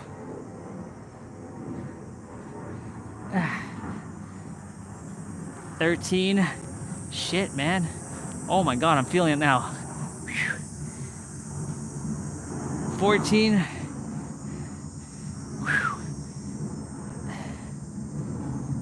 15. Wow.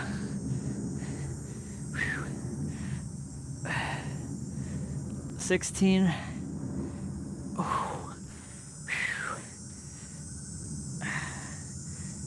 17.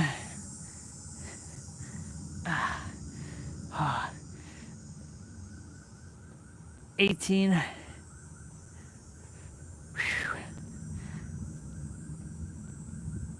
19.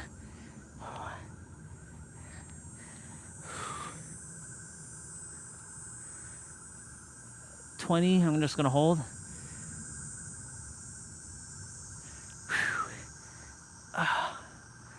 Okay, I did 20 there. Oh man, wow. Ah, ay ay ay, ay ay ay, ay ay ay. Oh, oh, oh man, this is crazy. Okay, 3, 2, 1, go. 21.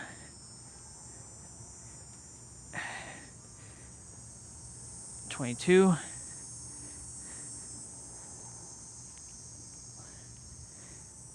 23.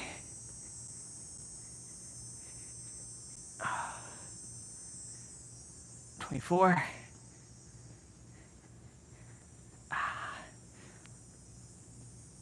25.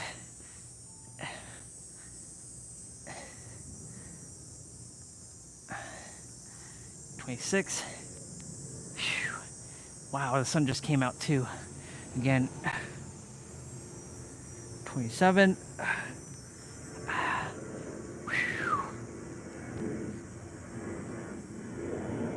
28.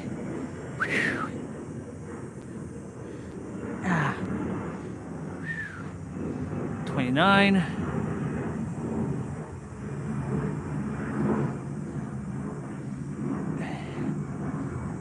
30. I'm just gonna hold here.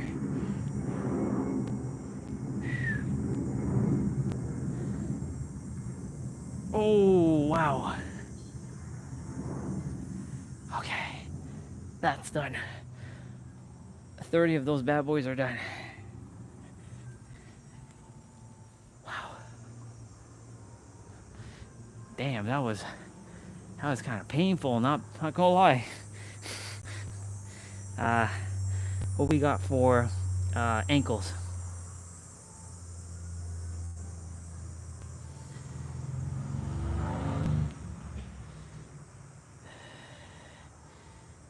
Toe squats, single leg balance.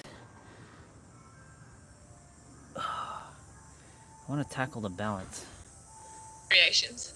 Okay, so the single leg balance with the eyes closed. Now, Okay, that's gonna be. Well, we're not gonna close our eyes, but we're definitely gonna look.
Holy hell, y'all. Okay, I gotta do 3 minutes on this leg now.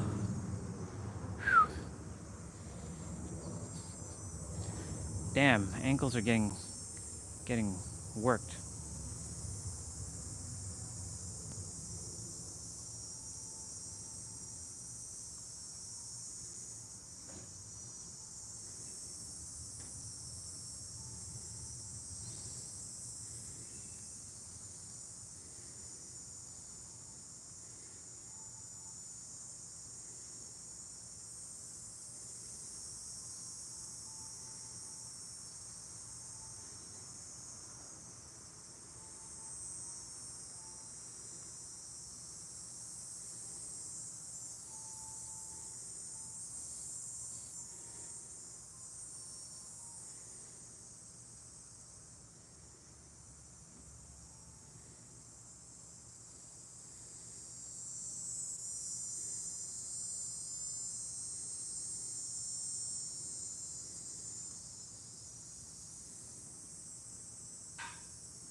Oh my god, yo.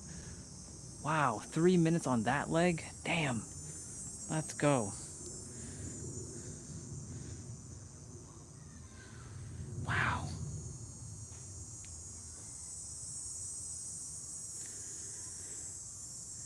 We're gonna do Cossacks 90-90 transitions.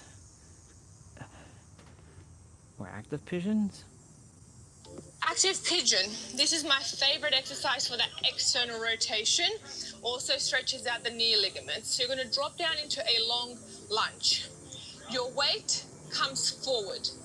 Okay, so over the top of your front leg. Hands on either side of the foot.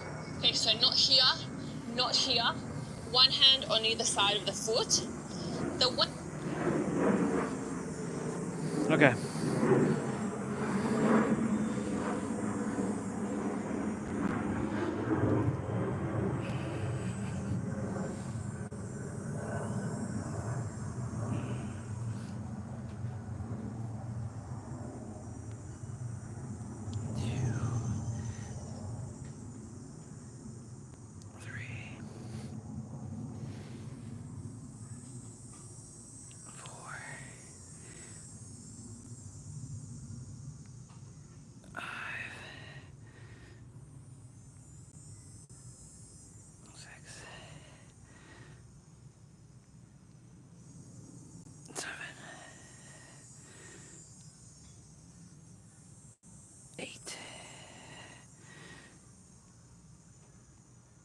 9.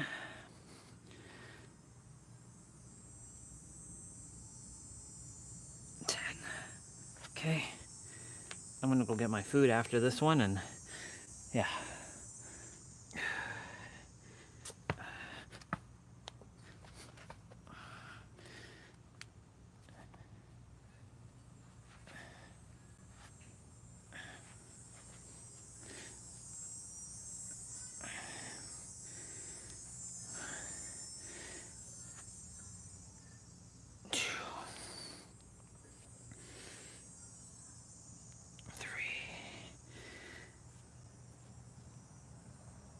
Four,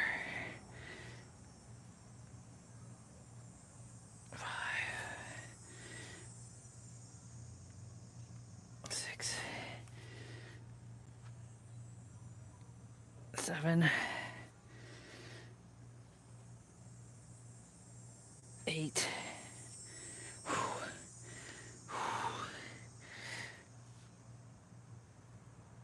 9. One more.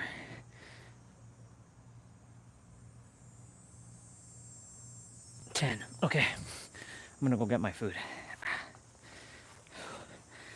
Ooh. We're gonna go grab our food.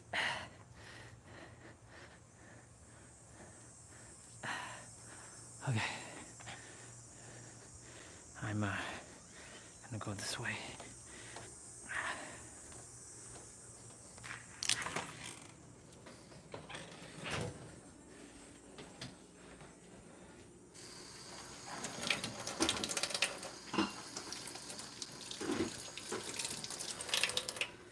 What's your breath? This one is yours.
Okay, I feel I feel called to watch this video one more time, but this time I'm gonna clean up the tablet because the screen's kind of dirty. So, not kind of dirty. It is. It's filthy. It be filthy. Filthy? It be filthy. I gotta just give it a nice little wipe down. I have one microfiber towel to like clean my electronic devices, and it's this one.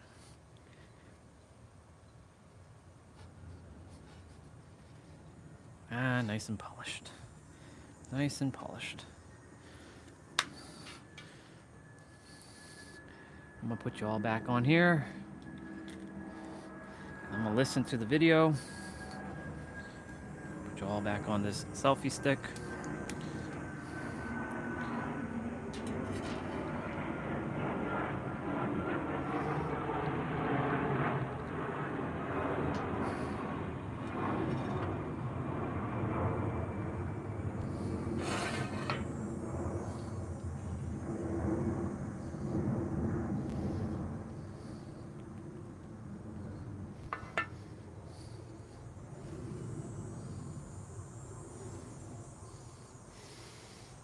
It's Vanya.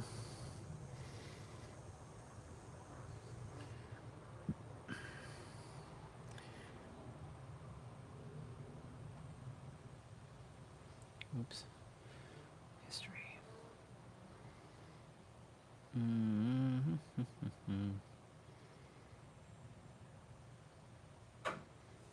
How to be protected by God. You see, a lot of people desire to be protected physically without actually being protected vibrationally. And until you're protected vibrationally, you will continue to run into the same problems. I'm not necessarily just talking about running into situations that can cause physical harm, but particularly mental and spiritual harm. We exist on 3 planes of existence. And see, most people pray for protection, but they don't dwell in a vibration of protection. So in this video, I'm going to be breaking down the metaphysical science of how to be protected from a point of spiritual science. Because as I said, until you're protected across all 3 planes of existence, you will never truly be protected. There seem to be individuals who are able to skate through life or bounce back from particular forms of adversity, or people that seem to be quote unquote favored. So I'm going to be breaking down the unconscious spiritual science and how you can do that. Because the moment that you're able to be protected spiritually, you're protected physically. And this can be extrapolated to relationships, career, and income even. So as you can see, nice little shield in that. 2 swords coming out the end. I mean, I don't know like the ends of the swords, but regardless though, it's hard in it. It's good in it. Alright, let's get into it. I don't understand why they're coming at different levels. You know what it is? You're just not on a frequency. Maybe it's a faulty shield. Nah, you're just not on a frequency to understand. I see. Yeah. Now, to the point I was saying earlier, a lot of people pray for protection without realizing that unconsciously they're praying for problems. And when I say prayer, I'm not necessarily talking about a verbal declaration, but I'm talking about a metaphysical declaration, a combination of mental and emotional energy. A lot of us pray for protection all the time without realizing that more often than not, the thing that we are praying for protection is actually the source that is calling our problems upon us. I'll get into what I mean very shortly here.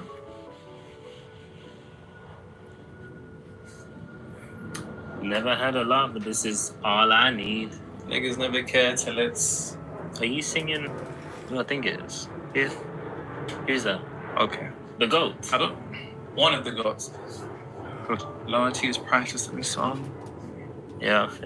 Why don't we fall in love? Why don't we fall in love? The song is the one thing. Someone said, AJ always jumps into songs with you.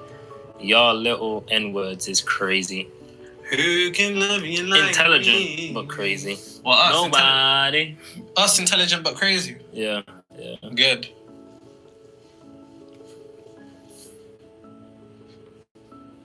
Thank you. Let's see what I'll pick up on the second time watching this.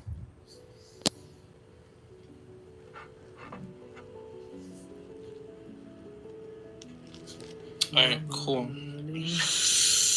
Blue is a nice color for protection. Blue and purple. Cool. First things first. what we characterize as God's protection is nothing more than self-protection. What do I mean by this? You have to understand that you are the physical manifestation of God. As it says in Corinthians, you are the dwelling place of the temple of the Spirit of God. Now, spirit, in that particular context, if we're looking at it esoterically, is a reference to consciousness. You are the consciousness of God. Hence why it also says the temple of God was not built with hands. And anybody that defiles the temple of God shall be destroyed, because this is nothing more than the idea that if you have destruction within your own consciousness, then you're going to materialize a condition and experience on this physical plane, which is nothing more than a reflection of your frequency, state of consciousness, self-concept, mental attitude, all interchangeable terms for the same thing that will lead to its own destruction. So the first thing that you have to begin to understand is you can't be protected by God if you're not internally already protected by yourself. And what do I mean by that? A lot of people will pray for the protection of God. A lot of people will pray for God to protect them. A lot of people will pray for a certain degree of protection through a degree of adversity. When we're going through hard times, we pray for a particular degree of rite of passage. We're watching this again. Safe passage, I should say. Without coming to the understanding that if you're not protected internally in regards to self, which is consciousness, if you're not in a state of consciousness of protection, you can never be protected.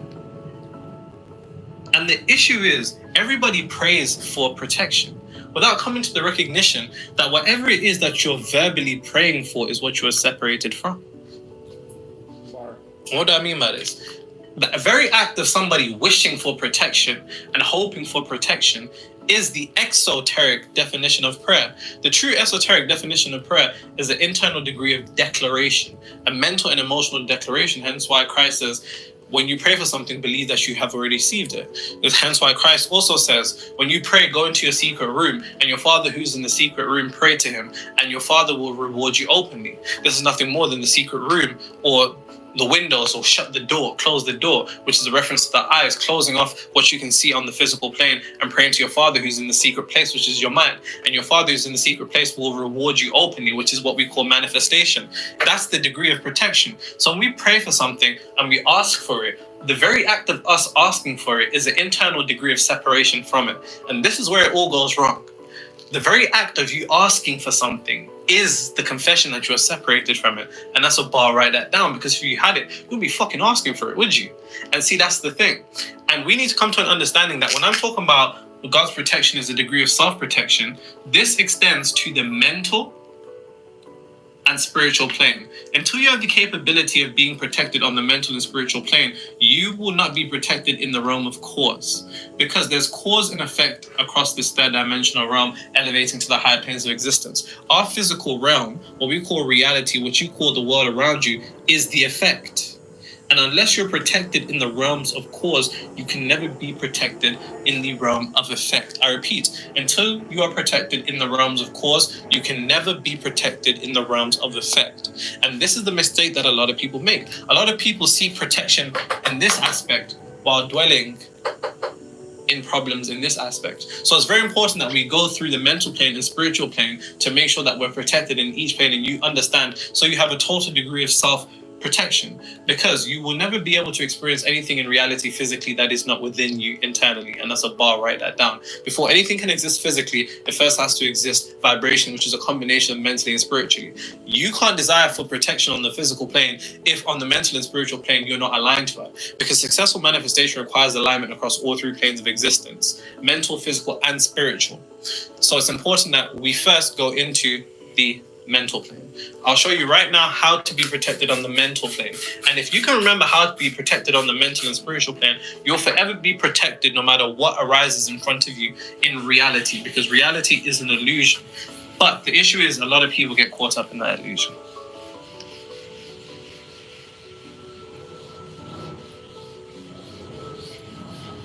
Someone commented, you've taken a very complicated subject and made it way easier for us to understand. Thank you, Nero. I was actually going to pirate your book, but decided to buy it out of respect. Oh, wow. You've helped me out. Thank you very much. Thank you very much. The book that he's talking about getting is Outsmarting Reality. Amazon bestseller in all three categories in less than 24 hours. That's real though. Man said he was going to pirate the book, but then out of respect, he decided to buy it. That's real. I don't even mind niggas pirating the book. As long as you buy it when you're up, that's what that matters. That's what I did. You know what I'm saying? I remember people commenting, "Yo, I'm just gonna pirate it. Still got it, but I ain't got it like that." And that's fine. Like I don't have an issue with that. Because what's more important to me is that people are getting the knowledge. You feel me? Like let's say you pirate it and you use it to manifest something. If you get up and then you forget me, Bro, that's dark, man. I know some of these men have probably seen the memes of cutting off your day ones. You know what I'm saying?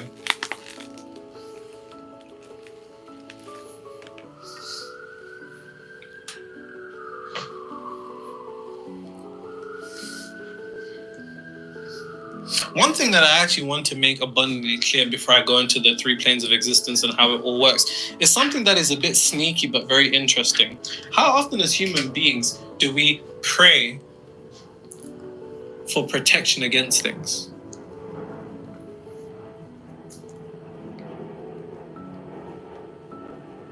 And here's the irony. I remember growing up in church and seeing pastors pray against the spirit of poverty, yet all them niggas was broke. Praying against the spirit of suffering, yet we all suffered. Praying against the spirit of survival. Praying against the spirit of struggle. Yet the same people I saw time and time again continue to struggle, survive in poverty. This is something that I experienced with my family. And you know, I always look back at these moments and I try to, you know, begin to rationalize and understand it from a point of metaphysics, how we led to that materialization of reality. And one thing that I came to a conclusion of is that the things that you pray against are things that you are confessing as real and has power. So in a way, you set in motion for a frequency resonant with those things that you're praying against to come towards you. And that's really messed up. That's really, really messed up. The only people who pray against poverty are the people that are experiencing poverty. The only people that pray against the spirit of surviving are people that are surviving. So in a way, in an attempt to protect yourself against something, you're actually confessing to the universe that the existence of that frequency has the capability of affecting you. How often will people say, "Oh, you know, I'm just protecting my heart. Like I'm not protecting your heart against what?" And once you think about it like that, you're inherently confessing to the existence of the very problem that you don't want. Because you wouldn't have to protect yourself against something if it wasn't a threat to you. And that's a bar. Write that down. Listen to what I just said. And understand this on a vibrational level. Bear in mind, when I say vibrational, I'm just talking about a point of mental plus emotional. Of course, I can break that down to your expectations, your perceptions, your beliefs, your emotionally charged thoughts, your daily moods and attitudes, your perceptions, so on and so forth. But simplistically, it is mental and emotional. The only things that you desire protection against are things that threaten you. And it's so crazy because if you ever listen to a black church, how often do they pray against the spirit of poverty without realizing that unconsciously they're reinforcing the frequency of poverty? How often do you hear people pray against survival without realizing that unconsciously they're reinforcing the frequency of survival? How often do you see people praying against the spirit of suffering without realizing that they're reinforcing the very spirit of suffering? Because anything that you desire to protect yourself against is a confession of the existence of that potentiality being something that you can experience. So you set in motion to experience it within because you have let it within. So you can only let it in without. And I see this time and time and time again.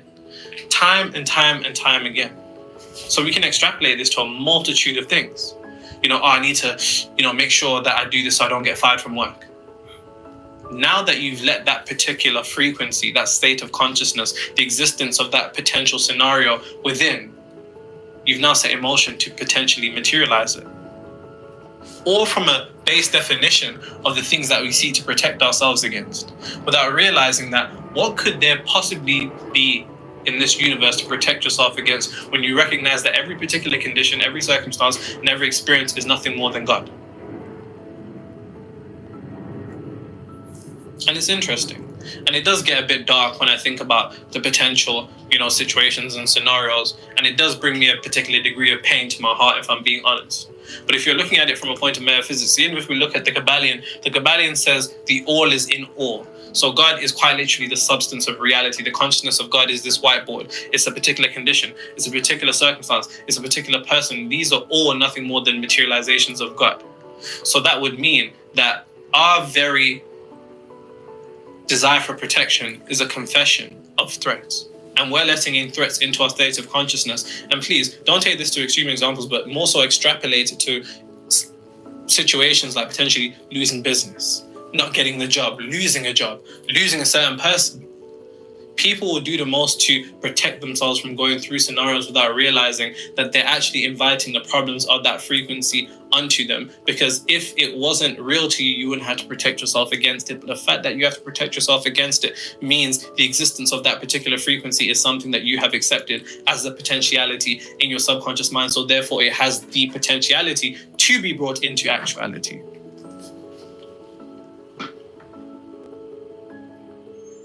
Just listen to the things that people in church are praying against without realizing that they're very much reinforcing the threat of those things onto their life.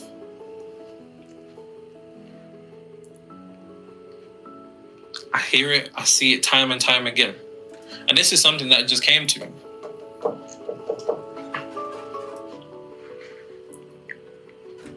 So really and truly, once you come to the understanding of the unification with a particular degree of God consciousness, then you understand there's nothing really to protect yourself from. And the desire to protect yourself is a confession of a particular threat. And the confession of a particular threat is an invitation for the potentiality of that threat to be materialized into your reality.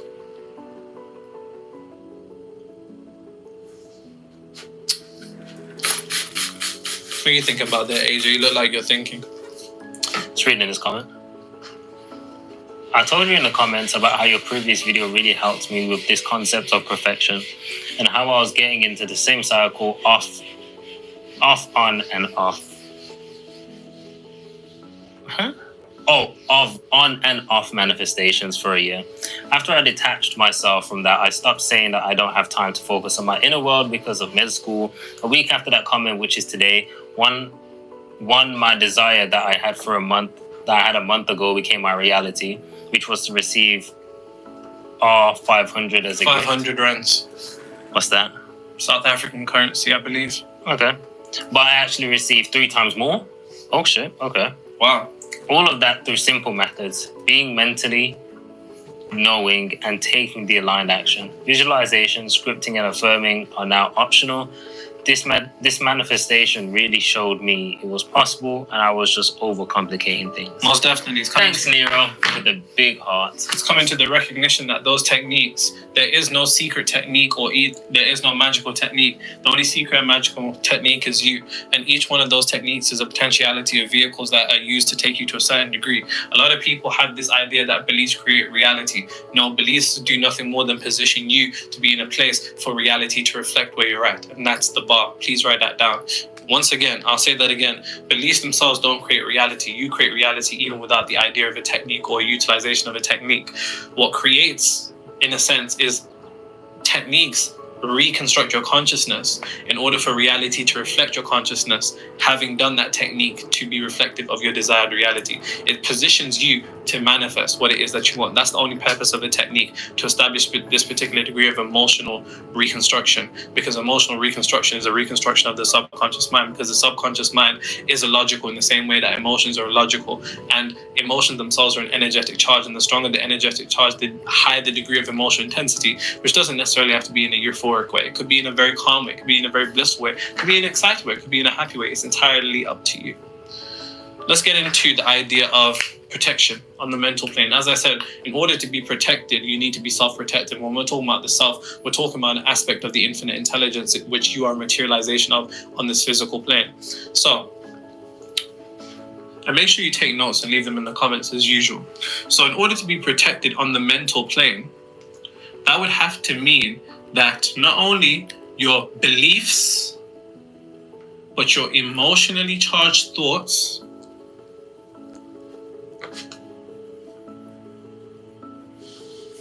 are reflective of already being protected. And see, this is the difference.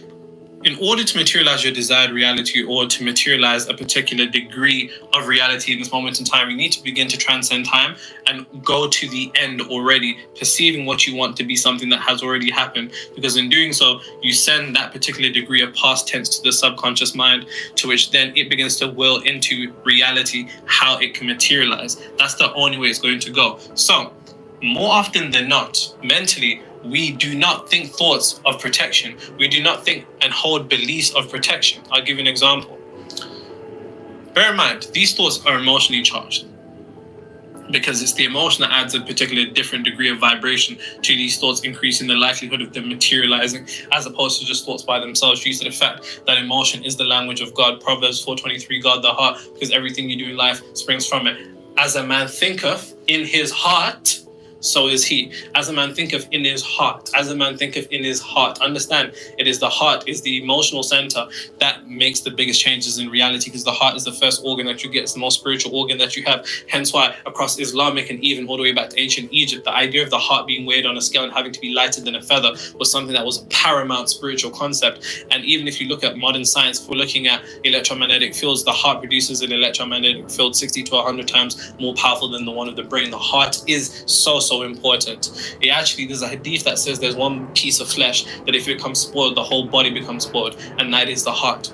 Now, when we're talking about mental protection, you have to already be in a state of consciousness of being protected. Now, very often people say, I'm protected. Yeah, you see it in niggas' Instagram bios. Niggas will put God protected me, or God's favor, or some shit like that. But that's on Instagram. What about mentally? And mentally, anytime that you think thoughts that resonate in degree of insecurity, you are depleting your protection. That's a bar, write that down. Any thoughts that reflect a degree of insecurity or instability, that depletes the protection that you have within. What do you mean by that, Nero? Well, think about the idea of security. You know what you're like when you're feeling secure. When you're secure, you're not worried. You're not fearful. But once we begin, and nothing's compartmentalized in the mind. So once you think to yourself, fuck. What if I lose my job? Or you think to yourself, if I don't get that job, how am I going to pay for my rent? And how am I going to pay my rent? Oh my God, I'm behind on my rent. Or you think to yourself, that person's going to hurt me. Oh my God, that person's going to hurt me and leave me. That person's going to abandon me. Or you think to yourself, oh my God, what if my business just goes down all today? You can see that's a multitude of different thoughts across different fields, but they're all resonant with the same characteristic, which is that degree of insecurity and instability. What it truly is, it's lacking certainty. And any time that you think thoughts that resonate insecurity, instability, or thoughts that show a degree of lacking certainty, you deplete the protection that you have on the mental plane. Now, here's the thing. Never forget, how can you be secure without if you're not secure within? And that's a bar. Write that down. Before you can be protected or secure on the physical plane, you first need to be protected on the mental plane, which means that you're going to have to now pay very close attention to the thoughts that you think again and again and again. Are the thoughts that I'm thinking reflective of my protection, or are they reflective of my threat? There's either protection or threat. You're either under protection or threat.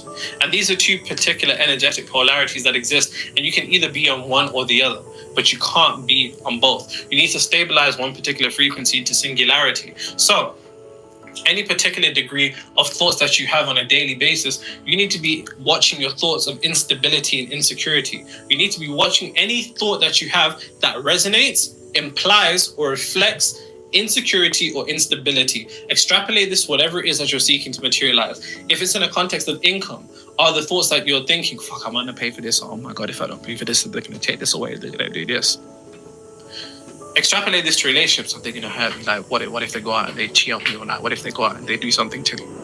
Anything that takes you away from a particular degree of security takes you to insecurity. And insecurity within is a lack of strength and protection within, which means that will lead to a lack of protection with that. If you want to be an individual that is protected But You sure do, bro. beliefs be protected within, which means there Good has to to see be you. a degree of security We're within. watching it for a second time. Let's take it to our beliefs.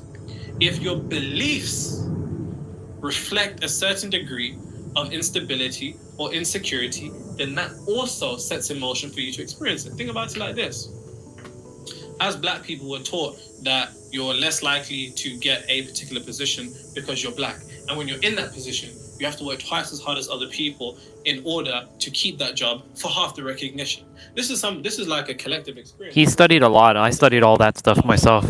Protection. But when you look at it from a point of metaphysics, there are no truths in reality other than what the subconscious mind experiences as true. As it says in the Kabbalion, all truths are half truths. Is that true? Yes, that's one version of the truth. But the energetic polarity hides itself as an option, which means that we can only begin to experience that vibration, which means we experience that frequency, which means we experience that reality. As a black person individual, and extrapolate this to whatever you are, whether your age, whether your ethnicity, so on and so forth, no matter what it is, extrapolate this, because you have to be able to dissect the inherited beliefs, or the inherited limitations, I should say, of the collective consciousness and how they affect you. As a black person, my beliefs have instilled me to be very far from security. Actually so unstable it would be crazy to you. So how could I ever be protected within if I'm not protected without? Well, let me say that again. How could I ever be protected without if I'm not protected within? And protection, for simplicity's sake, for the points that I'm trying to make, protection is security.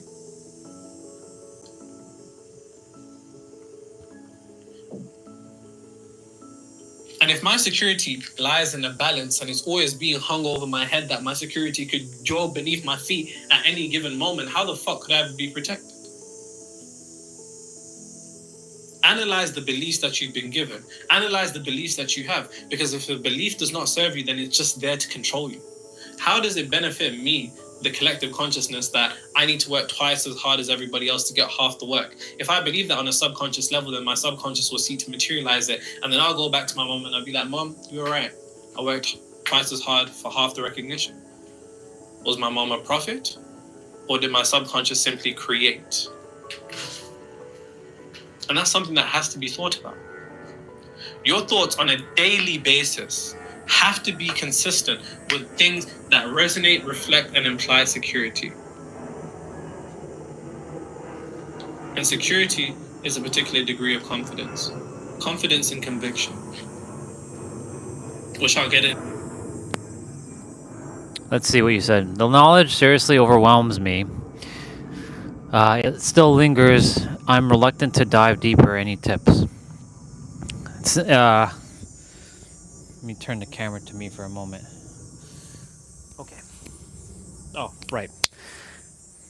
I don't want to be looking down. So let me fix this for a moment. Let me get into a squat position. Oh yeah. Let's see. You have to keep coming back to it. Dip your toes into it. I'll give you a quick shortcut right now. The answer is you. But it's going to be a perspective shift that not everyone's ready to shift into yet. The reason why I watch Nero is not for the wisdom. I already have everything he said. Because I tell myself I have everything that he says. All he's doing is showing me another way of rephrasing things. So whenever I'm speaking with any of you, I'm literally just rephrasing things, and I might alter the way he might say it and change it into my own way.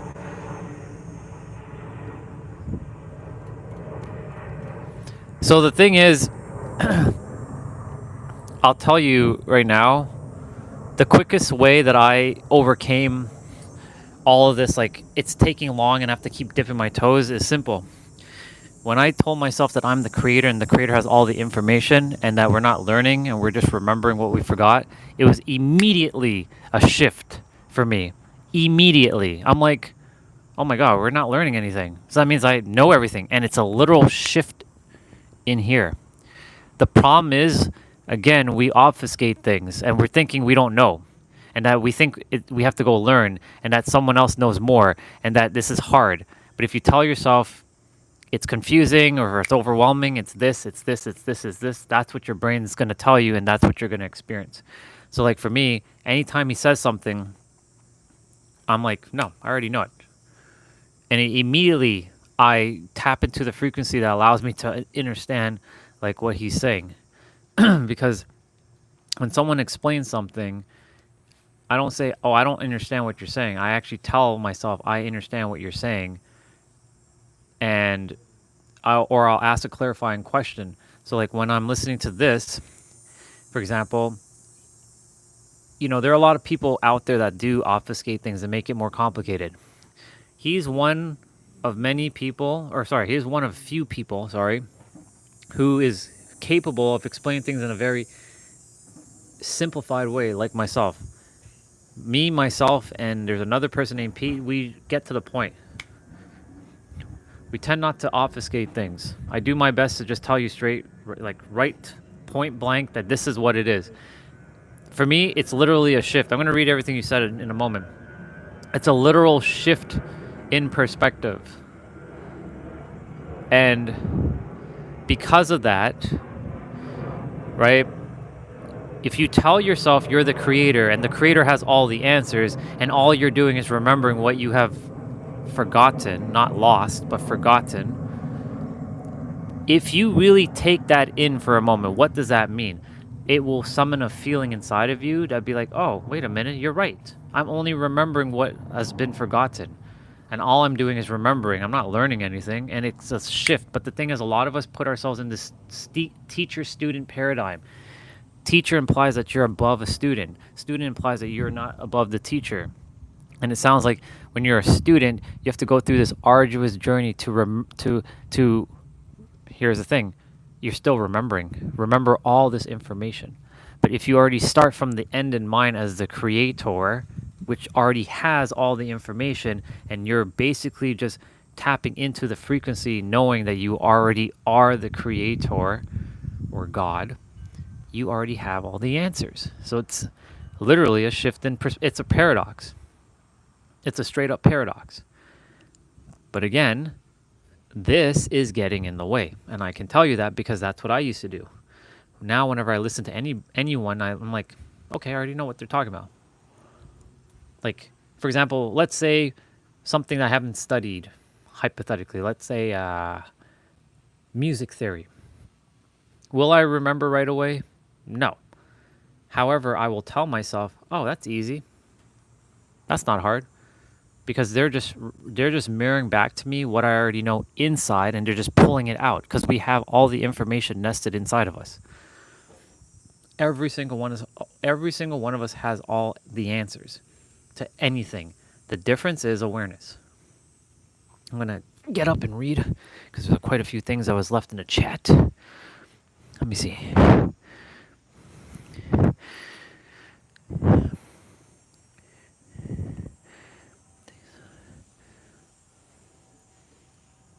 Here's the other thing too.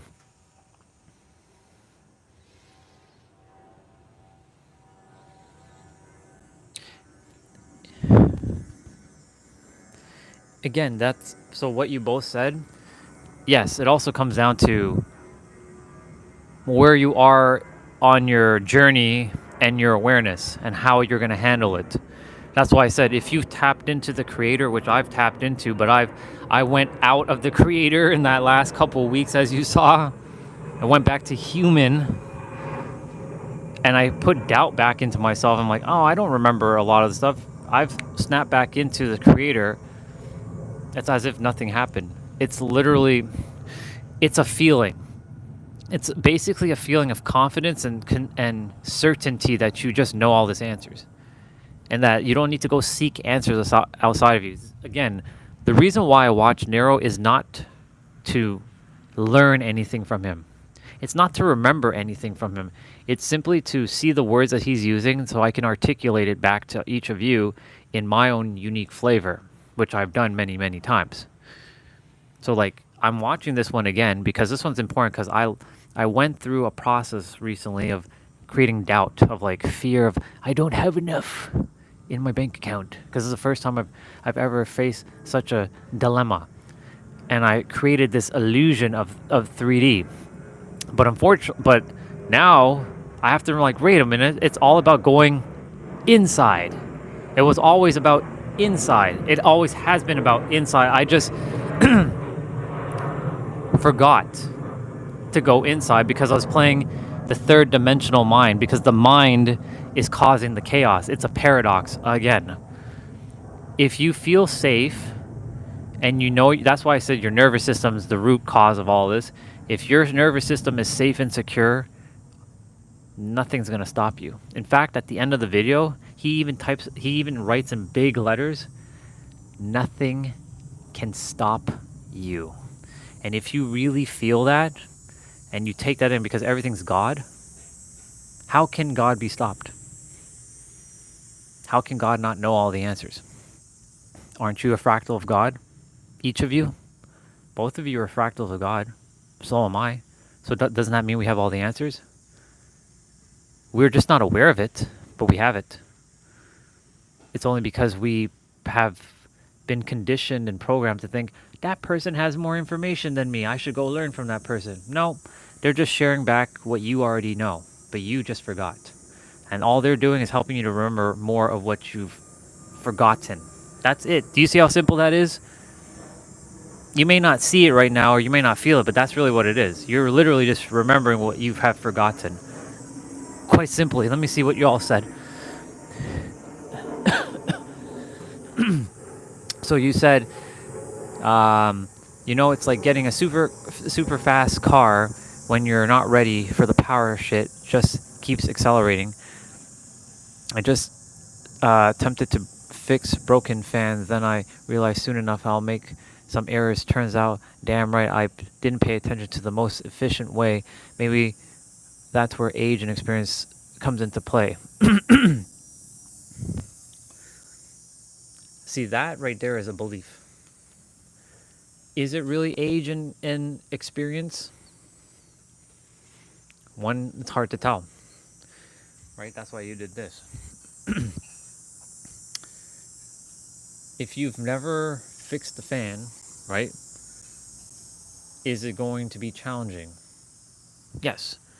However, just remember, if you tell yourself, you know what, I may not know the steps right now to fix this fan efficiently, but I do know that I have all the answers within to fix this fan.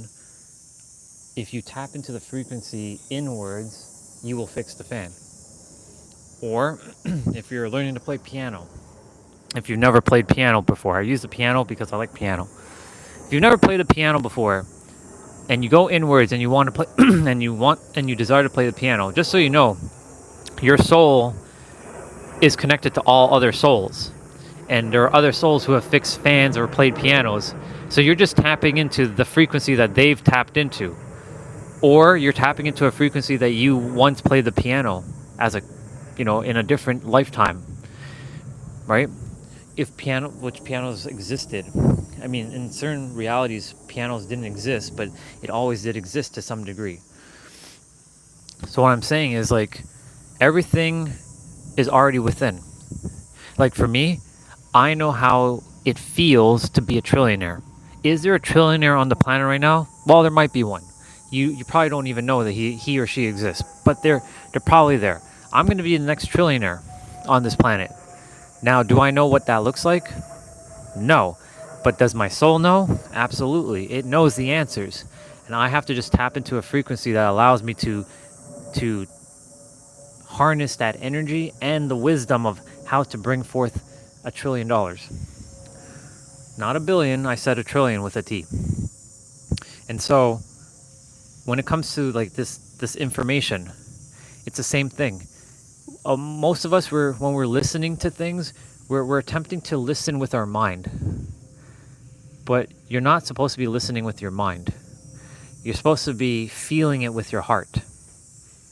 And there's a nuance to that.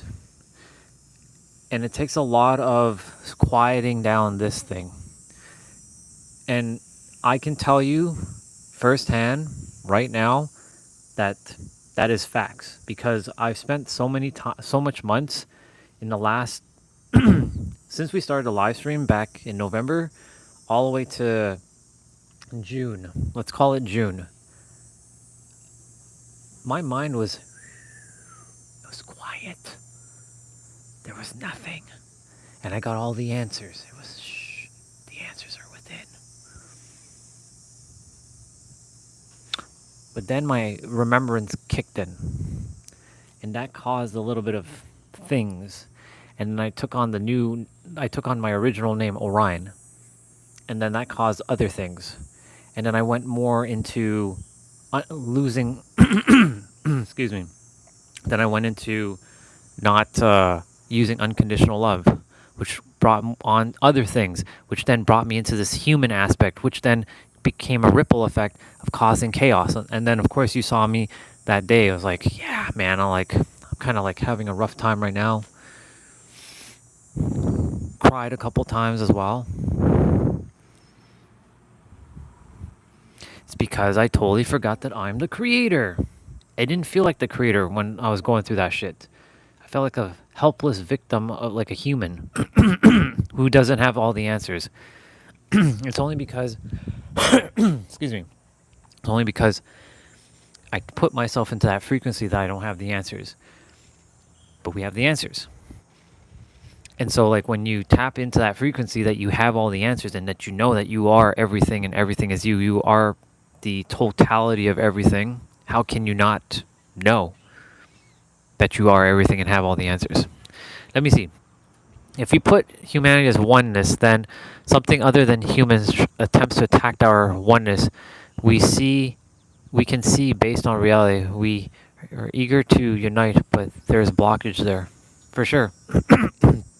There's blockage there for us to go deeper within. Some will say that there's reptiles. I know Regina says reptiles are there. Whether they are or they aren't, it doesn't really make a difference. Whether there are reptiles out on the planet and they don't care for our oneness and they want to enslave us, you got to recognize the paradox here. This is for everybody. This is not just a group of people. This is every single person. Those so-called people are put in place for us each to go deep within, to this is a paradox, and you're gonna have to recognize this as a paradox.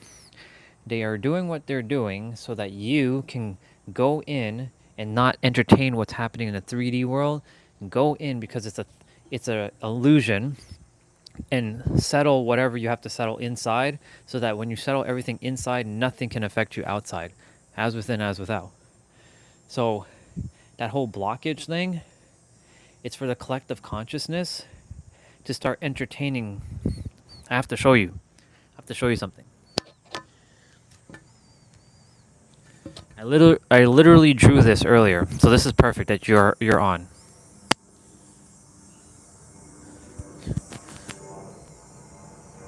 We'll get back to the video in a moment, but it's important that I show you what I'm about to show you.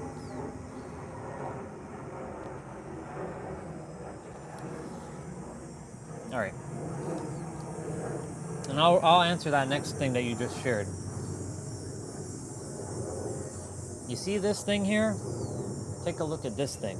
I just drew this today.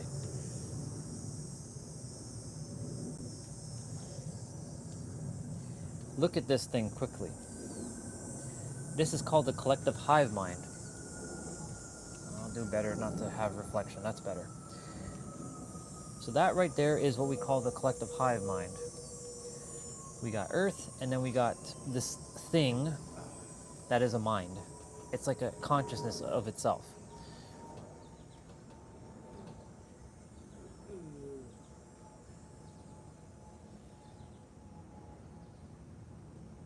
I'm going to answer those two questions that you left.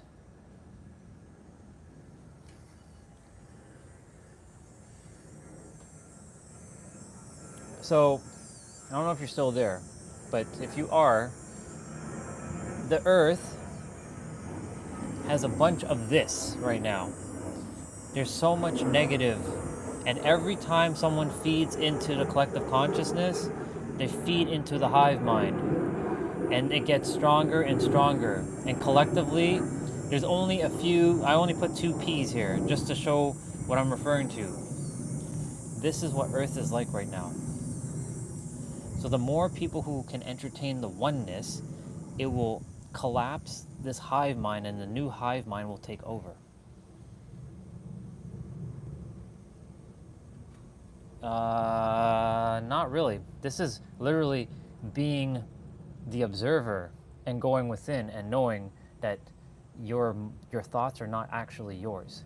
Sometimes when you're feeling like this like negative thought, that's not you.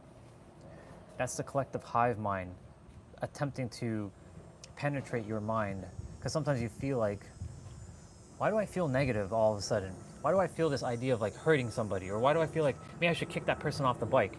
Is that actually you? No, that's the collective hive mind.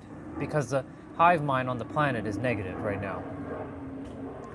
So the more we entertain oneness within, and that means everybody, then these N's will turn to P's.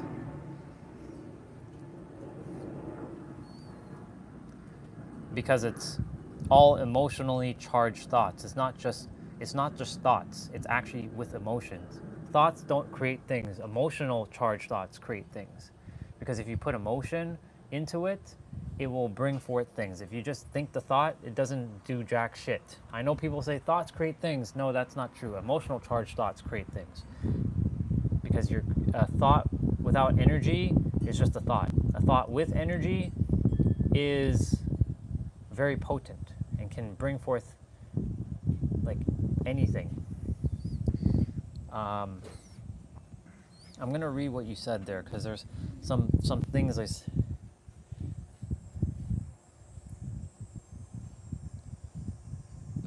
feeling is actually feeling is actually everything, but it's not just feelings. It's words, it's thoughts, it's beliefs, it's your actions, it's your inactions, because inaction is still taking action. It's everything. It's all interconnected.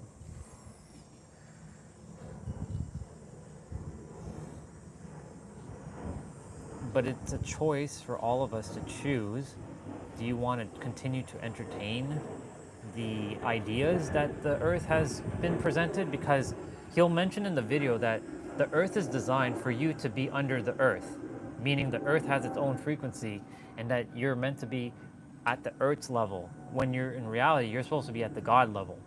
But the earth doesn't want you to at the God's level, because it wants you to worry and worry and suffer and struggle and have fear and have doubts, because that's what the hive mind is doing. The negative means fear, doubt, chaos, uncertainty, not feeling safe within, struggling, scarcity. What else? Suffering. That's what all this is. But if more people, the P's equal positive, if more people start around the earth to start getting like that, then that's going to change and we start to feel a shift. More people are starting to feel shifts because there's a lot more people who are waking up. I left it as that. No, it doesn't relate to the bystander effect. Yeah, it's basically like herd mentality. Because like, think about it. If you're around 5 people who think the same thing, wouldn't you end up technically being the 6th? Unless you think differently and you choose not to entertain their stuff.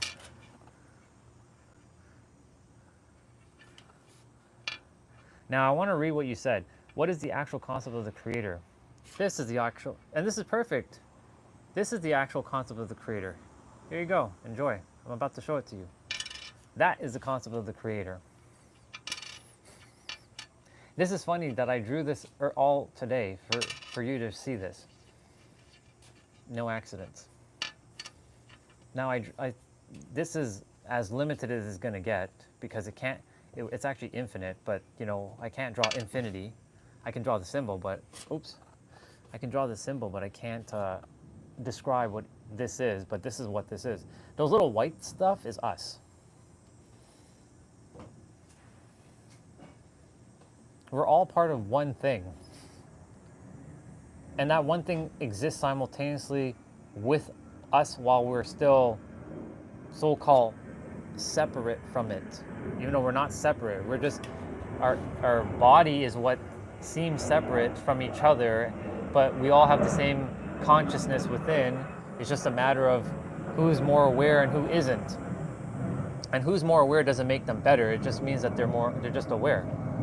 There's no one soul that's like the greatest soul ever created. Every soul is equal. It's just a matter of who's doing the deep inner play to get back to oneness and who isn't.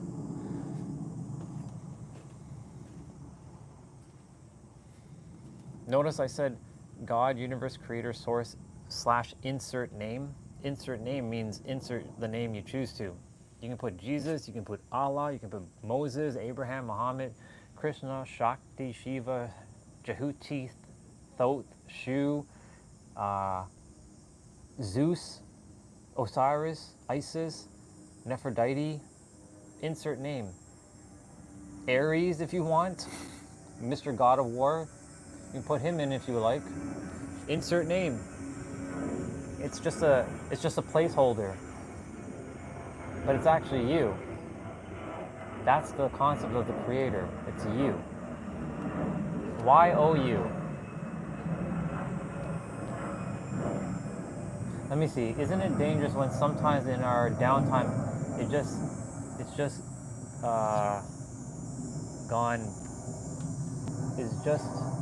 on boost our blind spot? I mean, I experience myself, so be careful, bro. What do you, well, can you re-ask that question about, isn't it dangerous when sometimes in our downtime it's just, is it non is what you wanted to say? I don't know. I would like the screen for just to stay on for, I gotta turn off power savings for a moment.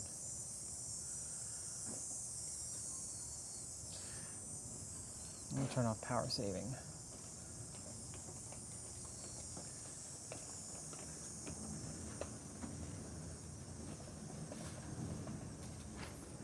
There.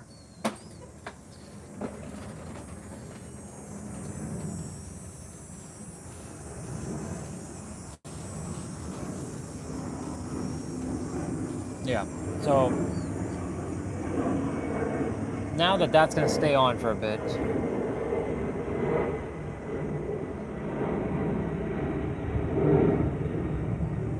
and at the end of the day, mistakes happen. The thing is, there's no mistakes.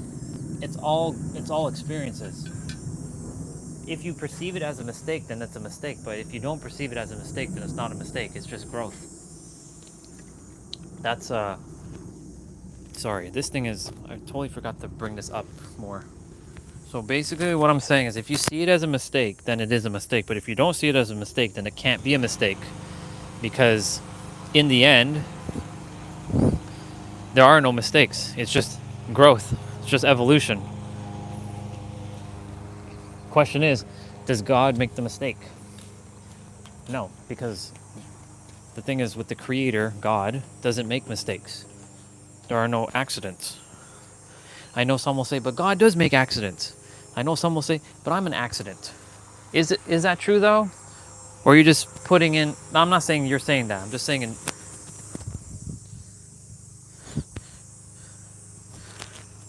just saying in general that some people like to do that kind of thing, and I used to do that. I'm like, I'm a mistake. Yep, it was his bar. Become present so you can receive all the presents. You know how many times I've been saying that since you said that, gentle boy? That now it's become a thing? You got to thank yourself for that one, because that was all you. And I have to thank you, other version of me, for bringing that to us, to help us, because that was all you. That was you sharing that with me, and I shared it back with everybody. And I've been saying, you know, our brother Gentle Boy came on a day and he's like, you know, God desires us to be more present so we can receive more presents.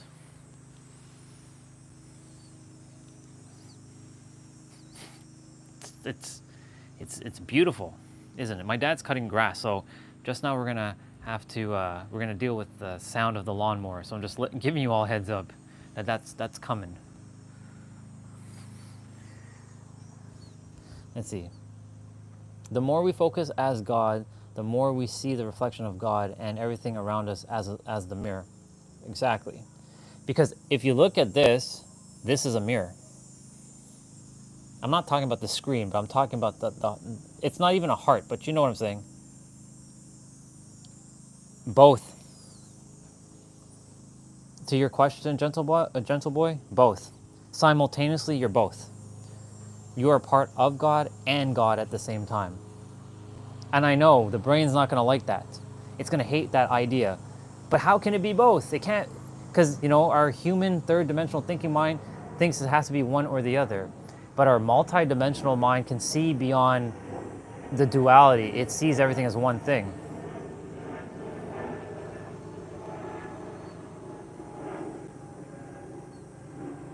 So it's actually both, but you choose which one works best for you. If even if both works for you, amazing. But if you're saying that like a part of God or as God, if one feels more real than real for you, use that.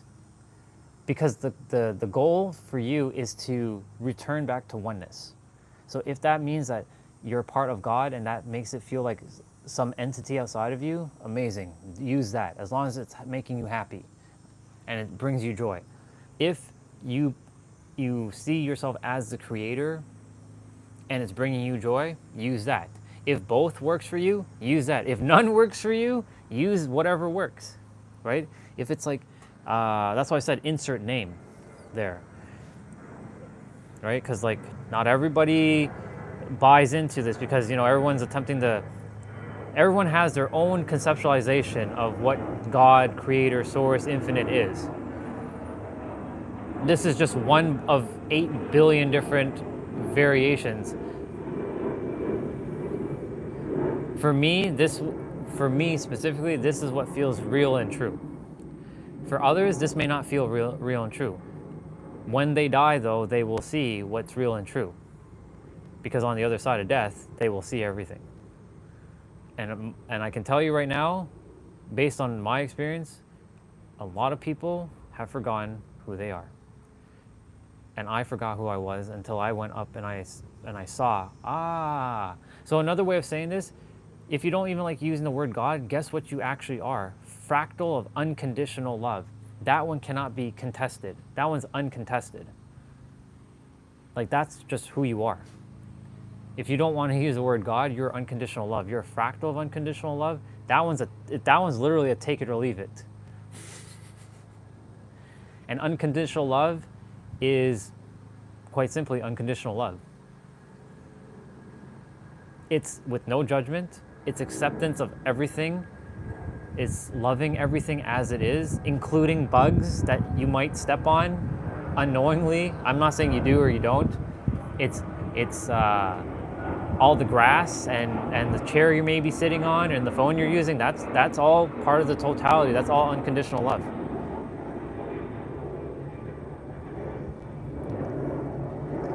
Then that works. If that works for you, dude, then use that. If being a fractal works for you, use that. As long as you're happy, the goal the creator wants for everyone is to just be happy and be in joy. That's it. It doesn't matter. Look, think of it like this. There's 8 billion different ways to get to the top of the mountain. It doesn't have to be one. Does that make sense?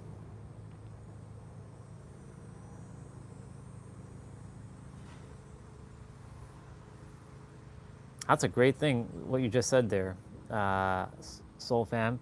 How can we receive love if we're only holding up 2 hands to catch raindrops from heaven?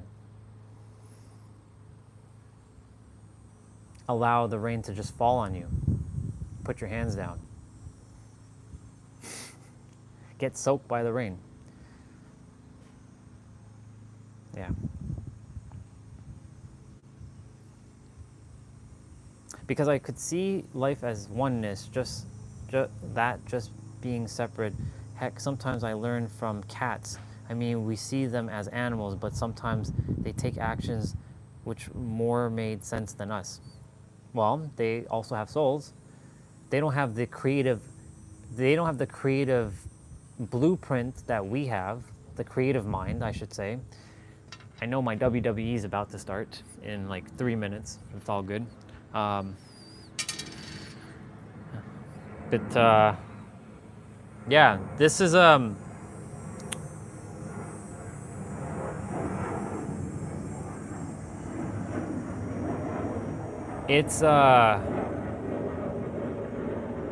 it's something that, you know, what I'm attempting to do now, and I wasn't doing, I can't say I was enforcing my belief onto anybody, but at the same time, I do have to say that I'm making sure that everyone knows that use what works. In the end, whatever works for you and you are happy, that's all that matters. Because as long as you are happy, that's all the Creator cares about. It doesn't care how you get to the top of the mountain, as long as you get to the top.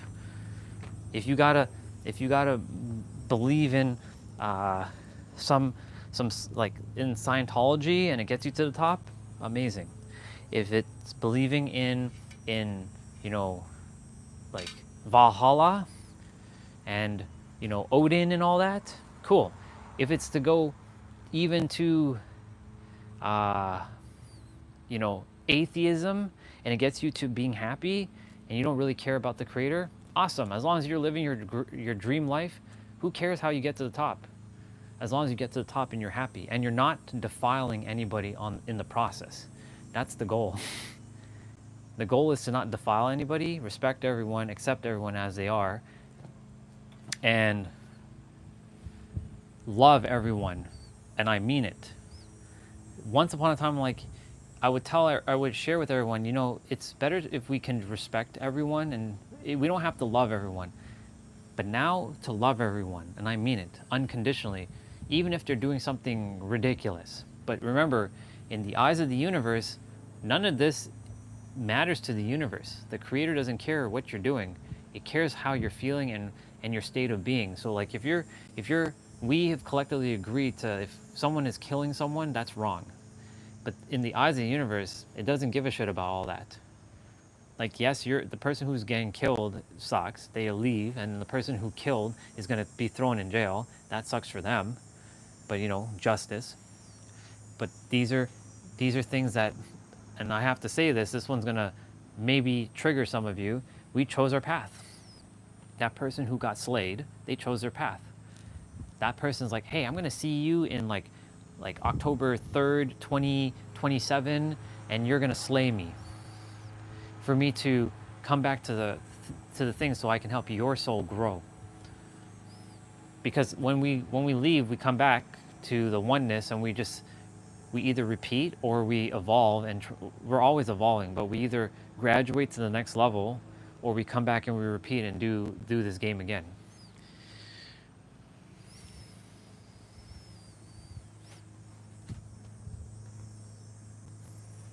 Yeah.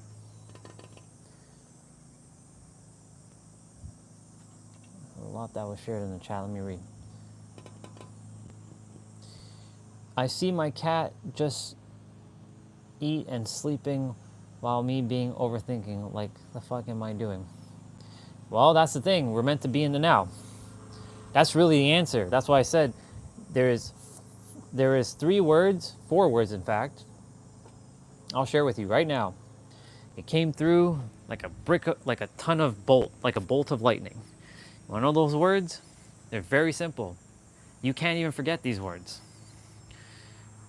The answer is you, Y-O-U. The answer is now, N-O-W. The answer is joy, J-O-Y. And the answer is God, G-O-D. And guess what? Each letter, or each word, has the letter O in the middle. And O represents oneness. And O is the only letter in the alphabet that is a closed loop. It's the cyclical, it's the continuous, it's infinite. Every other letter stops. Joy, now, you, and God. 4 words, 3 letters. Or you can say 3 words, 3 letters, and then you can put God in the middle of that Holy Trinity. That's who you are, and that's the answer to everything. Now, joy, you, and God. It's just that simple. And use whatever works.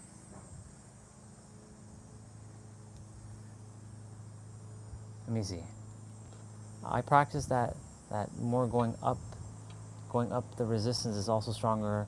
I would go back to my old habits, and then I went dark again, being regretful, but the time span is shorter though, which is good.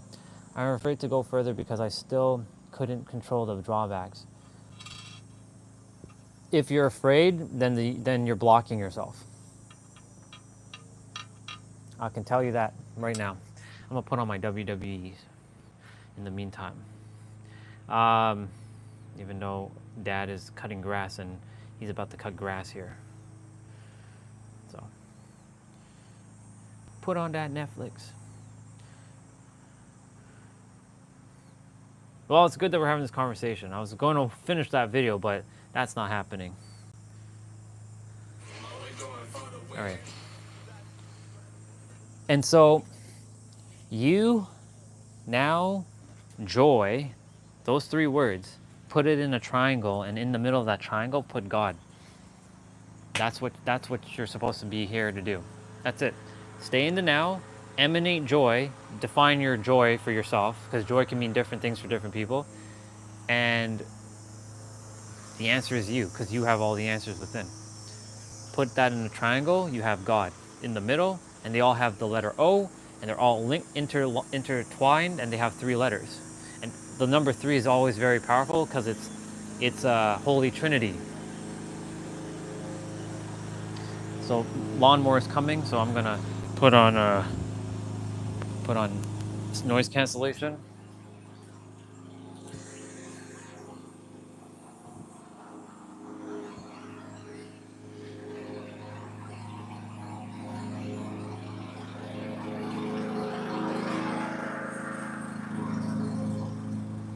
Let's see.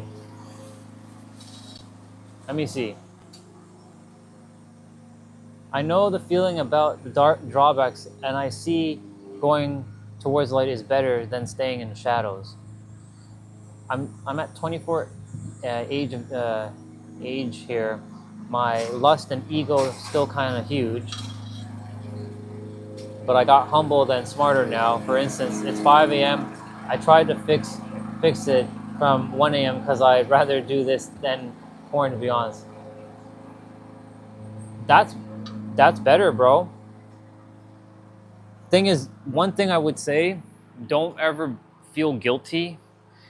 I know your definition of ego is like everyone else's definition, but it's really your third dimensional thinking mind that wants to do all that stuff. Your ego is your body.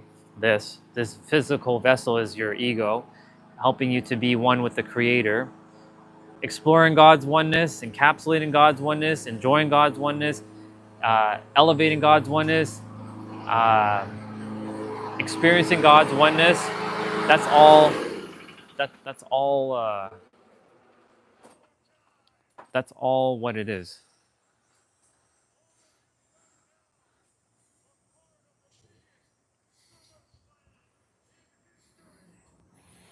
Yeah. So like, you, now, joy, and God, all one thing.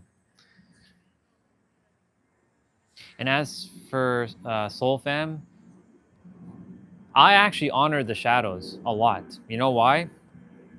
I like the light, of course, but the light does not give you any answers, unfortunately. The shadow gives us all the answers. So when we're going through like what I was going through just a week and 2 or 3 ago, it helped me to grow even further beyond than what I could have just been in the light. Because life has ebbs and flows. It's never gonna always be ebbs, and it's never gonna always be flows. There's always gonna be this. We actually move faster when we ebb and flow. So like, there's nothing to be afraid of, because when you know that you are okay, I'm gonna use your words, gentle boy. When you know you're a fractal of God, how can you be afraid of anything? That's a bar. If you know that you are a fractal of God and you can embody that, how can you be afraid? Because there's nothing to be afraid about. What you're afraid of is because your senses are taking fear upon something. but your senses don't know any better, unfortunately. Your senses are limited to the third dimension. That's why I said your mind is the gatekeeper, is the great gatekeeper to your soul. Your soul has all the answers, your mind doesn't. You were given a mind so that you can explore and overcome said fears, so that you can tap into your multi-dimensional mind and let go of the third dimensional thinking mind. That's why I said my third dimensional thinking mind came back recently, and I am like, I don't want this mind. Like, fuck this. I like my multi-dimensional mind. Like, I'm in my multi-dimensional mind right now. I can feel the difference. There's no thinking here. It's all coming from here. But if this was a year ago, I would be in the same place, same position with you, bro. I'd be like, I'm afraid to do X, Y, and Z thing because of it, you know. But one thing I would say, even if you did PORN, I can say it, but you know, parents are around. If you were to do that, don't feel guilty. It's still part of God. Everything on this in this universe is still God. There's no one thing that's separate from God. If you're doing drugs, that's actually still God. I'm not saying that you should go and do that. I'm just saying that it's still part of the Creator. Because like a lot of people have made spirituality their personality, and they made it. And spirituality without the ability to control your reality is nothing more than vanity, right? That's what Nero would say. And so like all of this stuff is just vanity that people have portrayed based on their perspective of what spirituality is. Because someone will say, well, that's more spiritual, I should be doing that over that thing. But who's to say that's more spiritual? Who determined that? Society? I don't give a shit what society says. I do what I say because I'm the creator. So if I desire to do the PORN, I'll do the PORN. Ooh, is that bad? Well, it's only bad if you tell yourself it's bad. Of course, there's an energetic cost when you're doing that, right? Because everything's energy, right? But it's okay once in a while to consume that stuff. You know you're not a monster when you're doing it, right? I'm not saying to go do it, but I'm just saying like there's nothing to feel like bad about, right?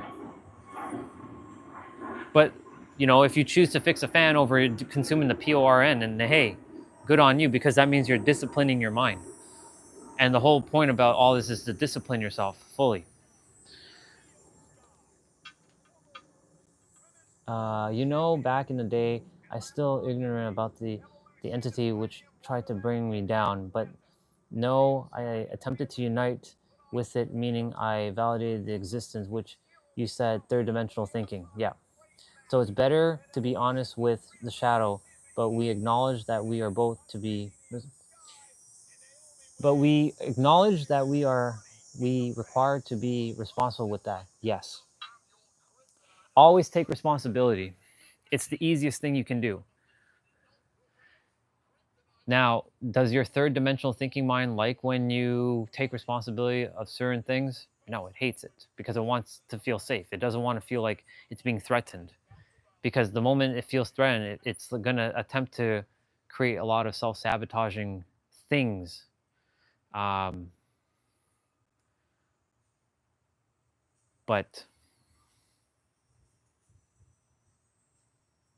yeah, there's honestly, I wouldn't concern myself with all that, because like as long as you acknowledge and have responsibility for all that you're doing, and know that you are a part of the totality of the Creator, God, the universe, infinite, and you're a fractal, and that you can't do anything wrong, there are no mistakes, and everything's growth, there's nothing to be afraid about.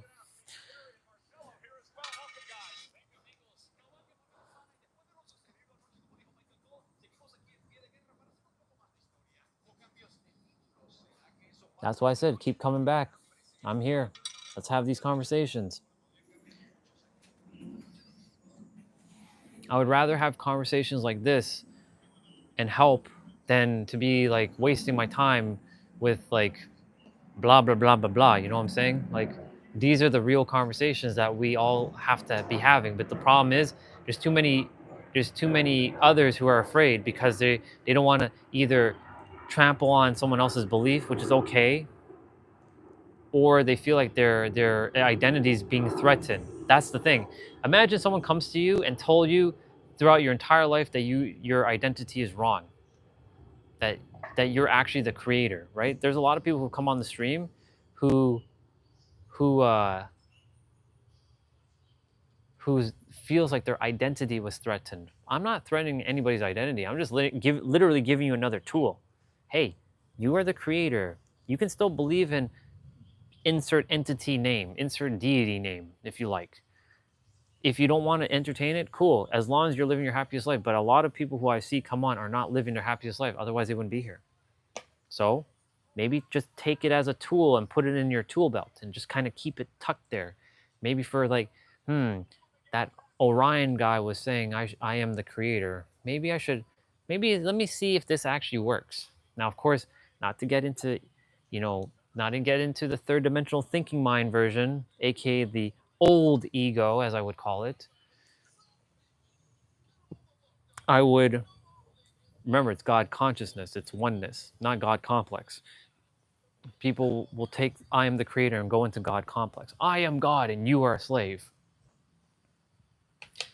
I am God, you are God, we are God, we're all God together as one. We are fragments that have been separated from one totality that has been split into fragments. We are fragments. And all of us collectively bring us back to one. It's not one person, it's all of us collectively doing it as together as one. Let's see. I'm just gonna continue to read what you said. I'm gonna need friends like this convo. This takes and gives principle, which makes us thrive. This takes.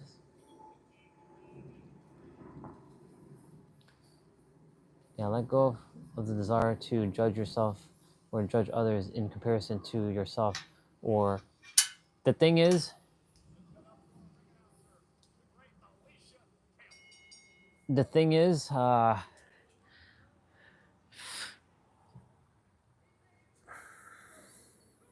I'll let him answer it if he chooses to. I can answer, but I'm not gonna. I'll let him do that. The thing is, the more we, and what Soul Fam said. So, what I was gonna say was, with what Soul Fam said, if we judge anybody, we're actually judging ourselves. So if we're actually upset at somebody, we're upset at someone else. If we're calling someone a piece of shit, we're actually calling ourselves a piece of shit because we're all one. We're all one. Even though it might be someone in a different body, it's actually still us. It's a different aspect of us. That's why I said, if you can see everything and everyone as you, that's why I said you are everyone and everyone is you, and we are all one, then literally you can undo the whatever society has said that we're all separate. We're all one. And if you can do that, amazing. I'm gonna cut the grass. You're all gonna hear me cut the grass, though. Since, Dad's probably waiting for me to get inside or something like that, and I would rather just cut the damn grass. So, and I'm gonna go get my gloves. And I'm gonna put on my shoes, because, oh yeah. I don't know if he's gonna cut the grass or I'm gonna cut the grass, but I'm just gonna say screw it and cut it. Since he did the front already, I'm gonna do the back. It won't take long. Let me see.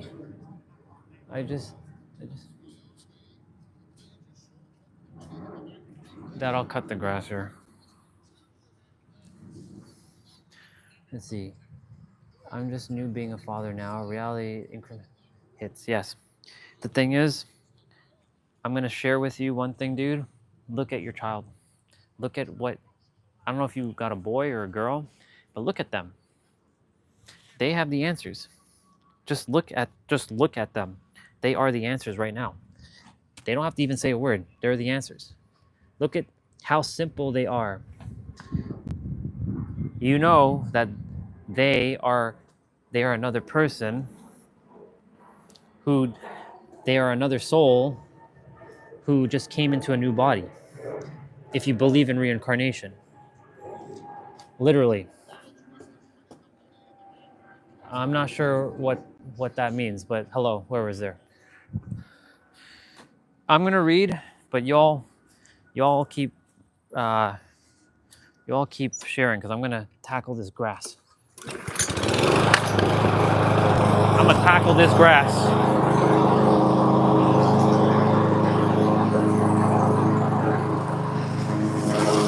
I'll tackle this grass and get it done and over with, so I don't have to see it again.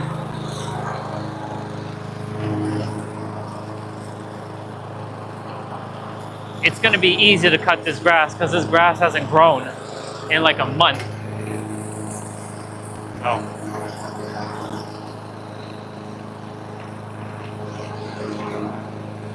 It's a bunch of like stuff here.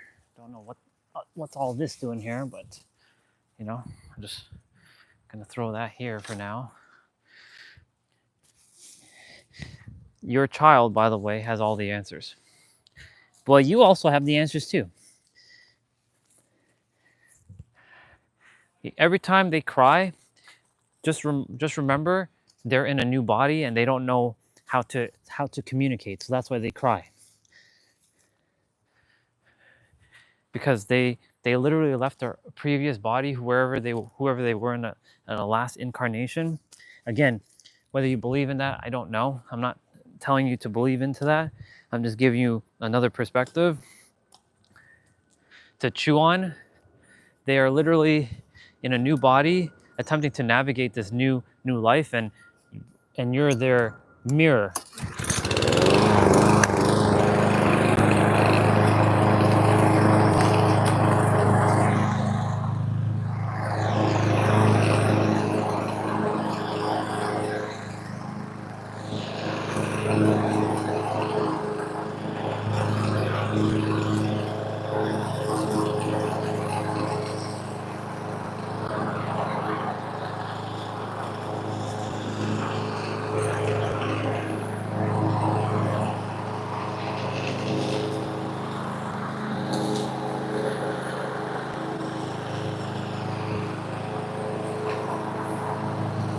Keep sharing though. I will read when I'm done.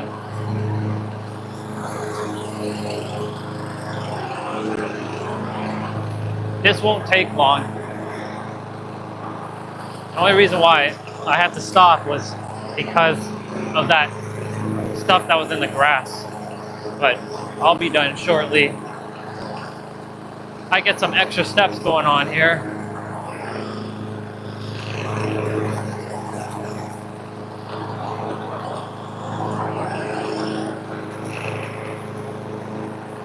It's actually kind of hard to see where I cut grass because the grass is so short. But it still kind of has to be done. Just hasn't been touched in like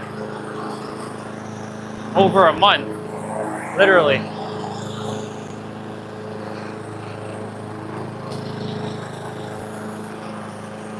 And I know my dad be like, he's not doing anything.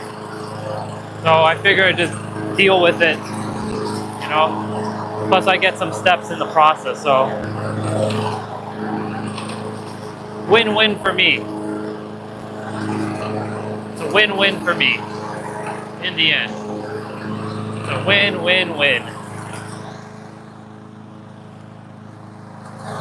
Well, looks like the YouTube channel is starting to show some new people. I don't know who that was that showed up there, but hello. Welcome to the channel, I guess.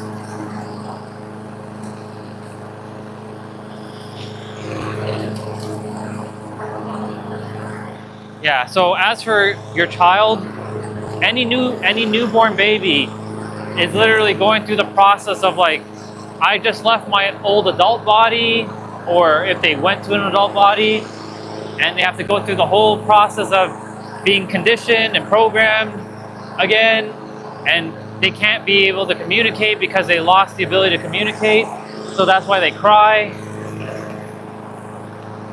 It's an interesting concept. very true though, because I've seen how souls are put into bodies. I've seen how many souls have been put into bodies, and then we go through the process of forgetting, getting a veil, coming to earth, to then having our new experience again. How do I know? I just know. I was granted access to know because I asked to know. Not many people ask to know because they don't want to know. That's why they come to earth and there's a bunch of confusion. And then we run into a lot of like, how do you know that's right? Who are you to say that this is right? La la la la la.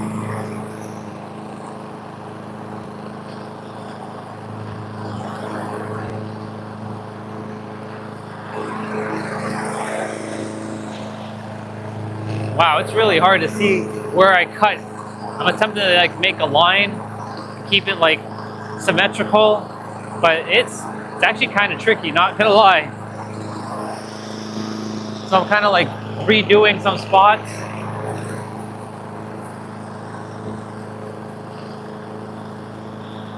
But yeah, keep sharing. I'm gonna read. I promise I'll read. I will read.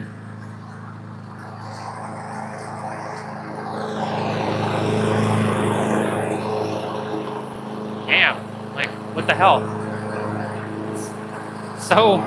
It's so difficult to see where I cut. Okay, I know over here,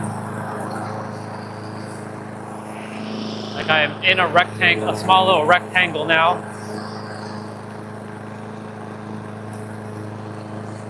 Small little rectangle.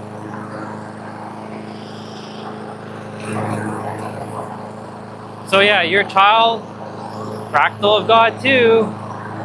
Because where did its soul come from? The other side. It didn't just come out of nowhere. It chose you as as its father, and you all created the experience together before you came. Like all of you chose your experience with each other. Like we even chose our experiences together in this live stream. There's no accidents. There's no coincidences. There's nothing.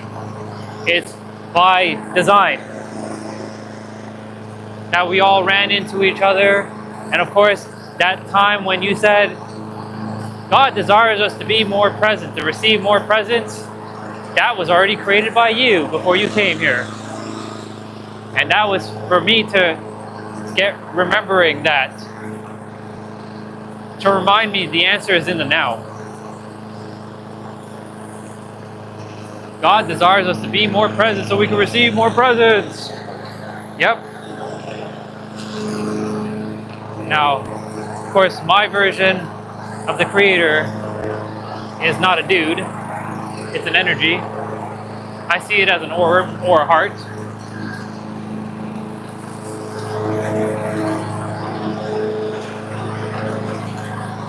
But, you know,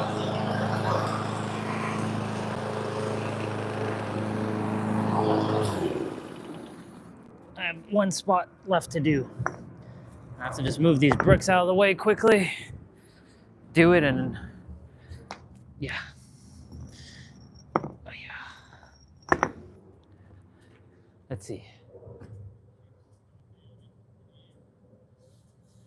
I'll read all. I know there's a bunch of things I didn't read there, so I'm gonna read everything shortly. I'm almost done. Almost done, y'all. Well, I don't have to touch the grass cutting for another while.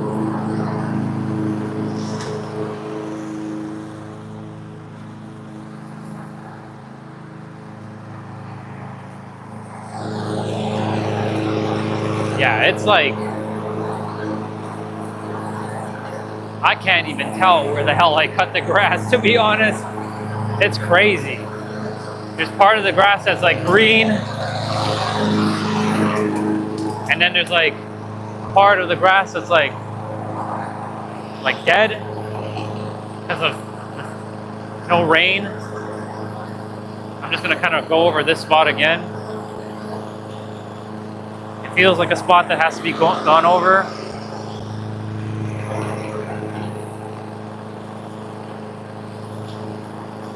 Yep.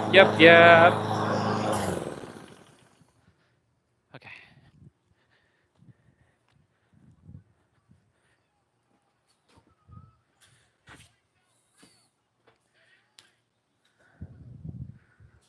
Okay. Now let's read. Where did I miss out on?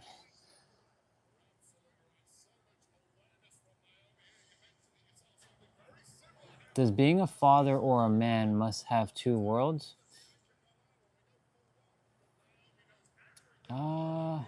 It's more challenging to be a householder. I'm trying to stay on the path of God than it is to go off in a mountain and meditate to a path to God. Mountains and a star. I remember that feeling. I'm surprised how good we can. Yeah, I know, right? That the microphone is microphone's pretty good. I know because I tested it before. I was like, I actually went back in the live stream, like, oh, the microphone sounds good while I'm actually cutting grass. Yeah, it's pretty good. It's pretty good stuff. I'm done. I'm done cutting the grass. My dad's gonna do the edging. I told you it wasn't gonna take long. It's just, I'm just gonna quickly sweep because, I like because I'm using outside, so I like to have outside nice and clean, I like my outside looking clean and tidy. So it gives me something to quickly do in the process of reading. I'm going to continue to read. Let's see what else we got. The grass seems to be so much greener before I went to Iceland. Does it though? I don't know, man. It kind of is, but it rained like once. It's hard to say because I've seen it every day, and some of it hasn't been green. You know what I'm saying? Let me see. I'm not sure about reincarnation, but I agree. A body which might overwhelm them. Exactly. That's the thing. That's what I'm saying, dude. Again, I'm not enforcing reincarnation is real. This is just what I've experienced that it is because, I came back in a different body as this vessel, and that this is my final lifetime because in my previous lifetime I was a woman that got raped. And I brought so-called sexual trauma to this experience. Did I buy into reincarnation, 5-10 years ago? Hell no. Do I buy into it now? Well, yeah, because I saw what I saw, because the universe desired me to remember my remembrance and activate my remembrance so I can help others to, discover who they are, even though it's actually God doing it for you. It's not really me. It's actually you doing it for yourself. But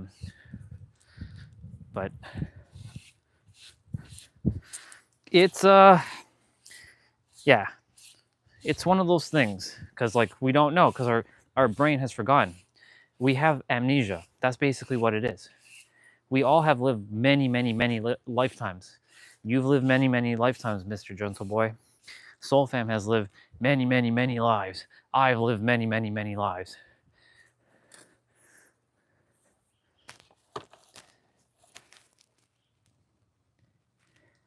I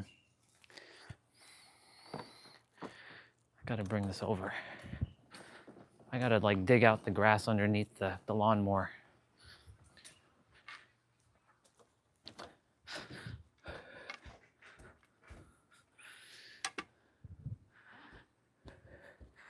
Where is that digger thing? There's that one over there, but where's the other one? There's a tool that I'm looking for that's a digger. It scrapes shit, basically. And I can't find the other one. So I'm gonna put on these gloves. Let's see if I can find it. Oh, it's over there. I see it. I see the other one. I don't want to use the newer one. I want to use the older one. The older one is better. Because if I don't clean the lawn more underneath, things get stuck and shit just doesn't work properly. Here's the tool.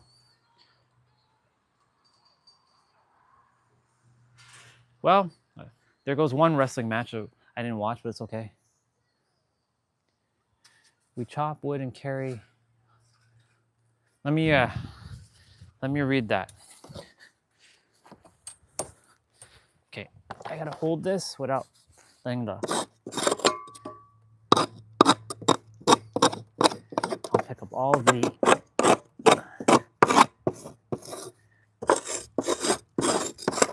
Well, at least this is not stuck, because when there's grass that gets stuck, like it gets stuck.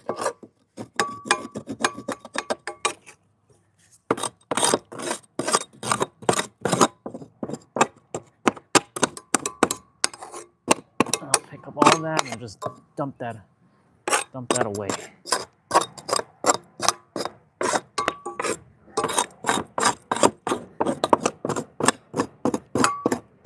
Oh yeah, let's go.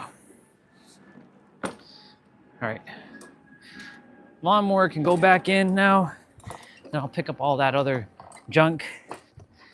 All this can, there's like spider web. My dad's coming with the edger. God, it's so, I love the fact that I can just grab all this stuff and just put it back in one damn place, because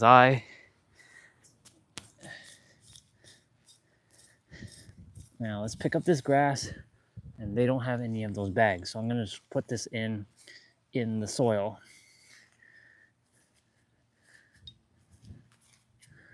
All right, I should be done, and I'll read.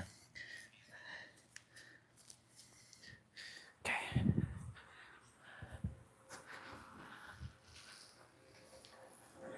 Cool beans. I'm done.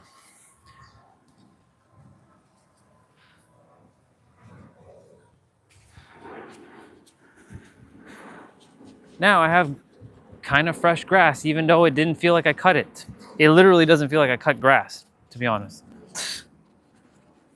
Oh well. All good. All groovy. All right,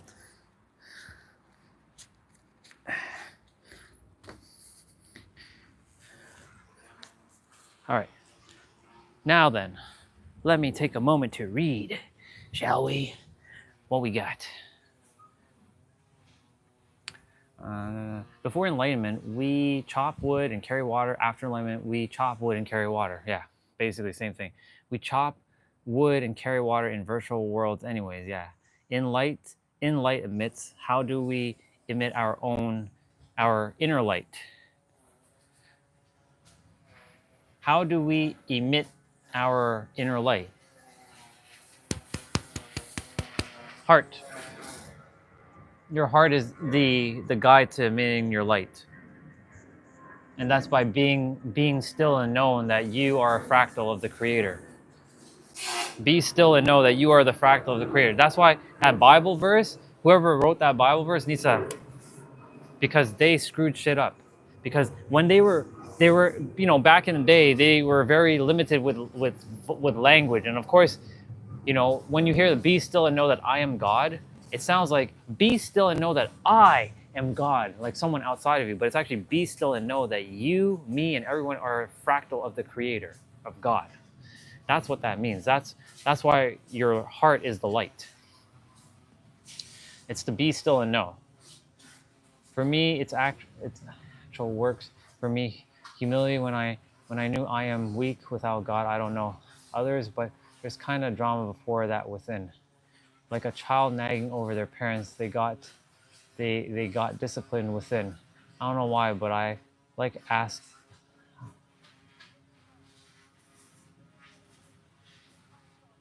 It's not a sin, bro.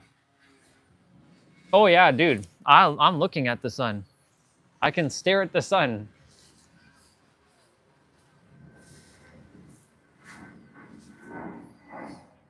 I'm not going to tell you to go look at the sun, though. Like, don't go stare at the sun. That's not for everyone right now.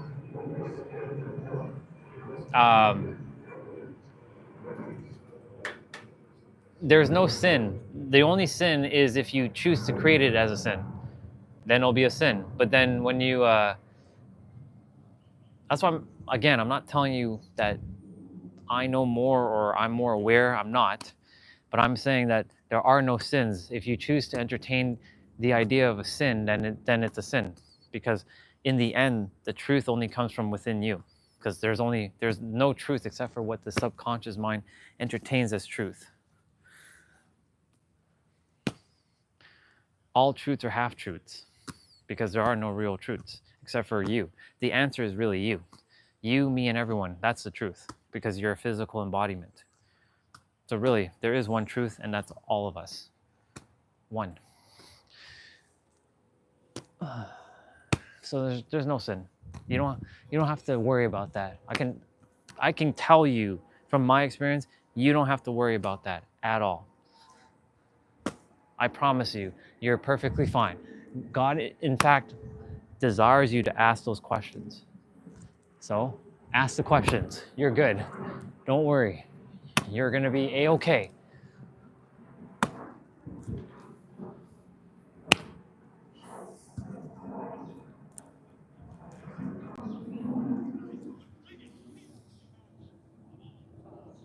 Let me see. I love you too, bro. Go enjoy your dinner. Eat well, bro.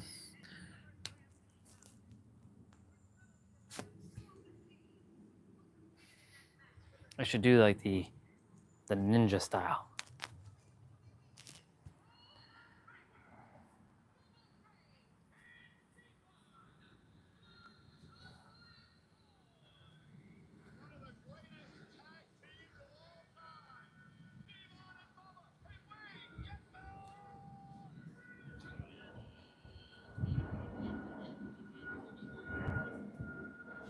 Yeah. Yeah. Don't worry about, there's nothing to, the thing is, there's one thing I want to also say. There are actually no fears as well. But we're so powerful that we bring fear that doesn't actually exist into existence. Enjoy the sun, by the way. It's a hazy sky today, so this is a nice day to look at the sun.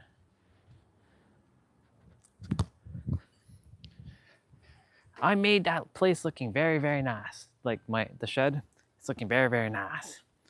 I like it. I like it a lot. It's very, very nice. It doesn't feel like I cut the grass, but I did. Because a lot of this didn't feel like it got cut, but it did. I went over this.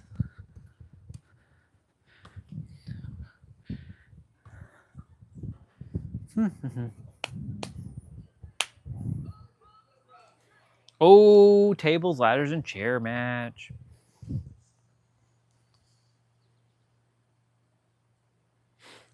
I am gonna go get something. Actually, before I do that, let me just use the bathroom.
All right, I'm back.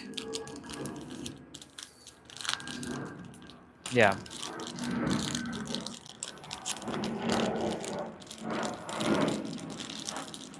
I got me an ice cream bar because I said screw it.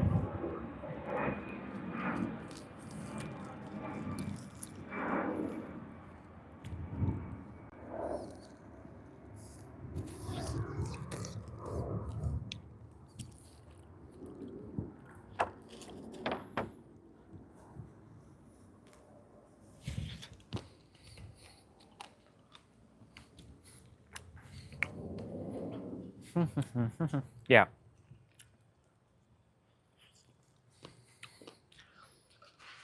Move you all back a little bit.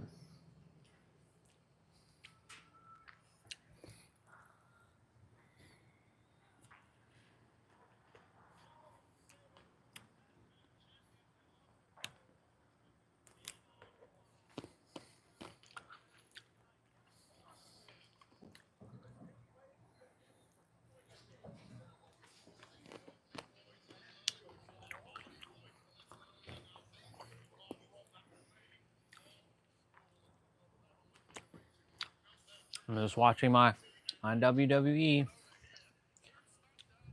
I don't know if Gentle Boy, if you're still there, but if you are, all is good. Ask the questions. You're gonna be okay.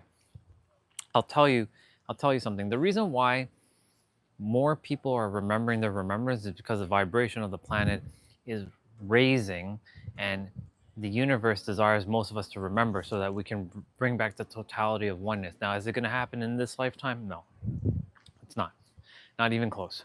But will we get closer to it in this generation? Yes, but we won't get there until it's going to be a long, long time for the totality of the oneness to get back to all one, for all souls to truly evolve. But we have a long way to go. So the reason why I was granted, I'm not more specialer, is because I chose my path to remember. But I also chose a very difficult path. With remembrance comes a lot of responsibility. It's not something that is meant for everyone to experience. That's why I had my shadows happen. Thank God I came to my senses before it was too late. In the process, though, I caused a lot of calamity in a short amount of time.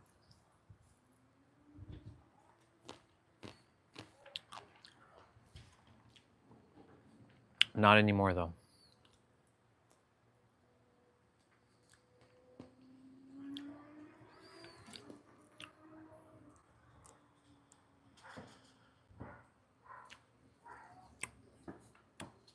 And like I said, 20, 30 years ago, the consciousness wasn't elevated. So that's why most people didn't know.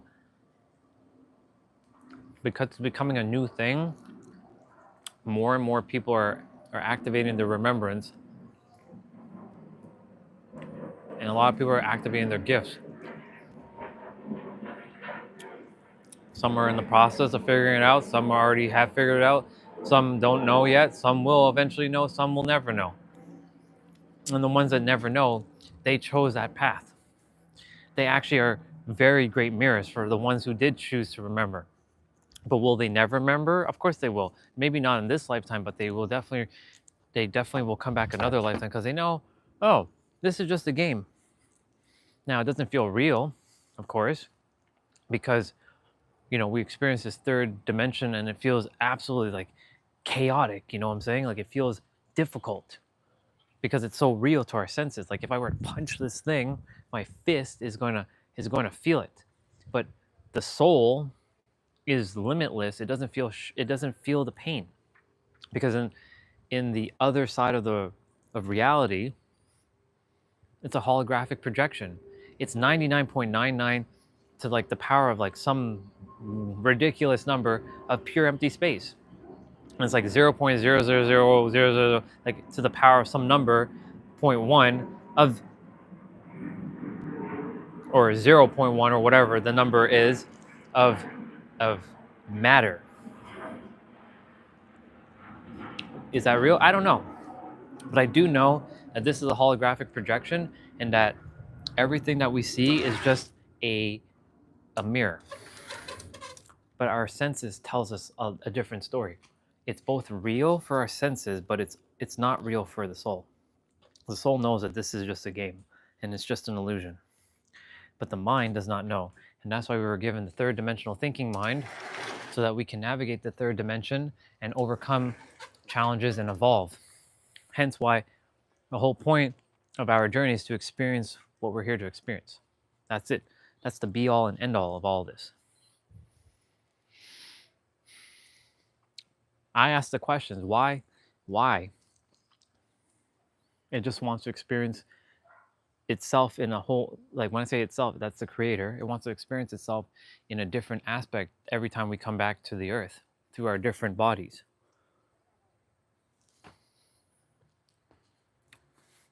It's interesting.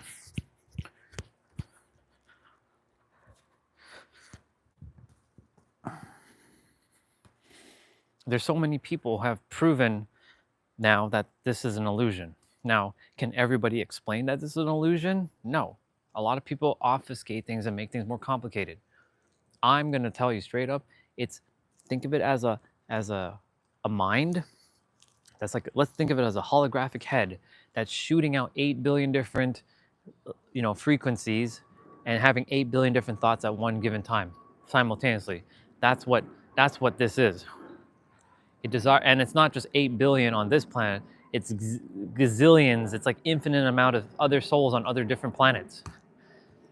We're not the only life form in this existence. Then how come we can't see these other sides, these other people? Well, it's simple, because they are operating on a higher frequency that we can't see with our eyes. There's 99.9965% of untapped magical potential of reality that our eyes and our senses just can't see. You can't see everything with your eyes, but you can see it with your mind. Again, we go back to that analogy that our brother Jason left us a couple of days ago. You can't see the wind, but you know it's there. It's the same concept of you know that there's air, but you can't see it. You know that you can breathe air, but you can't see air. Can you see air? Unless it's really friggin' cold and you do this, you can't see air. If you blow up a balloon, you can see the balloon conceptualizing the air, but you still can't see what air is. And air has oxygen molecules. That's what air is, oxygen. And it's got O2 in it, right? But we can't see molecules in the air. We can't see that, but we know it exists. Just like our body, we can't see the atoms and molecules that forms this body, but we know it exists.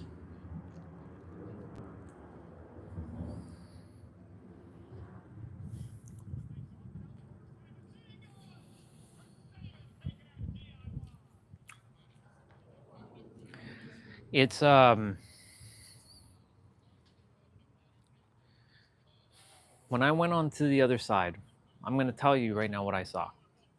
Whoever's here listening, if it's you, gentle boy, cool. If it's someone else, this is what I saw.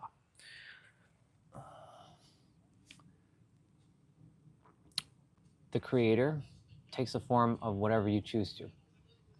For me, it took a form of a hand, and then it took a form of a body.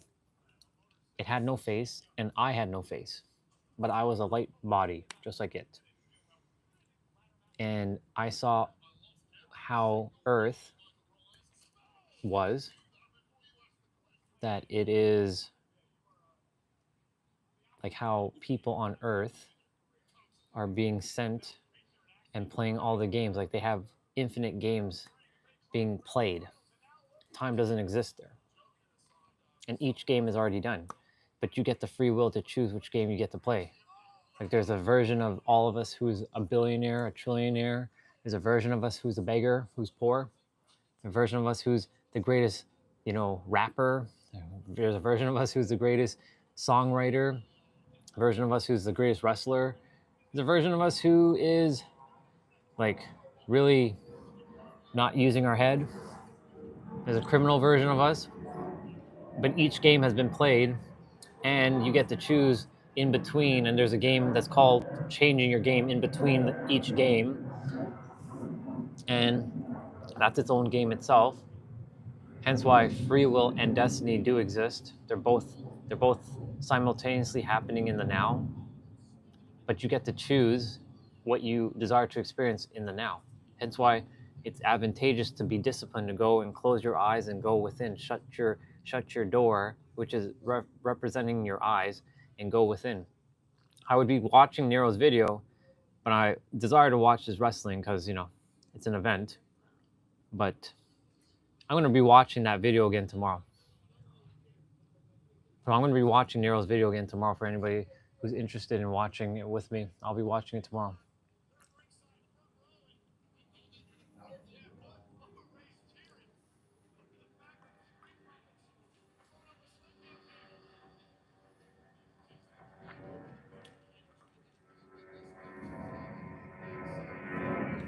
Anyways, so on the other side, it was pure unconditional love.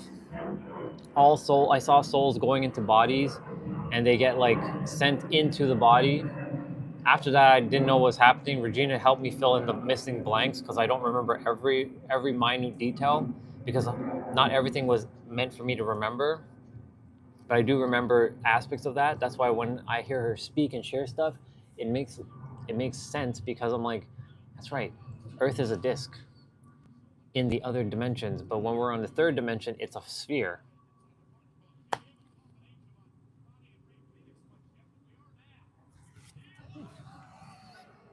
So like, it's interesting how the other side is. But when we get back to here, we think what we see with our eyes is real. To some degree, it is, but majority of it is not. Because I can tell you, for 20 years, I used my eyes and my mind for negative shit. And what did I see? More negative shit. What did I experience? More negative shit. And then I switched it around. I started seeing life differently. I'm like, wow, everybody's happier. Why is that? Wherever I go, people are pretty happy. No one's like negative. No one's really angry. When you all see me on the live stream, you're not seeing people like yelling and like in chaos. You're seeing people chill. They're more relaxed, vibe. Why is that? It's because that's my inner state of being. Now, of course, when I was negative, or when I got down in that negative spiral, there wasn't anybody negative in my experience, but their demeanors were not happy. Like they weren't as talkative. So I'm like, okay, whatever. To that person, because it starts as within. It's a holographic projection of what you choose to entertain.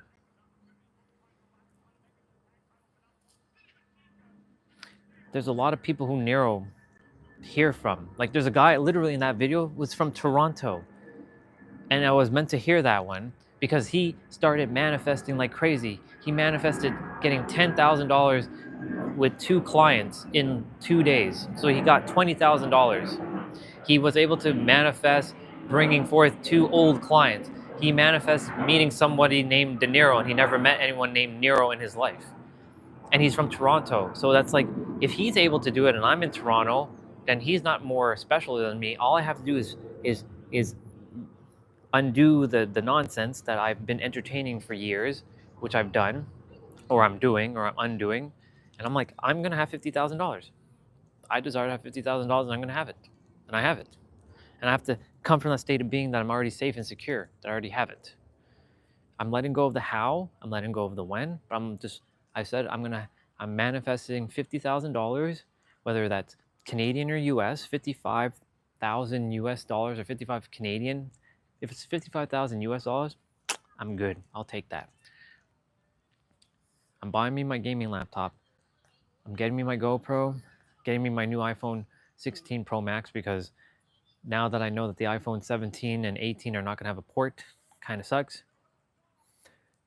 getting me some new shoes, and I'm gonna take a trip to San Diego. And I'm paying off my so-called expenditures. I'm circulating the expenditures that I've used, and I'm getting back to zero. And I'm gonna invest some, and I'm gonna donate some, so I can keep it circulating. It's done. I declared it. It's done. I'm even saying this on the live stream, and you all will see that I will have 55,000 whatever Canadian US dollars. It will show up for me, whether it's in a bank account, comes as a check, I win it in a lottery, I get an idea that spurs me on to make 55,000, whatever that looks like. Because I asked for it, I declare it, and I have it now. Now it's time to show you all the real tangible proof. And if I see that everyone else is able to do it, then they're no different than me. That's what we think. We think that we're not as that those people are more special or more lucky. But there's a lot of people that Nero has shared stuff with, and they were struggling, and it just started happening for them. In fact, there's a lady named Denise who got someone who she just let go of the idea of like when she's gonna get her car, and she eventually got her car. It's pretty awesome. Oh shit. It's good to see Mr. in the clouds or on the clouds.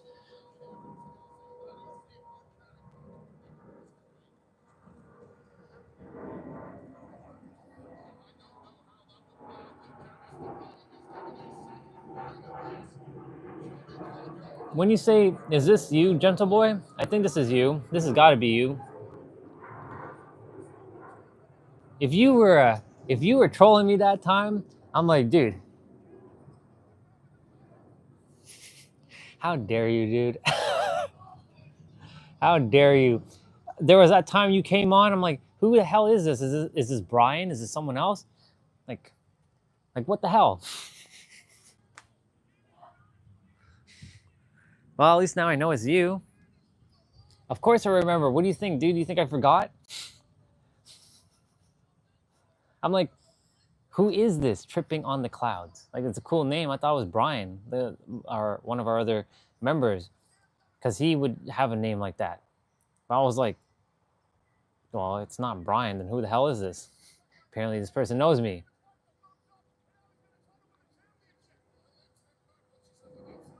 You were being trolled or I was being trolled? I don't know, dude. I don't know, man. It felt like I was being trolled because I'm like, what the hell? Who is this? Who is this person?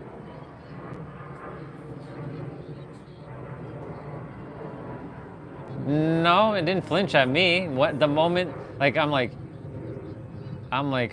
read it. I read some of the stuff. I'm like, okay, this is probably Gentle Boy, but I wasn't expecting Gentle Boy to be this account. So I'm like, what the fuck? All good. In any event, I was saying that you best believe that I'm going to bring forth 55,000 either Canadian or US dollars, and you better believe I'm going to have it. And I'm not going to have it, I have it now. Because going implies future. Having it now means having it right now and being secure that as within, as without, I'm going to go so damn deep within myself that I cultivate 55,000, and whatever way it's supposed to come, trust it to the universe and it will come to pass. And you will see that everything, I will show you all that I'll have 55,000 US dollars or 55 Canadian or whatever it's supposed to be. Let's see. Funny thing is that Gentle Boy and this name just came out of nowhere.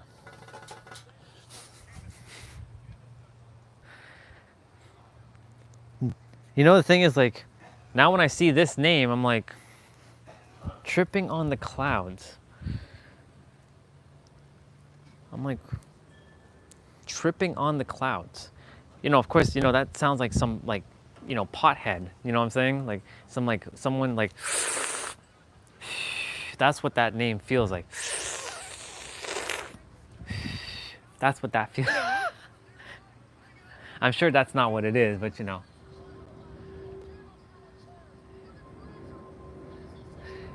And I remember the thing I met you also came out of nowhere. Yeah. I don't do that, but you know. Yeah. That's too funny. That's way too funny.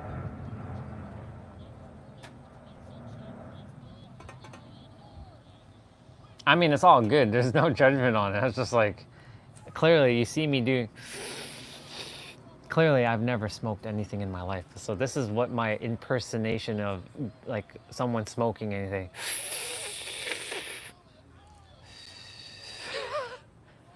Yeah.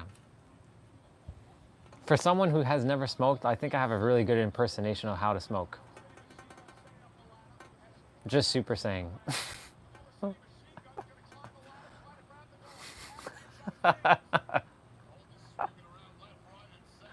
Yeah.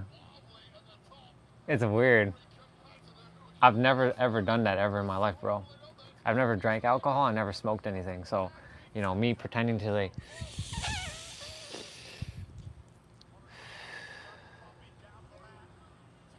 I must have done it in my past life or something. Well, actually, not in my past life. I know Sarah didn't. Oh my God. Whoa. Wow. They got fucked. In my maybe previous incarnation, I must have done that.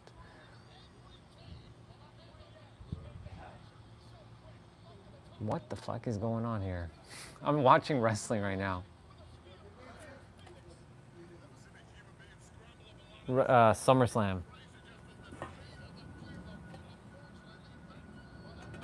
Yeah. Holy shit, dude.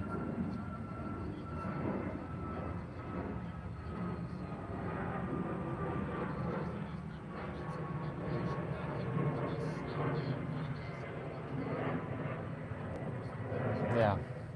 In any event, you know what was I talking about? Bringing forth shit? Yeah. How life is like not what we appear it to be, how it's an illusion. Probably. Probably, dude. I wouldn't put it past us, because we all met at some point. Every one of us met at some point. Like, you could have been like, I could have been like your sister or something, or you could have been like my sister, or you could have been my brother, and I could have been, you could have been my dad. That'd be funny, dude. It's true though. We choose roles for each other. I'm like, this time you're gonna be my dad, and I'm gonna be your son this time around. But next time I'm gonna be the pops, and you're gonna be the kid, and we kind of switch roles. Yeah, for sure. You know.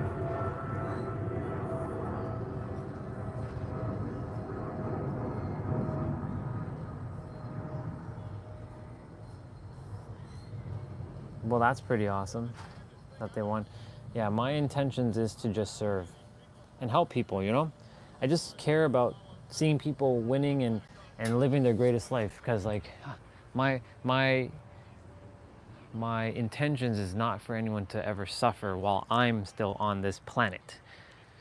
Now, of course, they will have to go through their journey, because if I rob them of that gift of suffering, because sometimes you have to go through the pain to cultivate the gift of appreciation of the very thing that you're looking to do, because the thing that you're here to do is the thing that you've been through. So if for those who are like, what's my purpose? Well, your purpose is the thing that you went through. You're here to help someone else not have to go through it and speak from your experience. And so like for me, it's hate. It's hating the world. And I had to go through 20 years of hating people and going through all that chaos so that I can be the supervillain of hate, so then I can turn into the superhero of love and help people and love people. Now, of course, in the last little while, was I the superhero of love? Pfft, not even close, man. I'm like, that name shouldn't even be me. I got an analogy, life as a river. Yeah.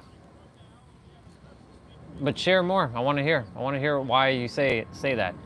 I'm sure God is desiring to be more present, if you ever see more present, it might be on that same that trajectory, you know, same tangent. Who knows? I'm just gonna kick the soccer ball for a moment. Get some steps in. I love this wireless mic. You can hear it from a good distance away. I think you can be like 500 feet away or some shit like that.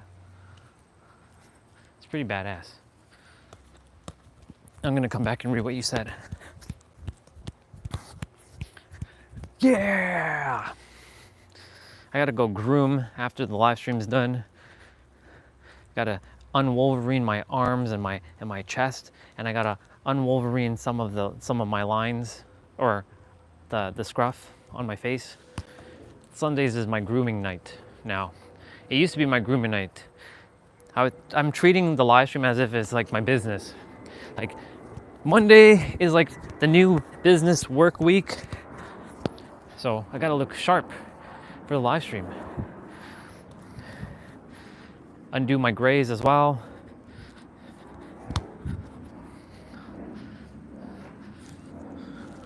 Let me see what you said.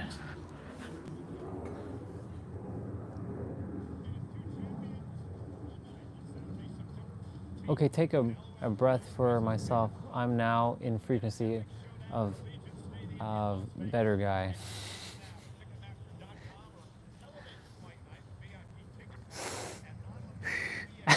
There you go. There you go. I'm gonna quickly make me a little snack. Ooh, yeah. What we got? I'm gonna make me a peanut butter slice.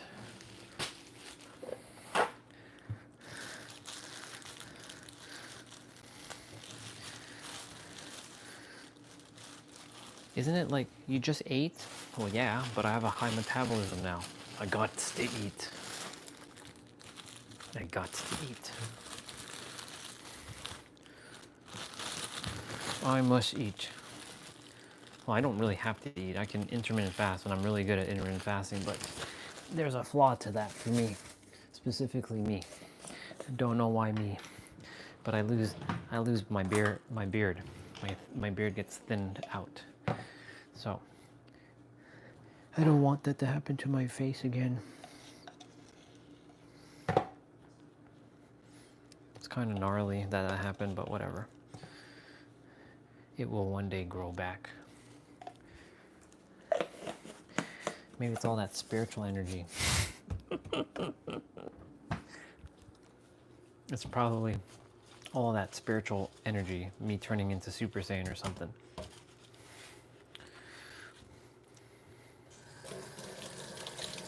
But I'm not telling myself I'm losing hair. I'm telling myself I have all the thickest hair in the world. I have the world's greatest hair on my head and on my face. And I'm hairless on my body. All right, we doing this. Almonds.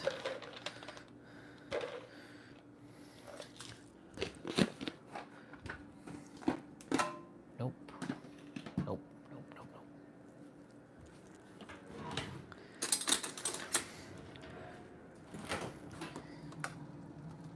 Okay, let's go. All right.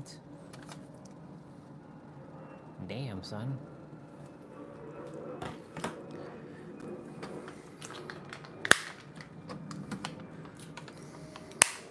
I'm gonna take that vanilla vanilla yogurt and eat it.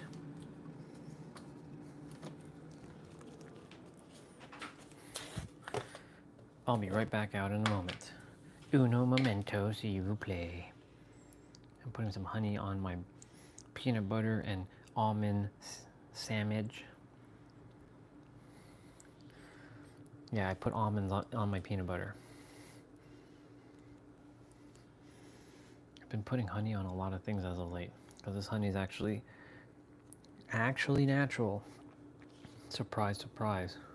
It's not some fake shit that, North America is all about. just fake stuff. Let's go. All right, here we go. Hit the floor. That's a song that I don't know the lyrics to, so I make my shit up. I only make my shit up. All right, let's see what we got. What we got? Oh shit, you left a lot of stuff. Damn, okay, one sec. A fractal of God is surely a fractal of light. It's meant to be flow from source to flow towards humanity. That power could be used by choice, that humans want to use it for... what? I'm good, yourself? You use a Robin father?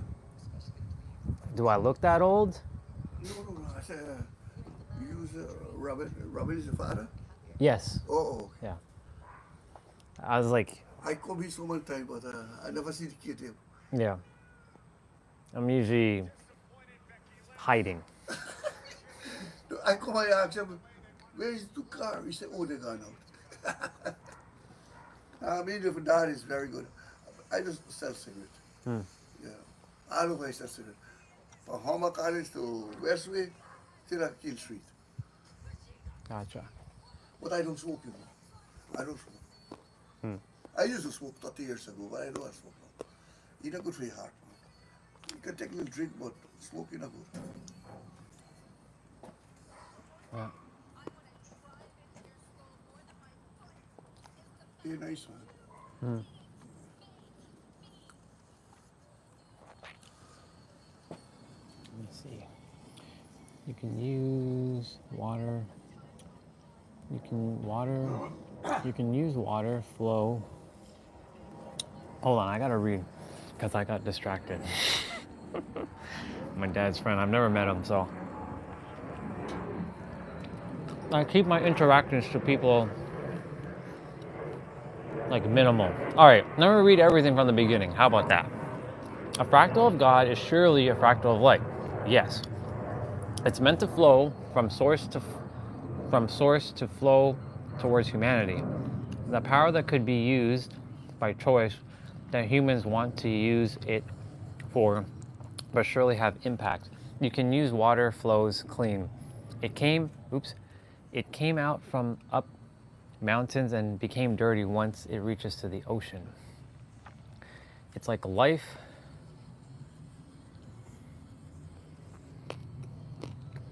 It's like life.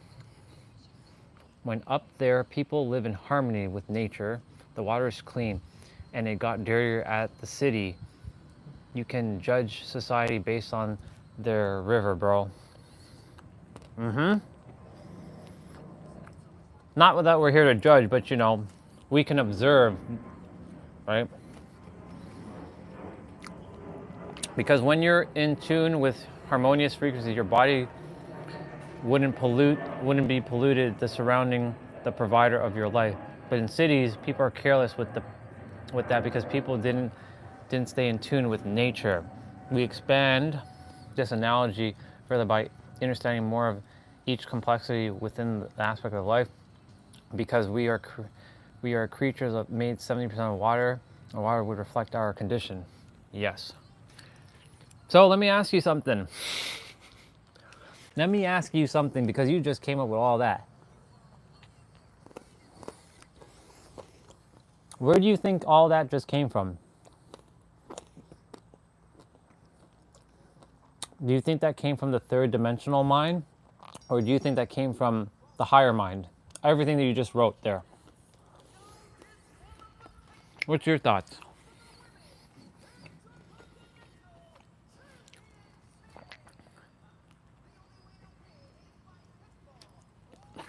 I love it, by the way. I love it a lot. And where do you think that is? It was the place that I was telling you about where I went.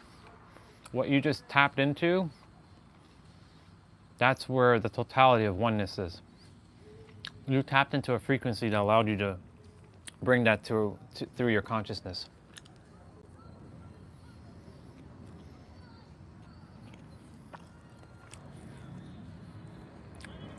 That's the creator, basically. That's what I mean. That right there is the creator. Hence why, again, use the word fractal of God, fractal of creator. That's what that was. Every time you see me in a flow, where do you think it's coming from? It's not coming from me. It's coming from, I mean, up is not actually up, but you know, it's a different dimension.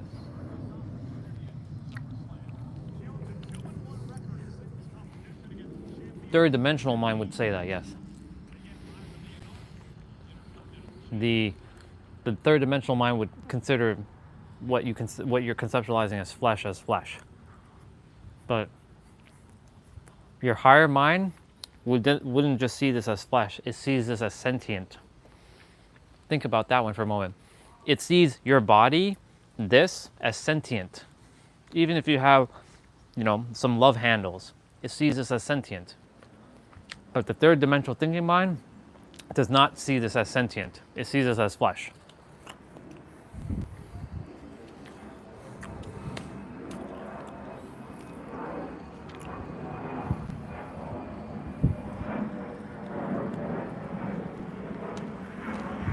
If I'm gonna eat, I may as well eat something healthy, you know?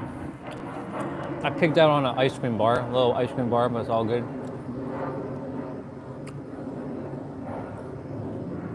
Live stream's at 688 minutes. It's all good. I'll stay on extra if I have to.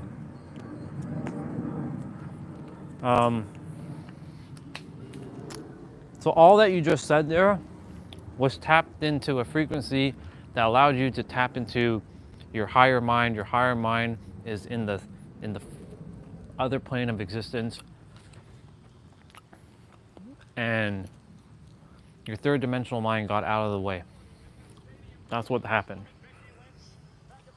Yeah, this is yogurt, but I put some honey in it. It's vanilla yogurt, but I put some honey in it. It's not the greatest yogurt, but I'd rather eat that over, you know, like a chocolate bar or something. It has a little bit of sugar, but that's why I have this, to wash it all down. Because I only drink water, well, and the 3 protein shakes I generally drink throughout the week.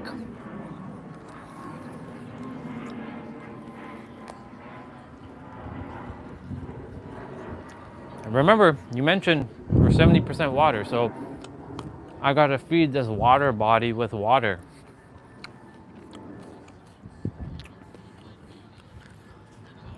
And you're right what you said about the water is cleaner up in the mountains. This is what I was talking about, the hive mind earlier. So every area, in your area, there's a hive mind, right? Think about it. Is your area higher vibe or is it lower vibe? Or is it just mid vibe? Like mid, I mean like neutral.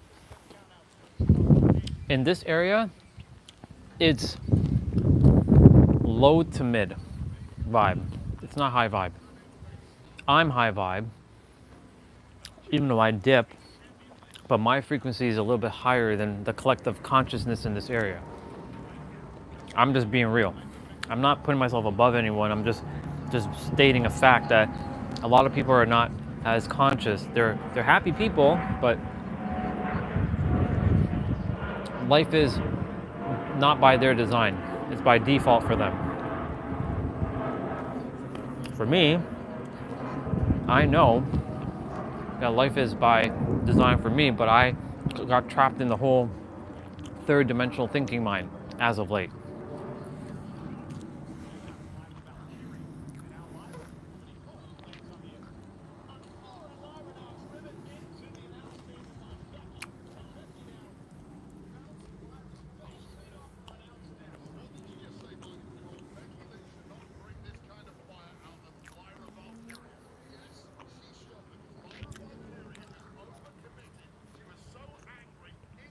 Is she bleeding already? Damn. Damn, son, she already bleeding. What the fuck?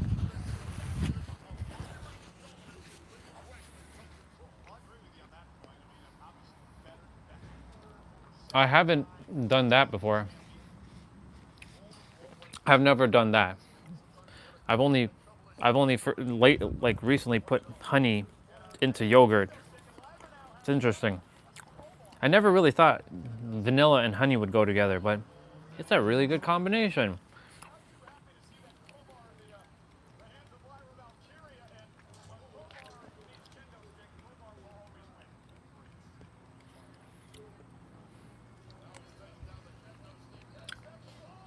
Holy shit.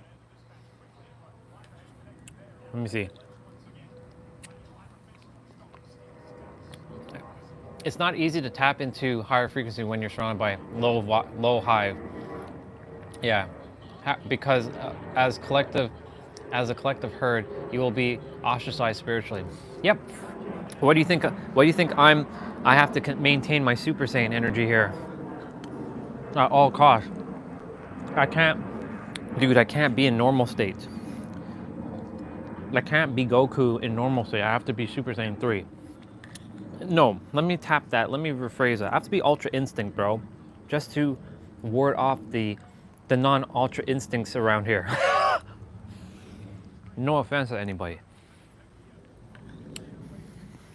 No offense to my parents. No offense to my brother or my sister. But they chose the path of being more human. I didn't. They chose the path of, like, when I say more human, I mean to say, you know, the working the 9 to 5, maybe having kids. Maybe they'll spiritually awaken at some point. But I didn't choose that. I got sucked into it for many years. But the universe is like, hey you dude, hey you. Yeah, you. Wake up. It's time for you wake up, because did you forget that you have a mission to do of serving the planet, helping others to tap into their true self by helping them remember their own remembrance? Is that what I'm here to do? Yep. You forgot. And the answer is simple. You. The answer is you. You, now, joy, and God. All of them have the letter O, and that O stands for oneness. You, now, and joy. Holy Trinity in the middle, God. That's what that is. And God basically will then be love, unconditional love. And love has has an O in it as well. Now love has an E at the end, but it has 4 letters, but hey, it still works. I'm just making links where there might not be links to make more links.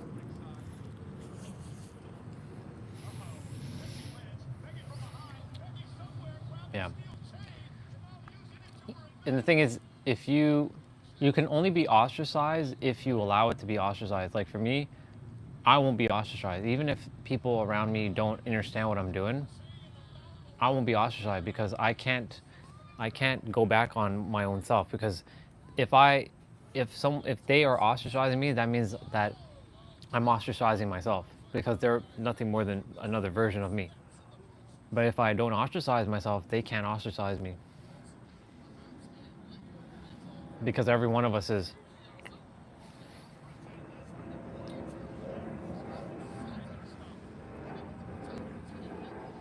That's my concept. That's basically the answer to everything, is just everybody is just one. I'm sitting in a squat because it's very good for digestive system, ankles, knees, spine, and energy management. The universe is flowing through me even more now, because my energy is in tune again, because my body has started to let go of the soreness, and the energy is passing through me with ease now. I'm not feeling like I'm in pain. You know, it's funny because in the Western world, the Western countries, this is considered like, ew, what are you doing? That looks so weird. Why are you squatting? Like, are you okay? Is everything all right? But, you know, the thing is, like, in Eastern countries around the world, this is how they eat. They're on the ground, they're eating like this. They read books like this. They actually go to the bathroom like this. And that's why they're much more resilient. Their bones are more like tough. Whereas us, if we even get hit, we like break to pieces.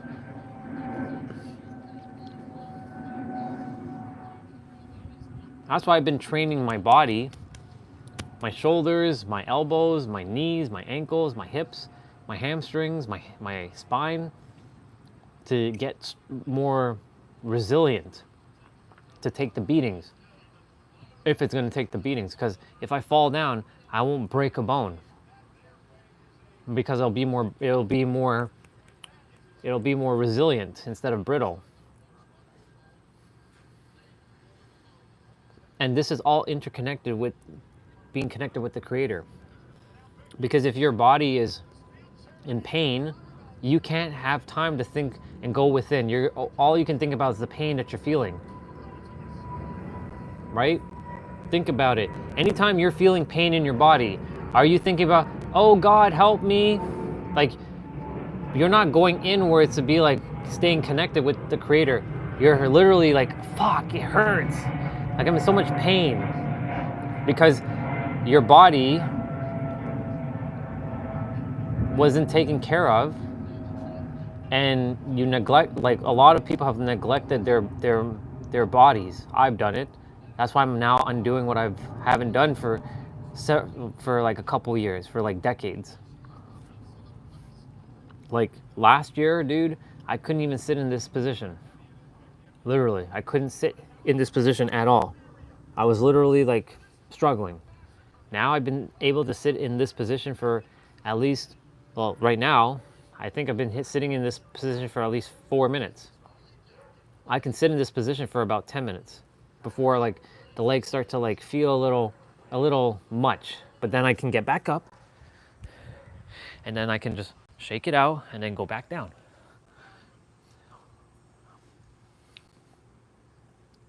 It's as if I didn't sit in this position.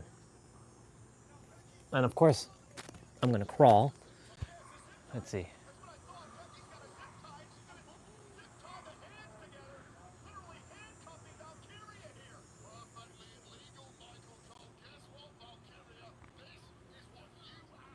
Let me see what you said.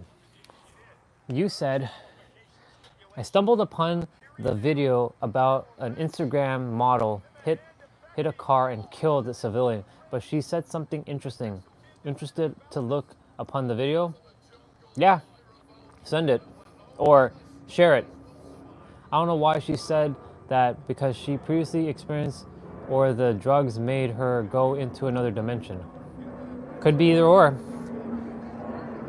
See, for me, I'll tell you right now. Okay, let me quickly do this. Let me go open up YouTube on a half screen, open up my live.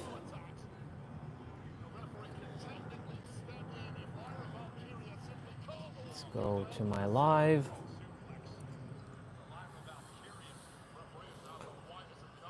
I just gotta find, no, son of a bitch. That's not what I,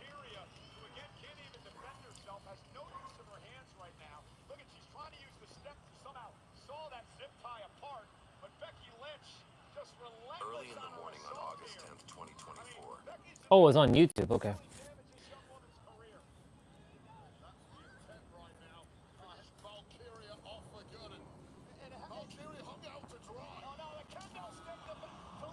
All right, I'm gonna 16. There. I'm at 1644.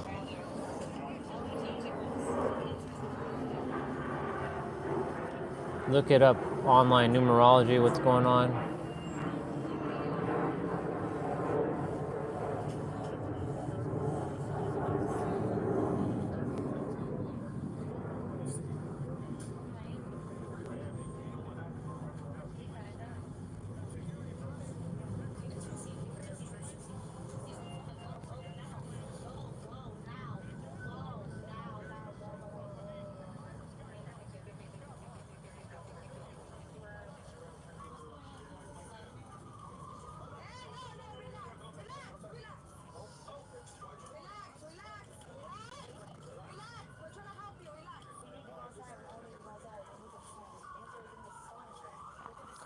Ha! Bar. I had to stop. Where are you, son? The sun is like hazy right now, but it's hiding behind it's orange right now because the sky is like hazy. I want to share something with you because you just shared this video. She said that look at the answers in the sun. Look at the sun. Everyone look at the symbol, Let me see. Lives a different, the answer is in the crystal in your,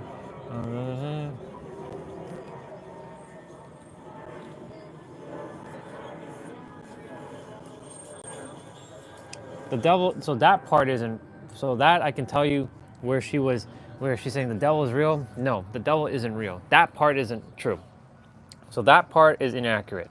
And I can tell you that because where I've been to, there is no devil. That was part of the drugs. But where she was talking about the sun, that was real. That was accurate. The sun has the answers. Last year, the universe had me look at the sun and stare at it. Like literally stare at it. It's peeking through that tree right now.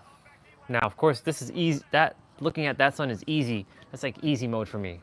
That's like no effort. When you're looking at the sunset, when it's getting closer to like when you're at an ocean and you're looking at the sunset, it's easy to look at the sun. Nobody's looking through it with sunglasses because it's easy to look at. But when it's in the daytime, it's harder to look at because it's so bright. But because most people can't handle the brightness because they've been so subdued to not being outside. They've been inside. They've been conditioned. I've been spending a lot of time outside. So the sun is natural to me now to look at. There was a day when I was literally walking in the evening time. The sun looked like that. And there were so many people putting down the visor in their cars. They're like, they couldn't see. They're like this.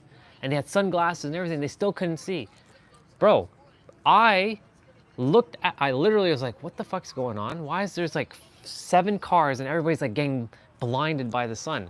And I looked at it, I'm like, this is nothing. I'm not saying I'm more evolved than them. I'm just like saying that because I've trained my eyes, when your body has evolved, the sun doesn't affect you because the sun gives you all the answers. The sun has codes to download into you. But the thing is, it's actually not downloading into you. It's actually unlocking codes that are already within you so that you can unlock more within yourself. So when she was saying about the sun, accurate. The devil, not accurate. I can tell you firsthand, there is no damn devil. Where she's getting that from, that's definitely from the drugs. Because at that point, because the devil it's this. That's the devil. There is no dude with a tail, with a spike fork waiting to stick your ass, and you're getting sent to hell. Many people think that, but that's not true. There is none of that. Why the hell would God create that? It makes no sense. Earth is what you can either conceptualize as heaven or hell. The choice is yours. I'm going to continue to listen to what she says.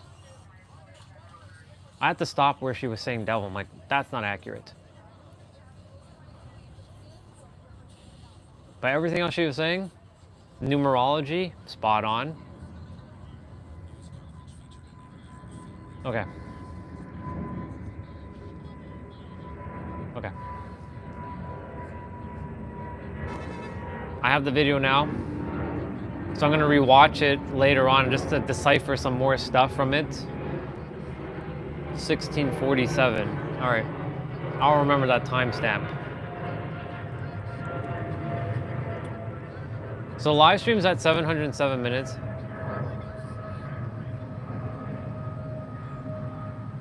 Yeah, isn't interesting. The interesting actually from the start. The only thing I found interesting was when she was talking about the sun and numerology and the crystals. Yeah. You know why it's interesting? Because your soul wants you to know this stuff.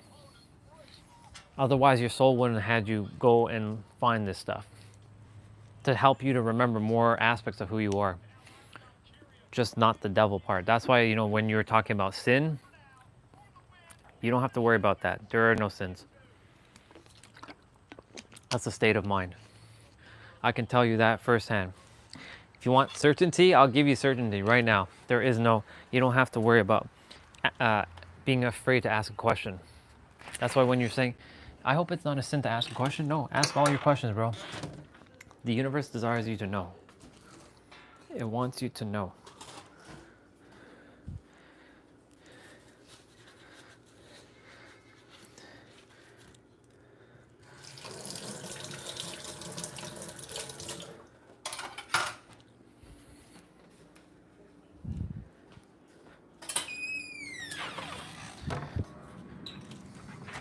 It loves you that much that it cares for you to know the answers.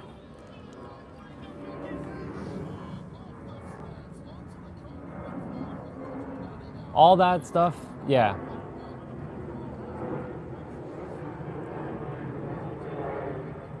Have I? I mean, I haven't done it on this one. I've done it on my own when I had my own place, but I haven't done it on this. But my parents have, yes. Yes. We did ribs, chicken wings. For the summer thus far, it's been hamburger, chicken wings, ribs, steak, and what else? There's one other thing we made. Fuck. Pork chops. Yep. Oh. Yeah.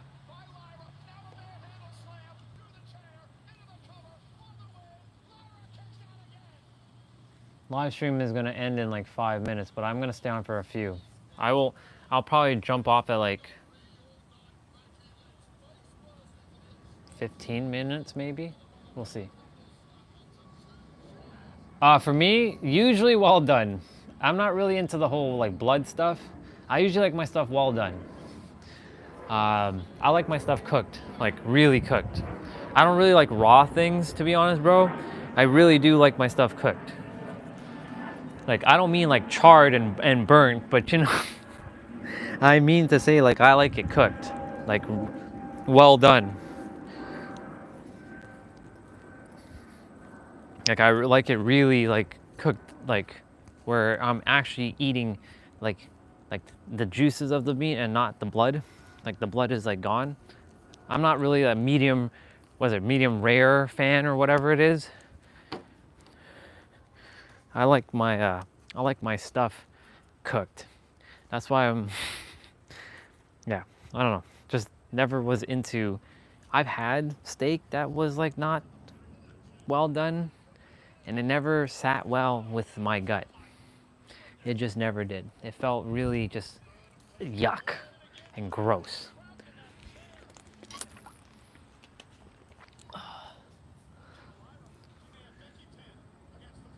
Oh, I have to groom. That's the reason why I have to jump off, because my grooming takes forever. Because I'm a little bit of a perfectionist. I got to groom, make the lines more sharp. I got to unwolverine my chest and my arms, because yeah, I don't like hair on my body and hair showing up again. So I call it unwolverining myself, because you know Wolverine's a hairy dude, And so I un-Wolverine myself is what I call it. And that takes some time. So, I have like 3 minutes on the stream. So I'm gonna do my little wrap up before the ending, but I won't end it right away. I'll end it a few minutes after. I'll just be like, all right, I'm jumping off, bye y'all. But yeah, we got like, the thing is, I want to laser this shit off at some point. I'm just gonna get the resources to do that shit. Cause waxing, I've done it before, it hurts. It fucking hurts. And shaving is not my ideal thing.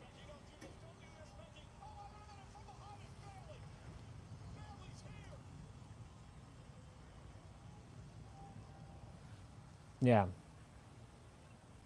So I usually just like, I shave it off, but the thing is, you know, razor burn. That's the issue that I run into.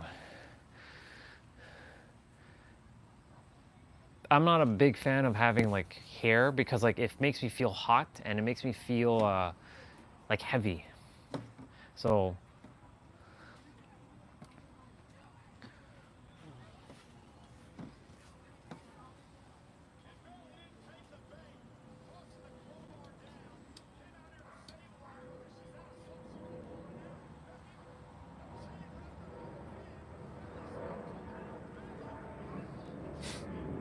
yeah. All right, we got 1 minute and a half.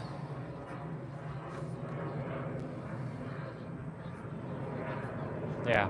I'm glad you asked all the questions, by the way, earlier. Because it's good that you asked. Don't ever be afraid to ask those kinds of questions, ever. You're good. Like I said, the fractal of God that is you desires you to know what you're meant to know. What you're meant to know, you're gonna know. What you're not meant to know, you will be made aware of that when the time comes. Like, how did the universe start? I don't even know myself. I'm not meant to know that. How did it all start? No idea. Some can say Big Bang, I have no idea. Do I know all my past lives? No. I know a couple, but do I know all of it? No. By the way, I'll do my little wrap up now. All right, y'all, thank you so much for coming on today. We had a great day. Tomorrow's upper body play out. It's gonna be awesome. And with that, remember that you are the ultimate revealer of your reality. Everything you desire is truly here in the now. And creation is finished. I love you, and I'll see you tomorrow. Bye. All right, now it's done. So now I can just chill for a moment. I do my little wrap up. I do my wrap up and then I let it be. You're welcome. You're welcome, dude. Dude, whenever you can come on, come on. I'm not saying that you have to be on all the time, but I'm just saying, like, if there's